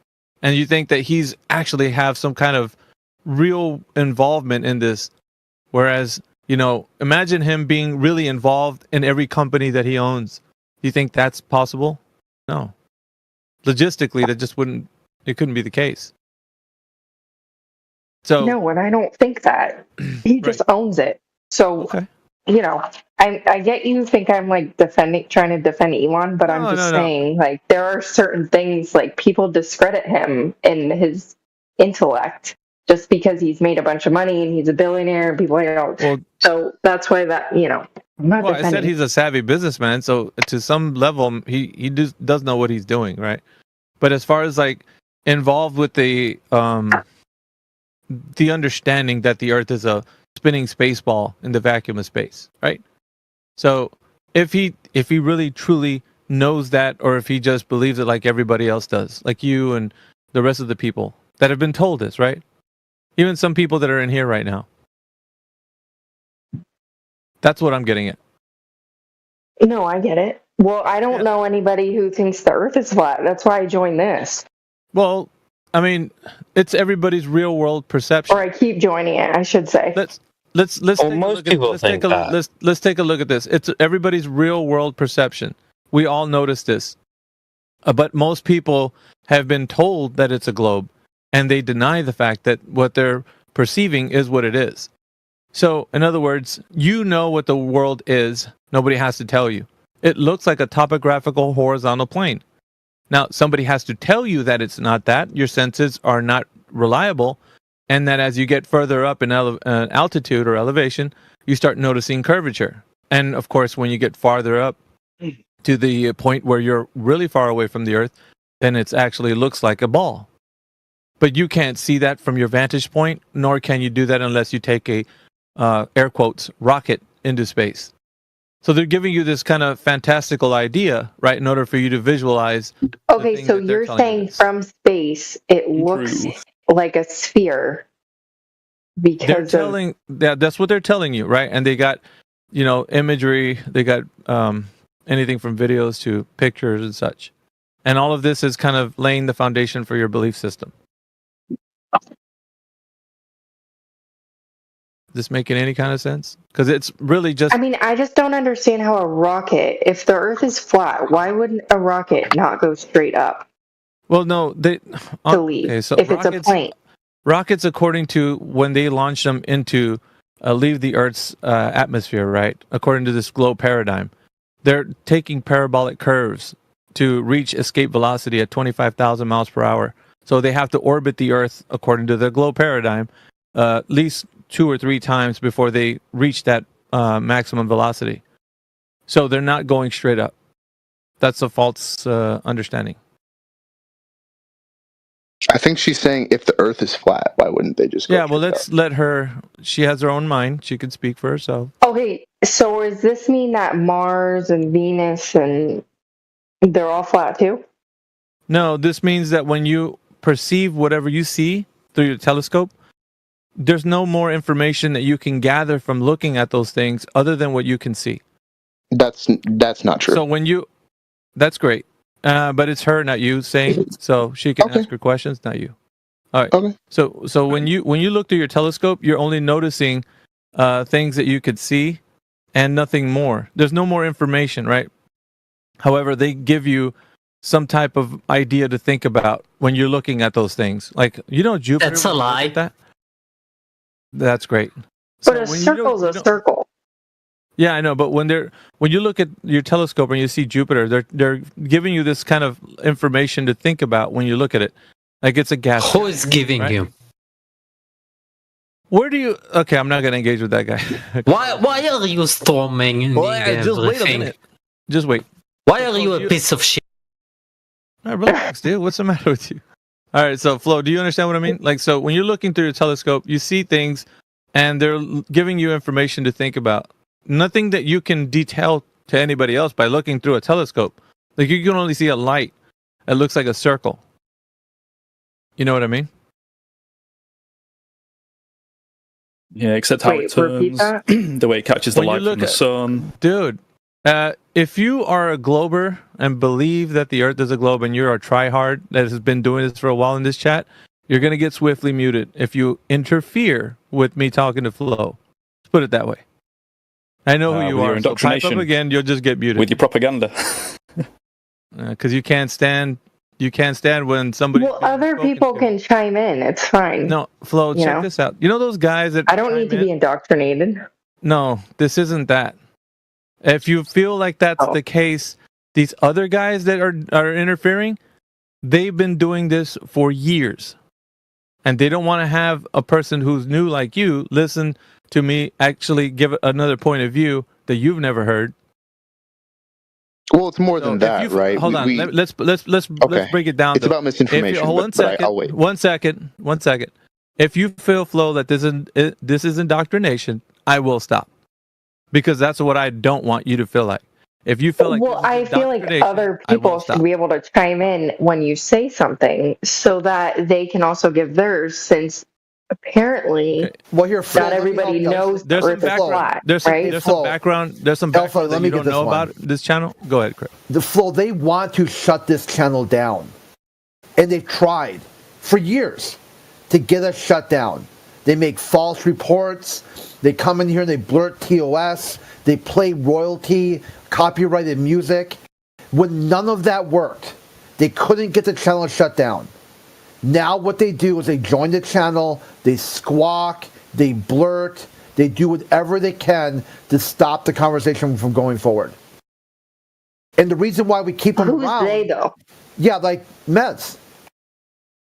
He's been in here all morning, like constantly squawking his ass off. Oh, feds, you said. Mez. Yeah. We like to actually name the people that are actually liars. Instead of saying, oh, there's got to be some people lying, we're saying, no, this person named Fez here is lying. This person named Bob, the science guy that came in here, he's a liar. This person that said he was a professor, no, he's a liar. We like to actually point out that. So we got this channel I get that, and I appreciate that, because you guys are kind of just chill compared to the other channels. They can't even tell you. Listen. They can't even tell you what flat Earth is, yet they completely disagree with it. They'll tell you it's blanket, it's a cult, it's misinformation, it's a bunch of people online who also don't matter. Okay, but perfect. So if you want to hear people talk about an anti-flat Earth position, you got the whole world to do that. They make channels all the time to cope. Like, you look down below, there's like user-defined channels. It'll be like flat earthers are cultists, flat earthers are idiots, flat earthers are stupid. You'll like ban flat earthers. You can go there and hear them squawk until they're out of breath. Or, now that you're here in this channel, you can hear a flat earther advocate for their own position. What do you think was more productive? Yeah, I don't watch flat Earth stuff. Okay. I don't watch that. That's why I joined it. Right. So when you're in here and we're engaging with you, we like for you to think about your own questions and ask the specific questions that you want to ask. It's not about everybody. It's not about everybody else. It's about you and engaging with your critical thinking. So can I ask you a question? Sure. What if tomorrow they gave you a satellite picture that the Earth is circular, is a sphere? Are you open to that? Or are you hard stuck on it being flat completely? Listen, they've been... No, it's a yes or no. I know. I'm just going to outline something. They've been doing that. It doesn't matter if they come out with it tomorrow. They already have been doing that. So there doesn't need to be any more information about it. No, but if there was actual proof to your standards, my standard is measurement. My standard is a measurement of the Earth's curvature, Flo. It's not an image from a satellite. It's a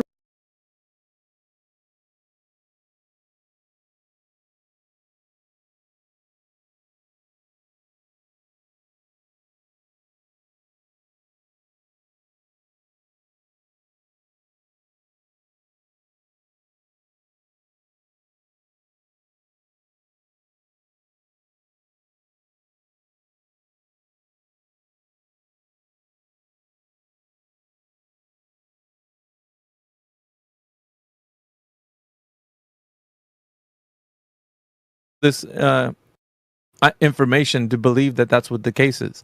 But my standard for evidence would be a measurement of this said curvature. Yeah, they're showing me images of globe and sphere and all that stuff. That's good for them. Let's measure it on the surface. Can we do that? That's the standard I'm using. I'm not using an image as a standard flow. That's a fair question, but I'm giving you my answer. And it's basically not relying on an image. I don't rely on that. It needs to be measurable. Okay, I get what you're saying. I'm trying to think of my next question, so you can continue. Let me think of another one. So, in this channel, we're basically just going over information from how somebody would perceive, from your vantage point, being a new person, questions that we can answer. But we want to. Well, I've been in here a bunch. Okay. I'm level 7 because this is like the only channel I've been in.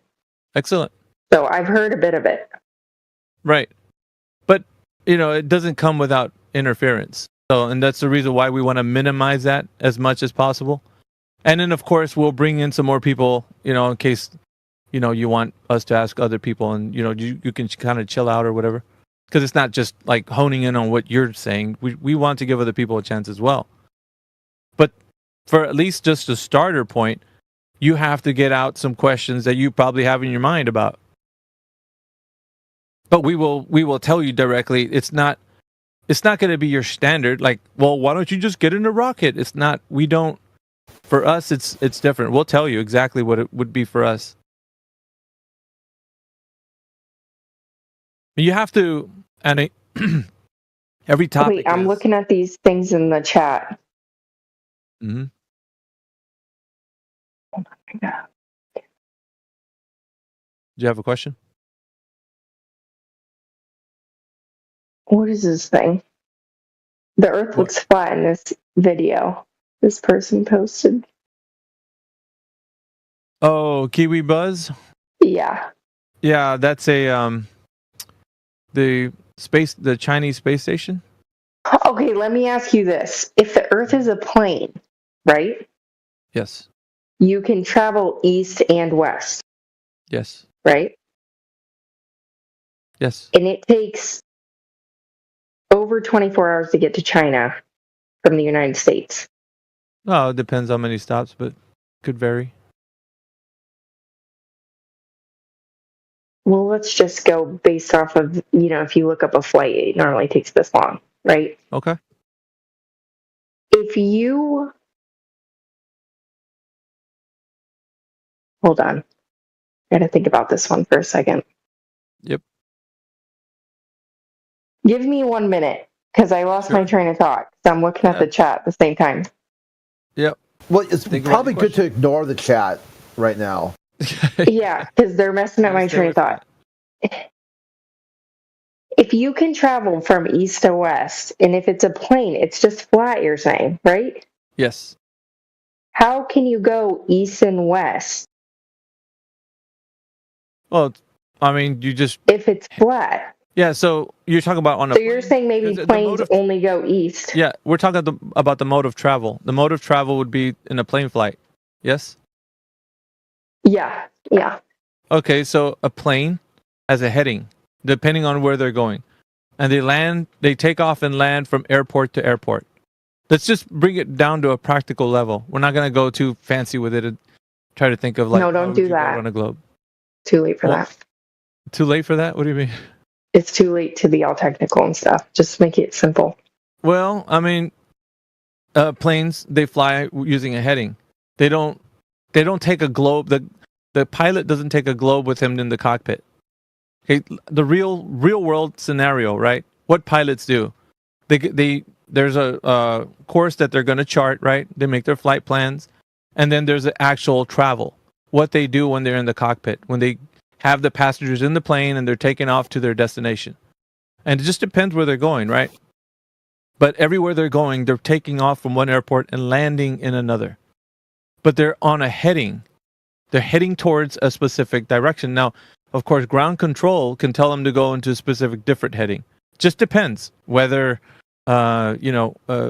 no-fly zones. They're going to have to be aware of a lot of stuff while they're in flight. But because they're being told where to go, there's headings that they head towards. It's not like you're going to get a pencil and on a map, on a globe, you're going to say, okay, the little plane flies from here to there, and it looks like a curved path, so therefore the Earth is a globe. Pilots, when they're actually flying the plane, they have a lot more navigational issues that they have to sort out. So it's not just, they're doing a job, essentially, but they're flying over what they understand, as far as they can tell, is a horizontal plane. They're never going to tell you that they're flying over or negotiating over a specific amount of curvature. Pilots will never tell you that. There's no need for that. In their perspective, they're flying over a horizontal plane. For all intents and purposes, flying that plane to them, when they're doing their job, they're flying over a horizontal plane. They're never going to tell you that they're negotiating around curvature, or that has to be done during the course of their flight. Does this make sense? I mean, yeah, but I don't think it really answers my question. Well, it should, because either they're flying over a curved surface, which makes the Earth a globe from point A to point B, or they're traveling over a horizontal surface, which makes the Earth. But I asked you about east and west. So sure. Of course, I get what you're saying when you say that, but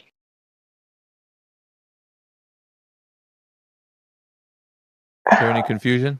Because the pilot's just going to another airport. That's where he's going. I'm trying to understand what you're saying, but I asked you about going east and west. If it's flat, right? Mm-hmm, you cannot go to China. Why not? East. Why not? Because it's flat. So what? You're just flying over a horizontal plane. What's wrong with that? But it's flat. Yep. Oh, so you're saying there's no... Okay, well, that's where you lost me. No, I mean, think about it. Your table's flat. Imagine having a little toy plane fly over that table and make it land somewhere else, just like that. It's practical. You can think about it in your head. You can even show an example of it. Your table's flat. Pick up a little toy plane, fly it in the air, bring it back down. Table's still flat. It's just like that. Does anybody else understand what I'm trying to say at all? You're trying to make it sound like circumnavigation. That's where you're heading towards. That's the question you want to ask. Circumnavigation. You're talking about flying around and coming back to the same place. That's your question, yeah? My question is... Or no? Yeah, that's what I'm guessing, because I think that's where you want to head towards.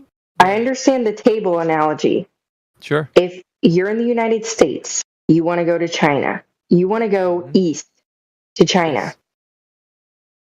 Yes.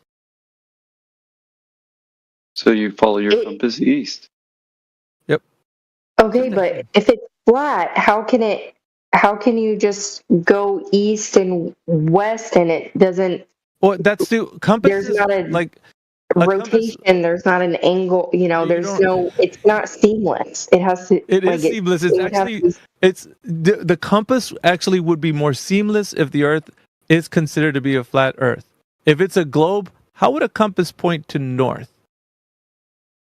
Think about it. North would be underneath your feet. Do you get it? A compass would the only way imagine holding a compass in your hand. You have to hold it horizontal. If you tilt that thing in any direction, it's not going to work. So it needs to be flat. The compass needs to be flat in your hand for it to be operational. Now, once you tilt that compass, it will not work. So if, let's say, the Earth is a ball, north would be underneath your feet. Or at least curved around. So that means you would have to tilt the compass downward. And that wouldn't work. So as a horizontal plane, it works just fine. Now that is seamless.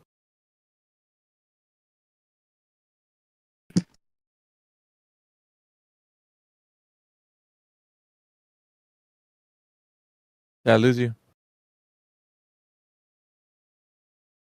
Mic check, 1, 2. Good man. Okay. Flu's gone on mute. Well, I mean, if you have any more questions, Flo. But there's a misconception because they are applying the standard of going east or west, right, to flat Earth based on their misconception of east and west being straight lines on a globe, which they're not. Of course. They're imagining going in a straight line on the globe and then saying, well, it won't work on a flat Earth. And that's a misconception. So you can't base this basic question applicable to a flat Earth based on a misconception of how you think it works on a globe. Yeah, it doesn't work on a globe. It wouldn't work on a globe. Wait, did you just answer my question? I missed the whole thing. Oh, no, it's just my Discord froze. I was just detailing that east and west on the globe are not straight lines; they're circles. You're turning. Yep. Okay, I don't know what last thing did you hear? Well, I said. Well, did you hear me say I'm not? I have like a very easy explanation for you for traveling east and west. Hold on, let's. I don't. That would be good. We're trying to establish where the disconnect was because we're not. Well, I'm trying to remember. I don't remember where it cut off because my Discord froze. It muted me because I got a phone call and then I couldn't hear anything. So I don't know what you guys heard. I don't know. We didn't hear much after. I don't know. I guess I was just speaking into the air. But what do you last remember? The compass, right? No, I heard all that. Okay. I heard all of it, and I think the last thing I said, I didn't realize I was muted, was that I don't understand that explanation about my question. Yeah, because you think it would work more seamless as a globe, but I think T-Dub had the answer to why it wouldn't be, which is what I was actually saying too. I'd like to hear the answer for the compass. I don't know about anybody else. I would like to hear. Can you state that again to her and then stop right after that, please? Yeah. Did you hear what I said about the compass, Flo? Yeah, but I don't. Kind of. Just you can repeat it. That's fine. I got a few more minutes, so repeat it real quick. Yeah, the compass wouldn't work on a globe because north wouldn't be where it would be pointing to. It only works on a horizontal plane. Because you have to hold the compass like horizontally. If you tilt the compass in any direction, like downward, it wouldn't work. It's not going to function. Oh, right. Okay. Well, I get that. That makes sense. Right. So it would work seamless. But the Earth is so huge that if you're holding a compass at a certain spot, it's going to be flat. Like, let's say you're in Florida. It's freaking flat here. Yeah, but where do you think it's? Why would it be pointing north if north would be under your feet? Oh well, I don't. I'm not a rocket scientist or anything. No, but I know, but I'm saying it would work seamless as a horizontal plane versus it being a curved surface where north would be underneath your feet. Because you'd have to tilt the compass in order to compensate for where north was, and then the compass wouldn't work. Is that making? I don't know if it's sticking or not. It makes sense. That actually is the one thing that makes, more sense. Actually, that I heard the compass thing. Okay. So that's a good one. Okay. I'll give you that one. That's a good one. You know what a lot of the best compasses are? They're liquid levels. Liquid levels? Yep. You ever seen a compass in a boat? They're liquid filled and they level. They're like a level. They self-level. Just like a compass in your hand. Often they're fluid filled. Even when they're not, they're like a teeter-totter. They want to be held level. Horizontal. So do you think that just the compass thing is enough for the Earth to be flat? No. Or do you think it takes multiple things? No, I mean, well, if you want to keep investigating, there's so much to know, right? Because you should investigate everything in life. It's not really just black and white. what I'm saying is, the more you get into the topic, you start to realize that the idea of a globe just doesn't work in any way. It seems like what they've given you is something to think about, but nothing practical to actually examine. Wait, but did you answer my question about the other planets? They're not circular, you think also? No, what That's I'm just saying your is, opinion. yeah, what I'm saying is when you look Come on, at just any answer of that question. Curious. Say again? It's just your opinion. I'm just asking. No, it's an observation, not an opinion. An opinion would be like, I think that the thing you look at in the sky is a duck. It's my opinion. That's not my opinion. It's an observation being made. It looks a particular way. That's what I say. And if you can say that it looks like, I don't know, a triangle or something, then that's your opinion. But it's not what the observation is. The observation is what it looks like. Okay. Now, we're not making opinions. We're just reporting back what we see. That's okay, but this isn't off topic because it's in relation to your statement you just made. Okay. And we don't need to go any further than my question, right? I'm just making a statement. So you know how they're trying to disband the Department of Education, correct? No, I don't know that. But I guess... Are you in America? Yeah, but I don't know what you mean by disband. Like, so what... They're trying to turn it into something else. Okay. I'm not aware of that particular topic. Okay, but it's fine. I'm just telling you. Oh, okay. Let that guy finish. Whatever you're going to say. What guy? I don't want to cut anyone off. No, I digress. I'm lagging anyway, and I don't want to interrupt, so it's okay. Okay, so my point is that well, you know who's in office, but they're doing that because what you've been taught all these years, right, in books about all these things, everything being a sphere, blah, blah, blah, blah, blah. I just lost the point of what I was saying, but it was going to be good. It'll probably come back to you. It'll come back to me.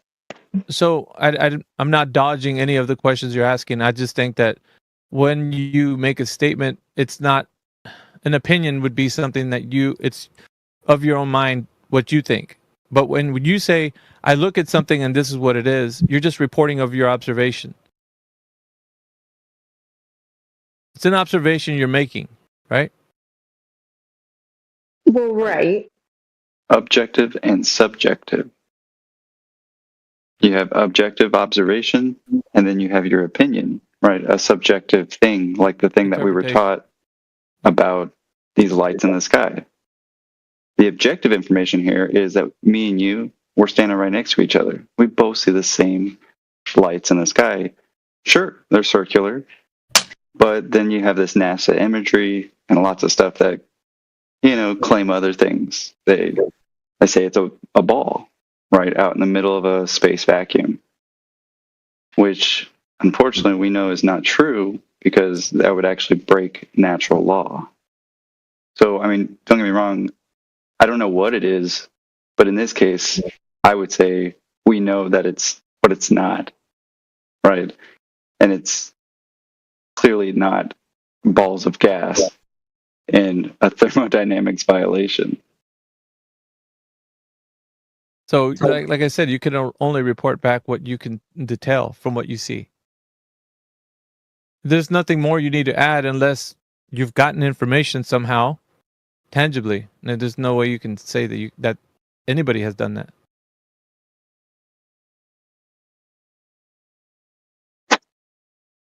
Well, exactly. That's why the government is made up of a bunch of people, or things are made up of a bunch of people, because everybody views things differently. Right, but those are, like you were saying, opinions. We're taking just observation as being what it is. It's objective. It's not. These aren't interpretations. They're just straight what we see. Reporting back.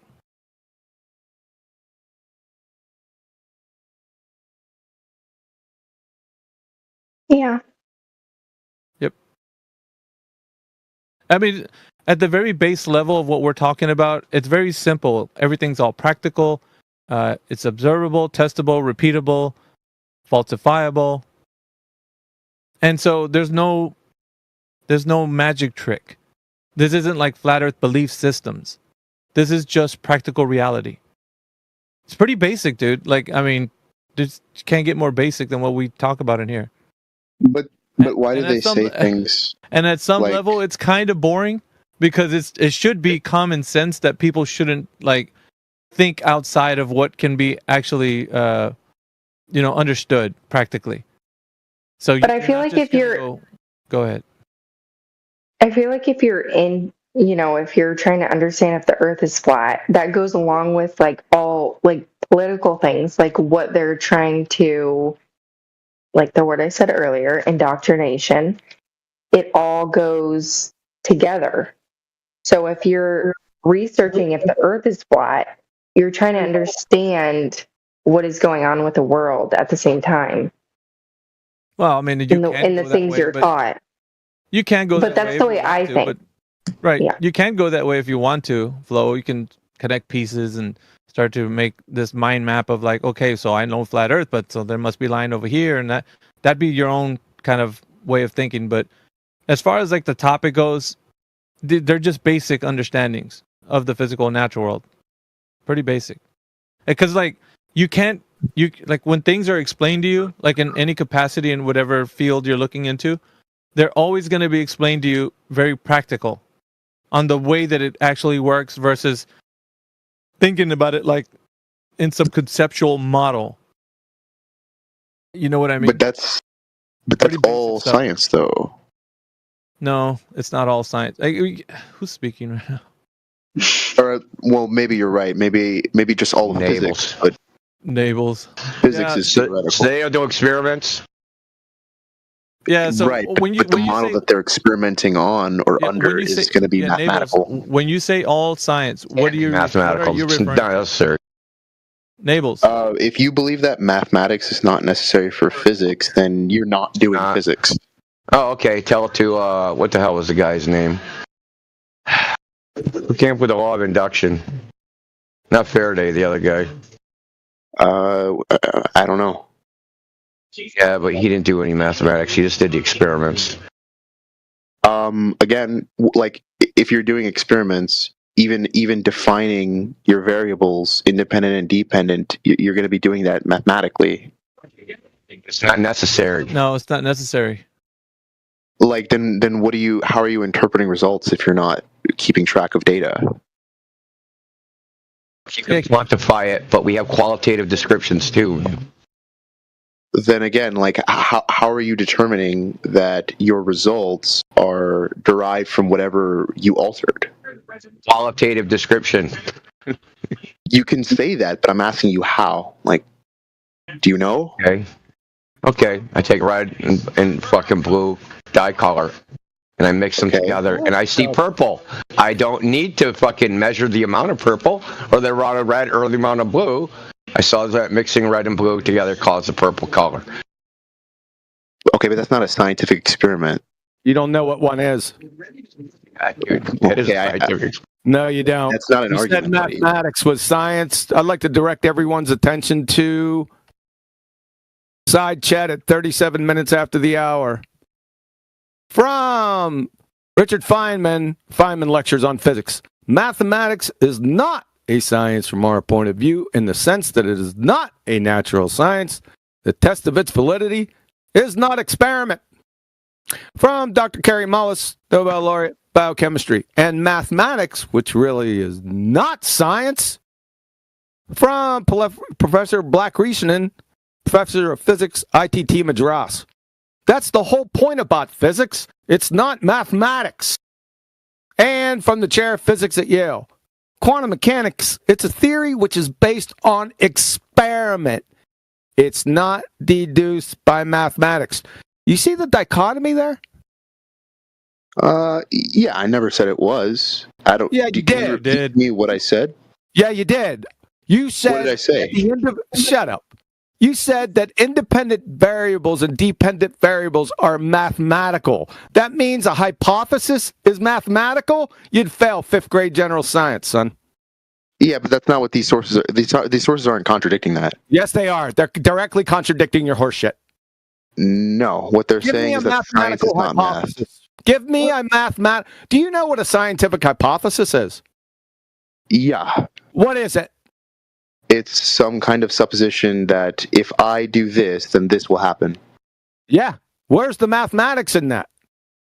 The mathematics comes when you actually try to formalize or set up an experiment, and you want to measure the. Why are you interrupting? That's not. Hold on. You want to measure the outcome, right? You want to measure the. That's not a scientific hypothesis, by the way. You want to try that again? It's going to be the same answer, so no. Yeah, that's not a scientific hypothesis, man. Did I say it was? No. Yeah, you said it was. I asked you what a hypothesis was, and then you said this is a hypothesis. So yes, you did. So at 39 minutes after the hour, you didn't say any of these. From Colorado State, a special kind of prediction that forecasts how the independent variable will affect the dependent variable. You didn't say any of that. Hey, Boot Scooter. The lady bounced too? No way. No, Flo's still here. But the reason why I wanted to stop him, and he left. So, but he led with that. Now he's contradicting himself and saying that he didn't say that. But what the old 23s could do is, when you're listening to people like him, is that if you're not paying close attention, he actually led with that when he was speaking to me. He changed his tune when Quantum started speaking to him and gave him citations about something that refuted what he said. Did every of the listening audience hear how he just changed over his mind and was saying that that's not what he said, based on what he did say? Oh, yeah. Well, I mean, the elephant in the room is the only reason he boot scooted is because he read the citations and he was like, well, if they said it, it's got to be true. When I gave him an actual example of a qualitative experiment without mathematics, and he just fucking ignored it. Yeah, but... Alleged experiment, Kiwi. Alleged. I got the issue. When you get down to the practical level, like, you're not going to do what these guys are... You've been Jedi mind tricked to believe this nonsense. What he's been thinking is, scientific experiment. He thinks it's an equations on a chalkboard, bro. That's not natural science, period. You don't need a chalkboard, and you definitely don't need equations. Yeah, you're never naturally going to observe numbers. Find the cause of numbers. Silly. Yep. They can measure things, test things.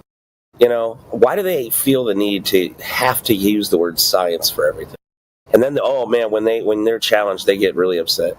It's like, just don't use that word. Just quit it. It's this wrong idea to think that math is a science. Math is science. It's what he led with, and he wanted to prove his point. But then he found out that's not the case, and he changed his tune. That's not what I'm saying. I never said that. That's like, yeah, you did. Me and Kiwi, we both said it at the same time. Yes, you did. You walked in here saying that. Like, that was your point.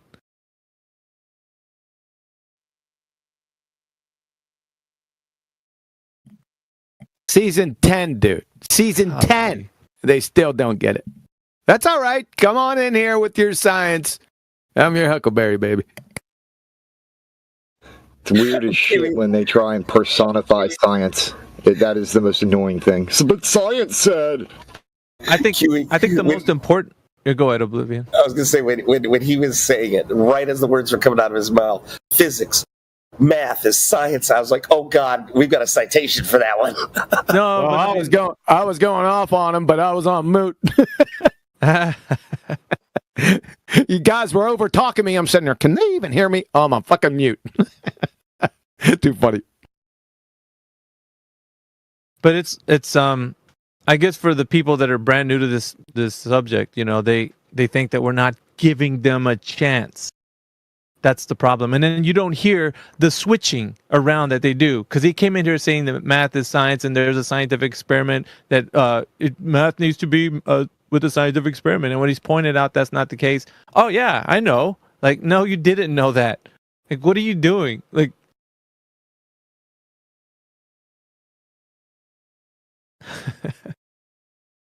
that's funny.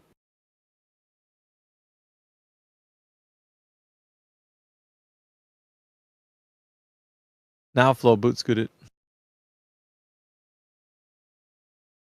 That gets too much for these guys, man. I'm telling you.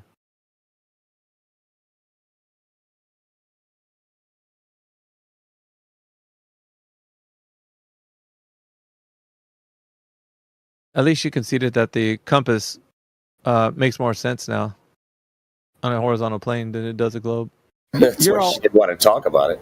You're all softy and you're rubbing her feet, giving her hot chocolate, all calm and Mickey's. I like it. Good job. That lead. I'm just waiting for an entrance. Yeah, when there's that guy that comes in here, man, you got like the whack-a-mole. You know, you went to the carnival, you see the whack-a-mole game. You just be whacking those things that pop up. Yeah, that's Nables. He's just like, all right, man, I've been waiting for this. And you skewered him with that citation. That was pretty good. And then he did the old Zanuck to fucking. You remember that conversation? I can't forget that conversation Zanuck had with Indio. They were debating for, I want to say, like 30 minutes or something like that. And towards the end, Zanuck was actually arguing Indio's points. And Indio at the end of it was like, dude, that's my point, man. He's like, I know. It was hilarious, bro. You should have. That was one. No, I heard. I've been involved and heard many from Zanuck. Thank you very much. I've had my fill. He's about one step, like half step above Brenda. Yeah. I can't believe he's still around, dude. Yeah, even after we busted him, taking our questions from FED and asking him to a high school physics forum. We busted him. Yep. Threw it right in his face and said, what the hell are you doing, man? Pretender clown. We already knew that, but yeah. You know where he is now? Land of Misfit Toys. Land of Misfit. What's up, Heretic? Picking up cans alongside the road. Yeah, besides that. Probably Mickey got it. Misfit Toys. Yes. What they're trying to use their Jedi mind powers to get somebody to believe their nonsense. Oh, they have a chance to speak over there. I think after 6 years of getting their asses handed to them, they decided, well, I guess we'll go over to Land of Misfit Toys. We must be heard. Yeah, it's bad when you get NASA Chill able to speak all the time. It's just horrendous.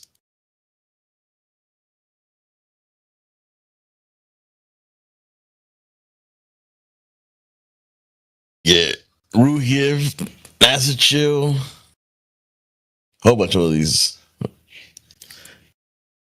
real big anti-flat Earth jerking themselves into oblivion over there. Yeah, 50s over there.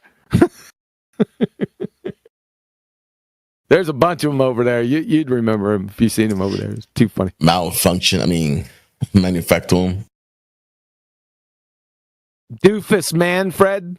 That no more appropriate name has ever been given to oneself.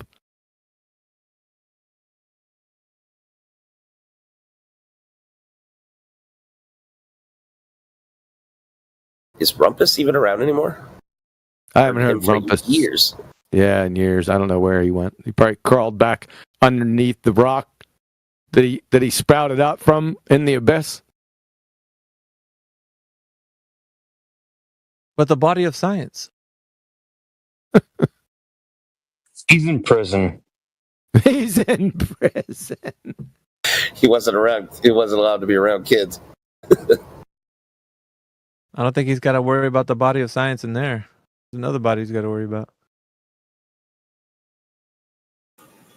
I didn't know they had a prison for spores or mushrooms. They do. It's called the Land of Misfit Toys. Wait a minute. It's called the what? Sorry, I missed that. The Land of Misfit Toys. Oh, yeah. I don't think they like me very much for calling them that. You think? No. No. Really? I'll just tell them about psychedelics in the 70s, and then they'll be all inspired. Is that the because if you think about it, and you see everyone that's over there, I don't know if there's a more apt description than that. I think it's a rose. It's a daisy. Actually, I'm on that wavelength. That's a whole aura. What? Taking Yeah, and talking about context is context is king. Context. What kind of context do they have over there? Yeah, you maintain a consistent context, and it may blow some people's minds. What? Over there? Yeah. Okay.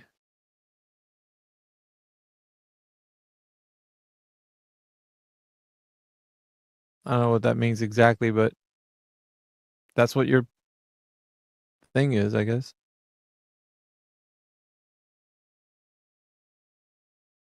No, but there was a good conversation that was happening with Flo, and then this pedantic young incel came in and tried to spur drought, and then this whole derailment happened. Yeah, mission complete. Well, not after he got skewered, but I mean, yeah, he was made an example of. I think he self-destructed for a reason. And how many people were interfering when I first started talking to Flo? I mean, I had that French guy that Mez had piped in. Think about it. They know. It's like there's a trigger. They know when somebody's hearing something that when they first heard it themselves, it stumped them. So they want to try to prevent that. So yeah, it's like this is just litigation against like here flat, right? This just describes the surface of horizontal.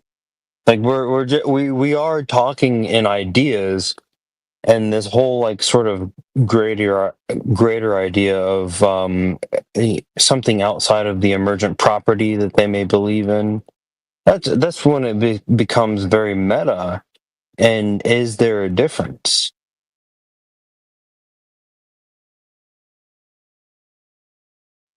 But they have to run away from that. So.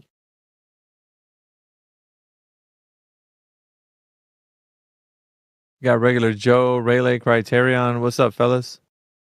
Some of the oldies. You guys still in here?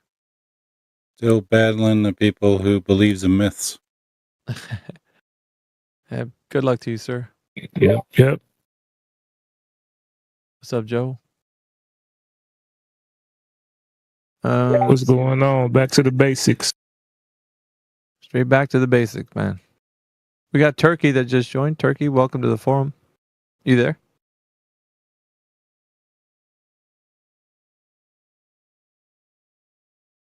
Guess not.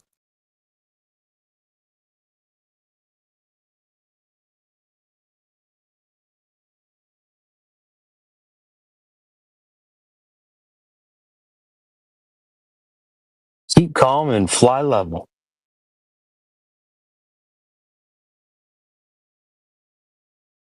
Yeah, just don't go magnetic west on anybody.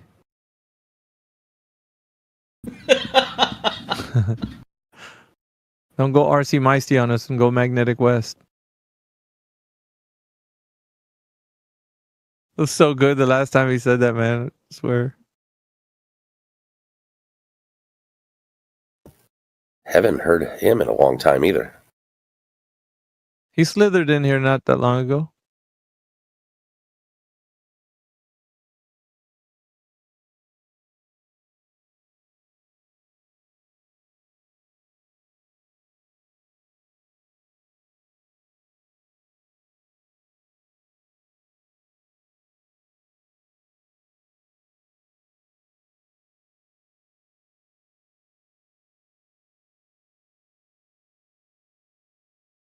No more question proofs? I'm pretty sure the next bus will be around shortly. What's up, APOC? He said bus around shortly. Yeah, I didn't want to say it the other way around. How diplomatic of you. That was awesome. I noticed that you saw what I did there. Hey, we got Luigi in the chat. What's up, Luigi? What's up? Hey, man. Do you, well, welcome to the Flat Earth channel, by the way. The biggest channel on the politics server. Thank you. Biggest channel on the politics server. And the best. Well, so, on the topic of the shape of the Earth, because that's what we talk about in here, what's your take on it? Do you think the Earth's a globe, Luigi? Do I? This is the I've been in this room many times. This is the first time we're actually talking about flat Earth. Okay. This is kind of crazy. I know, right? I'm kind of nervous. Don't be nervous. You know. Well, I'm not actually nervous. That was a joke, but like it is. I do not believe in flat Earth. If that's what you're asking now. Well, yeah, but do you think that the Earth is a globe? That was my question. Yeah, belief isn't necessary. Hello? No, I don't know or believe. I kind of do. What? You don't know or believe? You kind of do. Yeah, bro. What does that mean? I think. Therefore, I am. Okay. You said a lot of things, but it's. Do you think that the Earth? Do you think that the Earth is a globe? Do you think that the Earth is a globe? No, I don't know what the Earth is, by the way. Okay, you don't know what the Earth is. No, I mean seriously. Can you tell me? Yeah, seriously. Yeah, fair enough. I have not seen the Earth with my own eyes. But you walk outside, you don't see the Earth. How can you prove to me that the ground is the Earth? What if it's a different thing? Oh my God! All right, you can. No, I'm being dead ass. What's wrong? Yeah, I'm what being is wrong dead with ass. that Take a argument? seat. I need somebody with the capacity to understand the English language in order for us to have a conversation. Other than that, you can have a seat. Let somebody else take. No, I'm confused. I know you're confused, dude. The state of confusion I can't unravel within the context of like an hour. It would take a long freaking time. I don't got that kind of time. Either you know the English language and we can have a conversation, or you don't know the English language and you can have a seat and listen to other people. I mean, I apologize for asking such a big question. You didn't listen, dude. I'm only asking if you can have the capacity to have a conversation in the English language, and it's very difficult for you at the moment. So that's fine. He's just got anxiety. He's That's anxious. okay. That's great.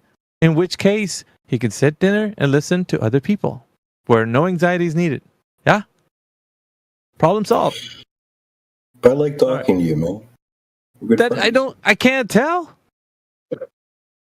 I can tell. So I'm going to do it one more time.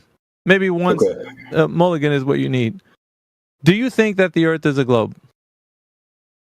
Yes. Yes, I do. Okay. All right. How?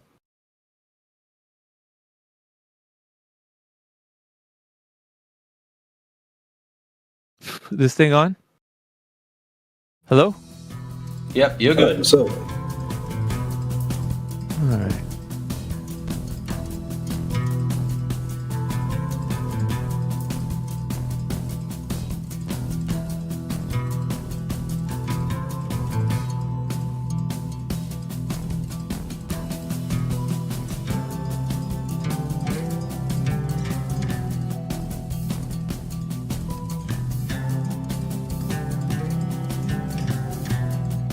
Proof C out here.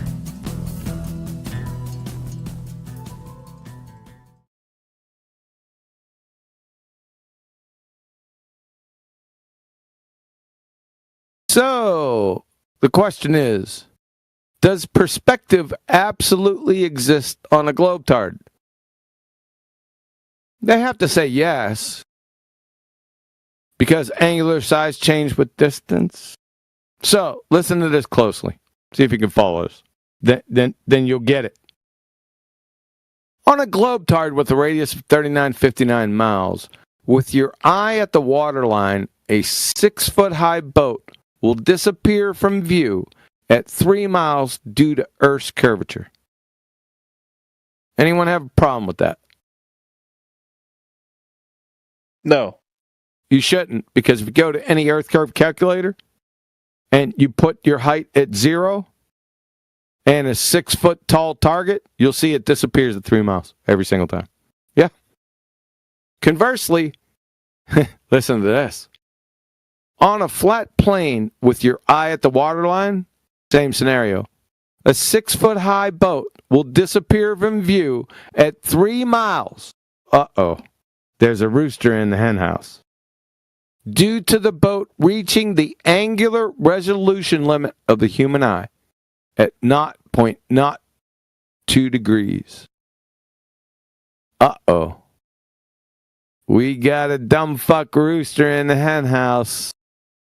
So, which one is causing the boat to disappear from view at 3 miles? We have 3 choices, right? Number 1, the combination of perspective, that's angular resolution limit of the human eye, and Earth curvature. 2, Earth curvature, or 3, perspective. Using simple logic, if we can rule out number 1, the combination of perspective and Earth curvature, whilst knowing with absolute certainty that perspective exists and angular resolution limit of the human eye exists, we can rule out number 2, leaving number 3 alone. Do you follow that, or you want me to repeat that? No, I got that. If Earth curvature and perspective were both at play, the 6-foot-tall boat would be unresolvable at 1.8 miles. Why? Earth curve would remove the bottom 2.16 feet of the boat, thereby rendering the remaining 3.84 feet of the boat unresolvable because it has breached the angular resolution limit of the human eye at 0.02 degrees. At 3.84 feet, the boat is at 0.023 degrees, breaching that limit. Did you catch that? Yeah. Therefore, Earth curvature is dreamland apparitional fantasy, and the moron globetards hijacked simple perspective and called it Earth curve. The end. How you like me now, globetards? You're absolutely fucked.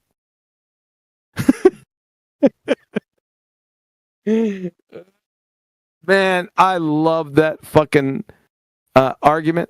I absolutely love it. You know why? I reach self-actualization every single time I throw it out there. Want me to do it again?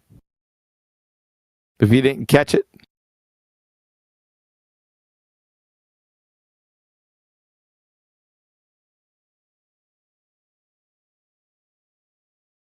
I didn't think so. Second-grade retard can understand that. All you have to do is know the angular resolution limit of the human eye. It's all over. It's all over.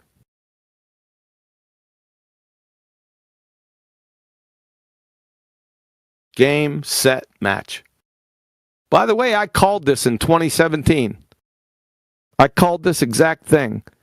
We were in an after show in 2017 on Nathan's, and somebody brought up windmills in England. You know, the windmills off the coast. And you could see when you're looking directly on them, right down the Z-axis, you could see all the windmills. We're at the same height, right? By the way. But they all looked like they were getting lower. You know, like the street lights on a level road. If you look straight down, They're all at the same height, actual height. However, they appear to lower, right? You guys follow that? But in this specific case, they not only had the z-axis looking straight down, but they could see them. They had land on the other side where they could go at a 45 and look at them that way and put a line right on top of them, and they are all level, flat. That's when I said, you know what these motherfuckers did? They hijacked perspective and called it curvature. That's when Nathan came out and started doing with his begging the question Earth curve calculator. You guys remember that? Back way I was going to say, is that exactly when Nathan started putting that in his little diatribe of the perspective denying, proof of nothing, that whole thing? Yep. Yes, sir. That's exactly at that time. And this brings it all the way full circle.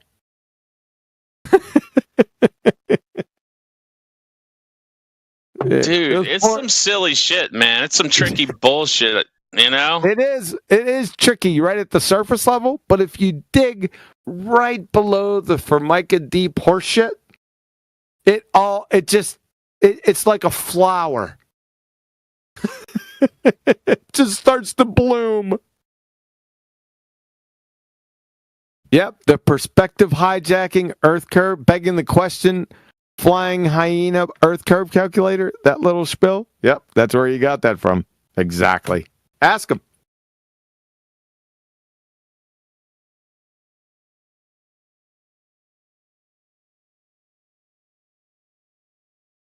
Oh, and you know who it was that brought those photos of those windmills? Anyone got a guess?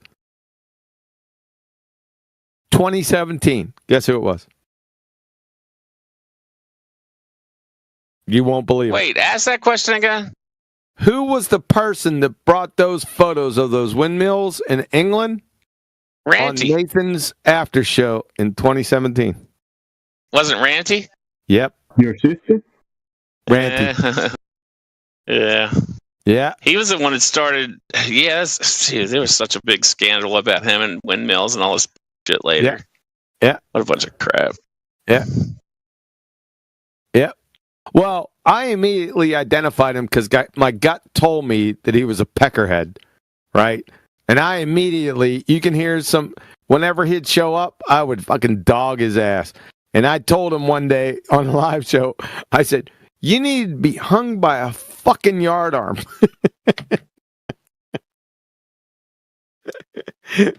for your crimes against the fucking state. Wait, what? Long years before that he converted. I knew my gut. I trust my gut, right? And I just knew, right, that he was a peckerhead, peckerless peckerwood. I know that. Huh? What's that? I don't know how people can do that. They can just be on one side for so many years and then just like go back, because I don't think you can. Money. I think it's just a bunch of bullshit. Well, yeah, that's what I'm saying. You can't. Like, it's like, you know, but they're just compromised. Yes, sir. How you like me now, baltards? Try to debunk that. Yeah, I think they like you pretty much the same. Yeah, I think they do. Yeah, exactly, Miguel, like that. I didn't see you post that, but yeah. Yeah, exactly like that. Yep. But if you would roll back like at a 40, if you would go down this road, right, about 200 meters and take a 45 and walk straight out and measure these telephone poles, they're all horizontal. They're all level. If you'd put a line on top of them, it's over.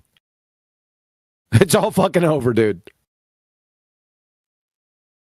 That's why Nathan calls it Muppet Vision.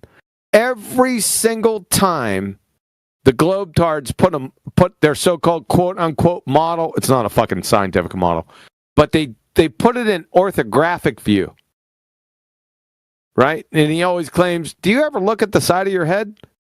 No, you don't. because that takes perspective away. That's how they do it. It's like second grade retard. They're busted. Yeah, it's all over. It's all over. Kind of, if you ever drew, like I drew in CAD for years, you know, it just like when you draw the what the hell is it called? Yeah, whatever the side view is, frickin' I can't even believe I can't. We call it the damn name. Yeah, we call it orthographic view. Well, it's orthographic. What it is? Yeah, we call it orthographic view is Muppet vision. Right. Yeah, it doesn't work like that. Like it's just like yeah, it's like if you took a photo. I mean, no, not shit. Whatever. It's not the way we see. Whatever. That's what I mean. Exactly. No, you got it right. You got it. Yep. Dan Fessler, how are you? Doing good, sir. How's the family? They're doing great. Outstanding. No. You brought up your daughter. I was concerned for a moment there because you went quiet, and I understand. I've been around those. I've had those issues in the past. They're hard to deal with. Yeah, I was mostly just kidding, but they are a handful sometimes. Yeah.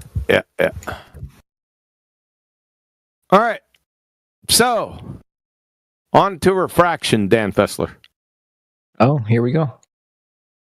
So, let's put a few definitions up of refraction. 1 second. Let me find these monkeys. Refraction.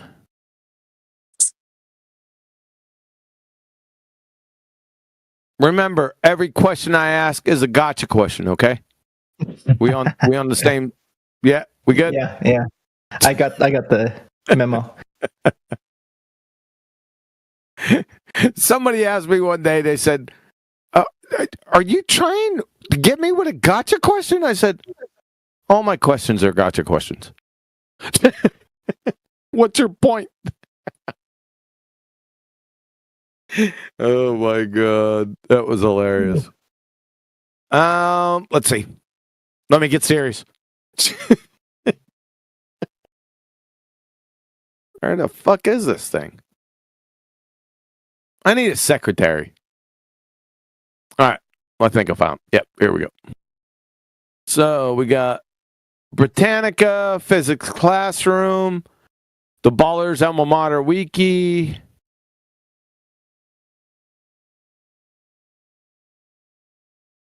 Merriam-Webster.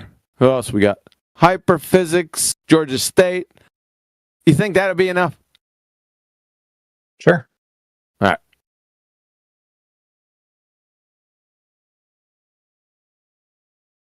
Let's take a look. Since I got Nitro, I could post this shit in its totality.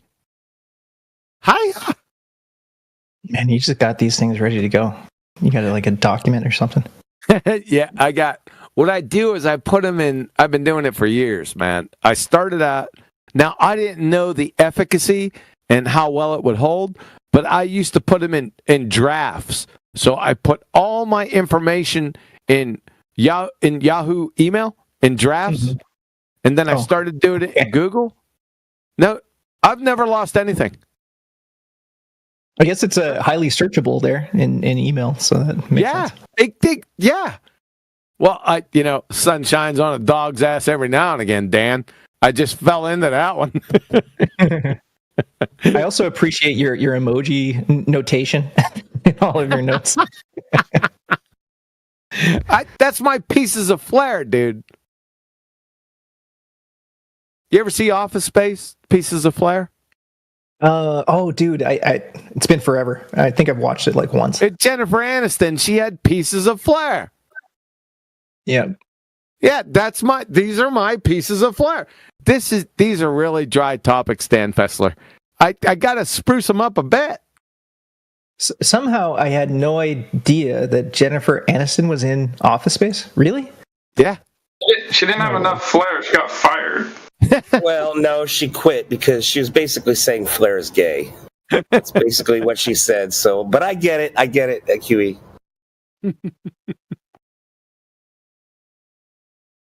OMG. Okay, let's let's take a look at these definitions. See what they all have in common. They got a lot in common, right?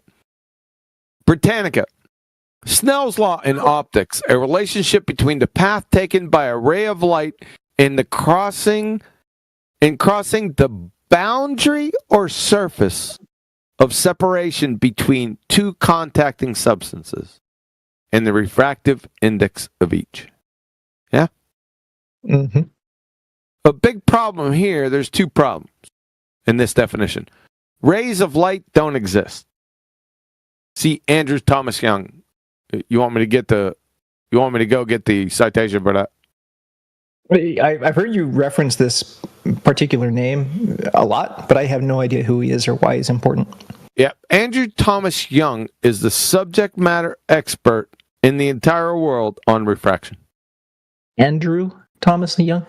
Yep, he's from San Diego State University. And why is he the dude? Well, why is he the dude? He's the only one that predicts refraction every fucking way. All right. Just ask the connected brethren. They'll let you know. So we got one big problem with this. It's not the biggest problem, but ray of light doesn't exist. Rays of light don't exist.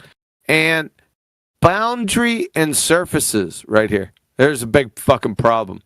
Because the Atmo is made of gas. Gases have no boundaries or surfaces. Follow that one? That's not the biggest one. I just wanted to point that out. Yeah, I'm following. Mm-hmm. All right. Physics classroom.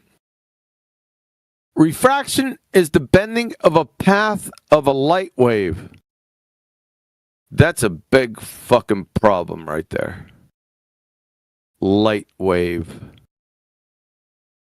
What is your interpretation of light? I know I actually get confused about this, by the way, because you are a proponent of quantum, obviously, right? And I've heard you talk about it, and at least it doesn't seem to align with what I understand about quantum physics. Well, it's gonna align real quick at the end of this. Okay. I promise you. Okay, but see, that is a big fucking problem. This light wave, light's not a wave; it's a particle. But we'll continue. They say it's a duality, right? Say again? Don't they say it's a duality? No, it's not a duality. Who are they? I would assume quantum physicists. I mean, no, it wouldn't be a quantum physicist. That's for sure. I'm going to show you here at the end. Okay. So this is a big fucking problem, but let's go ahead and read through all of them, and then I'll come back. Okay. So refraction is the bending of a path of a light wave as it passes from one material to another material. The Atmo has only one material, by the way. Mm-hmm. The refraction occurs at the boundary. Same thing it's said in Britannica, by the way. There are no boundaries with gases.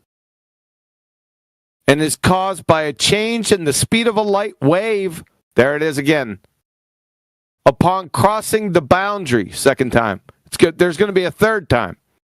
The tendency of a ray of light to bend in one direction or another is dependent upon whether the light wave, there we go again, 3 fucking times, speeds up or slows down upon crossing, and we got the boundary. Hey, man, Fenty Floyd on top, bro. Shut the fuck up.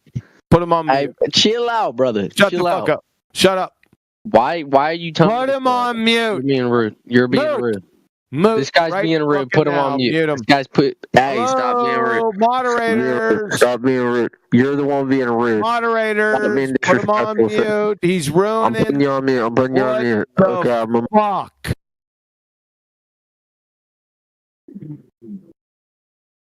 All right. I can't complain on moderators. Are y'all with me? Are there moderators in this room? Apparently. They nuked him. Why did it take so long? Well, I can't do that because I'll be frowned upon. Sorry, I was out of the room there, but I'm here now for a bit. I figured I'd appreciate it, man. Could you stick around? Absolutely. Who's a moderator? Who was talking to me? I'm Bob. Okay, appreciate it. All right, now to the alma mater wiki. Snell's law, also known as Snell-Descartes law, and the law of refraction, is a formula used to describe the relationship between the angles of incidence and refraction when referring to light or other waves. Really? That's interesting. We'll get back to that. Passing through, we got the boundary again, Dan Fessler, between two different isotropic media. That shows up again for the third time, such as water, glass, or air. From Merriam-Webster, refraction, a deflection from a straight path undergone by a light ray or energy wave. Oh, really? Merriam-Webster. In passing obliquely from one medium, such as air, into another, such as glass. They get fucking really specific here. I'm shocked that Webster did that. And then from the physics hyperclass. Oh, it's not the hyperclassroom, it's hyperphysics from Georgia State University. Refraction is the bending of a wave. Oh, really? When it enters a medium where its speed is different. The refraction of a light wave, the refraction of light, when it passes from a fast medium to a slow medium, bends the light ray that don't exist toward the normal to the boundary between the two media. The amount of bending depends on the indices of refraction of the two media and is described quantitatively by Snell's law. So we got all that. Yes? Yep. One moment. So they said light waves or waves a number of times, like 1, 2, 3, 4, 6, 8 times. So that's a premise, right? It has to be a wave. I'm just going to stick on that because I can destroy it with just this. I'm special. We ready? Yep. Yeah, light's not a fucking wave. At 11 or at 30 minutes after the hour, photons are particles. Richard Feynman from his lecture on quantum electrodynamics. The first thing Newton believed light was corpuscular. Turned out that it had very strange properties from that point of view, and it was explained that many of these strange properties was because, in fact, it was a wave, which was wrong. Turned out he was right. It was a particle. Oh, shit. From Professor Shanker, Chair, Physics, Yale. Everything is really particles, all things, electrons, photons, protons, neutrons. They are all particles. So let there be no doubt about that. That's interesting. Again, Professor Shankar. So we have to play this game in two ways. It is particles. He's speaking of light. But its future is determined by a wave. But the wave is purely mathematical. You cannot put an instrument to measure the energy due to that wave. It's a construct we use to determine what will happen in this experiment. End of citation. So what he's saying here, that it's a wave function, not a physical wave. And it's confirmed by the University of Tennessee. In one dimension, wave functions are often denoted by the symbol psi, x and t. They are functions of the coordinate x and the time t. But psi is not real, but a complex function. The Schrödinger equation does not have real, but complex functions. Solutions. The wave function of a particle. That gives the game away right there. at a particular time contains all the information that anybody at that time can have about the particle. But the wave function itself has no physical interpretation. End of citation. When it talks about is not real or does not have real and is but is complex. Yep. Are you? I think I'm reading that to mean something different than you are. I think it's talking about real numbers and imaginary numbers. Well, to a point, yes, but you're missing the overall point. The wave is not real. Yeah. At least that's the most common interpretation, right? Because it's not an interpretation. It's not an interpretation. I'm not interpreting this. The wave function. What is a wave function, sir? Have you heard of pilot wave theory? Yes, and I clobbered it to death interpretation about of the wave 2 fucking years ago. The wave function is a wave function a wave. Physical. I'm not going to argue because that is the general acceptance. No, you're fucking done. You're fucking done. That's why you're not going to argue it. No, I mean I'm agreeing with you. Yeah, the wave function is not a fucking physical wave, dude. Yeah, I'll agree with you on that. It's mostly. I think of it more as a probability. It's not an agree disagree. They fucking said it. This guy drunk. Who, me? It's over. Who thinks photons are riding on physical waves like Kelly Slater at the Billabong Tahiti Pro? I don't know. I'm not a quantum person, so. Yeah, I am. I guess my what I understood is that it's a heated, like it's a very. It's not heated. Topic No, it's not. Not according to Richard Feynman and Professor Shankar, chair of physics at Yale. It's not a heated topic. It's over. It's always been over ever since the beginning. First time I heard the Kelly Slater thing. It's hilarious.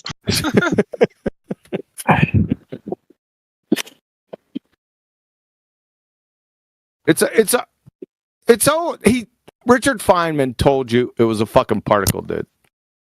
Do you want me to show you pictures of it? I agree. Do you want to know? Do you understand the photoelectric effect? No, I'm not familiar. Photoelectric effect. It's not by Einstein, although he received a Nobel Prize for it, that showed photons as particles. But it's fucking over. Do you know the entire photodiode industry is dependent upon photons as being particles? Did you know that? Makes sense. It can't be fucking waves. I mean, they propagate based on waves, but they don't. Waves. No, they don't. Hold on a second. You said they propagate as waves. That means they travel as waves. What's they? Sorry, the particles propagate by a wave function, but they are themselves not waves. By a wave function, but the wave function is not real. Yep. I mean, it's real in that it behaves a certain way. It doesn't behave a certain way. It's a particle. There is no physical wave. There's no way out. You've got no way out, dude. So that's just a description? No, it's a mathematical function. A wave function is mathematical, not physical. It's not a physical wave. It says particle. I don't know. Everything is really particles, electrons, photons. Let there be no doubt about that. I don't know how you can interpret that any other way than particles. Does it require interpretation? It fucking says it plainly. Feynman says it. It was a particle. Why does he say that?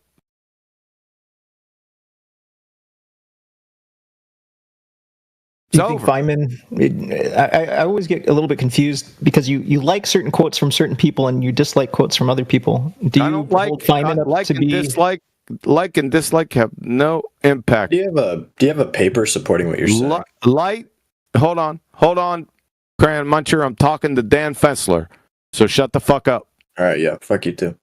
Shut the fucking up right now. Shut up. Shut up, White Knight. I'll destroy you right after I'm done with Dan Fessler. You got that, Crayon Muncher? Shut your fucking mouth.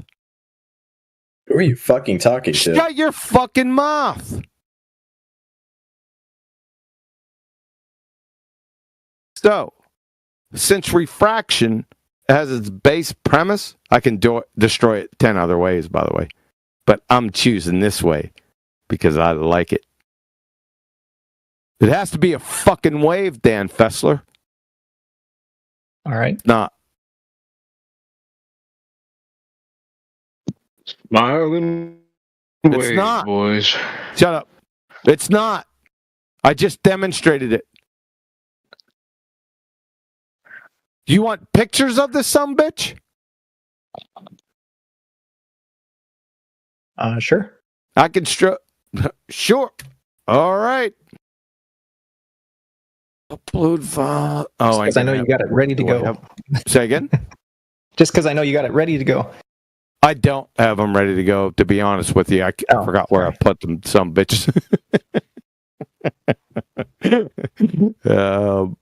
I'm on refraction, but I don't have it loaded up in here. But you're wise to think I had them ready to go. Hold on.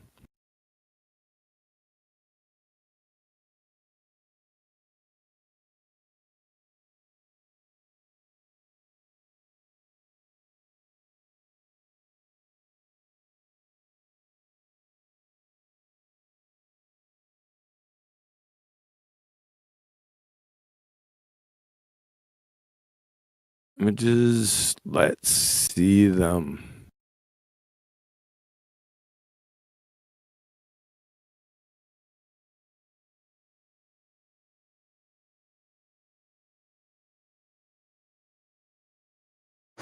Gris posted a video showing. No, I don't want it. I don't need people looking through a video. That's I got you. Good. Oh, that's the one I was looking for.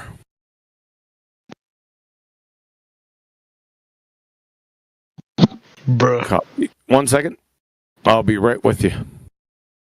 Oh, Grisp, you posted. Yeah. Nicely done. Yeah. There you go. Yeah. It shows both, right? It shows the duality issue here. No, it doesn't. No. I mean, it obviously shows the particles. It doesn't. Obviously. The collective pattern is a wave function. Yeah. The individual parts, Mr. Composition Fallacy, are discrete chunks. Quanta. Would you? That's why it's called quantum mechanics. Would you disagree with the way that I phrased it? That yes. That light is particles that propagates based on a wave function. Wave function. I wouldn't disagree with that. No. Okay, so then I think we're on the same page. Yeah. So your refraction definition, it imploded because light's not a wave. Thanks. Have a nice day, Dr. Prawn. Say again. I was welcoming him to the flat Earth. Oh, it just destroys its refraction. I can destroy it 6 ways from Sunday. Do you have final thoughts on this? I'll give you the floor. Who, me? Yeah. I guess my thought is, so you're saying that this contradicts the definition of Snell's law. Correct. Which is fair. But my question would be, do you just then say that we just don't observe this at all, and are you denying the observations of refraction or the effects that are similar to what they claim is refraction? Yeah, it's not refraction. I don't have to deny it because they haven't fucking confirmed it. So you just think it's something else other than refraction? Yep, exactly. You got it. Yep. Okay. Yep. Yep. So if it's something else other than refraction, wouldn't the arguments, like the whole reason why people bring up refraction is not to say that it operates in this specific way, like it has to obey Snell's law or whatever. They're just saying we see the effects of it, right? And that causes people to argue one way or the other about how far we should see. Effects of what? Of this non-refraction, according to you, right? Do we have a name that we can use? That's pretty funny. Yeah, it's not refraction. Even if I grant you, not you, I'm talking about the royal you. Even if I grant your paradigm of refraction, it has nothing whatsoever to do with the horizon. Nothing. Horizon. Yep. Okay. Yeah, because all the effects of refraction, the fairy tale fuckwit refraction, are mirages, towering, stooping, stretching, looming, sinking. Yes? That's all with respect of objects to the horizon. Never the horizon. Never. Want me to show you that? Sure. Wow, this is a long presentation. It's confusing to me because like all of those effects, up until now, I would have assumed or classified under refraction. Okay. Like they operate by the same laws, right? No problem. Yeah, I can do it. 1 second. Atmosphere. What's interesting about mirages in particular is that they don't have they specifically don't follow the Snell's description of discrete angles, right? There isn't specific boundaries or whatever. Snell's they have continuous bends. Snell's law is the law of refraction, dude. Yeah, but yet we see we just observe things bending continuously in situations. Bending like light doesn't bend, dude. How are mirages working if the light's not bending? We're gonna see right now. How are they working? I don't know. I can tell you how they're not working. Fucking refraction. Here we go. Do you mind if I use the black swan? Here we go. Example? Go for it. It's gonna be fucking curtains, dude. Not that it wasn't curtains already. I'm just fucking piling on right now. All right, at 45 minutes after the hour, atmospheric refraction from your alma mater wiki. Atmospheric refraction near the ground produces mirages. Such refraction can also raise or lower, stretch or shorten the images of distant objects without involving mirages. All right, that's wiki. I'm going to do it again. However, this is cited. Number 1 and number 2. Number 2 is Andrew Thomas Young from San Diego State University. While mirages are the best known atmospheric refraction phenomena, looming and similar refraction phenomena do not produce mirages. Mirages, listen up. Not you, the royal you. Mirages show an extra image or images of the mirage object, while looming, towering, stooping, and sinking do not. No inverted image is present in those phenomena either. Depending on atmospheric conditions, the objects can appear to be elevated or lowered, stretched or stooped. These phenomena can occur together, changing the appearance of different parts of the objects in different ways. Sometimes these phenomena can occur together with a true mirage. Cited 1 and 2. I think number 2 is Andrew Thomas Young. You can go to his website, San Diego State University. It says the same fucking thing. And are you agreeing with him or disagreeing with him? No, I'm using it as a hostile witness. Okay. So there are 5 effects of refraction. Mirage. From above, mirages show an extra image or images of the miraged object. So, in the black swan, is the horizon miraged? is there an extra horizon or horizons in the Black Swan photo? Did you post the photo? You kidding me? I mean, it would be useful for me to look at it again. Can somebody post a photo for him? Black Swan.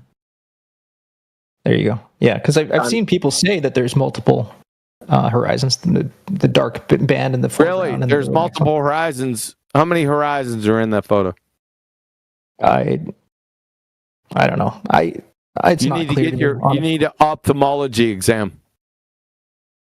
I can see why people would say 3, maybe 4. 3? There's 3 fucking horizons, Dan Fessler, in that photo. Are you fucking kidding me? I can see why people could say that. I don't really define horizon, Dan Fessler. The easiest definition is where the sky meets the apparent position of where the sky meets the surface of the earth. Yeah, so can you show 3 in there? Can you point them out to everyone? Not by that definition, no. Yeah, fucking right, because that's the definition of horizon. Thank you. So, in the Black Swan photo, is the horizon mirage? Is there an extra horizon or horizons in the Black Swan photo? Yes or no? Not by that definition, no. Yeah, it's fucking... That's the definition. Not by that definition. That's the definition of a fucking horizon, Dan Fessler. Sure. We can move forward. Nope, it's non sequitur. Let's move on. Towering and stooping. From above, towering and stooping change the apparent shape of the object itself. Object. Get that? With towering, objects appear stretched. With stooping, objects seem to be shortened. Is the horizon changing shape, i.e., is the horizon stretched or shortened in the Black Swan photo? Is it the horizon or the objects that we're referring to here? Is the horizon changing shape, i.e., is the horizon stretched or shortened in the Black horizon? Swan Can't. Horizon is a line, right? You can't exactly. Really nope. Non sequitur. You got 2 left. Andrew Thomas Young say the object stretch. Yeah, the object, not the horizon. Exactly. Right. Yeah. You got 2 left. Lord help you. Number 4, sinking. From Humphreys, William Jackson, Physics of the Air. Sinking is the opposite of looming. In sinking, stationary objects that are normally seen above the horizon, above it, appear to be lowered or may even disappear below the horizon. In looming, the curvature of the rays is increasing while sinking produces the opposite effect. Is the horizon lowered or disappeared below the horizon in the Black Swan photo? He's not referring to the horizon. He's referring to objects. Exactly. So nope. Non sequitur. Last one. Looming. Andrew Thomas Young, San Diego State University. Looming. This is the big one, isn't it? Yeah, it is.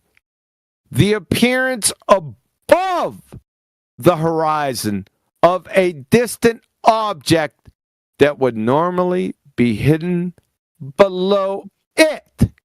It is the horizon. Is the horizon appearing above the horizon in the Black Swan photo? It doesn't make sense to say that. Nope, it's a non sequitur. The friggin' horizon doesn't ever loom, ass clowns.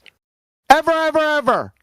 Baltards wouldn't know what refraction was if it climbed up their arse and started kicking footballs wrapped in jalapeno lace concertina wire. How you like me now? Thank you, Dan Fessler. Couldn't have done it without you. Appreciate it. So all of these quotes that you just had, with including Andrew Thomas Young, I'm just kind of confused because do you agree about all these effects that they're describing? I don't. So you're citing them to discredit. They're hostile witnesses. You understand the concept? It's confusing to me. It's not. It shouldn't be. Hostile witness. They are your priests. I'm putting them on the stand to tell you what your fucking religion states, and then I'm tearing them apart. Follow? I don't disagree with anything that was quoted here. So, well, of course you wouldn't disagree. It's not an agree-disagree genre. That's non sequitur also. What the fuck? What the fuck? You're dead. I killed you with light as photons, particles previously. This was just cherry on top. Ish. It's all over. I guess I'm dense tonight. I'm pretty damn dense because I don't understand what is this arguing against me on? You know, what is this arguing against you? It's arguing against your religion of refraction. But I agree with this stuff, so I don't know. It just demonstrated and proved that the whole idea of using refraction as some sort of band-aid for the black swan is not warranted because we're talking about the horizon. Or anything else, exactly. Yeah. I showed you with the black swan. I set everyone up. It was a bear trap, right? In 2020, November or January 1st, 2020, or December 31st. I went to sleep. I woke up the morning of January 1st, and I said, I got these fucking morons by the short hairs. That's when the black swan came out. Yeah. It was easy. I went to the bathroom and I said, they're fucking dead. They're dead. You're dead. It's all over. So I deliberately took the worst distorted photo and posted it as the black swan. Deliberately. Nathan said, what the fuck are you doing? I said, be patient, young Skywalker. Because the moment you refraction, you deny the geometric measurement of your fuckwit globetard. You still don't realize it. It's been 5 fucking years, and you still, not you, the general you still don't get it. It's so true because they say refraction and they don't realize it. And they used to argue for a geometric horizon. It's so funny because they had to change their position so that they could refraction. So funny. Hey, check it out, QE. Dumbass in text chat. The black swan is classic refraction. Mark, what's that? A numpty dipshit. Serialistic plastic refraction. Who are they? Jefferson Airplane?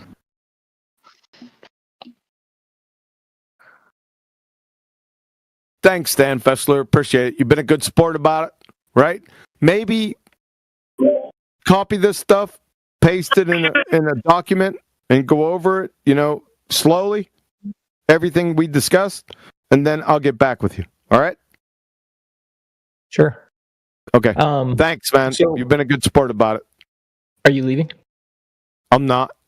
Oh, okay. Because I'm still. I have some questions about it. Okay.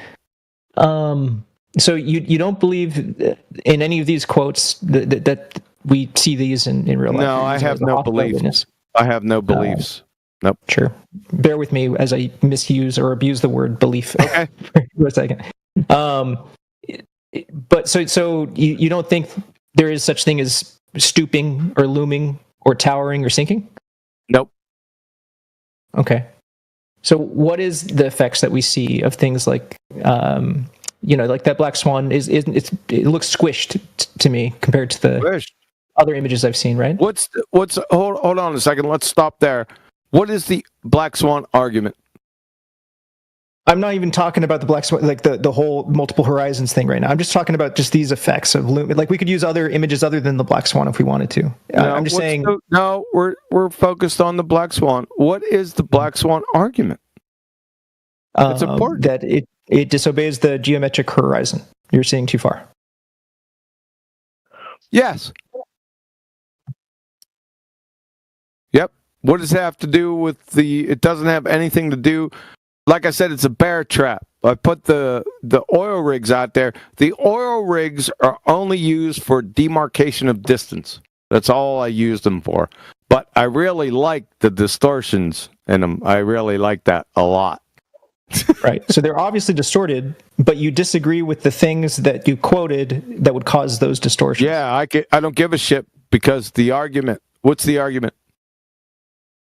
Okay, I get your argument. I'm just trying to understand why, what your position is on these atmospheric effects that we're observing. Atmosphere is a paradox. Atmo means air. Air is a gas. Sphere is a shape.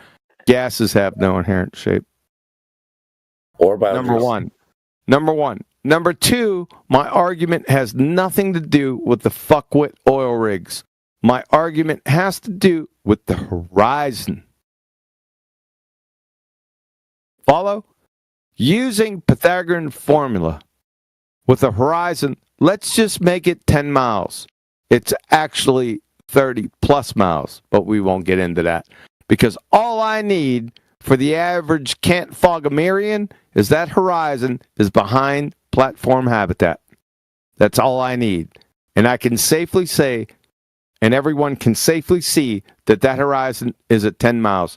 According to Pythagorean formula, with a horizon at 10 miles, that would make the radius of the Earth 264,000 miles. Yeah. Wouldn't looming produce this effect? Looming of what? The horizon? Of the objects? I'm not focused. Dan Fessler, my argument is not about the fucking objects. My argument. Dan. Horizon. Dan. Horizon. Focus now. Focusing. Fuck the... Have a look, one pound fish. Have a look. Yeah, those. Fuck the oil rigs. Hey, oil's good for the fucking economy, okay? Fracking. Fuck the oil and the oil rigs. My argument is about the horizon, which is not affected one iota. Even in your paradigm of fuckwit refraction, I've given you your paradigm. Has nothing to do with the horizon. Nothing. Zero. Dan, he walked you through each and every form of mirage, and you agreed for every one that none of them had anything to do with the horizon. Oh, it was objects with respect to the horizon, and you agreed. Yeah, I get the point. Okay, all right. You got it. Let him off. Yeah, it's an equivocation fallacy. Shut the fuck up, Brenda, you dumbass. It's not an equivocation fallacy. You don't know what a fucking equivocation fallacy is. There's no fallacies here whatsoever. Your shoe is a scientific hypothesis. Shut your dumb ass up. Hey, Quantum, do you know what type of locking shut up. No, shut up. Just hey, do you know Quantum? Shut the fuck up right now. Hey, Quantum. Shut up. Just Dan Fessler, one at a time. He had questions. Go ahead. I think you answered them. I don't mind sharing the stage. I've been kind of stealing the spotlight here for a while.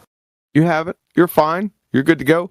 I would suggest take all the citations, all the images, save them, and go through them. Like this was just brought on you. That's not lost on me, right? It's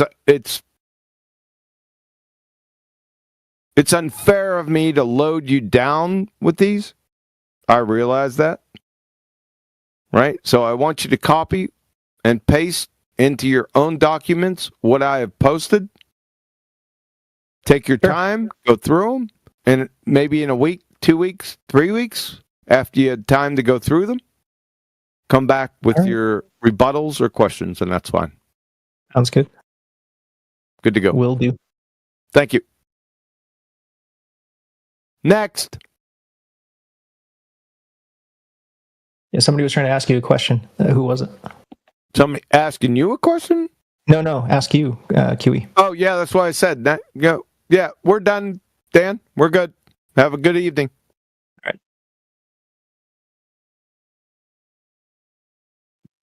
Damn.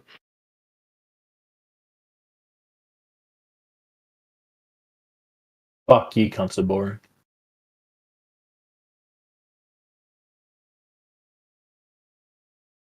I still think it's refraction, man.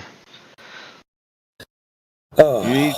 You need to be institutionalized. No.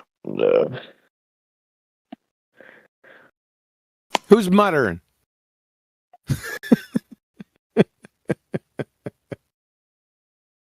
T-Jump?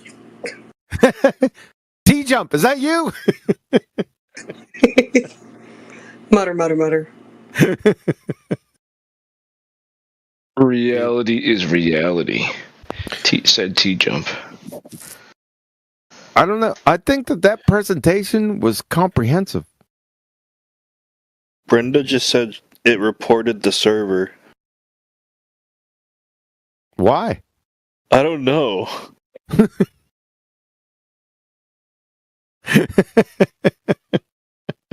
I just stated a fact. Server, report. Matrix is on. Server reported. Oh boy, I can't imagine why.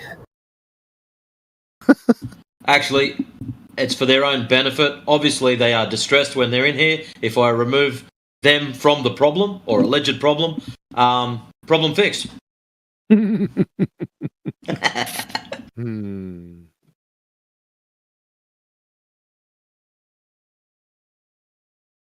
Any other questions?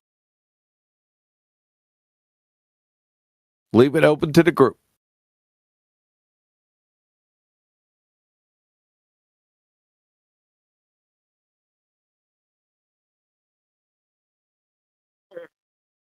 It's so funny. They just don't get it. I'll tell you what's funny, Flatsy.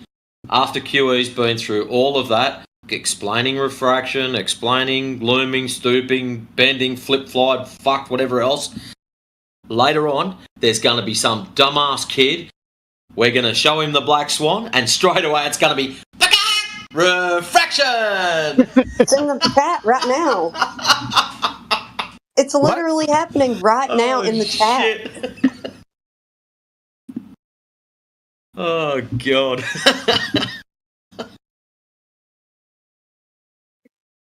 Like, I worry about these people, man. Like, they can't follow anything. Golly. Every scientist ever can't follow anything. You're right, Flatty. They're all so stupid. What, scientists? Which scientists? All of them. Literally. Even like the bug scientists, the epidemiologists. Epidemiology is not bug scientists. Okay, entomologists. Sorry. There you go. And then the etymologists, the word guys, they all say the Earth is round. You guys have one photo, and you're like, "This the is Earth it." is round. Round and flat isn't. It's not mutually exclusive. Sunshine. Okay. Round and flat penny. Round and flat LP. Round and flat CD. Do you want to get more specific with your language? All right, spinning ball. A spinning ball, scientist. What they say, man. What would scientists have to do with anything? Science and the scientific method only adjudicate natural cause and effect relationships. So how in the fuck can they speak the shapes? If you would have said botanist complain, it would have been more irrelevant. Okay, all the smart guys say it's spinning globe. But they say, well, there's a lot of people, a lot of people tell me that Penelope Pitstop was Bruce Lee's grandfather. Is that true? Yeah. What exactly makes these people smart? They talk to each other, and they're like, well, that guy's pretty smart. Scientists ain't talking to each other. Not on a non-scientific topic, they're not. There's a vote, A vote? They elect consensus. A consensus. Is that it? Consensus. That's going to be a big fucking problem. You know why? Why? Because consensus is not science. It's antithetical to natural science. And it's a fallacy. Appeal to consensus. Anything else? Yeah, we landed on the moon. Yeah, you sure did. Yeah, who's we? America. America. You sound like Issa. Issa. Issa. Yeah, back in the day, Issa used to be proud. Boy. Shout out to Issa. Yeah, but it's what makes us different from all the other lame countries is we landed on the moon. Yeah, you sound just like Issa, man. It's pretty funny. Really. It's cool, man. He's over at the Land of Misfit Toys now. I don't know what fucking happened to him. But you said consensus, right? When you made that claim? Yeah? Which claim? Well, he said vote, and I said consensus to... Yeah, that's consensus. So, from Michael Crichton, transcript, Caltech lecture, 2003. There is no such thing as consensus science.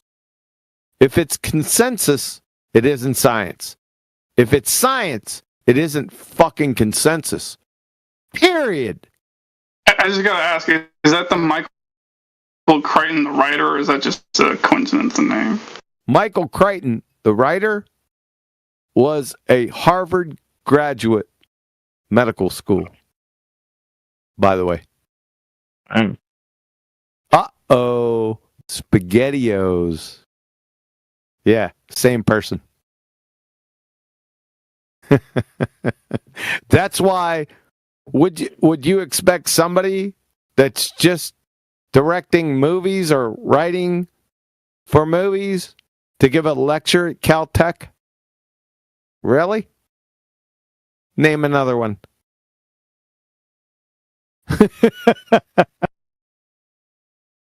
Well, we don't need Michael Crichton because the scientific method is objective, whereas consensus is the antithesis of that, which is subjective.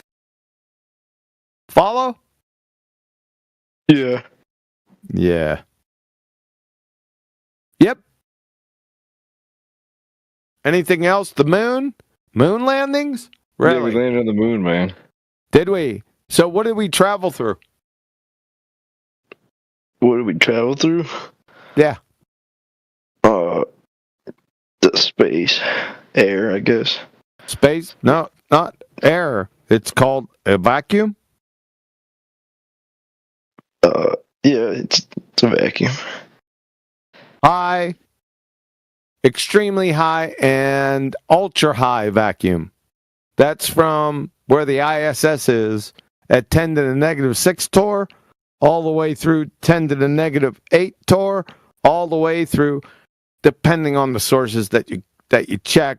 The moon is at 10 to the negative 11 to 12 torr. That's Narnia, because that violates the second law of thermodynamics. What violates the second law of thermodynamics? The vacuum of space and you breathing. Well, doesn't vacuum just mean low pressure? No, I defined the vacuum for you. You want me to get specific? Yeah. Hey, ring this little special character right below Reservoir Dog. I seen your dumb ass in the Land of Misfit Toys, Earth Awakenings. I'm going to tear your ass up next, all right? Just for general purpose. So just hang on. Reservoir Dog. Yeah. Yeah? Yep. Yeah, let's define what a vacuum is. How about that? Okay. Yeah, let's do that. So let me copy this mug. Copy. And pasta. Let's take a look at this. Like I said, you have high vacuum, 10 to the negative 9 torr, ultra high vacuum, 10 to the negative 12 torr, and extremely high vacuum. Yes? What's a torr? That's a measurement of pressure. You can interchange these torr because the original pressure guy back in the day was Torricelli. Shout out to Neil. He was an Italian. So you can interconvert using dimensional analysis, torrs with pascals or PSI or any pressure measurements. Okay. Yeah. See, the problem is without a barrier between the gas pressure that you're breathing and this high, ultra high, extremely high, and outer space vacuum, you wouldn't be breathing. Because all that gas pressure would immediately evacuate to the available volume given to it. And that available volume is 3.58 times 10 to the 80th cubic meters. It's an unimaginable number. So, yep. Yeah, what do the globetrotters say, like, to explain why the air doesn't all just, like, it's sucked into space? What do they say?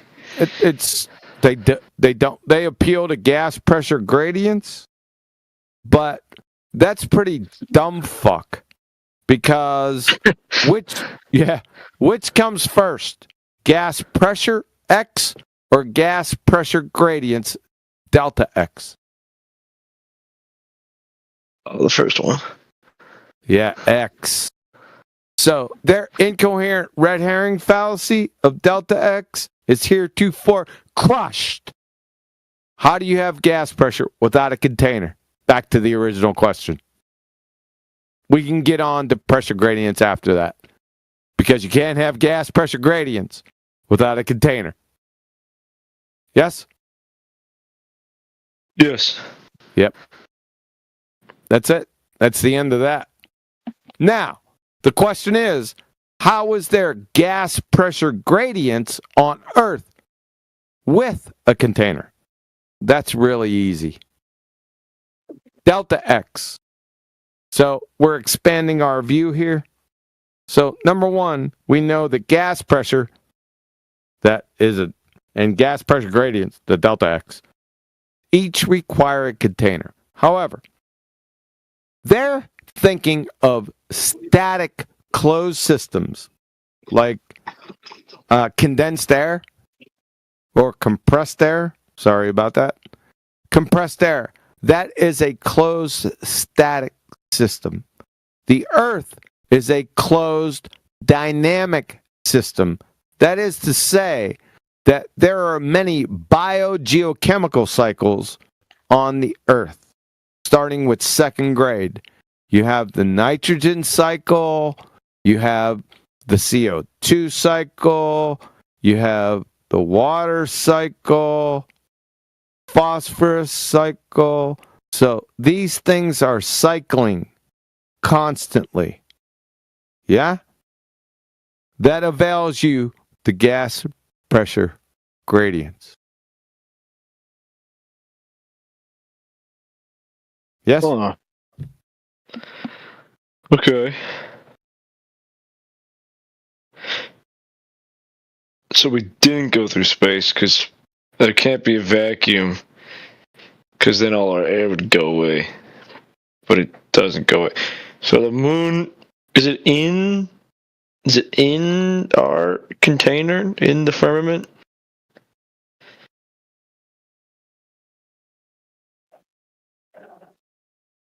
I mean, no idea. You ain't got the latest update, the latest Cold War update. They're now saying the moon is inside Earth's atmosphere, dude. Where have you been?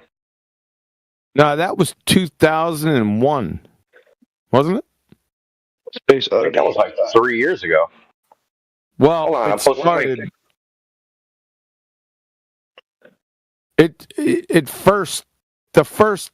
I look back and it was like 2001, 2003, somewhere in that vicinity. Yep. Atmosphere, that's a paradox because atmo means air. Air is a gas, sphere is a shape. Gases have no inherent shape. If you think they do, you would literally fail first grade intro to gas behavior. Do I need to pull out Christy Bodak on your ass? No, sir. Don't do it. I'm not going to do it. Look in the chat for the lore update, new hotness. The new hotness. Nice. Yeah. It violates the second law of thermodynamics. It's all over. So does the sun. So every appeal to outer space, which is a vacuum, according to the story, is heretofore crushed. You cannot appeal to anything in Narnia. Because it's Narnia. Yeah? So if you ask me the metabolic pathways of a three-pronged crowned amoeba in Narnia, don't you have to prove Narnia exists first? Follow. Wow, he's right. Earth's atmosphere extends beyond the moon. What is that? Beyond what does that even mean? It's meaningless. What? Yeah. So, so they're saying there's like a little bit of air over there? Yeah, 10 to the negative 9th Torr. I guess you could call that a little bit. So and of course, you said the paradox extends past the moon. You follow? Right, the atmosphere, yeah, it's a paradox. Yep. I missed the part. You said that it. What was your explanation for gradients in a container? Dan, you already got cooked, Dan. I don't know why you're talking. Gradients in a container? Yes. Yeah, what was the biogeochemical cycles? Yep. The biogeochemical cycles? Yep. It's not a closed static system like a can of compressed air. Can of compressed air is a static system. There's nothing there. However, on the Earth, there are biogeochemical cycles. That means there's cycles constantly going on. Nitrogen cycle, CO2 cycle, water cycle, phosphorus cycle, right? Okay. So it's always fluctuating. And my main point was, which comes first? Gas pressure, X, or gas pressure gradients, delta X? Which comes first? Pressure. X. Gas pressure. What's the definition of gas pressure? I don't know. Anyone? The force exerted on the walls of its container. Exactly. By the way, I'm not sure if you saw it, but I posted a link for you that I found from your friend, hostile witness, Andrew T. Young. Mm-hmm. He has a whole page describing the dip of the horizon, varying due to... Dip of the horizon. The horizon doesn't dip. Well, I mean, you used him as a hostile witness. Yes, I did, but I only quote... Did I quote that part? No. But then I'm not responsible for it. You're just going to pick and choose. You dumbass. I'm not responsible for that. Hold on. Dan, you know the part you quoted says fictitious planet, right? Which part did I quote? Are you responsible for that? The word's right next to the diagram. I'll post in the chat. The words next to the diagram? In other words, everything is the same with refraction as it would be on a fictitious planet. I don't think Dan posted anything. Do you understand what a citation is? Did he post a diagram? Hold on, Indio. I posted a diagram, yeah. Uh-huh. Hold on, Indio. Do you know what a citation is? Yep. Did I quote that, or did you quote that from the reference? No, I did, obviously. Okay. Then you have to support it, not me. So I guess what is the your point that I'm shut the fuck up. So what does your citation say? My citation says that the dip variance occurs due to refraction. Did you listen to refraction presentation I've given for the past 90 fucking minutes? Yeah, I did. I was part of it. I guess the point that I'm trying to make, or Wait the question second. I'm trying to pose. This is Dan. Dan, you don't know the difference between, number one, a citation and a reference? And number two, what the fuck? Number what? two. What the fuck? What do I want? Well, number two is, what the fuck are you doing, sir? Number three, I'm trying to understand why you quote because Andrew T. Young to discredit the refraction, but I just told you. You. Hostile witness.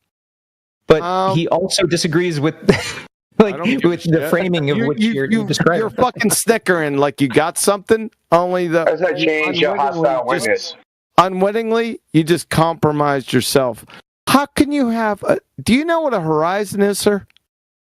Yeah, I quoted it for you. Earlier. Really? You quoted it? No, you don't fucking know what it is. I gave you a definition you agreed with earlier. According to the slope-intercept formula, all horizontal lines which are derived from horizon have a rate of change of slope of 0, son. How can the horizon have a fucking dip? That means it has a rate of change of slope of non-zero. Did you conflate the horizon dip with height of eye correction, sir? I mean, there's multiple definitions for horizon. No, there isn't. The one that we agreed to earlier in the conversation was where the apparent position where the sky meets the ground. Yeah, but further on, I just gave you another definition of a horizon with the slope-intercept formula. Are you confusing, back to my question, that's a nice move, by the way, but I caught you. Right? Yeah. I don't know what you caught, but yeah, I caught you. I caught you with the slope-intercept formula, number one, and then I caught you conflating this horizon dip with height of eye correction. Which one? Those are different concepts. The one that you just talked about. The slope. No, they're not. No, they're not. I mean, he has them both listed on the chart. It's height of eye correction. Well, then, since you cited it, you got to stand up and defend that shit. Go ahead. I don't know what you want me to defend other than I'm just trying to say that your hostile witness is not really hostile. Well, no, he is hostile, but you quoted something differently. You fucking moron. So now you have to support that. Whoa.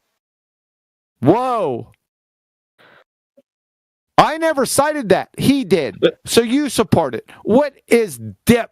Horizon dip, sir. Define it. It's the amount of, I mean, the way that you described it would be. No. Well. You. The amount of, the angle that you'd have to dip your eye from true horizon, from true horizontal. What the fuck is a true horizon? The apparent position. What the fuck is it? Dude. There's only one horizon, Holmes, and I don't have to dip my eye to any fucking horizon, son. Whatever you want to call where the boundary would be visually between the sky and the surface you're standing on. Yeah. Whatever you want to call that. Yeah, that's the fucking horizon. It's also the geometric horizon. And you said true horizon? Is that what you said? True horizontal is what I meant to say. No, you said true horizon. I heard you. I did say that. You're right, but I didn't mean to say that. Oh, okay. So you're taking that shit back? Yeah. You better. So, dip correction or dip to the horizon. How does Andrew Thomas Young? This is your defense, not mine. Go ahead. Yeah. I mean, I only just found this page, so I'm gonna, not be able to represent it as good as I can. It's you. But... No, it's yours, brother. Yeah, sure. So, I mean, are you looking at the image that I pasted? I'm not. Okay, if you scroll up to 10:17. Where is it? 10:17 p.m. Oh, can you post it again? Yeah, sure. Thanks. That was like 2 hours ago. Thanks. So the holy dotted line fucking would... shit. So Go ahead. The observer's high. Let me ask you a question. Do you ever look at a 45-degree angle down to a horizon? This is obviously not to scale. It also has R value in there too. We're gonna need that. Yeah, we're gonna need that. Okay, but go ahead. Go ahead. Radius. The radius. No, hold up. Let him go. Go. Yeah, so this does presume the Earth is a sphere, obviously. So, I mean, he has that in there. So if we are on a sphere, then you would have, that dotted line being what I would call true horizontal. What is I see perpendicular I'm to the sorry. surface of the Earth. I'm sorry. I see 1, 2, 3, 4 dotted lines. At the top of the image, the horizontal dotted line would be what I would call true horizontal to the observer, right? Perpendicular to the pull of gravity, if you will. No, there is no. You're going to have to validate gravity to do that. I'd suggest. I'd suggest not to. Perpendicular to the direction you would fall if you jumped. If that makes you feel happier. No, it's not making me feel happy either. Okay, perpendicular to plumb. Does that work? It depends on where plumb is. Plumb is plumb anywhere. No. Welcome to Flat Earth. Snacks are in the back, bathrooms on the left, DJ's spinning requests. Smoke them if you got them. You just flat smacked yourself. You want me to keep trying to redefine that horizontal line, or are we generally on the same page? I'm not trying anything. This is your case, counselor. Okay. Anyway, the line with the letter O above it would be if you just look straight out horizontally, right?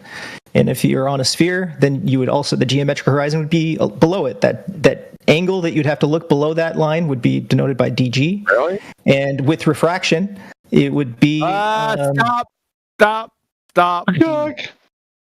I already destroyed refraction for the past 90 minutes. He's describing refraction.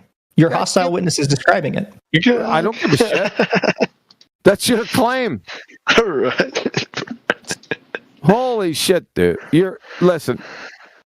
Look, just take a break. Take a break. Go ahead and, like I said, copy this stuff. Take it to your private documents, review it, and then after that come back, because it's not looking good, brother. Okay. And listen back to when QE presented it to you also. You can always listen back. Yep. And look up hostile witness in your research. It's when you call a witness that testifies against you. Right. But in this case, he's testifying for me. The witness that you call, but they testify against you. That doesn't make any sense. Why would you do that? Because they would normally be... they flip-flopped. They would flip-flop on you. Flip-flop for the beach. Or common cases, they get a plea deal or whatever, and then they decide to switch sides. Or if the witness is there for you, if you call the witness and when they're what is it called? Cross-examined, yeah. And they're cross-examined really well to where they slip up and testify against you.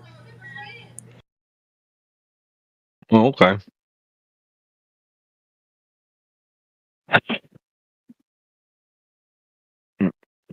Well, there was a guy that Quantum said he's gonna destroy after he's done cooking me. I'm pretty cooked. Dan's definitely cooked, so. Oh, that dumbass King. Yeah, I seen him posting in the Land of Misfit Toys. I forgot about it. King. Yeah, King. Yeah. How do you have gas pressure without a container, King? Come off mute. Shouldn't you cook the prawn first? He was already cooked before he come off mute. Come on, King. This isn't the land of misfit toys. I want to say something, Dan, real quick. This is a requiem. Oh, thanks a lot, Indio. I like that fucking echo. Fuck you. Did you hear that twice? Did you say fuck you? Yeah, I said, did you hear it? Yeah, it's all yours, Indio. Go for it, man.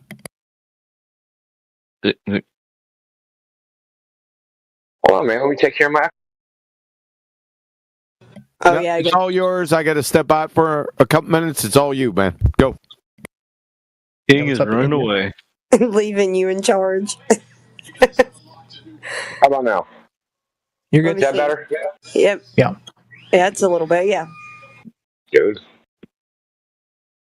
Like my headphones, man, they like after like 30, 40 minutes, they start doing weird stuff. Anyway, so Dan, that web page, it's not like one uniform thing. So it does have empirical observations.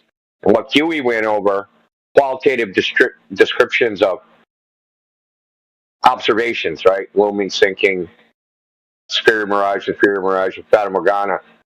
What the diagram you're presenting, those are just intellectual exercises. They're not based upon anything empirical. Because if you go to the page and you click dip, it leads you to another page that says variation in dip angle. Hey, someone noticed, the horizon moves up and down. That's not really a mystery. And welcome to Flat Earth, as far as that goes. Well, QE didn't seem to agree that there should be any sort of looming or any sort of atmospheric effects. He disagreed with mirages? It seemed to me that he did, yeah. So he's quoting this Andrew T. Young all the time, as he says, as a hostile witness, saying that, hey, these definitions that he gives you for things like looming and mirages and sinking and all this stuff doesn't account for, like the argument is that it accounts for objects, not the horizon itself. And that's, the way that it's written, I can see why somebody would interpret it that way. But if Andrew T. Young himself would disagree with that interpretation, then it doesn't really hold as much weight, is kind of the point that I was trying to make. Well, those descriptors are qualitative descriptions relative to the horizon. So something that's looming, sinking, towering, those are relative to the horizon. The horizon is a spatial reference. Because if you go through, there's a bibliography. So the bibliography goes through like reports of mirages going back to fucking Aristotle, literally to Aristotle. And they're just like qualitative descriptions of like how they described what they saw, right? And it's always in reference to the horizon, right? So like some sailor saw an iceberg floating in the air above the horizon, right? So it's always in reference to the horizon. Like those words in particular, those descriptors of mirages are always relative to the horizon. That doesn't mean that the horizon doesn't move. It just means that those words reference some object out there in visual space moving around relative to the horizon. Right. Yeah, I mean, that makes sense. But the question I would have is like, does that exclude the effects also moving the horizon itself? I know that the way that he described those things was in reference to the horizon, but that doesn't necessarily say that refraction doesn't also cause the horizon to shift, He didn't describe them that way. It was the citations that described them that way. Yeah. No, we know the horizon moves around. No one denies that. We don't have a problem. I really think QE denies that, unless I severely misunderstood him. I think QE denies that. I think QE's not going to empirically deny or deny what's empirically observed, that the horizon moves around. We know that, dude. It's like, where does it go? That's so the point is that the globe horizon, which ships are supposed to sail over and the sun's supposed to set behind, doesn't actually exist. That geometric horizon that blocks things. It's asserted to exist, but it can't even possibly exist. And yes, you can say, hey, refraction moves the horizon around, but that just invalidates all the arguments that the horizon is the physical edge of the ball blocking things. That it's just an optical effect, right? So, I mean, I shouldn't say you're new to this topic, but this is a major point of contention probably 8-9 years ago. That no, I was there. That's your arguing. Ships over the horizon, ships over the horizon, ships over the horizon, right? That, like, you know. And it has to be a physical ball edge for that to be the case, right? Because that's what you're saying. There's a wall of water between you and the frickin' object blocking the boat, the sun, the moon, stars, whatever, mountains, whatever your heart desires, right? Anything I don't see, it's getting blocked by the fucking curve of the earth. Yeah, you know what? I want to take back what I said about QE's position. I framed it wrong. He didn't deny that these effects exist. He denied that it was refraction causing them. So his whole argument is and why was that? Because the definitions that he's citing refute that notion that refraction could cause it. Because of the lack of boundaries, because gas has no boundaries. That was one of them. And also because light's not a wave. Particles. The Earth is round, bro. Oh, not this guy, bro. Not this guy, bro. Stay out of this. Stop Oblivion, bro. Stop. Just get out of this one. You're gonna chant, dude? You're gonna chant Earth is round, dude. What a weirdo. Yo, what's good, Matrix? What's up? Is it round like a risol? Of course, man. Guys, oh, wow. Because we landed on the moon and took a picture of the Earth. It's case closed. Yeah. Who's we? That's a cool story, bro. Who the fuck is not a story, man? You don't believe that, man? You're not gonna go. My dog is lowering the room. He's reducing the room to. We're going back to the Brown Age. Here he is. That's true. You're right. We just I hate NASA. Where's this prawn, dude? Uncork your mic, dude. Where is this clone? Who? So, Dr. Prawn, Oklahoma. So basically, every scientist and astronaut is faked. They are faking. Yes, they are. They're liars. You don't know any scientists. You don't know the names of any scientists. Yes, I do. Stephen Hawking. And like, as a geneticist, a scientist? I asked if every scientist and astronaut is a liar.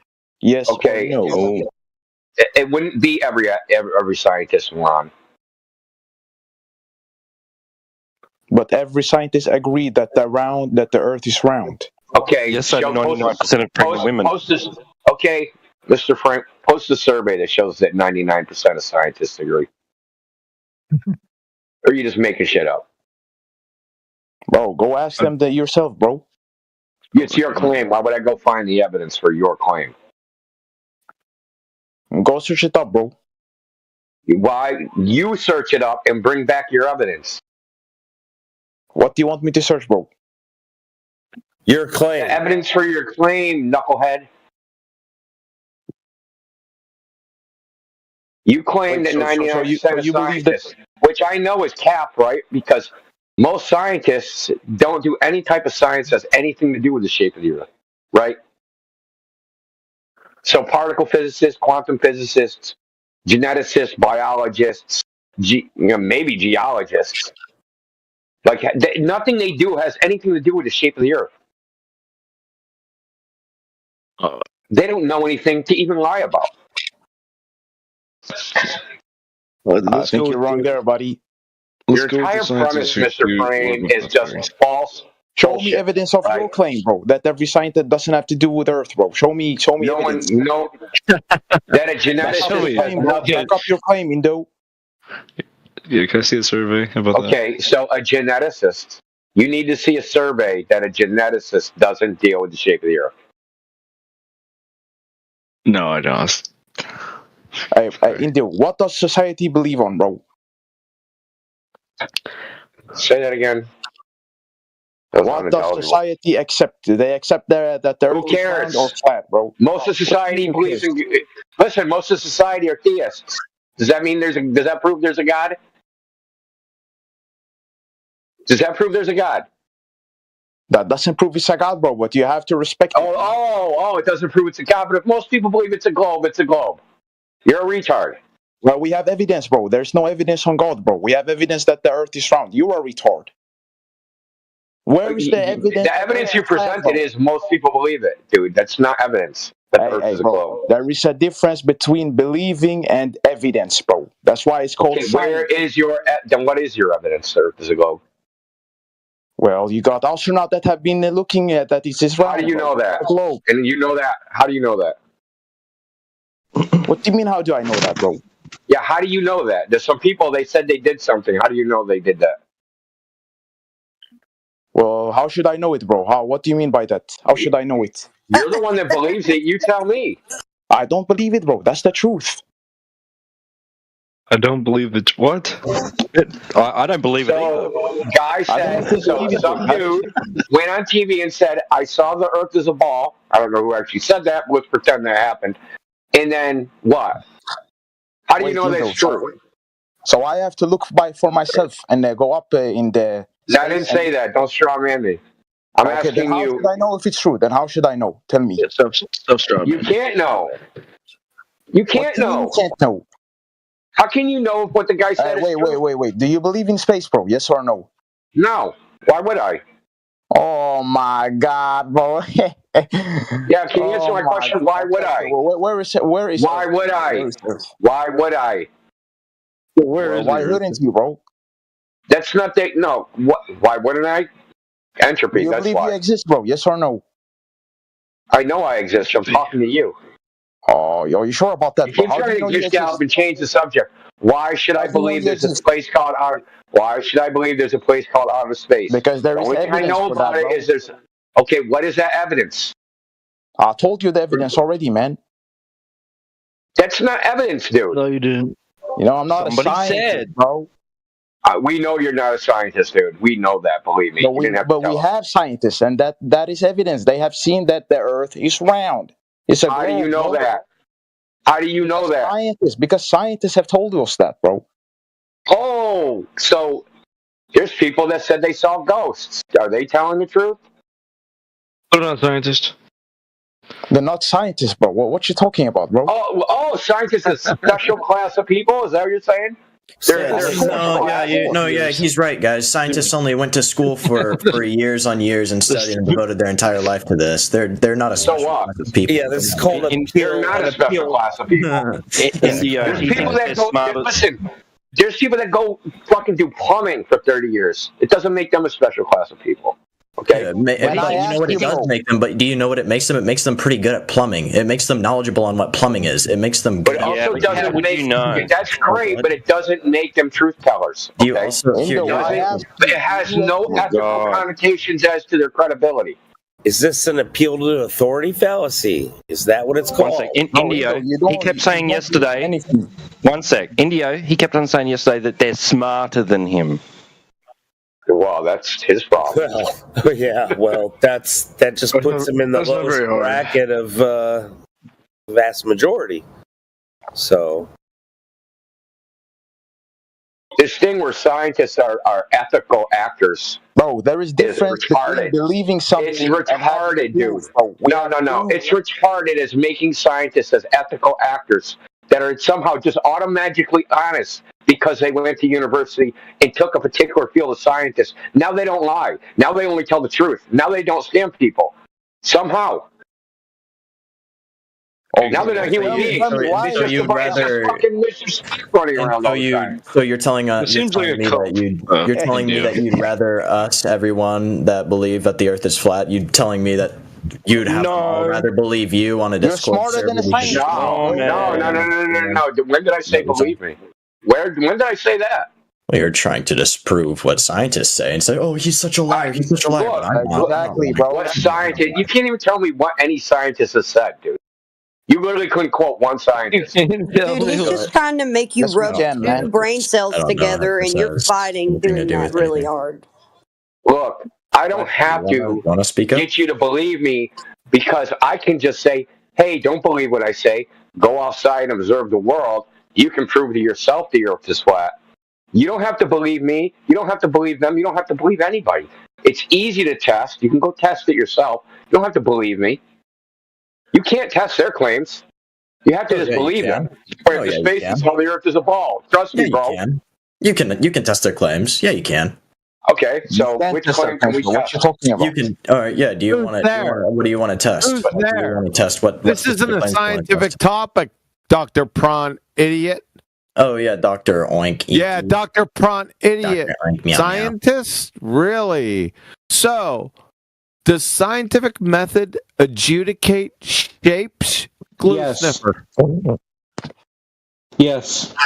Yeah. So, scientists are geometrists. Yes. What's a scientific hypothesis, glue sniffer? When I say something, no, Dr. Prawn. Dr. Prawn. I wasn't the one who said yes. One at a time. Dr. Prawn. What is the scientific hypothesis? It wasn't him, bro. Post the citation bro. in chat right now. Talk to ZZZ. He was the one who answered you. All right, dumbass. So, shut the fuck up. I'll talk to ZZZ. ZZZZZZZ, you dumb fuck. What is a scientific hypothesis with citation right now? What's the scientific hypothesis? You ask, you answer. You tell me. No, it's a question to you. What is a scientific hypothesis? When somebody explains something, glue sniffer. Like, I'm answering you, retard. Holy shit, shut the fuck up. If I'm retarded, you're Helen Keller. Okay. So say you know. Let him try and wreck it. Come on, Kiwi. Let him try and wreck it. Say you is not the definition of a scientific hypothesis. You're just stalling, you dumb fuck. Is when you explain something or provide an explanation for a phenomenon that is testable. Let him speak, man. Wrong. God damn. You're so retarded, bro. He said it was an explanation. That is You didn't let me finish, you retard. Fucking correct. You said explanation. Retarded, you don't have to finish, glue sniffer. It's not an explanation. Stop. Dumb fuck. I can talk You're a dumb fuck. You would fail. Intro to 5th grade. General science. Dumb fuck. Please cause audio chaos, dumb fuck. You're a dumb fuck. It's not an explanation. It's a suppositional prediction in the cause and effect relationships. You moron. Yeah? Fucking he thinks geometry is science, for God's sake. How much glue have you sniffed tonight? True. Prawn posted a definition of scientific hypothesis and owned his own ass. Hey, Quantum, do you believe in vacuum space? No, I don't believe in bro. Hey, Endo, what did I own? How did I own myself? Shut the fuck up. Because it says a clear statement of what you think will happen in a science experiment. That's not a hypothesis. What is this? That's not what I said. What? That's what you posted. Yeah, where did I post that? Okay, you're going to play stupid. You're going to play it somewhere else. Quantum Eraser. Yeah, ask your sister. Where did I post that, Endo? Dumbass. Okay, bye. Not play. Look, I'm not playing your game. Dude, you're fucking around with the wrong person, dude. Tell me where I said it. This is a straw man. 15 minutes after the hour, dude. You posted it in the chat, retard. Yeah. You ping QE. Hypothesis is a testable, clear statement about what you think will happen in a scientific experiment. That's incorrect. That is based on your observations of That's prior incorrect. knowledge. Okay, then what is a scientific 52 minutes. hypothesis? Shut the fuck up. That's incorrect. All right, then what is it? At 52 minutes, I'm going to get to it. 52 minutes after the hour from Colorado State. Scientific hypothesis. Let's see if you mention any of these. A special kind of prediction that forecasts how the independent variable will affect the dependent variable. You didn't say any of that shit, dude. Fucking retard, pretender clown, wiki parroting muppet. Where is this? You haven't been near science, dumb fuck. What is the source that you just? What is this? What is this source? Colorado State. From Kristen McClellan, The Nature of Science and the Scientific Method. Listen to the echoes here. The hypothesis. Hey, bro, do you know how? Shut the fuck up. Man. Shut up. From Speak, Kristen dictator, McClellan. bro. Speak. This mother. Shut your fucking mouth. You idiot, dumb fuck. You just exposed yourself. Listen to the echoes with Colorado State. From Kristen McClellan, The Nature of Science and the Scientific Method. The hypothesis should also contain a prediction about its verifiability. We got prediction echoes. For example, if the hypothesis is true, then 1 should happen when 2 is manipulated. The first blank is the dependent variable. Another fucking echo from Colorado State. It depends on what you're doing in the second blank. And the second blank is the independent variable. Another fucking echo. You manipulate it to get a reaction. There should be no other variables in the experiment that may affect the dependent variable. Let's go to California State University. You idiot crayon muncher. Formalized hypotheses contain 2 variables, not that you mentioned.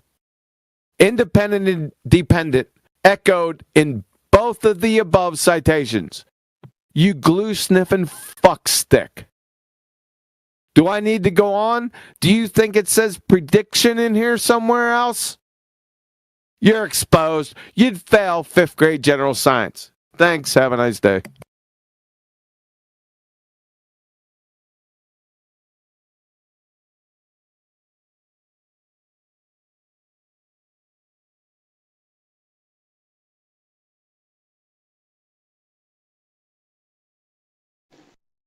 I think we just cooked that shrimp on the barbie. They're so busy just wanting to be idiots that they didn't pay attention, didn't grasp, didn't follow anything you said. I guarantee it. You don't want to understand. It's so sad. I mean, it's just like you can't even have a conversation with these people. There's a famous quote that people will refuse to understand if their paycheck depends on not understanding it. Yeah, like he's in that category. Yeah, but these people are ignorant and they're choosing to stay that way. They would rather giggle and ridicule and instead of actually understanding anything. And then they get upset when somebody like QE's in here and he's not nice to them. And as if they deserve someone being nice to them.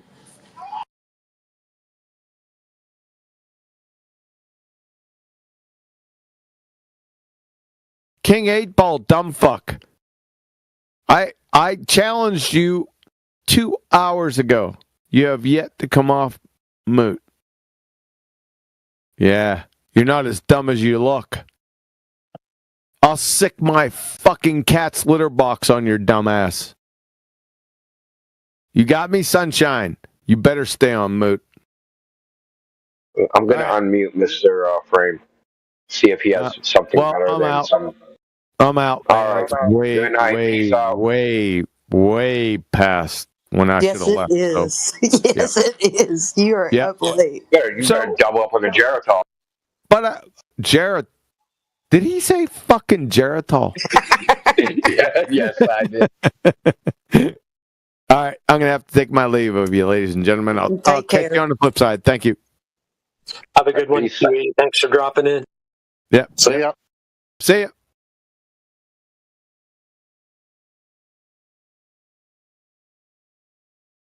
Yeah. He lied about. No, Mr. Frame, you have something better than a half-ass sociological argument. Who? You talking to me, bro? Yeah, bro. Do you have something better than a half-ass social argument?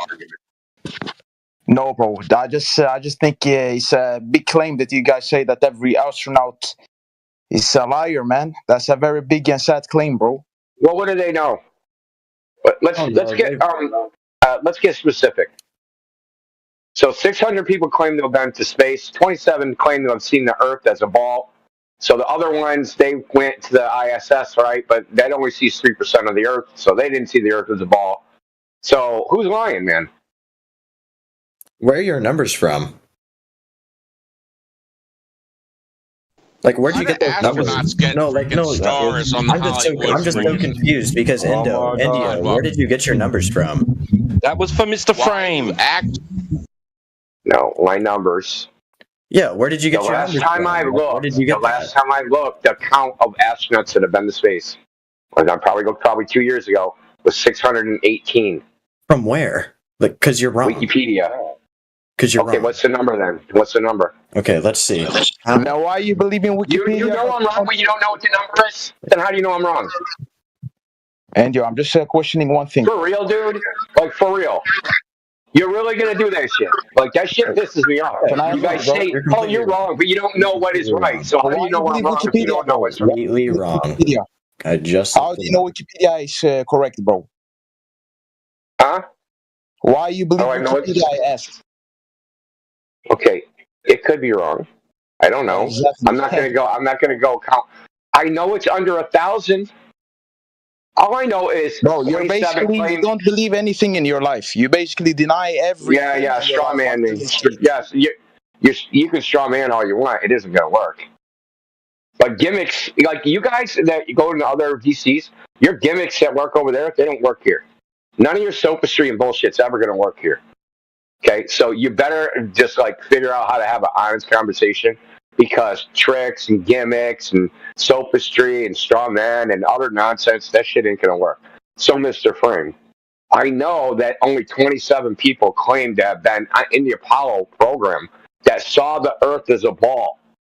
Everybody else never went higher than the ISS, which is 250 miles, and that would only see 3% of the Earth's surface.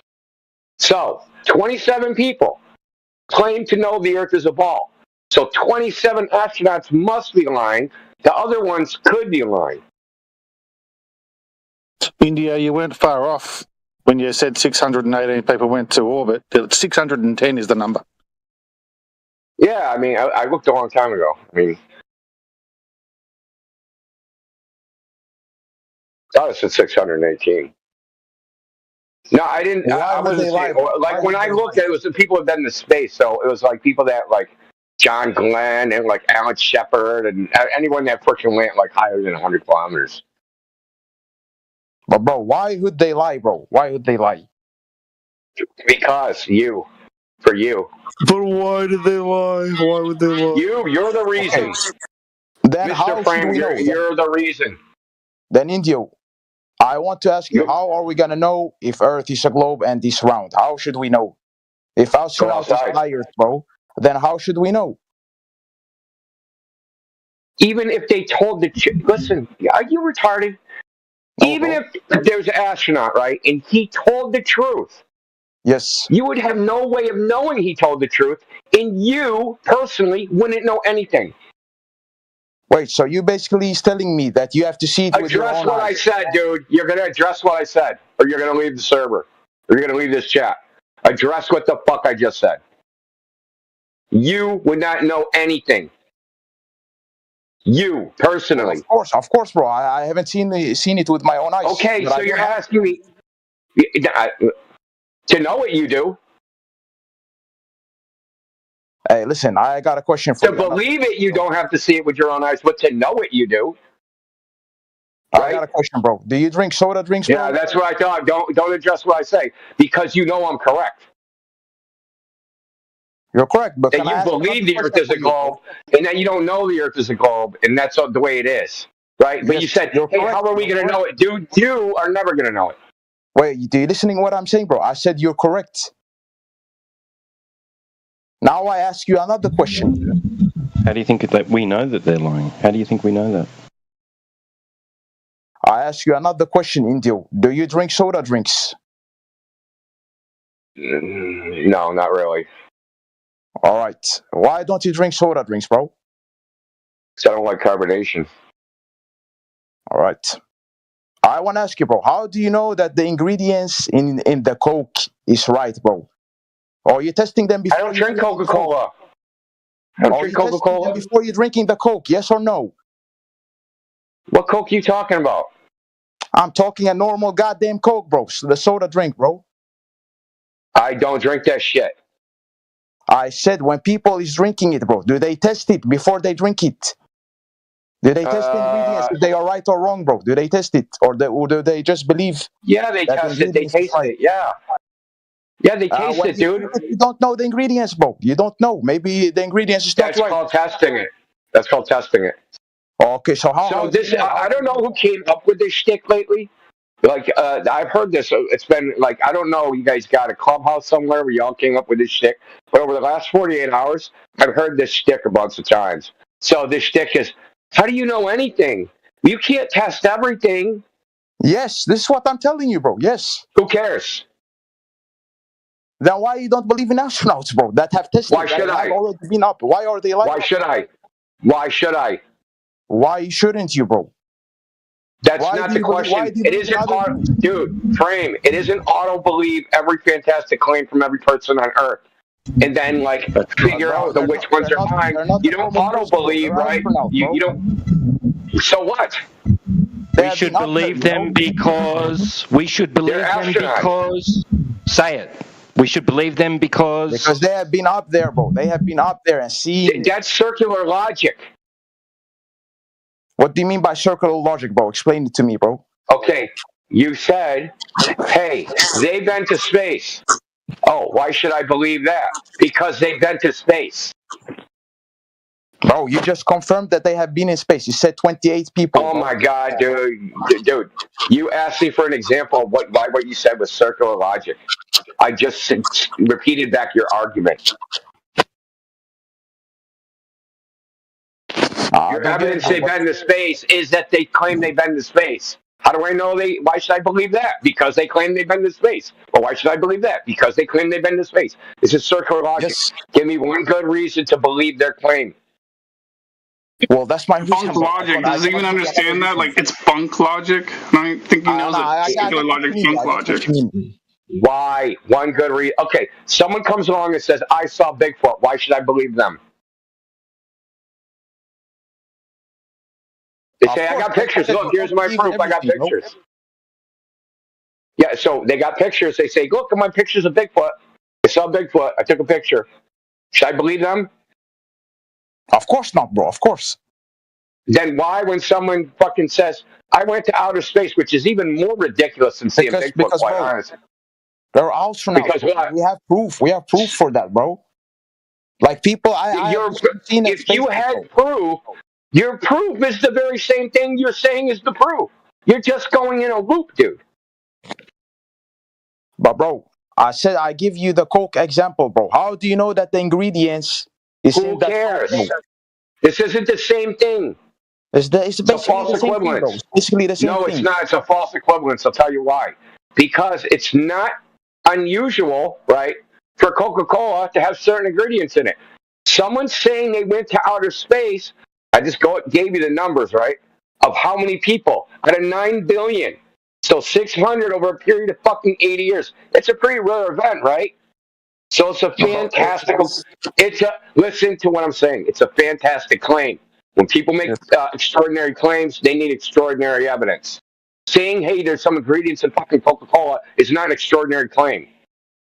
They said there's fucking 42 carats of fucking diamond ring in there. Yeah, that would be a fucking extraordinary claim. But no, that's not what they're. But that's not the claim on a can of Coke. That's right. And just because you haven't considered that there could potentially be poison in your soda that could harm you is not evidence that someone walked on the fucking moon and saw the Earth as a ball. It's not. Doesn't support your argument, bro. Well then, guys, I'm still trying to understand. How should we know then? You won't know. Listen, how will you know what the figure of the Earth is? You go outside and test it, dude. It's real simple. All right. So basically, every human in this Earth have to be outside to see, outside to space to see if the Earth is round and the globe. No, you can just learn about the entropy of gases. Learn all about the second law of thermodynamics. That's all you need to do. You can tell what the Earth is right here. You don't need to go to space. Well, when I look outside, bro, I see the moon is round, bro. Then I think the Earth is round, you know? Yeah, so you're an idiot. So what do you want me to say? That's so stupid. My gosh. Why? That's common sense. It's not common sense. When you look at another human, you're going to see that the other humans is lookalikes, you know? Yeah, so I looked outside, I saw a human, and he has he's black with kinky hair. I must be a human, African. Now I'm an African American. But you're still a human. So what? How did you put Earth in the category of the moon is in? Because the moon. You know how I know that I'm a human? Like a globe. Then the Earth should be also around the globe, and then there's other planets that also around. Why should it? Why should it? Bro, that's just common sense, bro. No, it's not common sense, and purely common sense is a logical fallacy. You know how I know that I'm like other humans? Because I can look at my own body, right? And I can see, hey, I got arms and legs, and I got fingers, and I got toes, and I got feet, and I got hair, and I got all the attributes that person over there has, and I can tell that by looking at my body. But when you look at the Earth and you compare it to the moon, there's nothing similar. Well, of course, because we are in the Earth, bro. So you just refuted your own argument. You just confessed that there's no similarity between the Earth and the moon that you can observe, but you still think they're the same thing. Yes, because that's common sense. Like I said, I believe that. That is completely irrational, dude. I haven't been outside to space, man. I haven't been outside to space. You see the Earth. He's calling nonsense common sense. Wait. If I was on the moon, bro, I would see the Earth is round, bro. You just believe that, dude. Babies, right? What did you say, bro? You're only imagining that. You realize that, right? Well, we don't know, guys. If you say that the astronaut is maybe lying to us, then we don't know actually what is the truth. No, we do. Okay, then what's the truth, bro? What is the truth if we do know, bro? The Earth is flat. You can go out and measure it. It's really simple, dude. Listen, let me ask you. Did they, at some point in time, right? They discovered this globe thing you're talking about. Did they have to go to space? Wait, what did you say, bro? Repeat it again. Did they have to go to space to figure out the Earth was a globe? No. Okay, so we can figure it out on Earth, right? Yes, of course. Okay, so the claims that they make, right? We can go out in the world and test them, correct? And we can test them? Yeah, so when we go out and test them, their claims don't match reality. Well, when scientists test them, they see that the Earth is round, bro. I don't know. No, they don't see that. No, they don't. You just believe that. Where is your claim that they don't do that, bro? Where's that claim?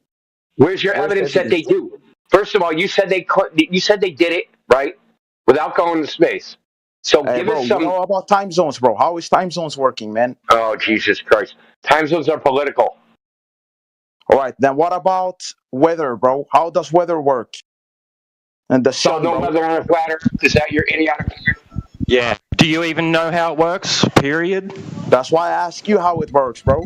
So you want to learn, right? So what does weather have to do with the figure of the Earth, dude? Tell me.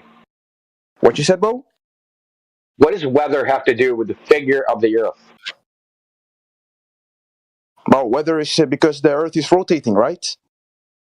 Oh, Jesus fucking Christ. No, weather happens because the Earth is not heated evenly, and we have convection of air.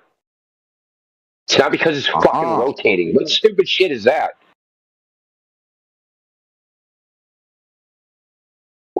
Look, like before the globe, people thought the Earth was flat. They weren't like, oh my God, the wind is blowing. It must be a globe. Okay? No one ever said that. But I have a question. Who told you that anyway? Who told you that? He's just making shit up on the fly, dude. He is. He's just like struggling to grab vague memories about something that he heard once. Like, oh, man.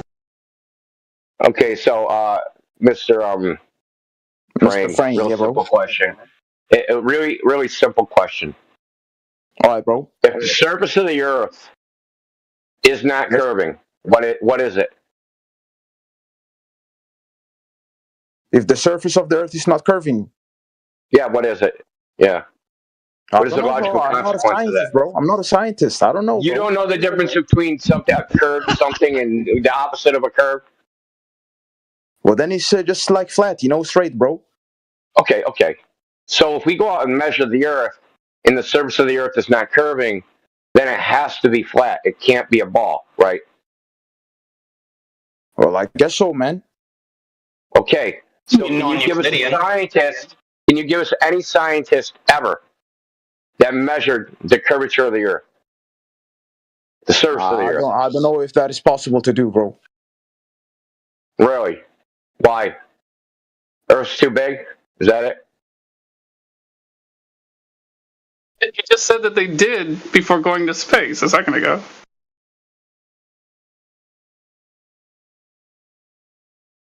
Is the Earth too big to measure the curve of the Earth? They did it, bro. I'm not sure.